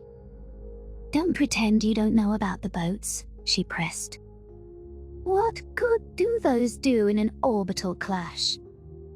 "Are you landing by watershed?" I jabbed a sharp claw at the camera. "If you wanted to know that, you'd be here with us. They'd sign off on it, undoubtedly. Believe it or not, humans send reporters with their troops into war zones. I've heard of them. WA correspondents, covering conflict from the front lines, armed only with a camera. I'm willing to take risks for a scoop, but that's lunacy. I, as a non-human, like to gather my stories in areas without active firefights. These FTL comms saved your ass then. You'd be out of the loop for weeks. I'll keep you informed of the results when the mission is complete. I won't push you more for now. Whatever you find in the archives, I want to be the first to know. I'll see what I can do. So long." My eyes turned to the triangular shuttle waiting in the hangar bay. I was aware the Terrans had a myriad of new contraptions, but this design seemed foolhardy to me. A narrow, aerodynamic vehicle was optimal for atmospheric travel. Thankfully, I didn't have to pilot this craft. While it was made to transport crew, it was self-flying. Samantha and Carlos had saved me a seat, while Tyler and Anso manned what was considered the backup pilot and co-pilot's chairs. What I'd been told at the briefing was that we would descend to sea level before transferring to a submarine. My immediate inquiry was if the humans had ever seen a Gojit swim, but they just laughed. The amusement was followed by a patronizing smile, and a response of "that won't be necessary." "Key swear, if the plan is for me to ride on Carlos's back and no one is telling me, I'm gonna claw some binocular eyes out." Hello, Anso. I recalled Dr. Bari's advice to be kinder to the primitive in my inner dialogue, rather than regarding him only by his innate ignorance. "You ready?" The Yochel flicked his reddish ears. I mentioned on shore leave that I wanted to break Farsal skulls. They have their paws in every pot, every mind in the Federation. I'm sure as shit ready to fight them. I'll be honest, I'm a little nervous. Land creatures don't belong sinking into the ocean. I mean, this submersible ship does not float. How do we get back up? Same as flying. Air currents versus water currents. You trust human tech, or you don't. I'm more comfortable in space too, but it's good the Navy is finally going to get a cut of the action. Humanity needs to win on every terrain and theater of war, Carlos growled. My comments about the space era aged like milk, Samantha griped. I called a sailor friend of John, of my husband's, obsolete, and now they're airdropping warboats. Just my luck. I'll never hear the end of it if they get a single kill. I gently tapped her hand with my paw. It might be good for you to reconnect with some of your old friends. Spare me the kumbaya therapy shit. I mean, good for you, but you don't need to proselytize. Tyler cleared his throat. Let's keep it professional, people. We're pulling a stealth jump behind each of Tosk's 4 moons, but we can't get closer than that, entering real space any second. As if you're a professional, Anso snorted. Remind me how many young game controllers you've broken? We're so close to kicking these fetties in the backside, and I need to get this perfect. Are all of you ready? I'd like to live to see the Federation fall, Sam sighed. Ready, sir? And I'd like to live to see galactic peace, Carlos countered. Ready here too, sir. Before I could offer up my own assent, Tyler raised a hand for silence. The shuttle's digitized replica of the main viewport depicted the shadow of a moon, and a small handful of human carriers snuck through other gravitational hiding spots as well. Launching too soon or too late would result in our demise. We had to wait for the distraction to draw the Farsel's attention.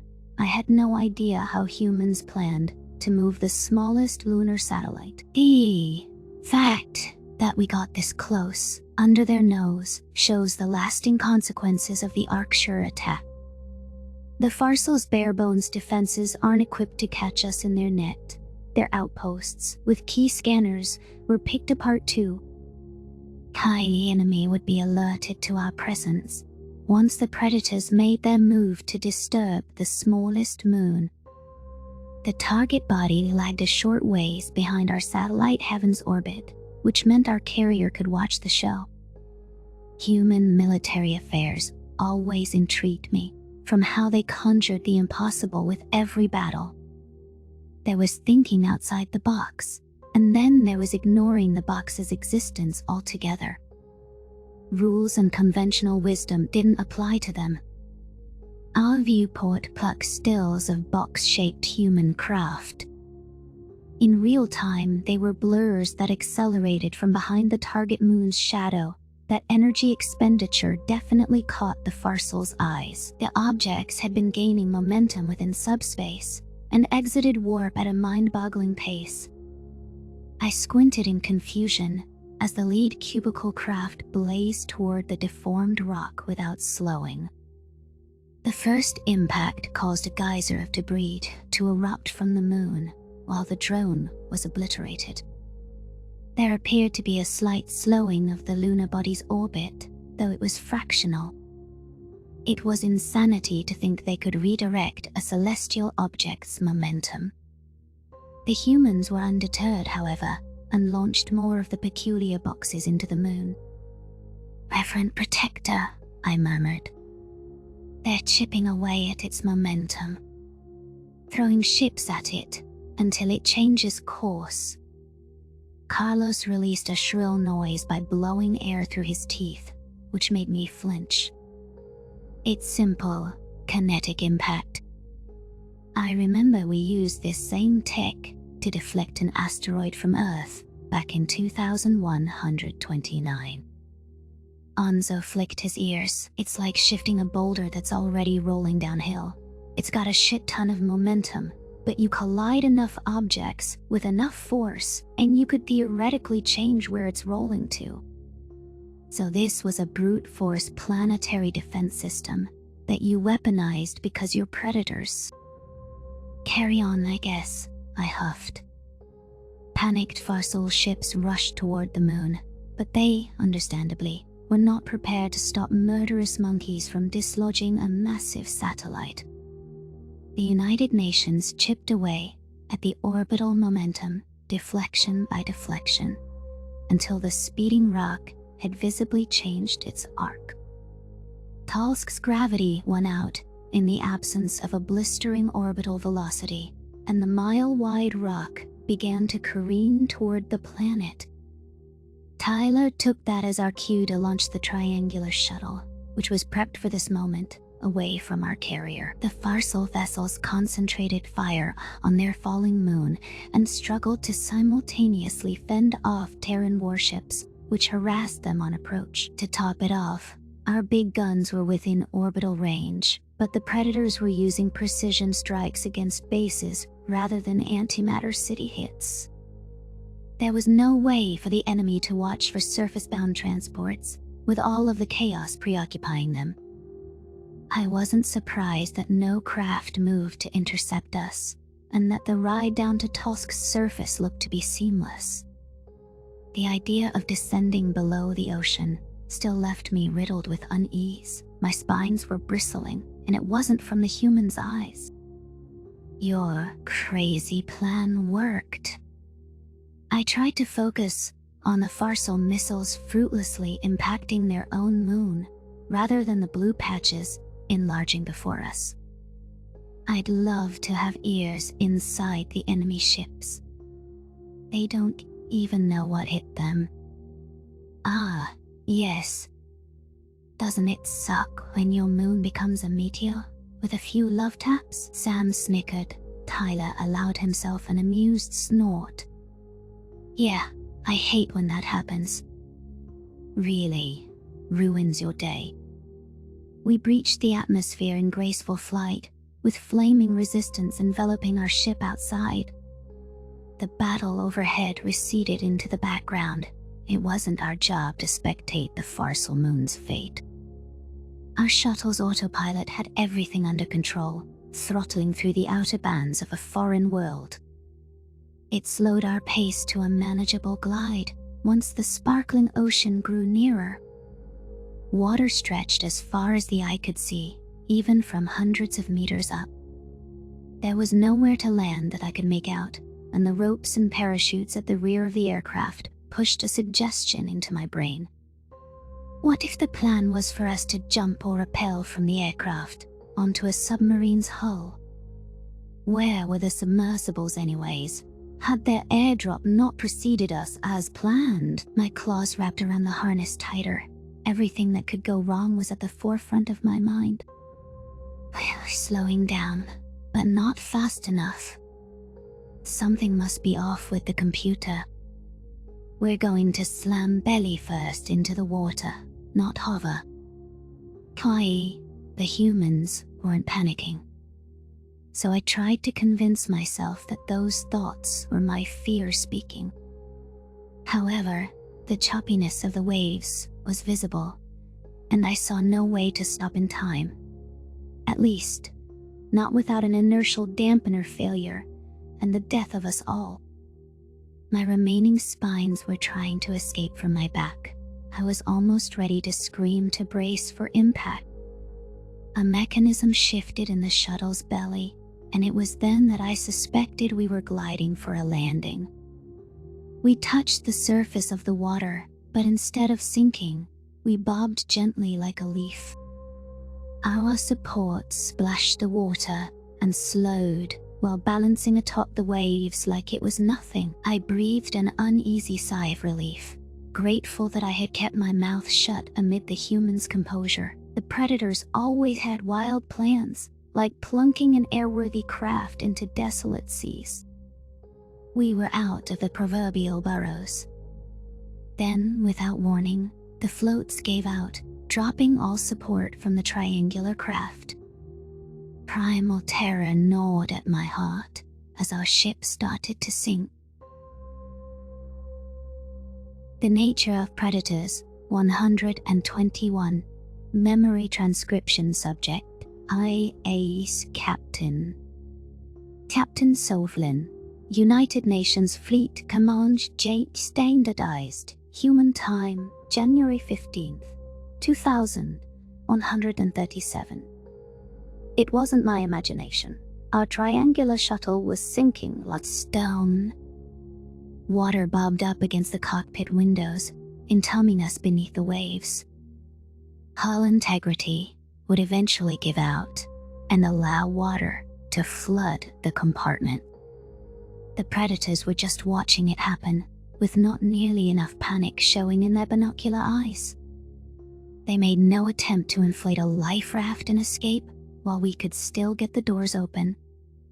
The craft had tipped forward at a slight angle, and the airborne vehicle began to sink nose first toward a watery grave.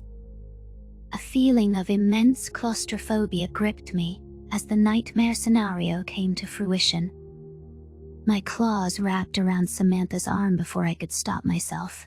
The human looked at me with sheer disbelief and pushed me away. Her nose was scrunched in an obvious sign of distaste. Carlos would have definitely been more amenable to my desperate outreach for support. Samantha heaved a sigh. I'm going to pretend you didn't just fucking do that, but it better not ever happen again. Please.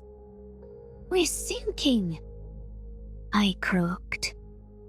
Onzo snickered. Sinking? You feel the engines running. It's a submersible aircraft. Upon closer listening, I could feel the quiet hum of the engines.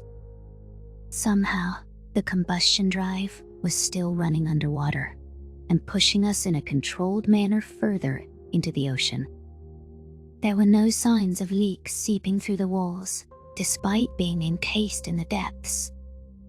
I'd never heard of a plane that could fly underwater, but I should have gleaned our safety from the predator's calmness.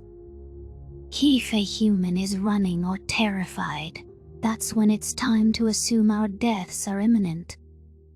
Sam wasn't the least bit amused by me latching onto her arm, but Tyler and Carlos were both masking smirks. I dipped my head in shame. How had the Yotrel known of technology which was unfathomable to the wider galaxy? Until today, I wouldn't have thought such devices would ever have a use. It was embarrassing that the primitive kept his head better than me around novel technology, though I tried to push that egoistic thought out of my mind. Do the Yotrel have this kind of technology, Onso? I prompted the reddish-furred marsupial to answer, though I knew the reply would be in the negative. I've never heard of such things, so I'm surprised it's old news to you. Well, I took it upon myself to read up on the specs. They were included with our briefing notes. Never know when shit's gonna break, and someone's gotta fix it. The Yotrel have a saying, everything can break, so assume it will do so today. That's valid. Every spacecraft crash is due to a 1 in a billion mechanical failure. Unlikelihood upon unlikelihood. Anyhow, I'm a little out of my element here. Clearly nothing like you. I don't mind the water, Soflin. Mama had a sailboat, which she'd take around the harbor. It was a little disappointing to hear human water activities involve hunting. There's so many beautiful things to see. It's the last untamed frontier. Even after space is explored, the oceans still hold so many mysteries and unique life forms. Plenty of humans agree with you, even ones who enjoy fishing like Tyler. We'll go snorkeling or scuba diving just to explore reefs and view marine life, Carlos chimed in. No boat, nothing but a basic breathing apparatus. There's water sports too. Surfing, where you try to ride massive waves on a board.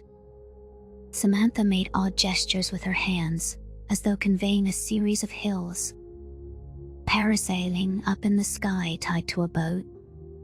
Whitewater rafting, where you go down turbulent, rocky rapids in an inflatable. I groaned. Why are any of those not mortally dangerous? Nah. What is wrong with you predators? I thought you evolved from the fucking trees. It's all in the spirit of fun, a memorable experience. Don't tell me none of it sounds like something you want to try once. No, those stunts sound horrible. This is horrible. I can see a depth meter going up.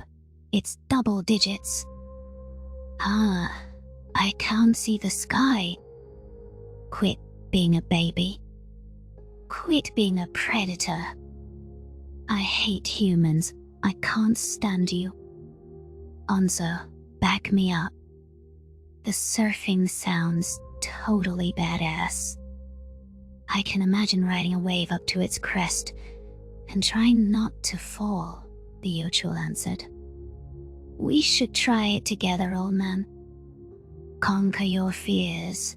Do things you think you can't. I am not doing that. No way on the cradle. Tyler sported a devilish grin. Hey, it could be worse, Sovlin. You could be doing shark cage diving. I offered the blonde human a blank stare. Through the cockpit behind him, I noticed orange-striped fish swimming clear of the air sub. There was a dark shadow in the murky depths below, which filled me with palpable unease. What if it was some sort of massive predator which hid in this oceanic range? Chewing at my claws with anxiety, I tried to parse through what he said. Ish diving. That can't be what it sounds like. Locking yourself in a cage and jumping into the water, not trying to escape. What's a shark? We moved closer to the ambiguous shadow within the turquoise ocean, which I tried to ignore. The humans would freak out if there was reason for alarm. I couldn't make a fool of myself again. Plastering a look of confusion on my face, I flicked a claw at Tyler for an explanation. His blue eyes twinkled with amusement, and my former guards watched with interest. Ah, you're wondering what that is. Officer Cardona tapped his fingers against his holopad and noticed that his Yochul exchange partner was intrigued too. He showed a picture to Anso first. I'd say it's self-explanatory. Oh, and yes, they have side-facing eyes, but sharks are predators. Humans have movies about them eating us, even though that's uncommon in reality. Tyler turned the device toward me, and I flinched away with disbelief. Sure enough, a pack of Terrans were suspended in a metal cage below the water. Sharks circled them with predatory intent, serrated teeth visible. From what I'd learned about Gojids being omnivores, I'd trust the primates on binocular eyes not being necessary to eat living food. However, deciphering human behavior was a maddening endeavor. Was this some twisted way of reasserting their dominance as apex predators against animals that dared to prey on them? You just said it was in fucked up human movies. It's CGI. That's not a real fucking thing. I screamed. I thought we were keeping it professional, huh? You all are definitely saying and making up predator nonsense on purpose at this point. Tyler flashed his teeth. It's real. We don't need to make anything up. Humans will go to great lengths for thrills. That seems to be tempting fate. I've always believed in respecting nature, though it would be cool to see these animals up close, Anso said. Good news, you can see them in aquariums too. Kai thought humans would think water decorations were stupid. What did he just say? My spines were bristling. You have aquariums, like the Kolshians on Alpha. Yep, Tyler affirmed. And instead of sea plants, you keep dangerous predators in them. Yeah? They're cool to look at, man. Protector, I don't care if we're in the middle of the ocean. I want off this sinking boat. Carlos stifled a laugh. Well, your wish is about to be granted. This puppy isn't meant to dive deeper than 100 meters. The Yun's deep core is up ahead. The foreboding shadow had grown larger in my periphery, and my eyes swiveled back to the viewport. It was a submersed ship, but one that was so large, its breadth faded into the murky distance. There was no way this wasn't in the triple digits of meters long. The all-black, undecorated exterior would cause an observer to mistake it for a shadowy patch of water. There was a tower affixed to its spine, which perhaps housed an equivalent to a bridge. The humans must have snuck this ship here days ago. How long has it been lurking? I murmured to myself. They couldn't have airdropped it from too high up either. I don't think. Samantha rubbed her hands together. If you think this is the only one sent, think again. We're told as much as we need to know, Solon, but it's a blast to fill in the blanks. Our air sub glided down to the bottom of the AD core before flipping over and latching onto a watertight door. It was similar to how a spacecraft would dock for boarding. My concerns were assuaged a little, noticing some familiarity. Packing such a large crew into a metal tube must be stressful for any land-dwelling species. But the humans were insane enough to tuck their senses aside. There could be enough predators aboard to compose a small village. I disliked the fact that I was hanging at a 90-degree angle, though I didn't voice my complaints. The humans awkwardly dismounted, with Tyler helping Onso down. Carlos hoisted me to my own 2 feet, and I took a steadying breath.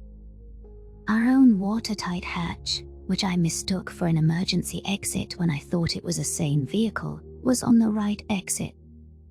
There was a click as human personnel opened the circular door from the other side. The 5 of us were helped up through the threshold into the submarine. The tunnels were narrow, with small doorways leading between compartments. Many required a slight step up to clear. One Terran greeted us at our docking point, though he wore a different uniform than the getup I was used to. I wasn't sure what to expect from land predators who operated underwater, but the ample facial hair checked out with my mental image. Welcome aboard the IDEEP call. I'm Commander Fournier. Your presence is requested on the bridge.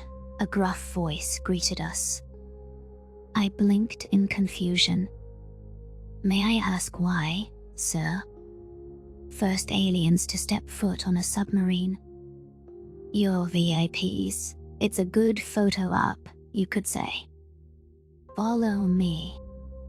Of course, the humans are worried about optics as we're descending to an outlandish location. Sometimes they're awfully predictable. Claustrophobia threatened to flare up with the cramped passages and lack of direction. Onso showed no such uneasiness, forcing Tyler to ensure that the Yochel studied objects with his eyes, not his paws. The primitive seemed enamored with any machinery or design quirks, even basic things such as hinges. I was really trying not to look down on him, but when he was gawking at simplistic nails, it was difficult. At least his dim-witted curiosity was a distraction from our present environment. The bearded commander led us to a steep stairway and communicated for us to follow his lead. There was a thunderous bark of "up ladder" before the human in charge popped open a hatch. Tyler waved a hand at me and Onso, signaling for us to climb after Fournier first. I ensured that my balance was steady, hustling up the rungs. There was a railing surrounding the hatch, along with a safety chain that our guide was unclipping. Sir, may I ask how much air we have left? I couldn't resist asking, despite being out of breath from the short ascent. I presume you've been submerged a few days. Even spaceships can only carry a few weeks of oxygen, and I don't see any tanks. Fournier issued a throaty laugh. Scared of submarines, Gojid? A little, yes, sir. Don't be. We have as much air as there is water in the ocean. Onso bounded after us. The Terrans use electrolysis to separate the hydrogen from the oxygen in seawater they collect, then use that O2 to ventilate the ship. Why, I like this one, the commander bellowed. Read up on subs, haven't ya? It drew me in like a vortex of knowledge. I always liked machines. Then I take it you're an engineer. I can see that kid-like glee in your eyes. A rocket engineer. The unchanging rules, the complex order, the concreteness, and the planning. It speaks to me. Having a new class of machines to study really lit that fire for the first time since the Federation killed my passion. Not even studying your weaponry truly scratched that itch. It's just, I never dreamed I'd discover a new alien boat. Well. I'm no engineer, but I'll be happy to share what I know. Feel free to ask any questions. We love talking about what we do to someone who really wants to hear it. Thank you, sir. Commander Fournier led us into a stout compartment where a vast array of gadgetry and screens covered a wall. Humans were examining a green circle on display with a rotating line and labeled angles. Data feeds were also listed there, which led me to conclude it was a census equivalent. Navigations was at the front, at least from the appearance of several control columns. Some predators appeared to be acting as officers or supervisors, peering over others' shoulders and issuing commands. This isn't that dissimilar to a starship, but where is the viewport? How can they see? I cleared my throat. Sir, where is the viewport? There's no windows? We don't need windows, Fournier explained. We use sonar because sound travels further in water than light. Glass or transparent materials are just a weak point in the hull and a potential source of leaks if we take a hit. Okay. Then why did the submersible craft we took here have windows? Because it needs to be a spacecraft too, and you need to see when you're flying. It's useful enough to outweigh any concerns, Carlos chimed in. This is so cool. Onzo bounced on his digitigrade hind legs, and the commander fortunately didn't take offense to his excess excitement. The sonar doesn't need to see it all. It just listens. Fournier nodded. Precisely. I saw you examining the bearings on our machinery, and I'll impress upon you the importance of noise reduction down here. We keep everything detached from the hull frame to avoid vibrations. Even dropping a wrench can give you up to an enemy. Sonar receptors pick up the slightest vibration, and then they know you're there. That explains why your engines have to be so quiet. I was reading about how you try to avoid cavitation, you know, where the vacuum pressure caused by the propeller makes water boil. The bubbles pop and give off noise. You don't need a rundown at all, Yotul. You already know everything. We have a speed range where we can operate silently. I was growing bored of the technical explanations, and Anso, a primitive, was outshining my knowledge to the humans. Perhaps the Yotul was desperate to prove himself as an academic equal, but he didn't need to prattle on about science like he was reading a textbook. While there were impressive feats of engineering on display here, I agreed with Samantha's assertion of naval obsolescence. What good was fighting in the water, except in this extraordinary circumstance? Carely predators can hide far away from any targets or locations of value forever. How ingenious.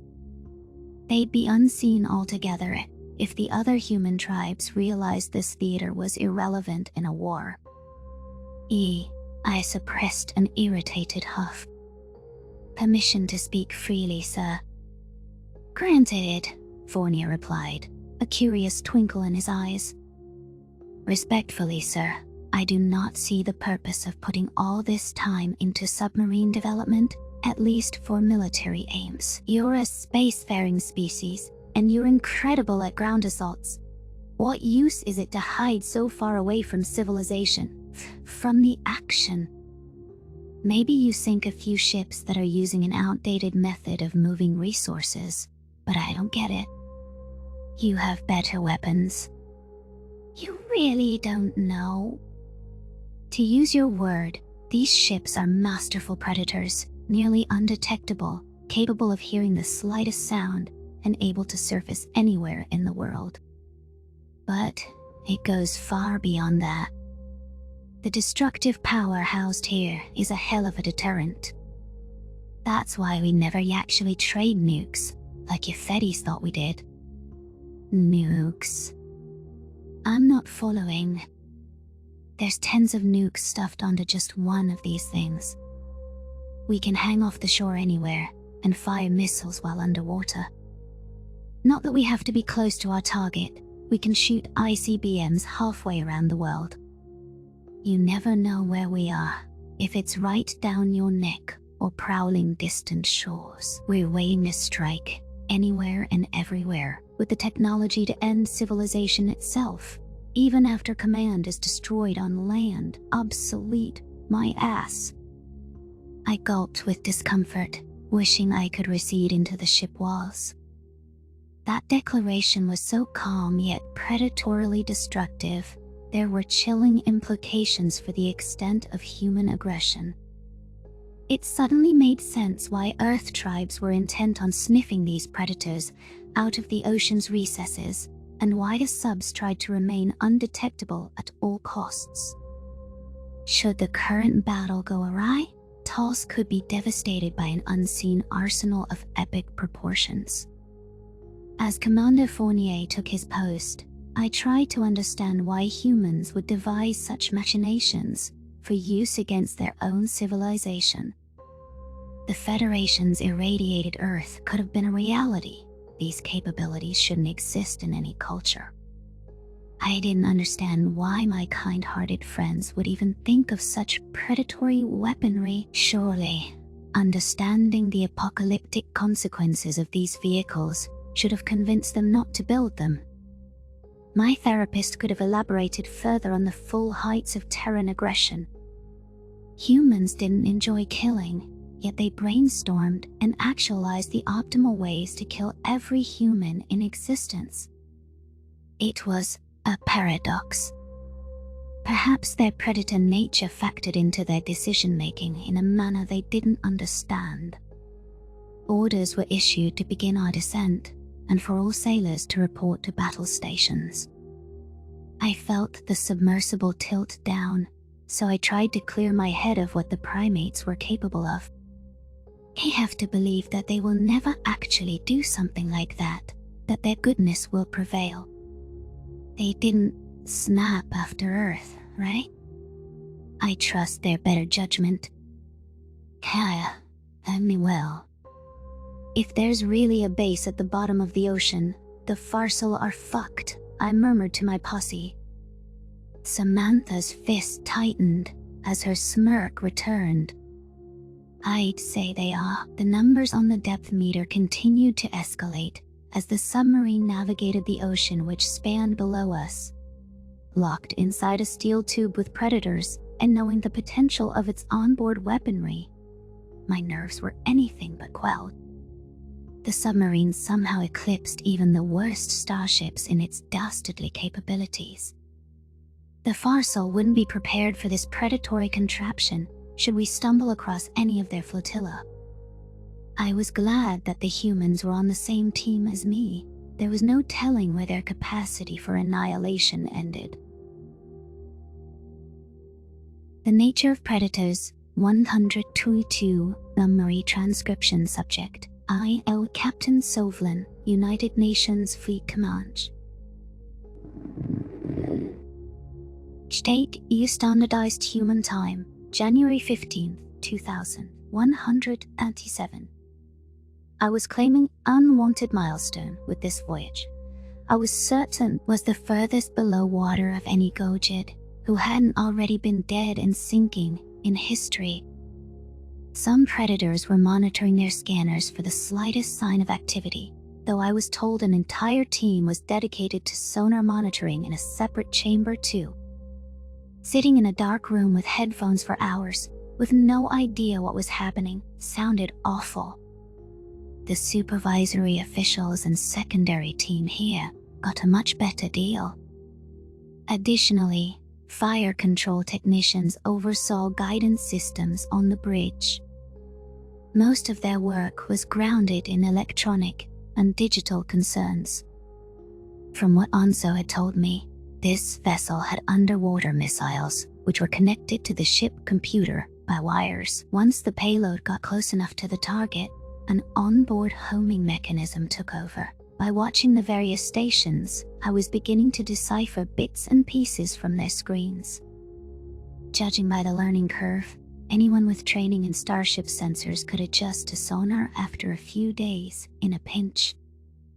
Anso seemed aware of most duties. Having studied up on the intricacies, I was grateful for his explanations. All the same, it was of some comfort that Tyler, Samantha, and Carlos were in unfamiliar territory too. "We're getting close to the presumed location of the Farsal base," Carlos whispered. "There's no telling what they're hiding down here. Maybe it's everything that's been done to every species." Anso flicked his ears. "A proper database would help with bringing our culture back exactly as it was. They're the historian species, so it's a good place to go digging. They have a weapon as great as any Kolshian tech, information, the best line for every civilization that has ever lived. I wonder what they have on humanity.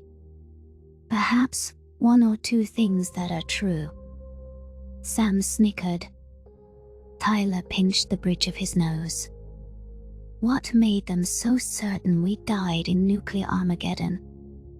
How much did they hide about us?" "I don't know, but my ship's doctor wrote a paper in ethics class about why it was morally just to execute you for your aggression." "They didn't teach anything good about you," I offered. Samantha beamed with mock excitement.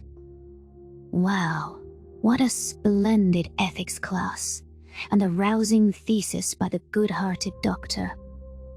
Meanwhile, our physicians swear an oath to do no harm. I'm glad that prayer's so much more well-versed on right and wrong." Tyler struck a puzzled expression. "I took an ethics class in college before I dropped out of that shithole to piss off my old man. Best decision of my life. Anyhow, there were some interesting dilemmas they brought up in that class. The trolley problem is about if it's ethical to ever do harm, but for good, you know." "I don't." "What's the trolley problem?" I asked. "There's a train going down a track toward 5 people. You can pull a lever so it only hits one dude on another path instead. Should you? Why does anyone have to get run over by a train? Did Anso make this garbage up?" The Yotel flashed his teeth with a growling sound, pinning his ears back against his head. I didn't see why my question was objectionable. He was the one with an affinity for outdated trains, to the detriment of advancement. The marsupial made a point of lamenting railroad destruction when we first met. "Oh, fuck off." Tyler rolled his blue eyes and raised his hands in exasperation. "Your ethics class is wanted to genocide our whole planet." Carlos nodded. "And us predators talk about killing the least amount of people. Even I see the irony." "The Federation has no redeeming attributes," Sam hissed. "Guess we're gonna get to see Baldy's real culture soon. Then we'll know if the rest of the galaxy used to have a brain." My spines bristled at the thought of uncovering the original Gojid culture. While I knew that the Federation committed similar atrocities as omnivorous and predator races, It was still painful to think of our real history being flaunted in front of me. What if the Terrans could throw past atrocities in my face and hammer home the fact that as species empathy wasn't a prevailing factor against cruelty? I couldn't imagine how it felt for the predators to continually defend their past. Chaos, our past culture was depraved. I don't want it rebuilt or brought back. We could have been like Anso's kind, killing our own people over food. The fact that I was worried about our discoveries meant I'd accepted the ludicrous idea that the Farsil had institutions beneath the waves. Perhaps I trusted the humans too much, but it was a rare occasion when they were off the mark. They'd been a reliable source of information, even if they weren't often forthcoming. Understanding why the predators behaved with such a laissez-faire attitude toward extinction was a moot point. Worrying for them was the emotion. I knew the 3 humans from my shuttle were all from different tribes on Earth. If we won this war in peace, prevailed in the galaxy, what was to stop the Terran settlements from pointing doomsday weapons at each other again? Would Samantha and Tyler be trying to kill each other? There were certain crevasses in humanity's history that were like a mirror, when the comparisons were spelled out in plain fashion. However, in this area, I wasn't worried about similarities being unearthed. There was an inherent difference in our species' aggressivity that was evident, given our contrasting sensibilities. It bothered me, knowing that Terrans were not suited to long-term cooperation with each other. Can your aggression ever truly stow? I started to blur. A sonar supervisor barked words in a commanding voice after receiving a broadband communique from her team. 2 matching acoustic signatures, 2,000 meters out. We've put a tracker on them and forwarded the data to weapons. Captain Fournier clasped his hands behind his back. 2 contacts, 2,000 meters out. We'll log the sound patterns in our database. Maintain battle readiness and prepare to fire on my command. With enemy submersibles sighted, the crackpot underwater base theory looked more plausible. Anso's eyes lit up as the human shipmates coordinated various actions. I could see a security feed of the torpedo bay, where predators were prepared to physically load replacement weapons from racks. The munitions looked massive, even compared to a predator's unyielding frame. Other Terrans were tending to preloaded tubes, hooking up communications cables. Goliars do seem a little primitive, but it's stealthy and immune to interference. The predators have extravagant tech, yet it's only used when it's optimal. Much of the necessary procedures and checks could be done by weapons specialists on the bridge. Captain Fournier growled the order to fire 2 torpedoes, and fire control ejected the munitions through the muzzle doors. Without a viewport, I could only judge the launch's success from received data. From what I could tell, the twin projectiles were propelling themselves in the wrong direction. Anso had noticed my confused gaze. Yeah, they're aimed off kilter, just at first. Makes it difficult for the enemy to tell where the missile came from, to track it. It's like interfering with targeting on a starship. The Yochel's explanation proved correct again. Fire control routed the torpedoes back on course. After their initial journey, the fossil submarines were oblivious to the incoming weapons, and with our minimalist noise, they might not detect anything until their vessels were annihilated. The predatory nature of this sneak attack wasn't lost on me. The humans operated unseen, not alerting foes to their presence until it was too late. The cables were cut once the torpedoes were in seeking range. The warhead's active sonar was inescapable in close proximity. The pings tipped off the exact enemy locations and allowed last-second course corrections. Human engineering was perfect in orchestrating a kill, as I never should have doubted. They'd risen to every challenge hurled at them, from bringing drones into spatial warfare to shield-breaking missiles. The ocean was an old, familiar hunting ground to them, so this fight was both natural and intuitive. Sonar screens lit up with bursts of noise, painting a story of metal cracking like a dropped fruit. The power of our munitions contributed to the explosion's loudness too. That level of energy output was anything but quiet. Stealth was no longer necessary though, with our submarine's proverbial fangs planted in the Farsel's throats. I could imagine the two submerged vessels being spliced into shrapnel as the detonations clashed against their plating.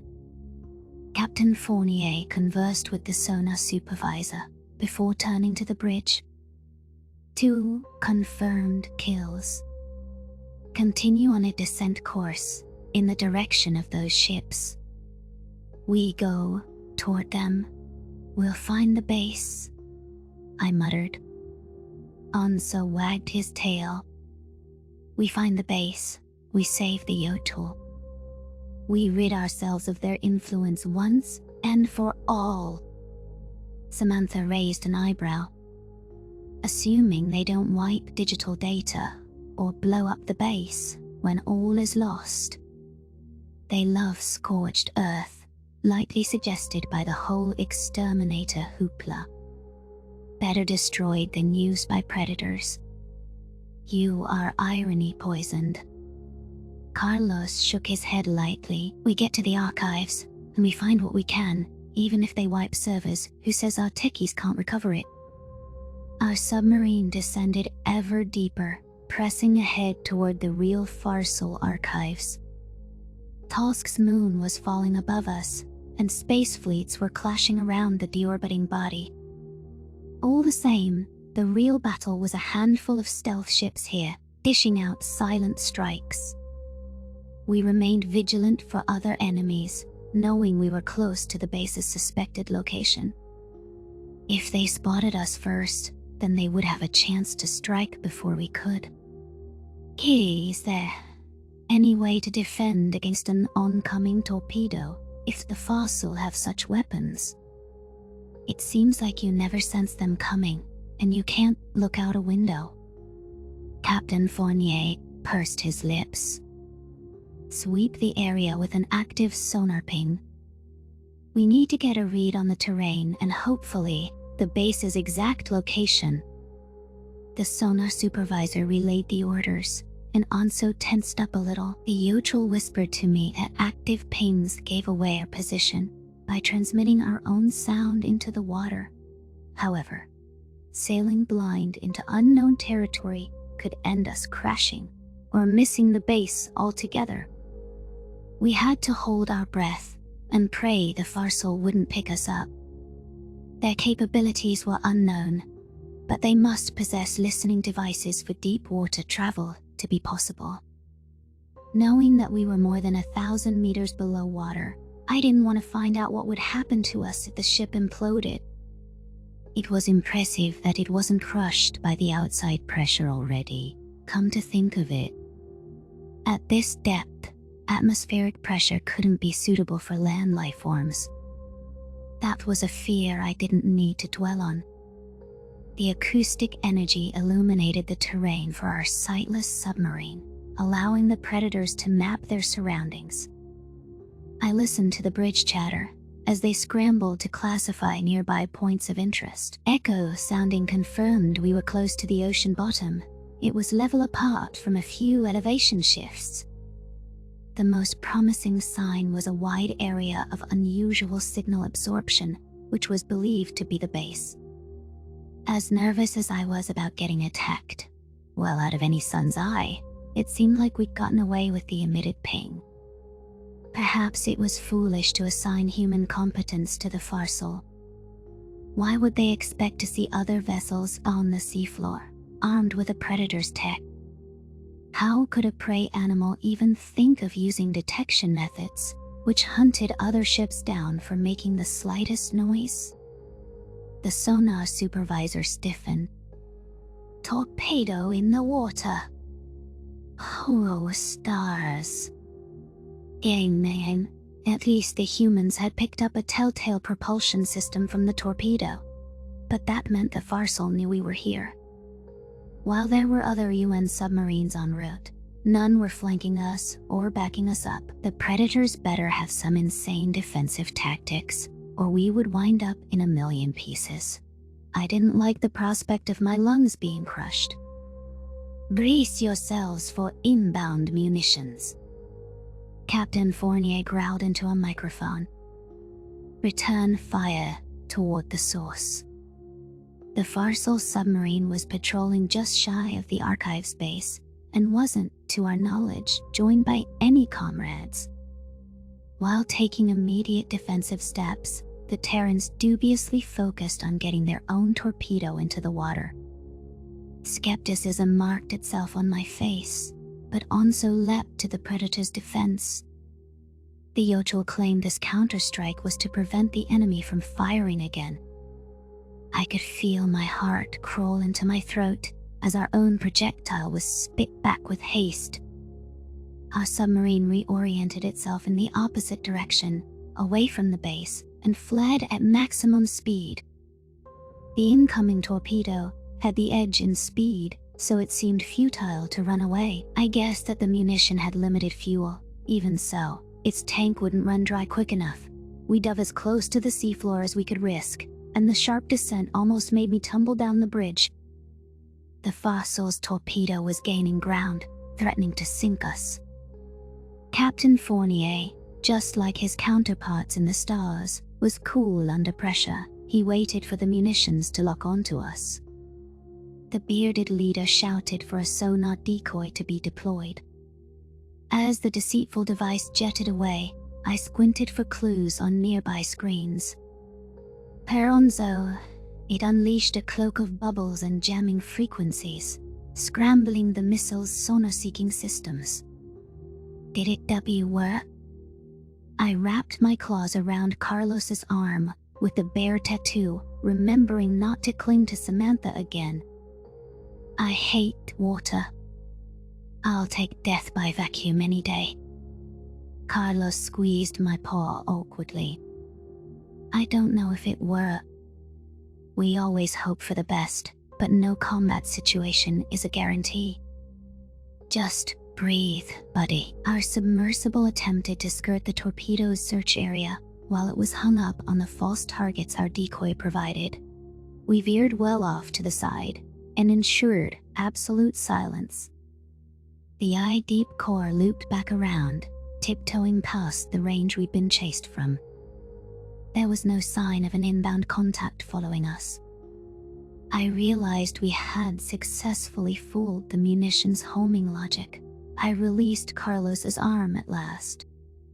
Perhaps it had been wise of the Terrans to impart a shot back. Our foes were too preoccupied to send more trouble our way. One torpedo was enough. Our enemy that will take an offensive actions to counter theirs. Sniffing out the vessel that attempted to sink us was a priority. The torpedo we'd fired at the Farsal submarine hadn't found its mark, as the enemy managed to pull nifty evasive maneuvers. However, their engines stirred up ample noise with that sudden haste. Though they had avoided our first missile, I thought we had a clear target for our next round. However, it was not necessary to expend another weapon on this nefarious submarine. The Terran torpedo missed its target the first time, but it doubled back for another pass without warning. On the second attempt, it struck true into the hapless Farsal's frame. Another hostile was ravaged in the blink of an eye. The humans had a perfect sinking score, proved themselves to be the more devious prowlers. I doubted the Farsal expected anyone to get this close to their lair. All we had to do was poke at their defenses from a few angles. If this mop-up was representative of our disparate power, the other UN submarines must be closing in on the base too. In space, losses and hardships could be inflicted upon the Predators.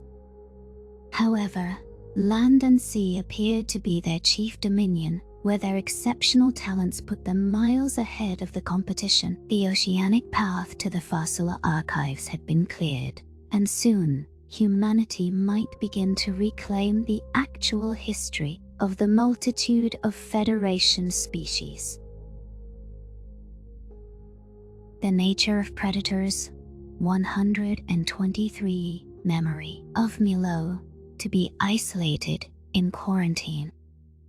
The Koshians had been holding the inner sanctum of the system since the human fleet was mainly composed of Duertin allies. With the goal of a cured Terran race making itself evident, sending rescue teams for the Dosser prisoners was inadvisable. That would need to await proper biohazard gear, which would take days, if not weeks, to arrive. Earth was making preparations for itself and its colonies to counter bioterrorist measures. Marcel wanted nothing to do with me during our ride to the quarantine station. The cured humans would be kept isolated for study until they determined whether the disease was communicable. Initial observations didn't suggest transmissibility through close contact, though it wasn't clear if other means could spread the virus. All of us relinquished blood samples for a scientist team to peruse. Tests were run to determine the extent of the allergic reactions, and doctors came prepared to treat anaphylaxis. My blood work was the only one that came back allergen-free. It had been determined that the human-tailored bioweapon couldn't cross the species border to other sapients. As such, I didn't have to worry about any modifications to my genome, and I was free to leave at any time. The medical staff became primarily Zerulean too, after this development was confirmed. Nobody has brought up my execution of the Kolshian prisoner, but it's a matter of time. Has Marcel not been feeling well enough to raise the alarm? Concern for the redhead was the reason I hadn't vacated the facility. No matter what, having him in this situation strained my heart. I wandered up to a Zerulean medic who was conversing with a human in biohazard gear. The quadruped swiveled around, and his face jogged some faint recognition in my mind. Had I seen this individual before? No, what mattered was discovering how Marcel was holding up, since my former best friend wouldn't speak to me. Slanek, the Zerulean announced. Just the Venlo I was hoping to find. When I heard you and Marcel were among the infected, I had to come. I leaned my head back. We and I know each other. You were there at the Battle of Earth, helping to save his family. Your name is Wylan. You might remember my wife Raisa too. We wound up living on Earth after the war, sharing notes on human and alien physiology with top experts. Fraser ducked out from within a cabinet.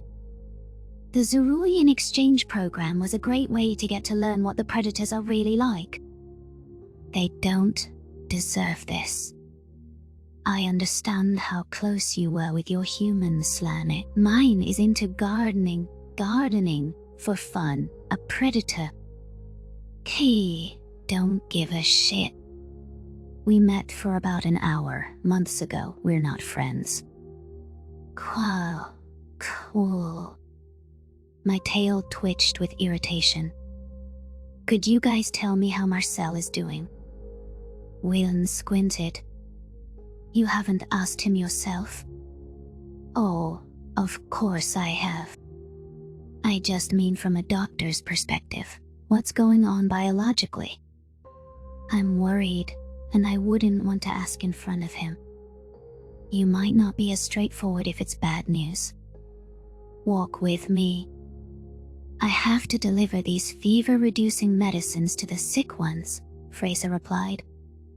The short version is, the virus inserts DNA into the human genome, which induces desired immune reactions to specific meat-based proteins and enzymes. The severity varies from person to person. Wylan trotted after his wife. I was just talking about Marcel's blood work. I want to help him. What Fraser is saying is that some humans may only react severely to meat and egg foods. Others are more sensitive to lesser things they eat, like animal lactation, boiled animal tendons in gummies, or even things they wear like cured hides. They put, and what, in gummies? I shrieked. I thought you knew. Forget it, Doctor. How does this relate to Marcel? Marcel's blood shows signs of an especially sensitive reaction, Fraser commented. It could be because he's vegetarian, so some of the proteins are particularly foreign to his body. Willan pawed at a semicircular ear. I'm sure you don't like to think this about your friend, but predatory items pervade human culture far beyond diet. His furniture and his clothes are probably animal-sourced. Their medicine, a nurturing field by definition, is no longer safe to him. He won't be able to get egg-based vaccines. I was informed by a human colleague that even cosmetics for dry skin and shoe polish might be off-limits. Treatments for dry skin trigger the cure. I blinked in confusion, unable to believe the predatory items ran that deep with my human. Because of a wool grease called lanolin. Look, he's going to need to be very careful. Our simulations suggest extreme cases like Marcel can't even breathe the vapors of cooking meat without triggering anaphylaxis. Fraser slipped a pill packet under a door. Wylan and I were shocked, realizing how deep hunting runs in the fabric of human society. It's almost better not to know.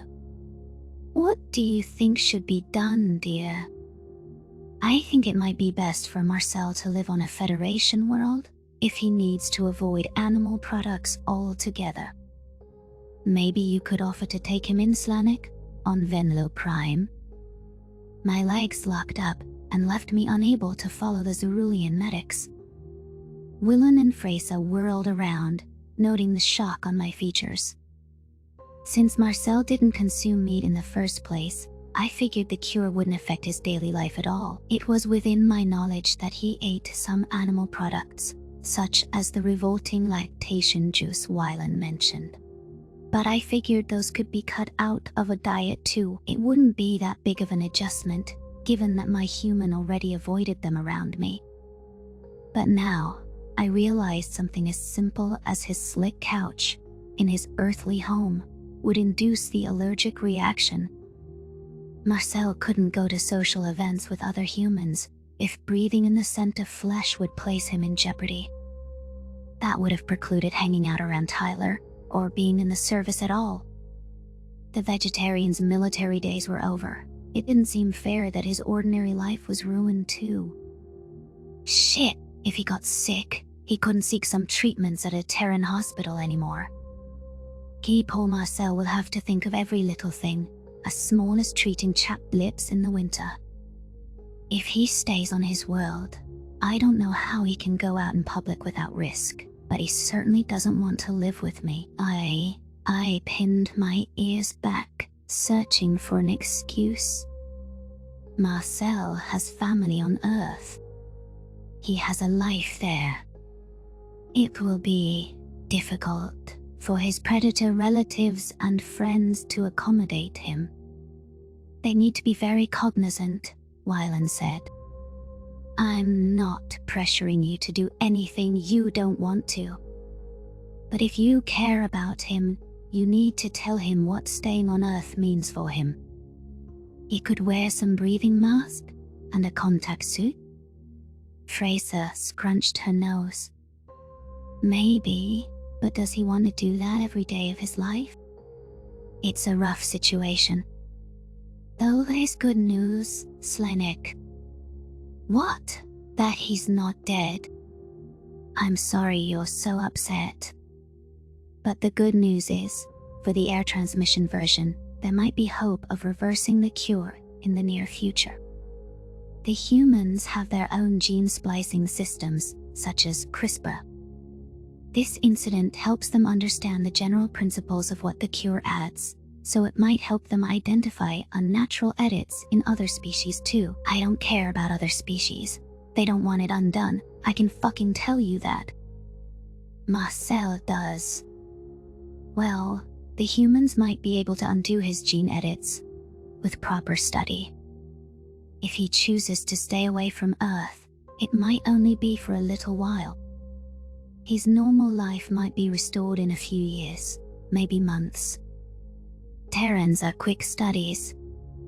Hearing that the predators could figure out a reversal without outside assistance alleviated my guilt for killing Navarus.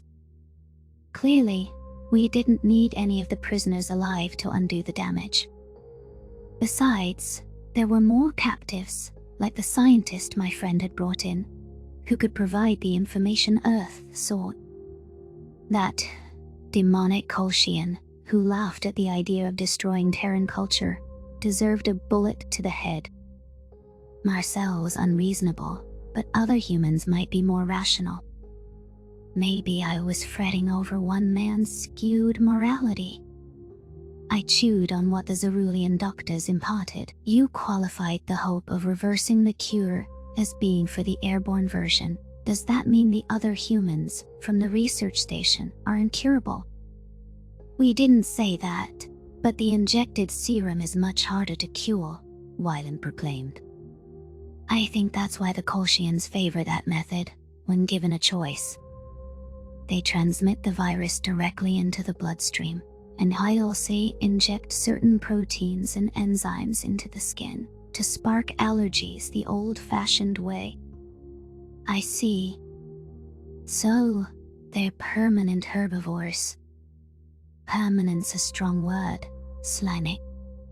Curing the genetic side would prevent the disease from being passed to offspring at least. Fraser flicked her ears. Besides, I expect you would know, as a vegetarian's friend, even if those people are eating grass, humans are still violent predators. The Colchians succeeded in pissing them off, not gentling them. Right. What makes them human is that they're insane, Wyland remarked. So, my Venel buddy, are you able to break the news to Marcel for us? He deserves to know right away, and it would be better coming from you. A friend. Well, My throat clammed up with guilt, not wanting to reveal our relationship's dire straits. Selfishly, all I wanted was to see and comfort Marcel during this revelation. I could brainstorm a plan to ease my entry into his room. Yes. I'll tell him. Excellent. Well, his door is right here. I'll leave you to the unpleasantries. My eyes widened with alarm as the Zeruleans pushed me through a plastic isolation flap. It hadn't occurred to me that the conversation's timetable would be accelerated. I hadn't realized we were walking past Marcel's room while I was distracted worrying about him. Waylon and Fraser watched with expectancy, giving encouraging ear flicks. Nausea twirled in my belly as I didn't dare explain what happened between us. My paw issued a tentative knock before I twisted open the sealed door. The red-haired predator studied me with lethargic eyes, perspiration lining his skin. He shifted on the bed and curled his lip with displeasure. A booming cough racked his body, causing him to fall back against the pillow. A pitcher of water had been nearly drained. He hadn't been able to get up to refill it at the filtration sink. Hi, Mark, I offered. A low groan came from his mouth. Go away. Please let me get you some water. I can't leave you like this. I scurried over to the pitcher, feeling my heart rate hit an all-time high. Chiding myself not to drop the glass and look like more of a fool, I carted it over to the spout. The water filled the jug with the speed of molasses, and my tail swished across the floor with impatience. Temptation overtook me, so I risked a glance at Marcel. The human's face looked puffy. It was clear his immune system was in overdrive. I wish that I could curl up next to him and make him feel better. I miss having such a wonderful friend. Gil's hazel eyes struggled to stay focused on me, which caused sympathy to tug at my heart. I balanced the full picture with new determination, pressing it to his lips. The rift between us felt palpable, as Marcel reluctantly accepted the hydration for his own sake. Even in his discombobulated state, I could see that he hadn't forgotten what I did. Fury was causing him to distance himself from me. I got the sudden feeling my lie had been what pushed him over the edge. I was asked to tell you something by the Cerulean doctors. I spoke hurriedly while setting the pitcher down on the table. Your reaction to the cure is severe. The doctors don't think you should live on Earth for a while. They said you'd be deathly allergic just smelling meat or touching animal products, like apparently your couch, which I slept on. Marcel didn't speak a word. Even in his listless stupor, his binocular eyes managed to level me with intensity. I noticed a slight lump pass down his throat. He was either swallowing down hurtful thoughts or thirst. The human who'd become the faithful friend my world revolved around just wanted me gone. That stung worse than the prickle of 1,000 thorns, but I was glad we hadn't quarreled again. With legs that felt as heavy as stone, I trudged toward the door. It was impossible not to feel the predator's gaze boring into my spine.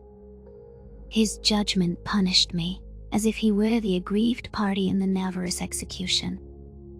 Part of me was angry about the Terran's mandatory policy on mercy, but I couldn't berate him in this sorry state. At the end of the day, I cared about Marcel. What I said to him back on the research station was accusatory and less than kind, though it was true enough. If this was the last time we ever spoke to each other, I didn't want to cut contact with hurtful words. Perhaps he could learn to remember our adventures with some fondness in time. This hadn't been how I wanted our closest brother's bond to fizzle out. I'm sorry if they did this to you. I kept my back turned to the human, resting a paw on the door handle. You remember why I joined the exchange program? I read your book, Frankenstein, about a monstrosity who only wanted a friend or acceptance and was hated and abused by the world, judged for his appearance. There was nothing but silence from the human and the certain feel of his watchful gaze. Without looking, I could feel the day's rhythm of his blinks. How had I ever feared that Marcel would harm me? He couldn't dole out punishment to the people that deserved his wrath, let alone to anyone he called a friend. I felt sorry for the creature. For you. And maybe, in some weird corner of my brain, I was curious what it was like to be a monster, I continued. Now I know that I am one too, just not one of appearances. Maybe the book was trying to say that the real monsters were the ones who wronged the physical monster. I hope you'll find someone who sees you for what you truly are, because I can't do it anymore. My paw cracked the door ajar, and I slumped my shoulders in the entryway. This went against everything that my heart desired, pulling away from the only person I thought I truly knew. The reality was that I had changed too much. Marcel didn't sign up to be partners with someone he saw as a monster. If I could go back to how things used to be between us, I would. Now, I had nobody to turn to. A faint growl rumbled behind me. That whole plot you saw was bogus. The real ending of that book. Not the censored one the UN doctored up. Do you know what it is? My head whipped around. What? You changed it? Of course we did. It's a vengeful story, not one where Frankenstein's monster is innocent and lives alone with another of his kind. The real tale, suffering immensely from rejection, the creature strives to take everything from his creator that he ever loved. After the death of his maker occurs, the wretch commits to end his own life of unhappiness in turn. My blood ran cold as I tried to decipher what lessons such a story could tell. That was in stark contrast to a story that garnered sympathy from the viewers. It proved the point that the monster was a monster. I don't understand. Humans changed it because we wanted you to take the message that we could be friends. We weren't trying to vow vengeance for our rejection then. But maybe we should have left the message that there are consequences for such inhumane and callous treatment of a monster. It's fitting, in hindsight. That doesn't sound like something you would say, Mark. I took one hesitant step back toward the Terran and noticed that he had averted his eyes. You never want consequences. Fuck. You think I don't want the bastards to pay for all of these horrible things? Suffered plenty too. You seem to forget. Then why? Why do you let every bad person we come across get away with everything? I don't. Read the book, and maybe you'll understand. Here, I've had a copy in Venlo's script on me, ever since I knew you liked it. I wasn't sure about giving it to you, but now I am. The human rummaged through a satchel near his bedside, and weakly held it out with a hand. I inched closer, pulling it from his slender fingers. There's also a lesson for the monster in there. In his revenge, the monster damned himself too. I know from Sovlin that was almost me. I lied to you. Can we No. Come back when you finish the book, and then we'll talk. I need to rest and process my family's future. My tail flicked in a gesture of acceptance, and I plodded out of his quarters with a lighter heart. Marcel didn't sound as angry. His voice was choked with tiredness, but his hatred had evaporated. Perhaps the human didn't have the energy to project his grudge, though I wasn't going to complain if that was the reason. It must be a lot for him to reckon with, learning how the cure would wreck his entire life. He still hadn't complained or exploded with emotion. She have no idea how he really feels, but I guess I've started to assume he doesn't experience hate. He's just always so moral. My claw traced the cover of the real Frankenstein, wondering how it could apply to my own feelings of monstrousness. Maybe I was ready for the lessons humanity hadn't wanted the Venlo to absorb in the beginning. I had fallen far enough to heed teachings meant for the more depraved minds among predators. Regardless, I was curious to see what the full narrative held in its pages. If this was a slight chance to salvage my friendship with Marcel, it was a no-brainer to seize it. The Nature of Predators, 124 Memory, Transcription Subject. Chief Hunter Isif, Arksur Rebellion, Command Date, Ye Standardized Human Time. January 16th, 2137. Presiding over thousands of Arksur rebel ships, I found myself in a more familiar role than managing intrapersonal relations with social leaf lickers. The Koshians towed a sizable force of their own, and our sensors were able to confirm they were following us into Harchan territory. Secretary General Zhao's proclamation that the enemy possessed drones was eye-opening. We needed to catch up technologically if we wished to contend with the main powers. The Dominion didn't truly want to win, so they were content to remain stagnant. This command ship is only a support ship, so it's not a proper frontline war vessel. What's important is that I'm in the thick of things and calling the shots. Hal was guarded by human encampments, who were unflinching as we warped into real space. I conversed with a UN commander briefly, before patching our forces into one comms channel. The pack predators were masters of coordinated action, and it would be useful to hear their insights during the battle. The Terrans were the only race that wanted to end the war, as proven by the Dominion and Commonwealth teaming up to keep the fray going. I was pleased to be fighting alongside the primates at last, for the first time since I saved Earth. It had taken half a day's travel to reach the Harchan homeworld, after mobilizing the rebel forces in a rush. The enemy possessed faster warp engines than us, so their emergence would be shortly behind our own. We couldn't stop without committing to a fight, and that meant my team needed to stay on duty. Kaiser was growing cagey, stuck around Feller and the chatty humans.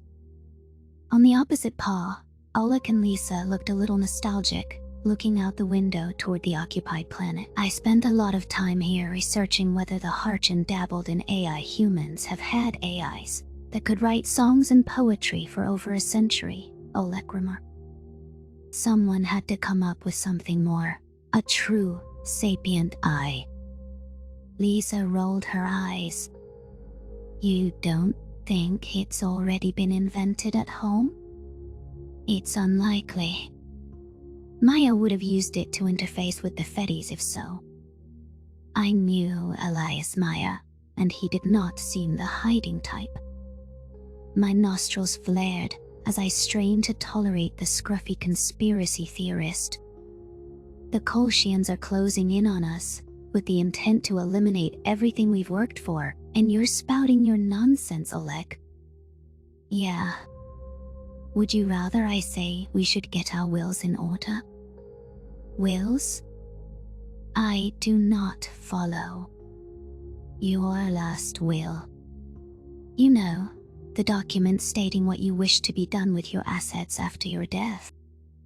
Why the fuck would you care what happens to your belongings after you die?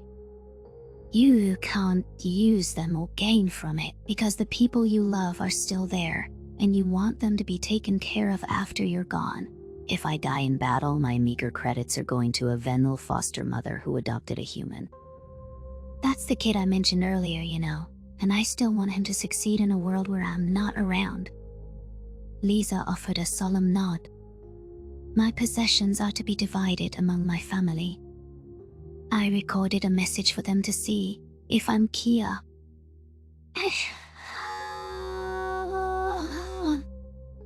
Love this, care that. You humans wish to talk others' ears off even after you're dead. Kaisal hissed. You won't see them receive it. It's not like they can send a response to your decomposing corpse. I raised my snout diplomatically.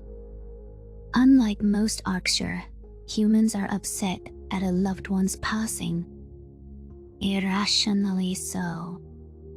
That applies to me, first realizing I was defective by mourning my parents' death.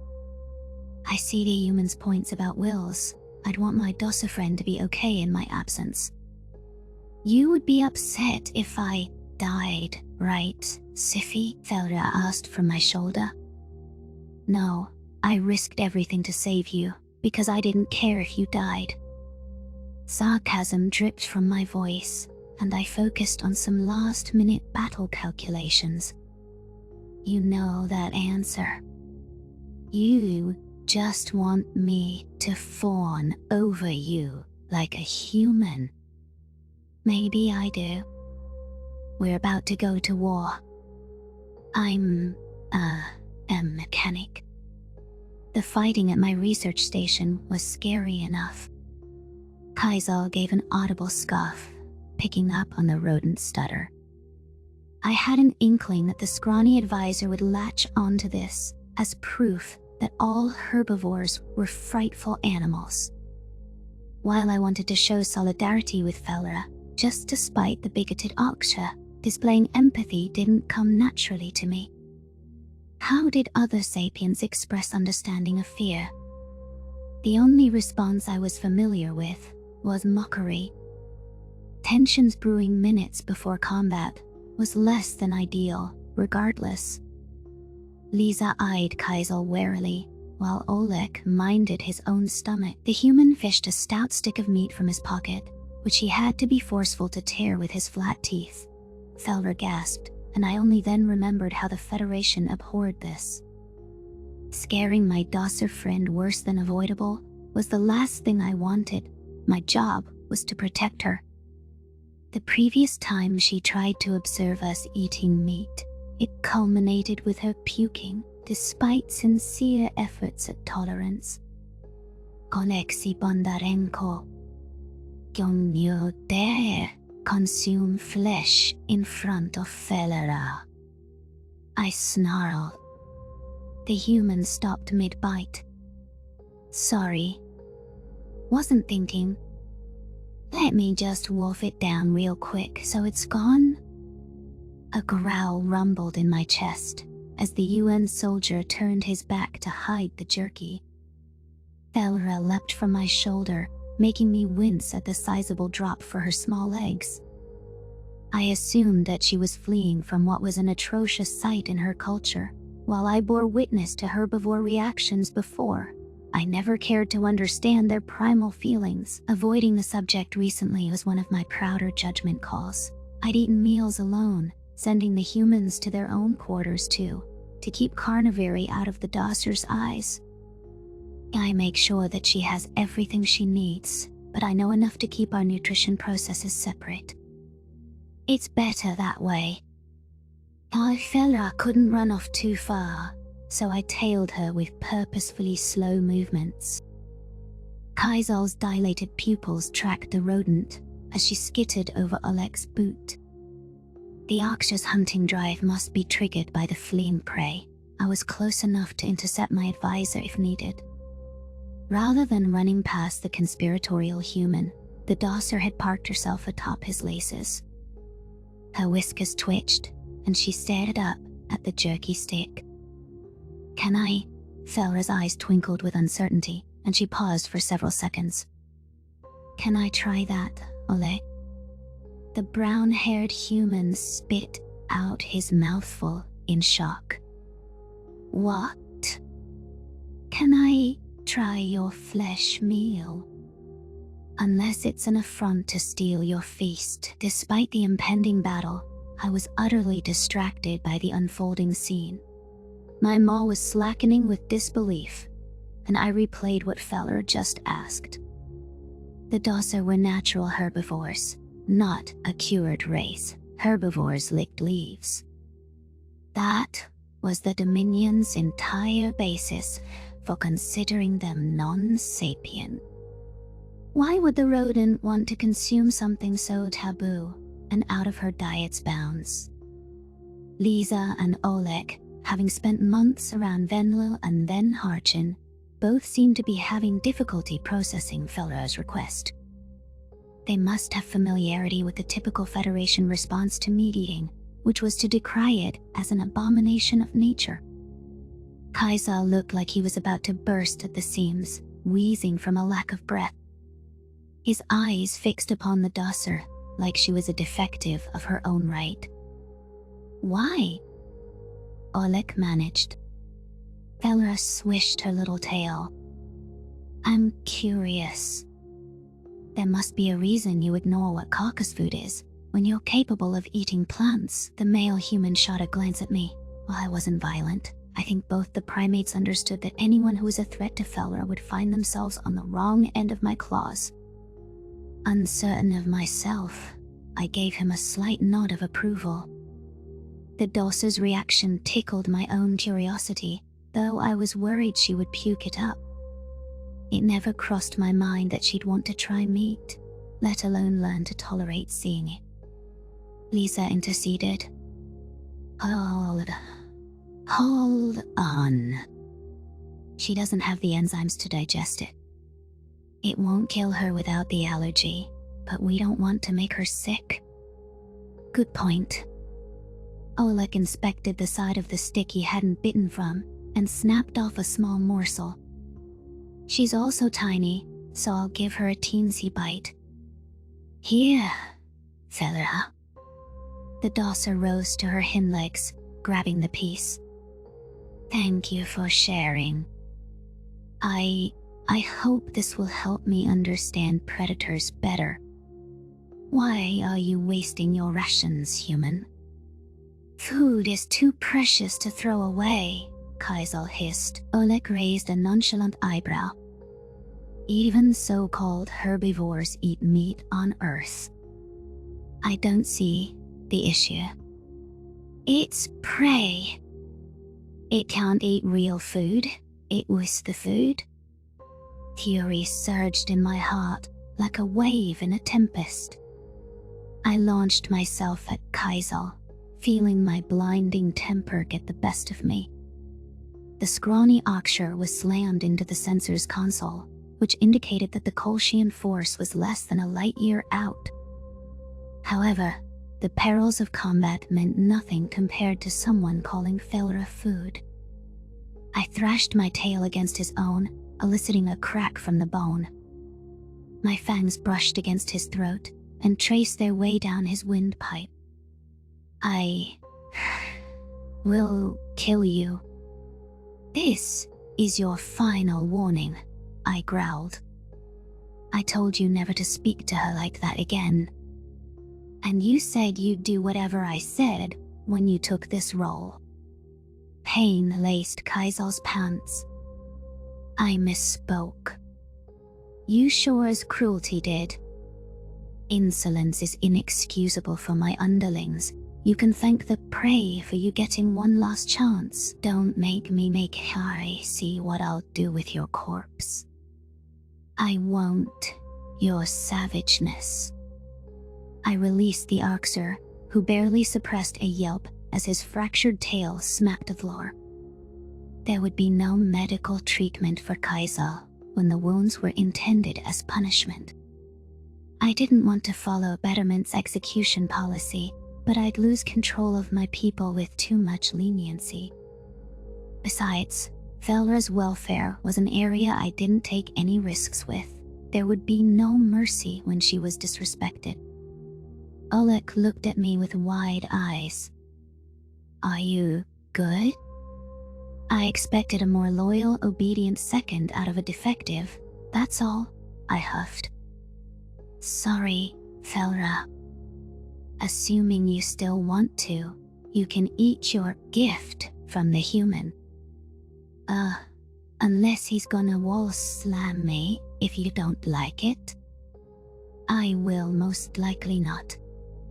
I do not wish to scare off humans when I need your alliance. Is that not obvious? Lisa raised an eyebrow. You like us. Admit it. I tolerate you. I cannot cause bodily harm to you at will, even when you call me a softie. As pleasant as it would be to disprove this notion, Zhao would notice your absences if he checked in. Sure, big man. Meanwhile, you let Felra believe you were human because you wish you were one of us. Your words. Hiss, for what it's worth, I wish I was human as well, Kaisal offered, with a sour note in his voice. To have the luxuries you take as guarantees. That is what we are fighting for, unless you've forgotten, I spat. Regardless, I will not harm the leaf-licking primates unless they endanger Felra. The dosa dismounted Oleg's shoe. So I'm good to go. Here goes nothing. Felra was holding the jerky like it burned to the touch, but slowly brought it closer to her face. Summoning her courage, she managed a tiny nibble. The dosser passed the predator food around in her mouth, and her eyes rolled back with thought. It was surprising that she didn't spit it out at once. In fact, she swallowed it down without gagging. That's something I never thought I'd see an herbivore undertake, without being tortured into doing so. It must be a big deal to Felra. Even the humans look like they're watching history. I resisted an odd urge to collect her. How are you feeling? Like I really want you to pet me, Felra shot back. You little, I defended your honor, and now I try to be nice and care about you. After all that, you rehash this degrading nonsense to rile me up? Be gone, rodent. Kaisal's eyes lit up. You want the, rodent gone? May I remove the dosser through the airlock? What? No! I don't actually want her gone, you unworthy runt. But you just said I don't follow. Sorry. Read the room, Oleg chimed in. Izif says he wants her out of his sight, or that he's regretting not leaving her at Milo at least once a day. Lisa nodded. And means the opposite. Felra skittered over to her water saucer. To answer your question, Siffy, I feel okay. The taste was very strong, and it lingers. I don't know if I like it, but I think it's best to wash it down. Having been distracted long enough by the deranged dosser, I resumed my watchfulness for the Kolshians pursuing us. It seemed doubtful that the UN forces padding our ranks would deter them from snuffing us out. An Arksher seeking peace was the worst thing that could happen to the Federation. In Nikonos's eyes, it surpassed the damage that human benevolence had done to their goals. Oleg and Lisa found their posts in the nick of time, readying themselves to pass along relevant insights. Kaisal nursed his wounded tail and verified that our assets were ready for action. Commanding an entire fleet did seem easier with multiple sets of eyes rather than making decisions without any assistance. I hopped away from my post for a brief second, scooping Felra up. The dosser had been keeping her distance to avoid distracting me. They're almost here. You need to focus, the dosser said. You don't want me to stay out of your scales. I sighed. You've never been in space combat. I wouldn't want you to be scared alone. We are in this together, yes? You're so sweet, Siffy. Together. Thousands of enemy ships were ripped from subspace as they encountered humanity's FTL disruptors around Fall. I prepared to communicate with my forces, and the dosser perching on my shoulder gave me confidence. For the first time, an Oxshrew was going to see what the Federation were truly capable of. Two predator species, with a guest herbivore among them, needed the power to overcome the Kolshians. Anything short of absolute victory would discredit my prowess beyond repair. The United Nations reissued the command to hold our positions, and we waited for the Commonwealth to wade into whatever traps the humans packed around Fall. After seeing the buffs given to the Sol system, I suspected Terran-made defenses would offer some interesting surprises. Automated Kolshian vessels forged ahead, fearless against any hidden technology. The primates took no actions to prevent them from closing in on the Harchan homeworld and our joint formation. As an ambush predator, the basic cues screamed trap, although I couldn't figure out the details. It was odd how the Terrans positioned us so deep within their turf. This was proof that Zhao trusted me not to launch an opportunistic assault against the Harchan. However, I was the only non-human party who assessed anything was amiss. The Kolshian fleet continued pushing toward the edge of orbital range, and readying target locks on Arksur-built ships. The humans are not doing anything. How sure are we that it's not a setup? They could be working against us too. Kaisal barked. I flared my nostrils. They're on our side. Whatever they're really up to, it's hiding in plain sight. It is. Lisa pointed out the viewport to the life-bearing world we were clustered around. More like hiding in the biggest object in sight. Staring at Fall's emerald surface and vaporous clouds, many signatures were visible, rising through the upper atmosphere.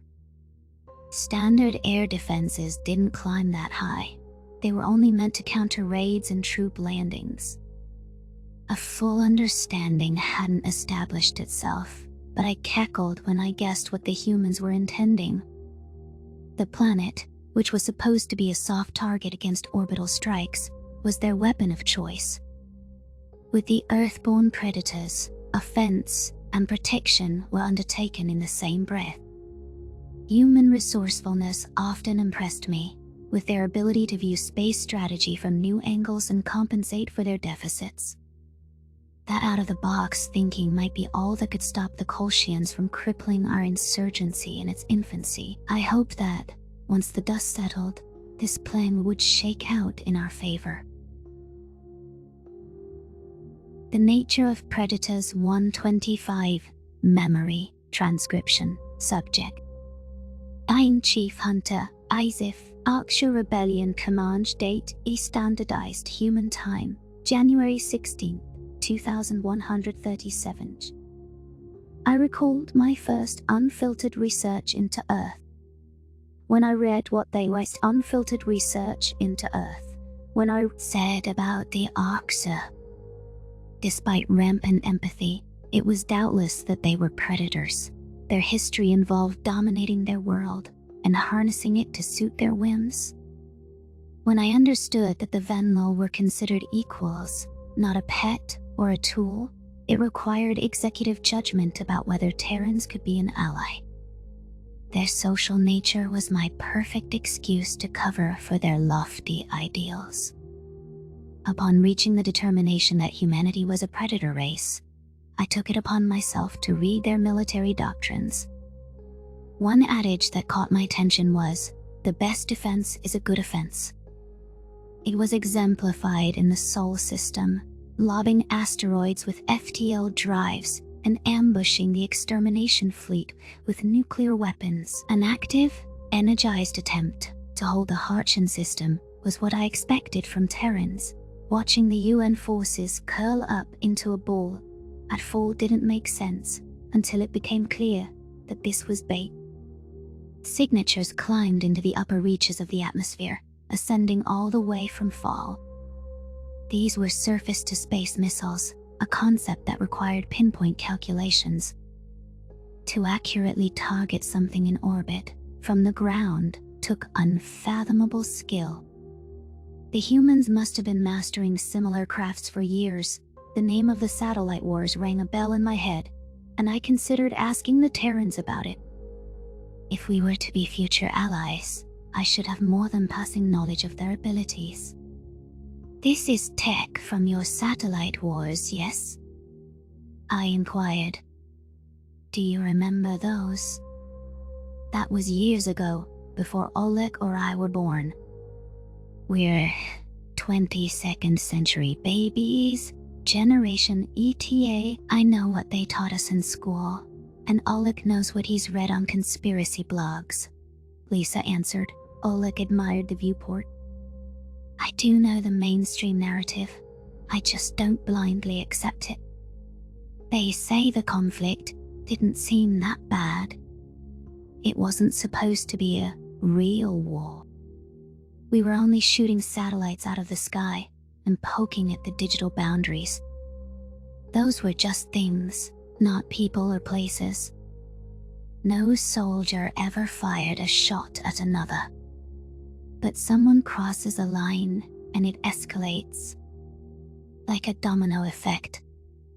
Suddenly, you have a nuclear reactor meltdown in Mississippi and power going off in winter in Shenzhen. South American countries and African trade blocs get roped into embargoes. Now they're on the shit list. China hits a French satellite by mistake, aiming for a US spy satellite, and now the EU's throwing retaliation shots. All this to say, yeah, we can snipe things out of the sky, no problem. Surface-to-space missiles can be hidden in the ground. Thousands of EMAE, the Kolshians, come here, thinking they're going to orbitally bomb us and our pretty little buildings, and the planet pulls an Uno reverse card. Felra's whiskers twitched. And this also functions as part of a missile defense system? Zhao mentioned it at Proxima Centauri. The history lesson is unriveting.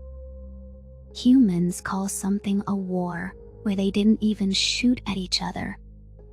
Kaizo's voice was thick with irritation, though he kept his words civil. I feel much better about our chances today. Laugh at cyber warfare all you want. The Dominion and the Kolshians sure aren't, Oleg said. Nor am I. The humans always know more than they should, and it is a benefit to our cause. Kaizo, unless you wish to be social, provide only battle updates. Disdain simmered in the Oxyrant's eyes. Thousands of missiles in viewport range, your savageness. Firing on the Kolshians, not us. It's a lot for them to intercept at once. The warheads continued their flight toward the heavens, white daggers rising from Fall's verdant surface. Powerful engines propelled them toward targets, and onboard homing systems kept them trained on hostile Kolshians. Felra tensed on my shoulder, pressing her cheek against my neck. Her side-facing eyes were absorbing the scene from the viewport as the enemy scrambled to account for all inbound munitions. Should I shield Felra from watching the assumed casualties that are about to play out? No, she can exercise her own discretion. She is an integral part of my team. Knowing how humans operated, I found it hard to believe that this plan was a one-trick pony, as they said. Missiles barreling down on the Kolshians were a threat in their own right, but they weren't the crushing haymaker Terrans usually had up their sleeve. Lights flashed from the lunar surface, though that was a mere restoration of Fall's old planetary defenses. Lasers sliced through metal with decisive power, and the Federation enemies didn't dare to approach in view of the moon. That forced them onto a single vector toward our position. The surface-to-space missiles charged across the void, and the Kolshians deployed a trail of interceptors. Most projectiles were felled by enemy countermeasures, tricked into an early explosion, or broken up by outbound fire. The UN fleet snuck in a few lighter ships to toss shield-breaking missiles, but remained adamant in their orders for us to hold formation. I didn't understand what the humans were playing at. If our foes had suffered shield outages and were warding off multiple munitions, wasn't this our time to strike? Why are we not launching an offensive? I snarled into the comms.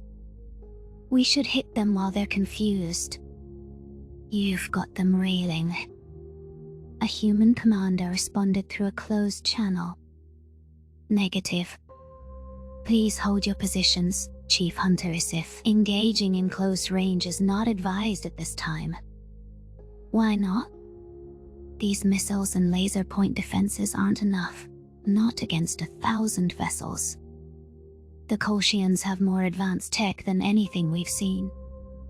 We're aware of the Commonwealth's enhanced abilities, so that's why we must coordinate our actions. Resources are limited, and the Aksha Rebellion cannot sustain severe casualties. Please, hold on a little longer. We're setting up prime conditions for your fleet to strike on our signal.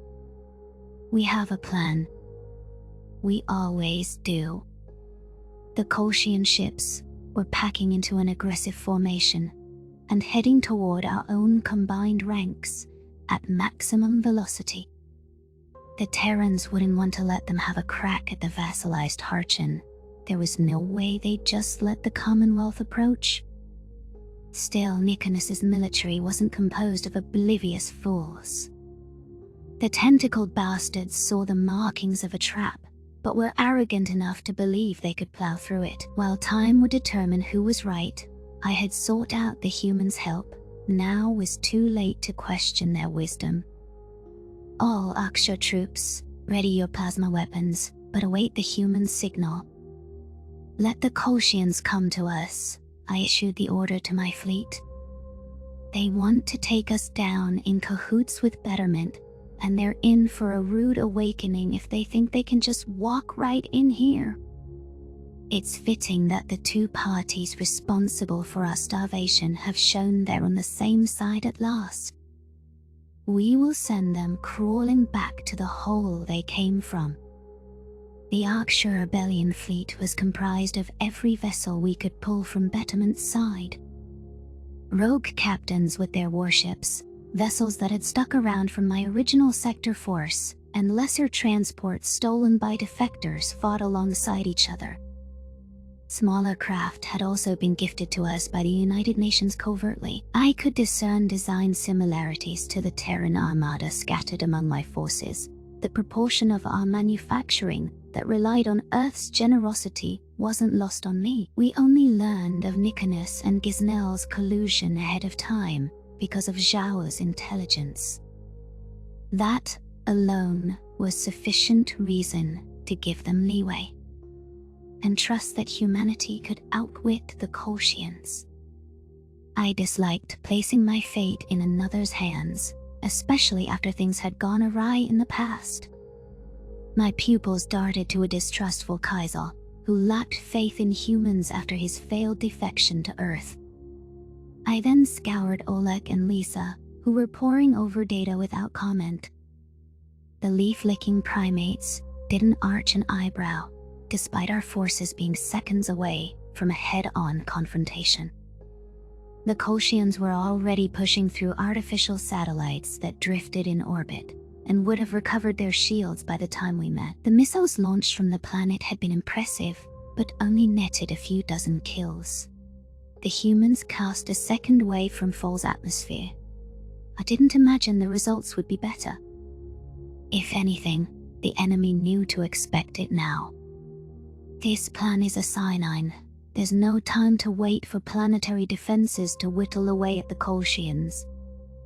Maybe the Yun has missed the mark here, and are too arrogant to admit their inefficacy. Kala chittered by my ear.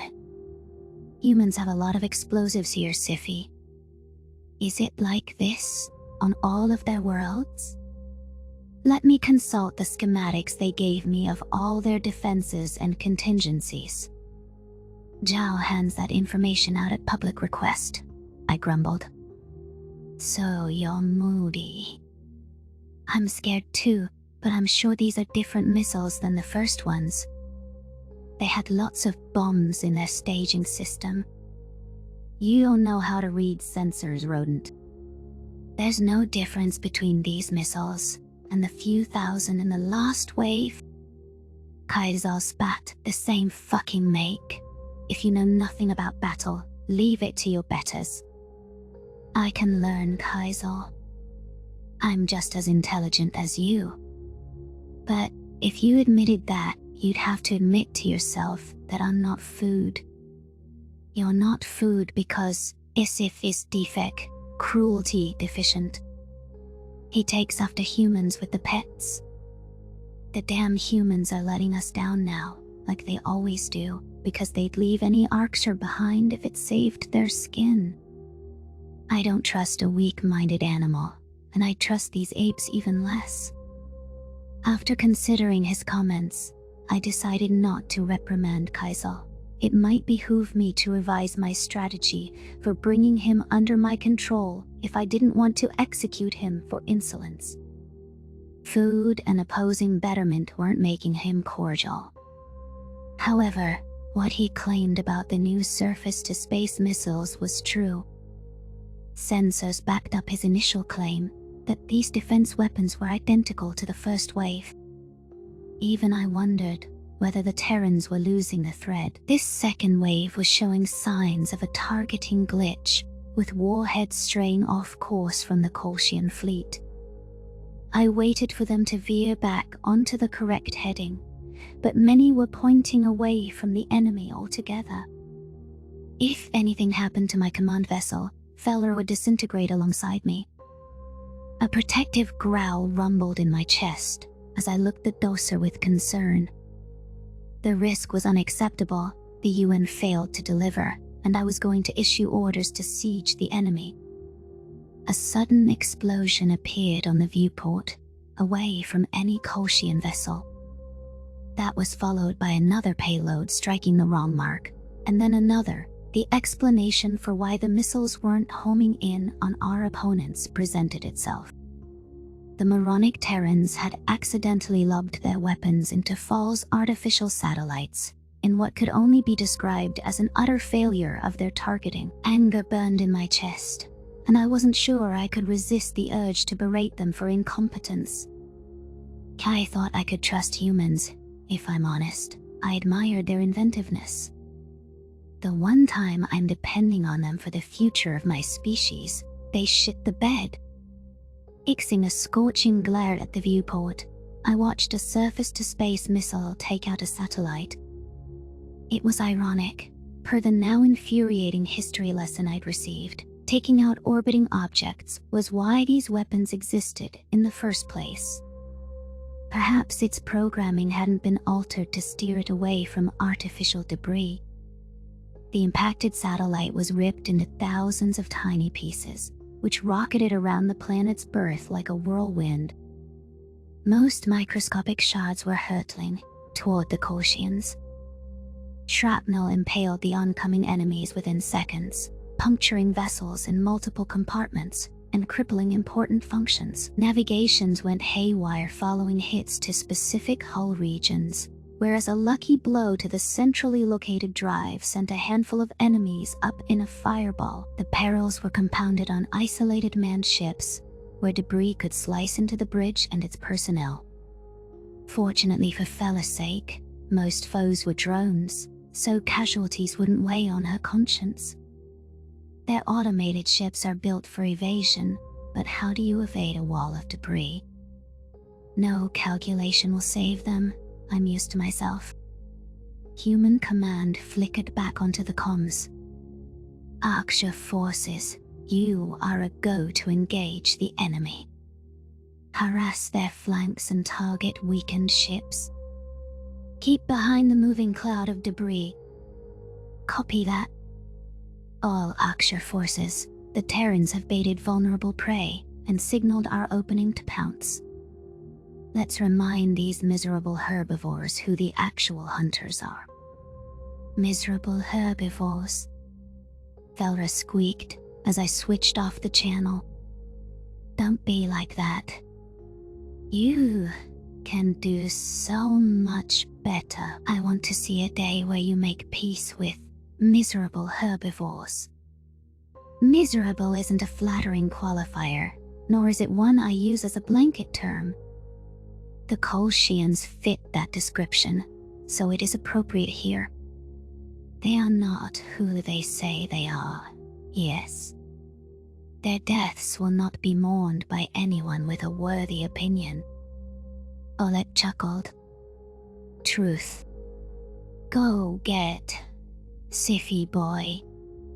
The arboreal predators migrated from their defensive arrangement and brought their ships into firing range. Few Kolshians had escaped the consequences of the satellites, which had acted as grenades when they blew apart. The power of a single missile was amplified into a lasting storm that made our orbital passageway unassailable. The Commonwealth was hell-bent on quashing my rebellion, but they didn't wish to lose every vessel. Enemy ships peeled back, likely having received a command to retreat. I watched over my fleet as they snapped up stragglers with deadly vigor. The humans pressed as deep as they could afford to risk. Any crippled vessel became an immediate target for the Earthlings. To think I'd been livid with them for a brilliant strategic play. The Kolshians needed to set the terms of their engagements with the United Nations, because they weren't gaining any traction on prepared Terran battlegrounds.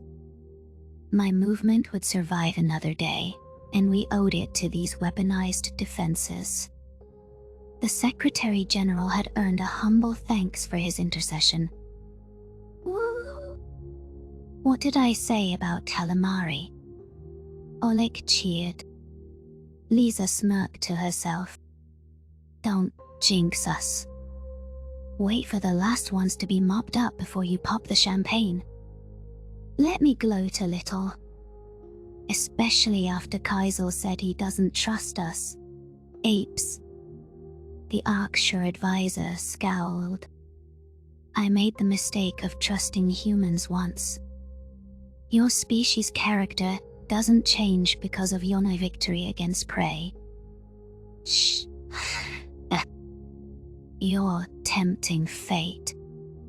Don't use the word victory until they're all gone, Lisa shot back. No, talking is perfectly fine by me. It wasn't a long wait for the conflict to resolve itself, per Lisa Reynolds' superstitions. The last Colchian craft were downed or chased from the system within minutes, sent to nurse their wounds elsewhere. I had the presence of mind to commend the humans' efforts over our shared channel where my command could hear. While the United Nations was not an official ally, this showing renewed my confidence over the impact they could make when they joined our clash with Betterment. If the rebellion held out long enough, we'd have the most devious predators in the galaxy on our side. That was an unparalleled advantage in my book. This sent a message to every Arksure rebel about the competency of our fellow hunters. I hoped the humans would succeed with their quest to topple the Federation in a hurry. Whatever could be done to curry Terran favor, Ja must be convinced to back us when his aid was needed again. The Nature of Predators, 126, Memory, Transcription. AE Captain Sovlin, United Nations Fleet Command EJUA Standardized Human Time, January 16th, 2137. The Terrans were well informed on the base's design. Perhaps having well informed on the base, obtained blueprints of fossil underwater mechanisms. Our submarine had glided under the bottom of the structure, which triggered an automatic hatch to unseal. We ascended into a shaft, and it resealed upon detecting the full volume of our displacement. The water drained from the chamber before a gentle computer voice welcomed us to the Galactic Archives. It was time to take the mantle of authentic history back. I could feel my emotions in turmoil as we geared up. Tyler, Carlos, and Samantha were wearing full-face respirator masks, along with the rest of the landing party. It was simple to determine through our instruments that we were in a normal pressure, fully aerated environment. But the Colchian side of the conspiracy had dabbled in aerosolized weapons. The UN was taking extra precautions to avoid future incidents of cured soldiers. The next attack could be worse than the cure, if they could target specific genomes with diseases. If the fossil went to all this trouble to hide the historical cache, there's no telling what we'll find here. We all accept the risks that they could flood or blow it up with us inside, sabotaging the mission. Igme disembarked in a hurry, knowing other submersible craft would follow behind us. Giving the Farsal time to destroy evidence or trigger destruct mechanisms was an unacceptable risk. Aliens like myself and Anso were given the choice whether to wear biohazard gear, so I opted not to. What were I going to do? Cure the Gojid race again? However, the Yotul, despite belonging to an herbivore species, had donned a specially fitted mask over his snout. Why the garb? Have you been getting flesh cravings from being around Tyler? I asked. Onso sucked in a sharp breath. Nobody is messing with my biochemistry ever again. Though I agree, Tyler eats too much meat for his cholesterol. Tyler tightened his fingers around a gun. Judge all you want. I'd rather die than live without a fucking burger. That's not a sane thing to say, I mumbled. Well, you've never had a burger. Rabbit food doesn't hit the spot, man.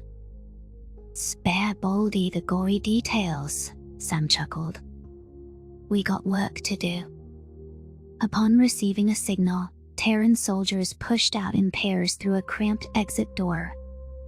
There were no sounds of resistance from the reception pad, despite the Farsal base's secretive nature. I sidled up to Anso, and we followed our human friends out into fresh air.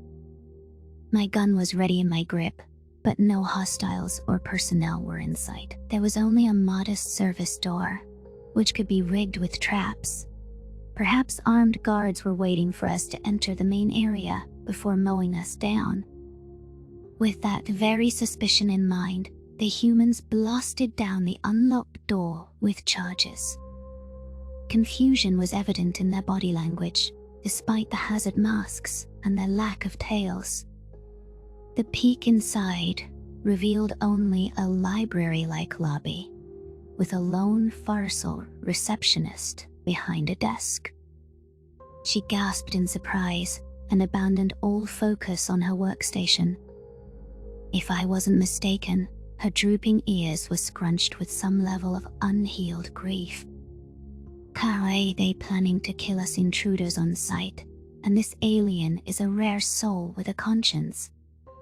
Grief doesn't make any sense. I am Archivist Faye Get.Tare. The Farsal laid her empty paws out carefully and didn't flinch as soldiers crowded her. I am the only receptionist on duty, and I will help you find anything you are looking for. All records are stored on physical nodes for security reasons. There are a few staffers on duty in each room, but they are unarmed historians, not a threat to you. Tyler, being an officer of Monahan's ship, took charge of the situation.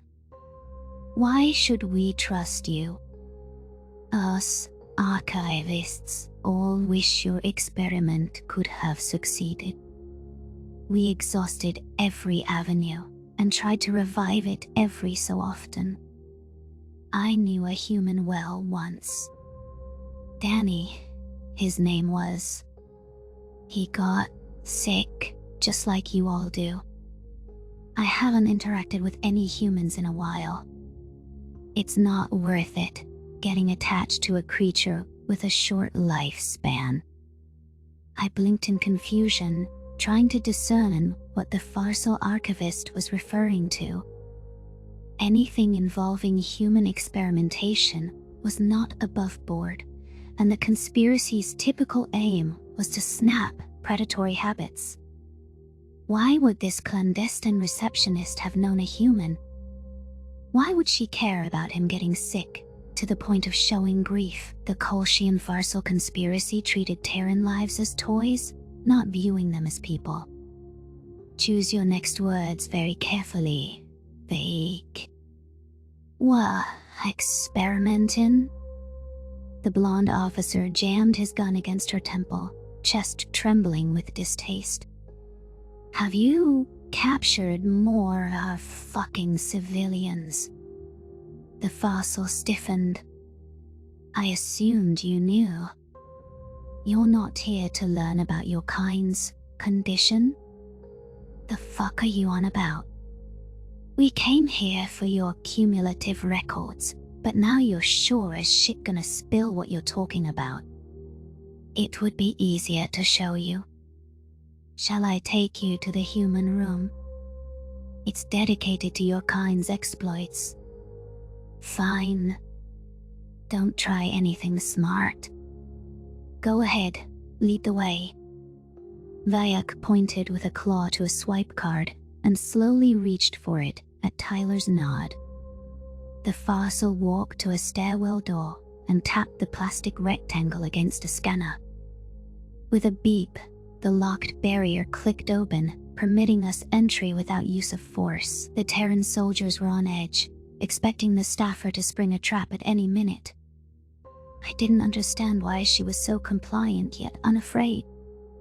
Tyler kept the gun barrel close to her head, not letting her stray from his guiding touch. A few personnel were left to guard the reception area as we followed the Farcel blindly. The Galactic Archives appeared to be a multi-level building, with entire rooms dedicated to collecting items and record-keeping for a sole species. Fishing a visual translator out of my utility belt, I scanned it over various labels. Krakotl, Dolte, Sifkitat, Omkari, Aksur. The last label gave me pause as I craned my neck to peer into that room. The Krakotl, Sivkit, and Omkari rooms appeared to have a small number of staff from the native species, clearly ones brought into the fold. For obvious reasons, the Arksur's space lacked such inclusions. Nobody would be insane enough to employ the savage greys. Recalling my anger upon learning that Koth's tale was true, I wanted to see for myself any documentation the Federation had of risks. Our priority now was getting to the bottom of AQ's story about humans. It also interested me what the Farcel knew from their initial observations of Earth.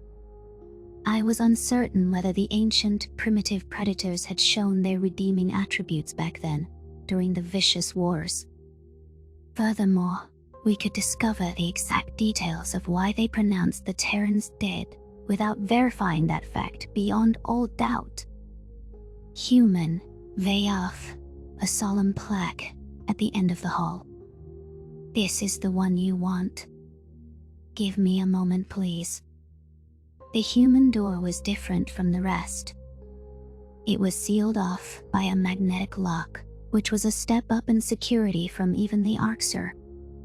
The only rationale I could think of was that the Farcel were hiding something about the Terrans' past that not even their colluders all had clearance to know. What had they seen on Earth that would be that devastating if it got out? Veek swiped her card over a scanner and was given an odd confirmation message. The Farcel ducked her head in forlorn fashion, pushing the entrance open. Tyler shoved her into the room, forging ahead with apprehension. I followed Marcel's friend with hesitant steps, and what I saw almost swept me off my feet. The extra security wasn't about any information they were hiding. It was about species containment. Audible gasps came from the UN soldiers as their eyes landed on 3 humans seated at a desk. The trio didn't look particularly impressive for predators, hunched over holopads with singular focus. I couldn't see any signs of mistreatment, restraints, or coercion. Other than odd plastic clothing, there was nothing out of earthly norms. A few Farcel milled about as well, though they halted their tasks upon our entry. The Terrans working with the archivists seemed amazed, spotting others of their kind. "What the?" Samantha murmured. A gray-haired human walked over with a limp, and startled when gun-pointing and shouting voices greeted him. Tyler ordered the soldiers to round up the other staffers, placing them into kneeling positions. How had Terrans gotten into the Galactic Archives at the bottom of Tolsk's ocean? This didn't compute in my brain, but I sure wanted to hear what Vaek's experiment was. Were they trying to turn Earth's people into Federation sympathizers? Carlos shouted at the silver-domed man who approached us. "You? What is your name?" "George Murphy." The strange human's eyes darted around, and he showed signs of nervousness. Who are you?" "We ask the questions." "Okay, sir. Please don't flip your lid. I just don't understand, where you came from." "You're human. We come from Earth." "I know that." "Wow, my golly, is that the United Nations symbol?" "Yes, that's who we work for." "Look, maybe I should explain." Vaek began. George's eyebrows knitted together. "So, they've been hiding spaceships all this time? They really did find a flying saucer at Roswell. God, I'm not sure what they've been doing to your mind, but there was no hiding about the ATL tests. It was live-streamed everywhere, from Earth to Mars. If you somehow missed that, it was pretty damn hard to miss the raid on our motherland. Live stream? Mars? Raid? Sir, what is today's date? January 16th. I think. The year. 2137. George's eyes rolled back in his head, and he passed out cold on the floor. Carlos seemed stupefied as he knelt to lend medical aid. Mr. Murphy's two colleagues bore horrified expressions, slipping into a state of panic as they overheard. I wasn't following what was going on myself, but there was a clear disconnect between these possible captives and current events. Tyler wheeled on Archivist Vake, a livid expression no doubt lurking beneath his mask. What year do they think it is? The blonde human hissed. Vake closed her eyes. I was explaining. We've been working on this project for centuries, on and off. I'd have to check your files to give specific answers, but we haven't visited Earth since your presumed extinction. Ari, what? A panicked Terran staffer asked. That was during the Cold War. 150 years ago, at least. Samantha shook her head in bewilderment. Fuck, this is a new one. Tyler waved a hand. Get the three of us out of here and to our medical bay. Make sure you screen them for contaminants or contagions before removing your gear. Soldiers took care with the unconscious George Murphy, and the two other predators were escorted out too. The staffers seemed more agitated than they had before our arrival, with one still demanding answers from the UN troopers. Viyek watched as the strange Terrans were herded out, and her farcical cohorts were lined up against the wall. The receptionist squirmed under Tyler's glare, breathing a deep sigh. I'll tell you as much as I know. So we visited your planet after hearing your signal broadcasts. We have thousands of hours of footage of you. You can look through it on the mainframe there. Ask any of us for an eye scan to bypass the password, if you want to, Vake said hurriedly. I can see that you know nothing about the project. Officer Cardona leaned toward her with menace. I better be made to know something in a hurry. If those humans are that old, how are they still alive? Curiously. You're kind familiar with the concept. Yes. What I'm still not familiar with is the fact that you've been abducting humans for centuries. When we learned that there was a second predator species, let's say we were concerned. There was a sample size of one with the Arxer, and the cure failed in horrific fashion. We're more the behind-the-scenes types than the Kolshians, so we always get the first test subjects for an operation. We record the information about every species, okay? Go on, Vake. Tell me exactly what you did to these poor people. To all the people like us throughout galactic history. Easy now. We secretly snatch a few subjects for all meat-eaters. Keep them chilled while the Commonwealth runs their calculations, then begin a few rounds of testing. Despite your high aggression, it would have been wrong to authorize a genocide without doing everything we could to save you. Your trials would determine scientifically if the cure could work on a predator, a species that killed on its own. I found myself pacing as humans did, resisting the urge to chew my claws. Why had these Terrans been so compliant with the Farsal's whims if they were kidnapped? The predators didn't usually give in so easily to intimidation, and these seemed to be working with minimal supervision. My intuitive feeling was anger, knowing that innocent civilians had been whisked away under every species' nose. Gorged denizens had this done to them, without a clue what aliens were. What could random people off the street have done to deserve being taken away from their lives? This is an atrocity. Onzo seemed appalled too, judging by how rigid his tail had gone. The Yotul must be wondering if his kind had been kidnapped in similar fashion. Despite being herbivores after all, we'd seen Sivkit staff working here, and they were plant eaters. Knowing the marsupial, I bet he was itching to run off to the Yotul chamber next. It would reveal the stark details of their uplift and any steps taken to mitigate their uncanny aggression. You knew the cure worked on us, and you still participated in the raid on Earth. Tyler hissed. Vayak sheed away from him. I'm getting there. We were quite hopeful.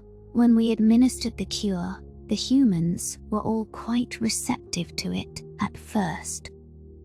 They were fine, and we were starting to give the Kolshians a hopeful prognosis for Earth. Sure, the aggression was a nightmare.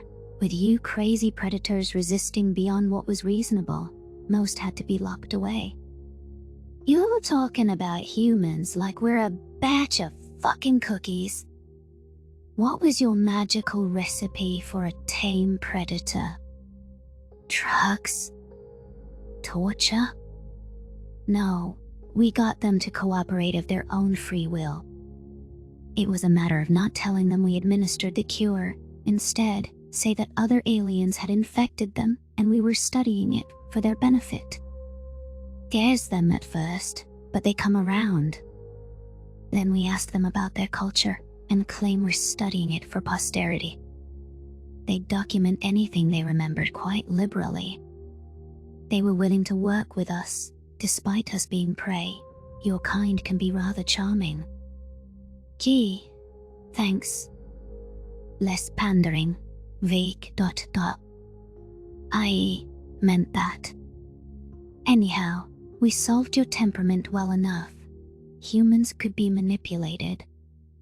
Long as they weren't left unsupervised, they wouldn't fight. Our trials were exhaustive, meant to run several years. Years of eating herbivore food and living the life of genuine sapience. We wanted to believe in you. But when we were about to pass it off to the Kolshians for broader studies, it all collapsed. Collapsed? The fuck does that mean? Collapsed how? The subjects started getting sick.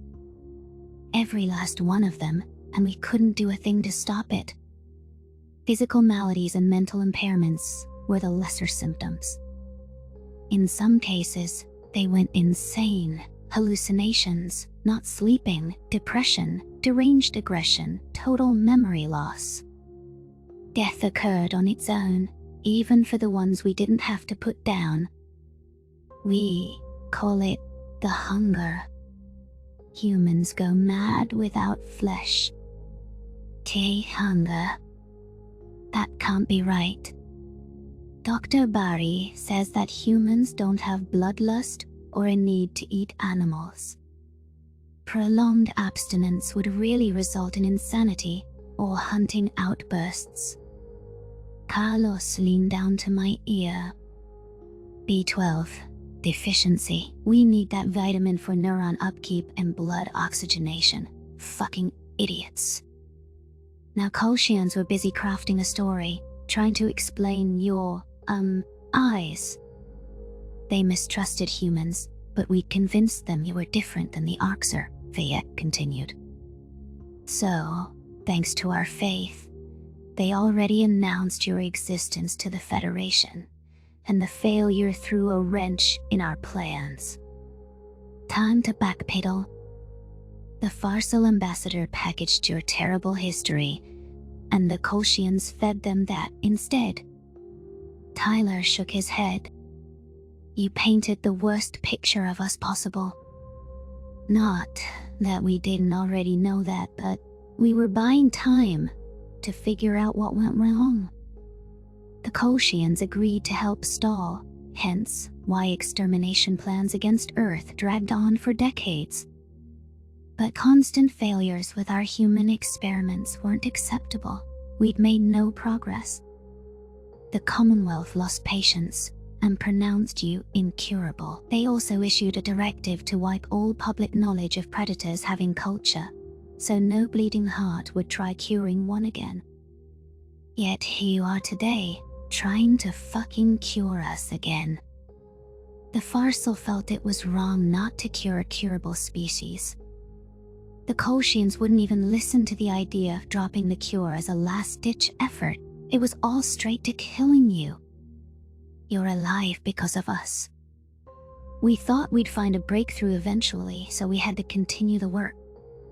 We spun the tale that you bombed yourselves and stopped them from wiping you out. I blinked in confusion, not certain that I'd heard correctly. The Farsal had deceived everyone, including their Kolshian conspirators, in order to perfect the cure against humanity. Meanwhile, their lone subjects were predators who were frozen the better part of 2 centuries ago. The Terrans survived to the present day because a twisted regime thought they could be molded into herbivores, given time. From what Carlos told me, if the Farsal figured out the missing mineral, they would have been right. Another day, another crazy alien. It always gets better, Samantha whispered.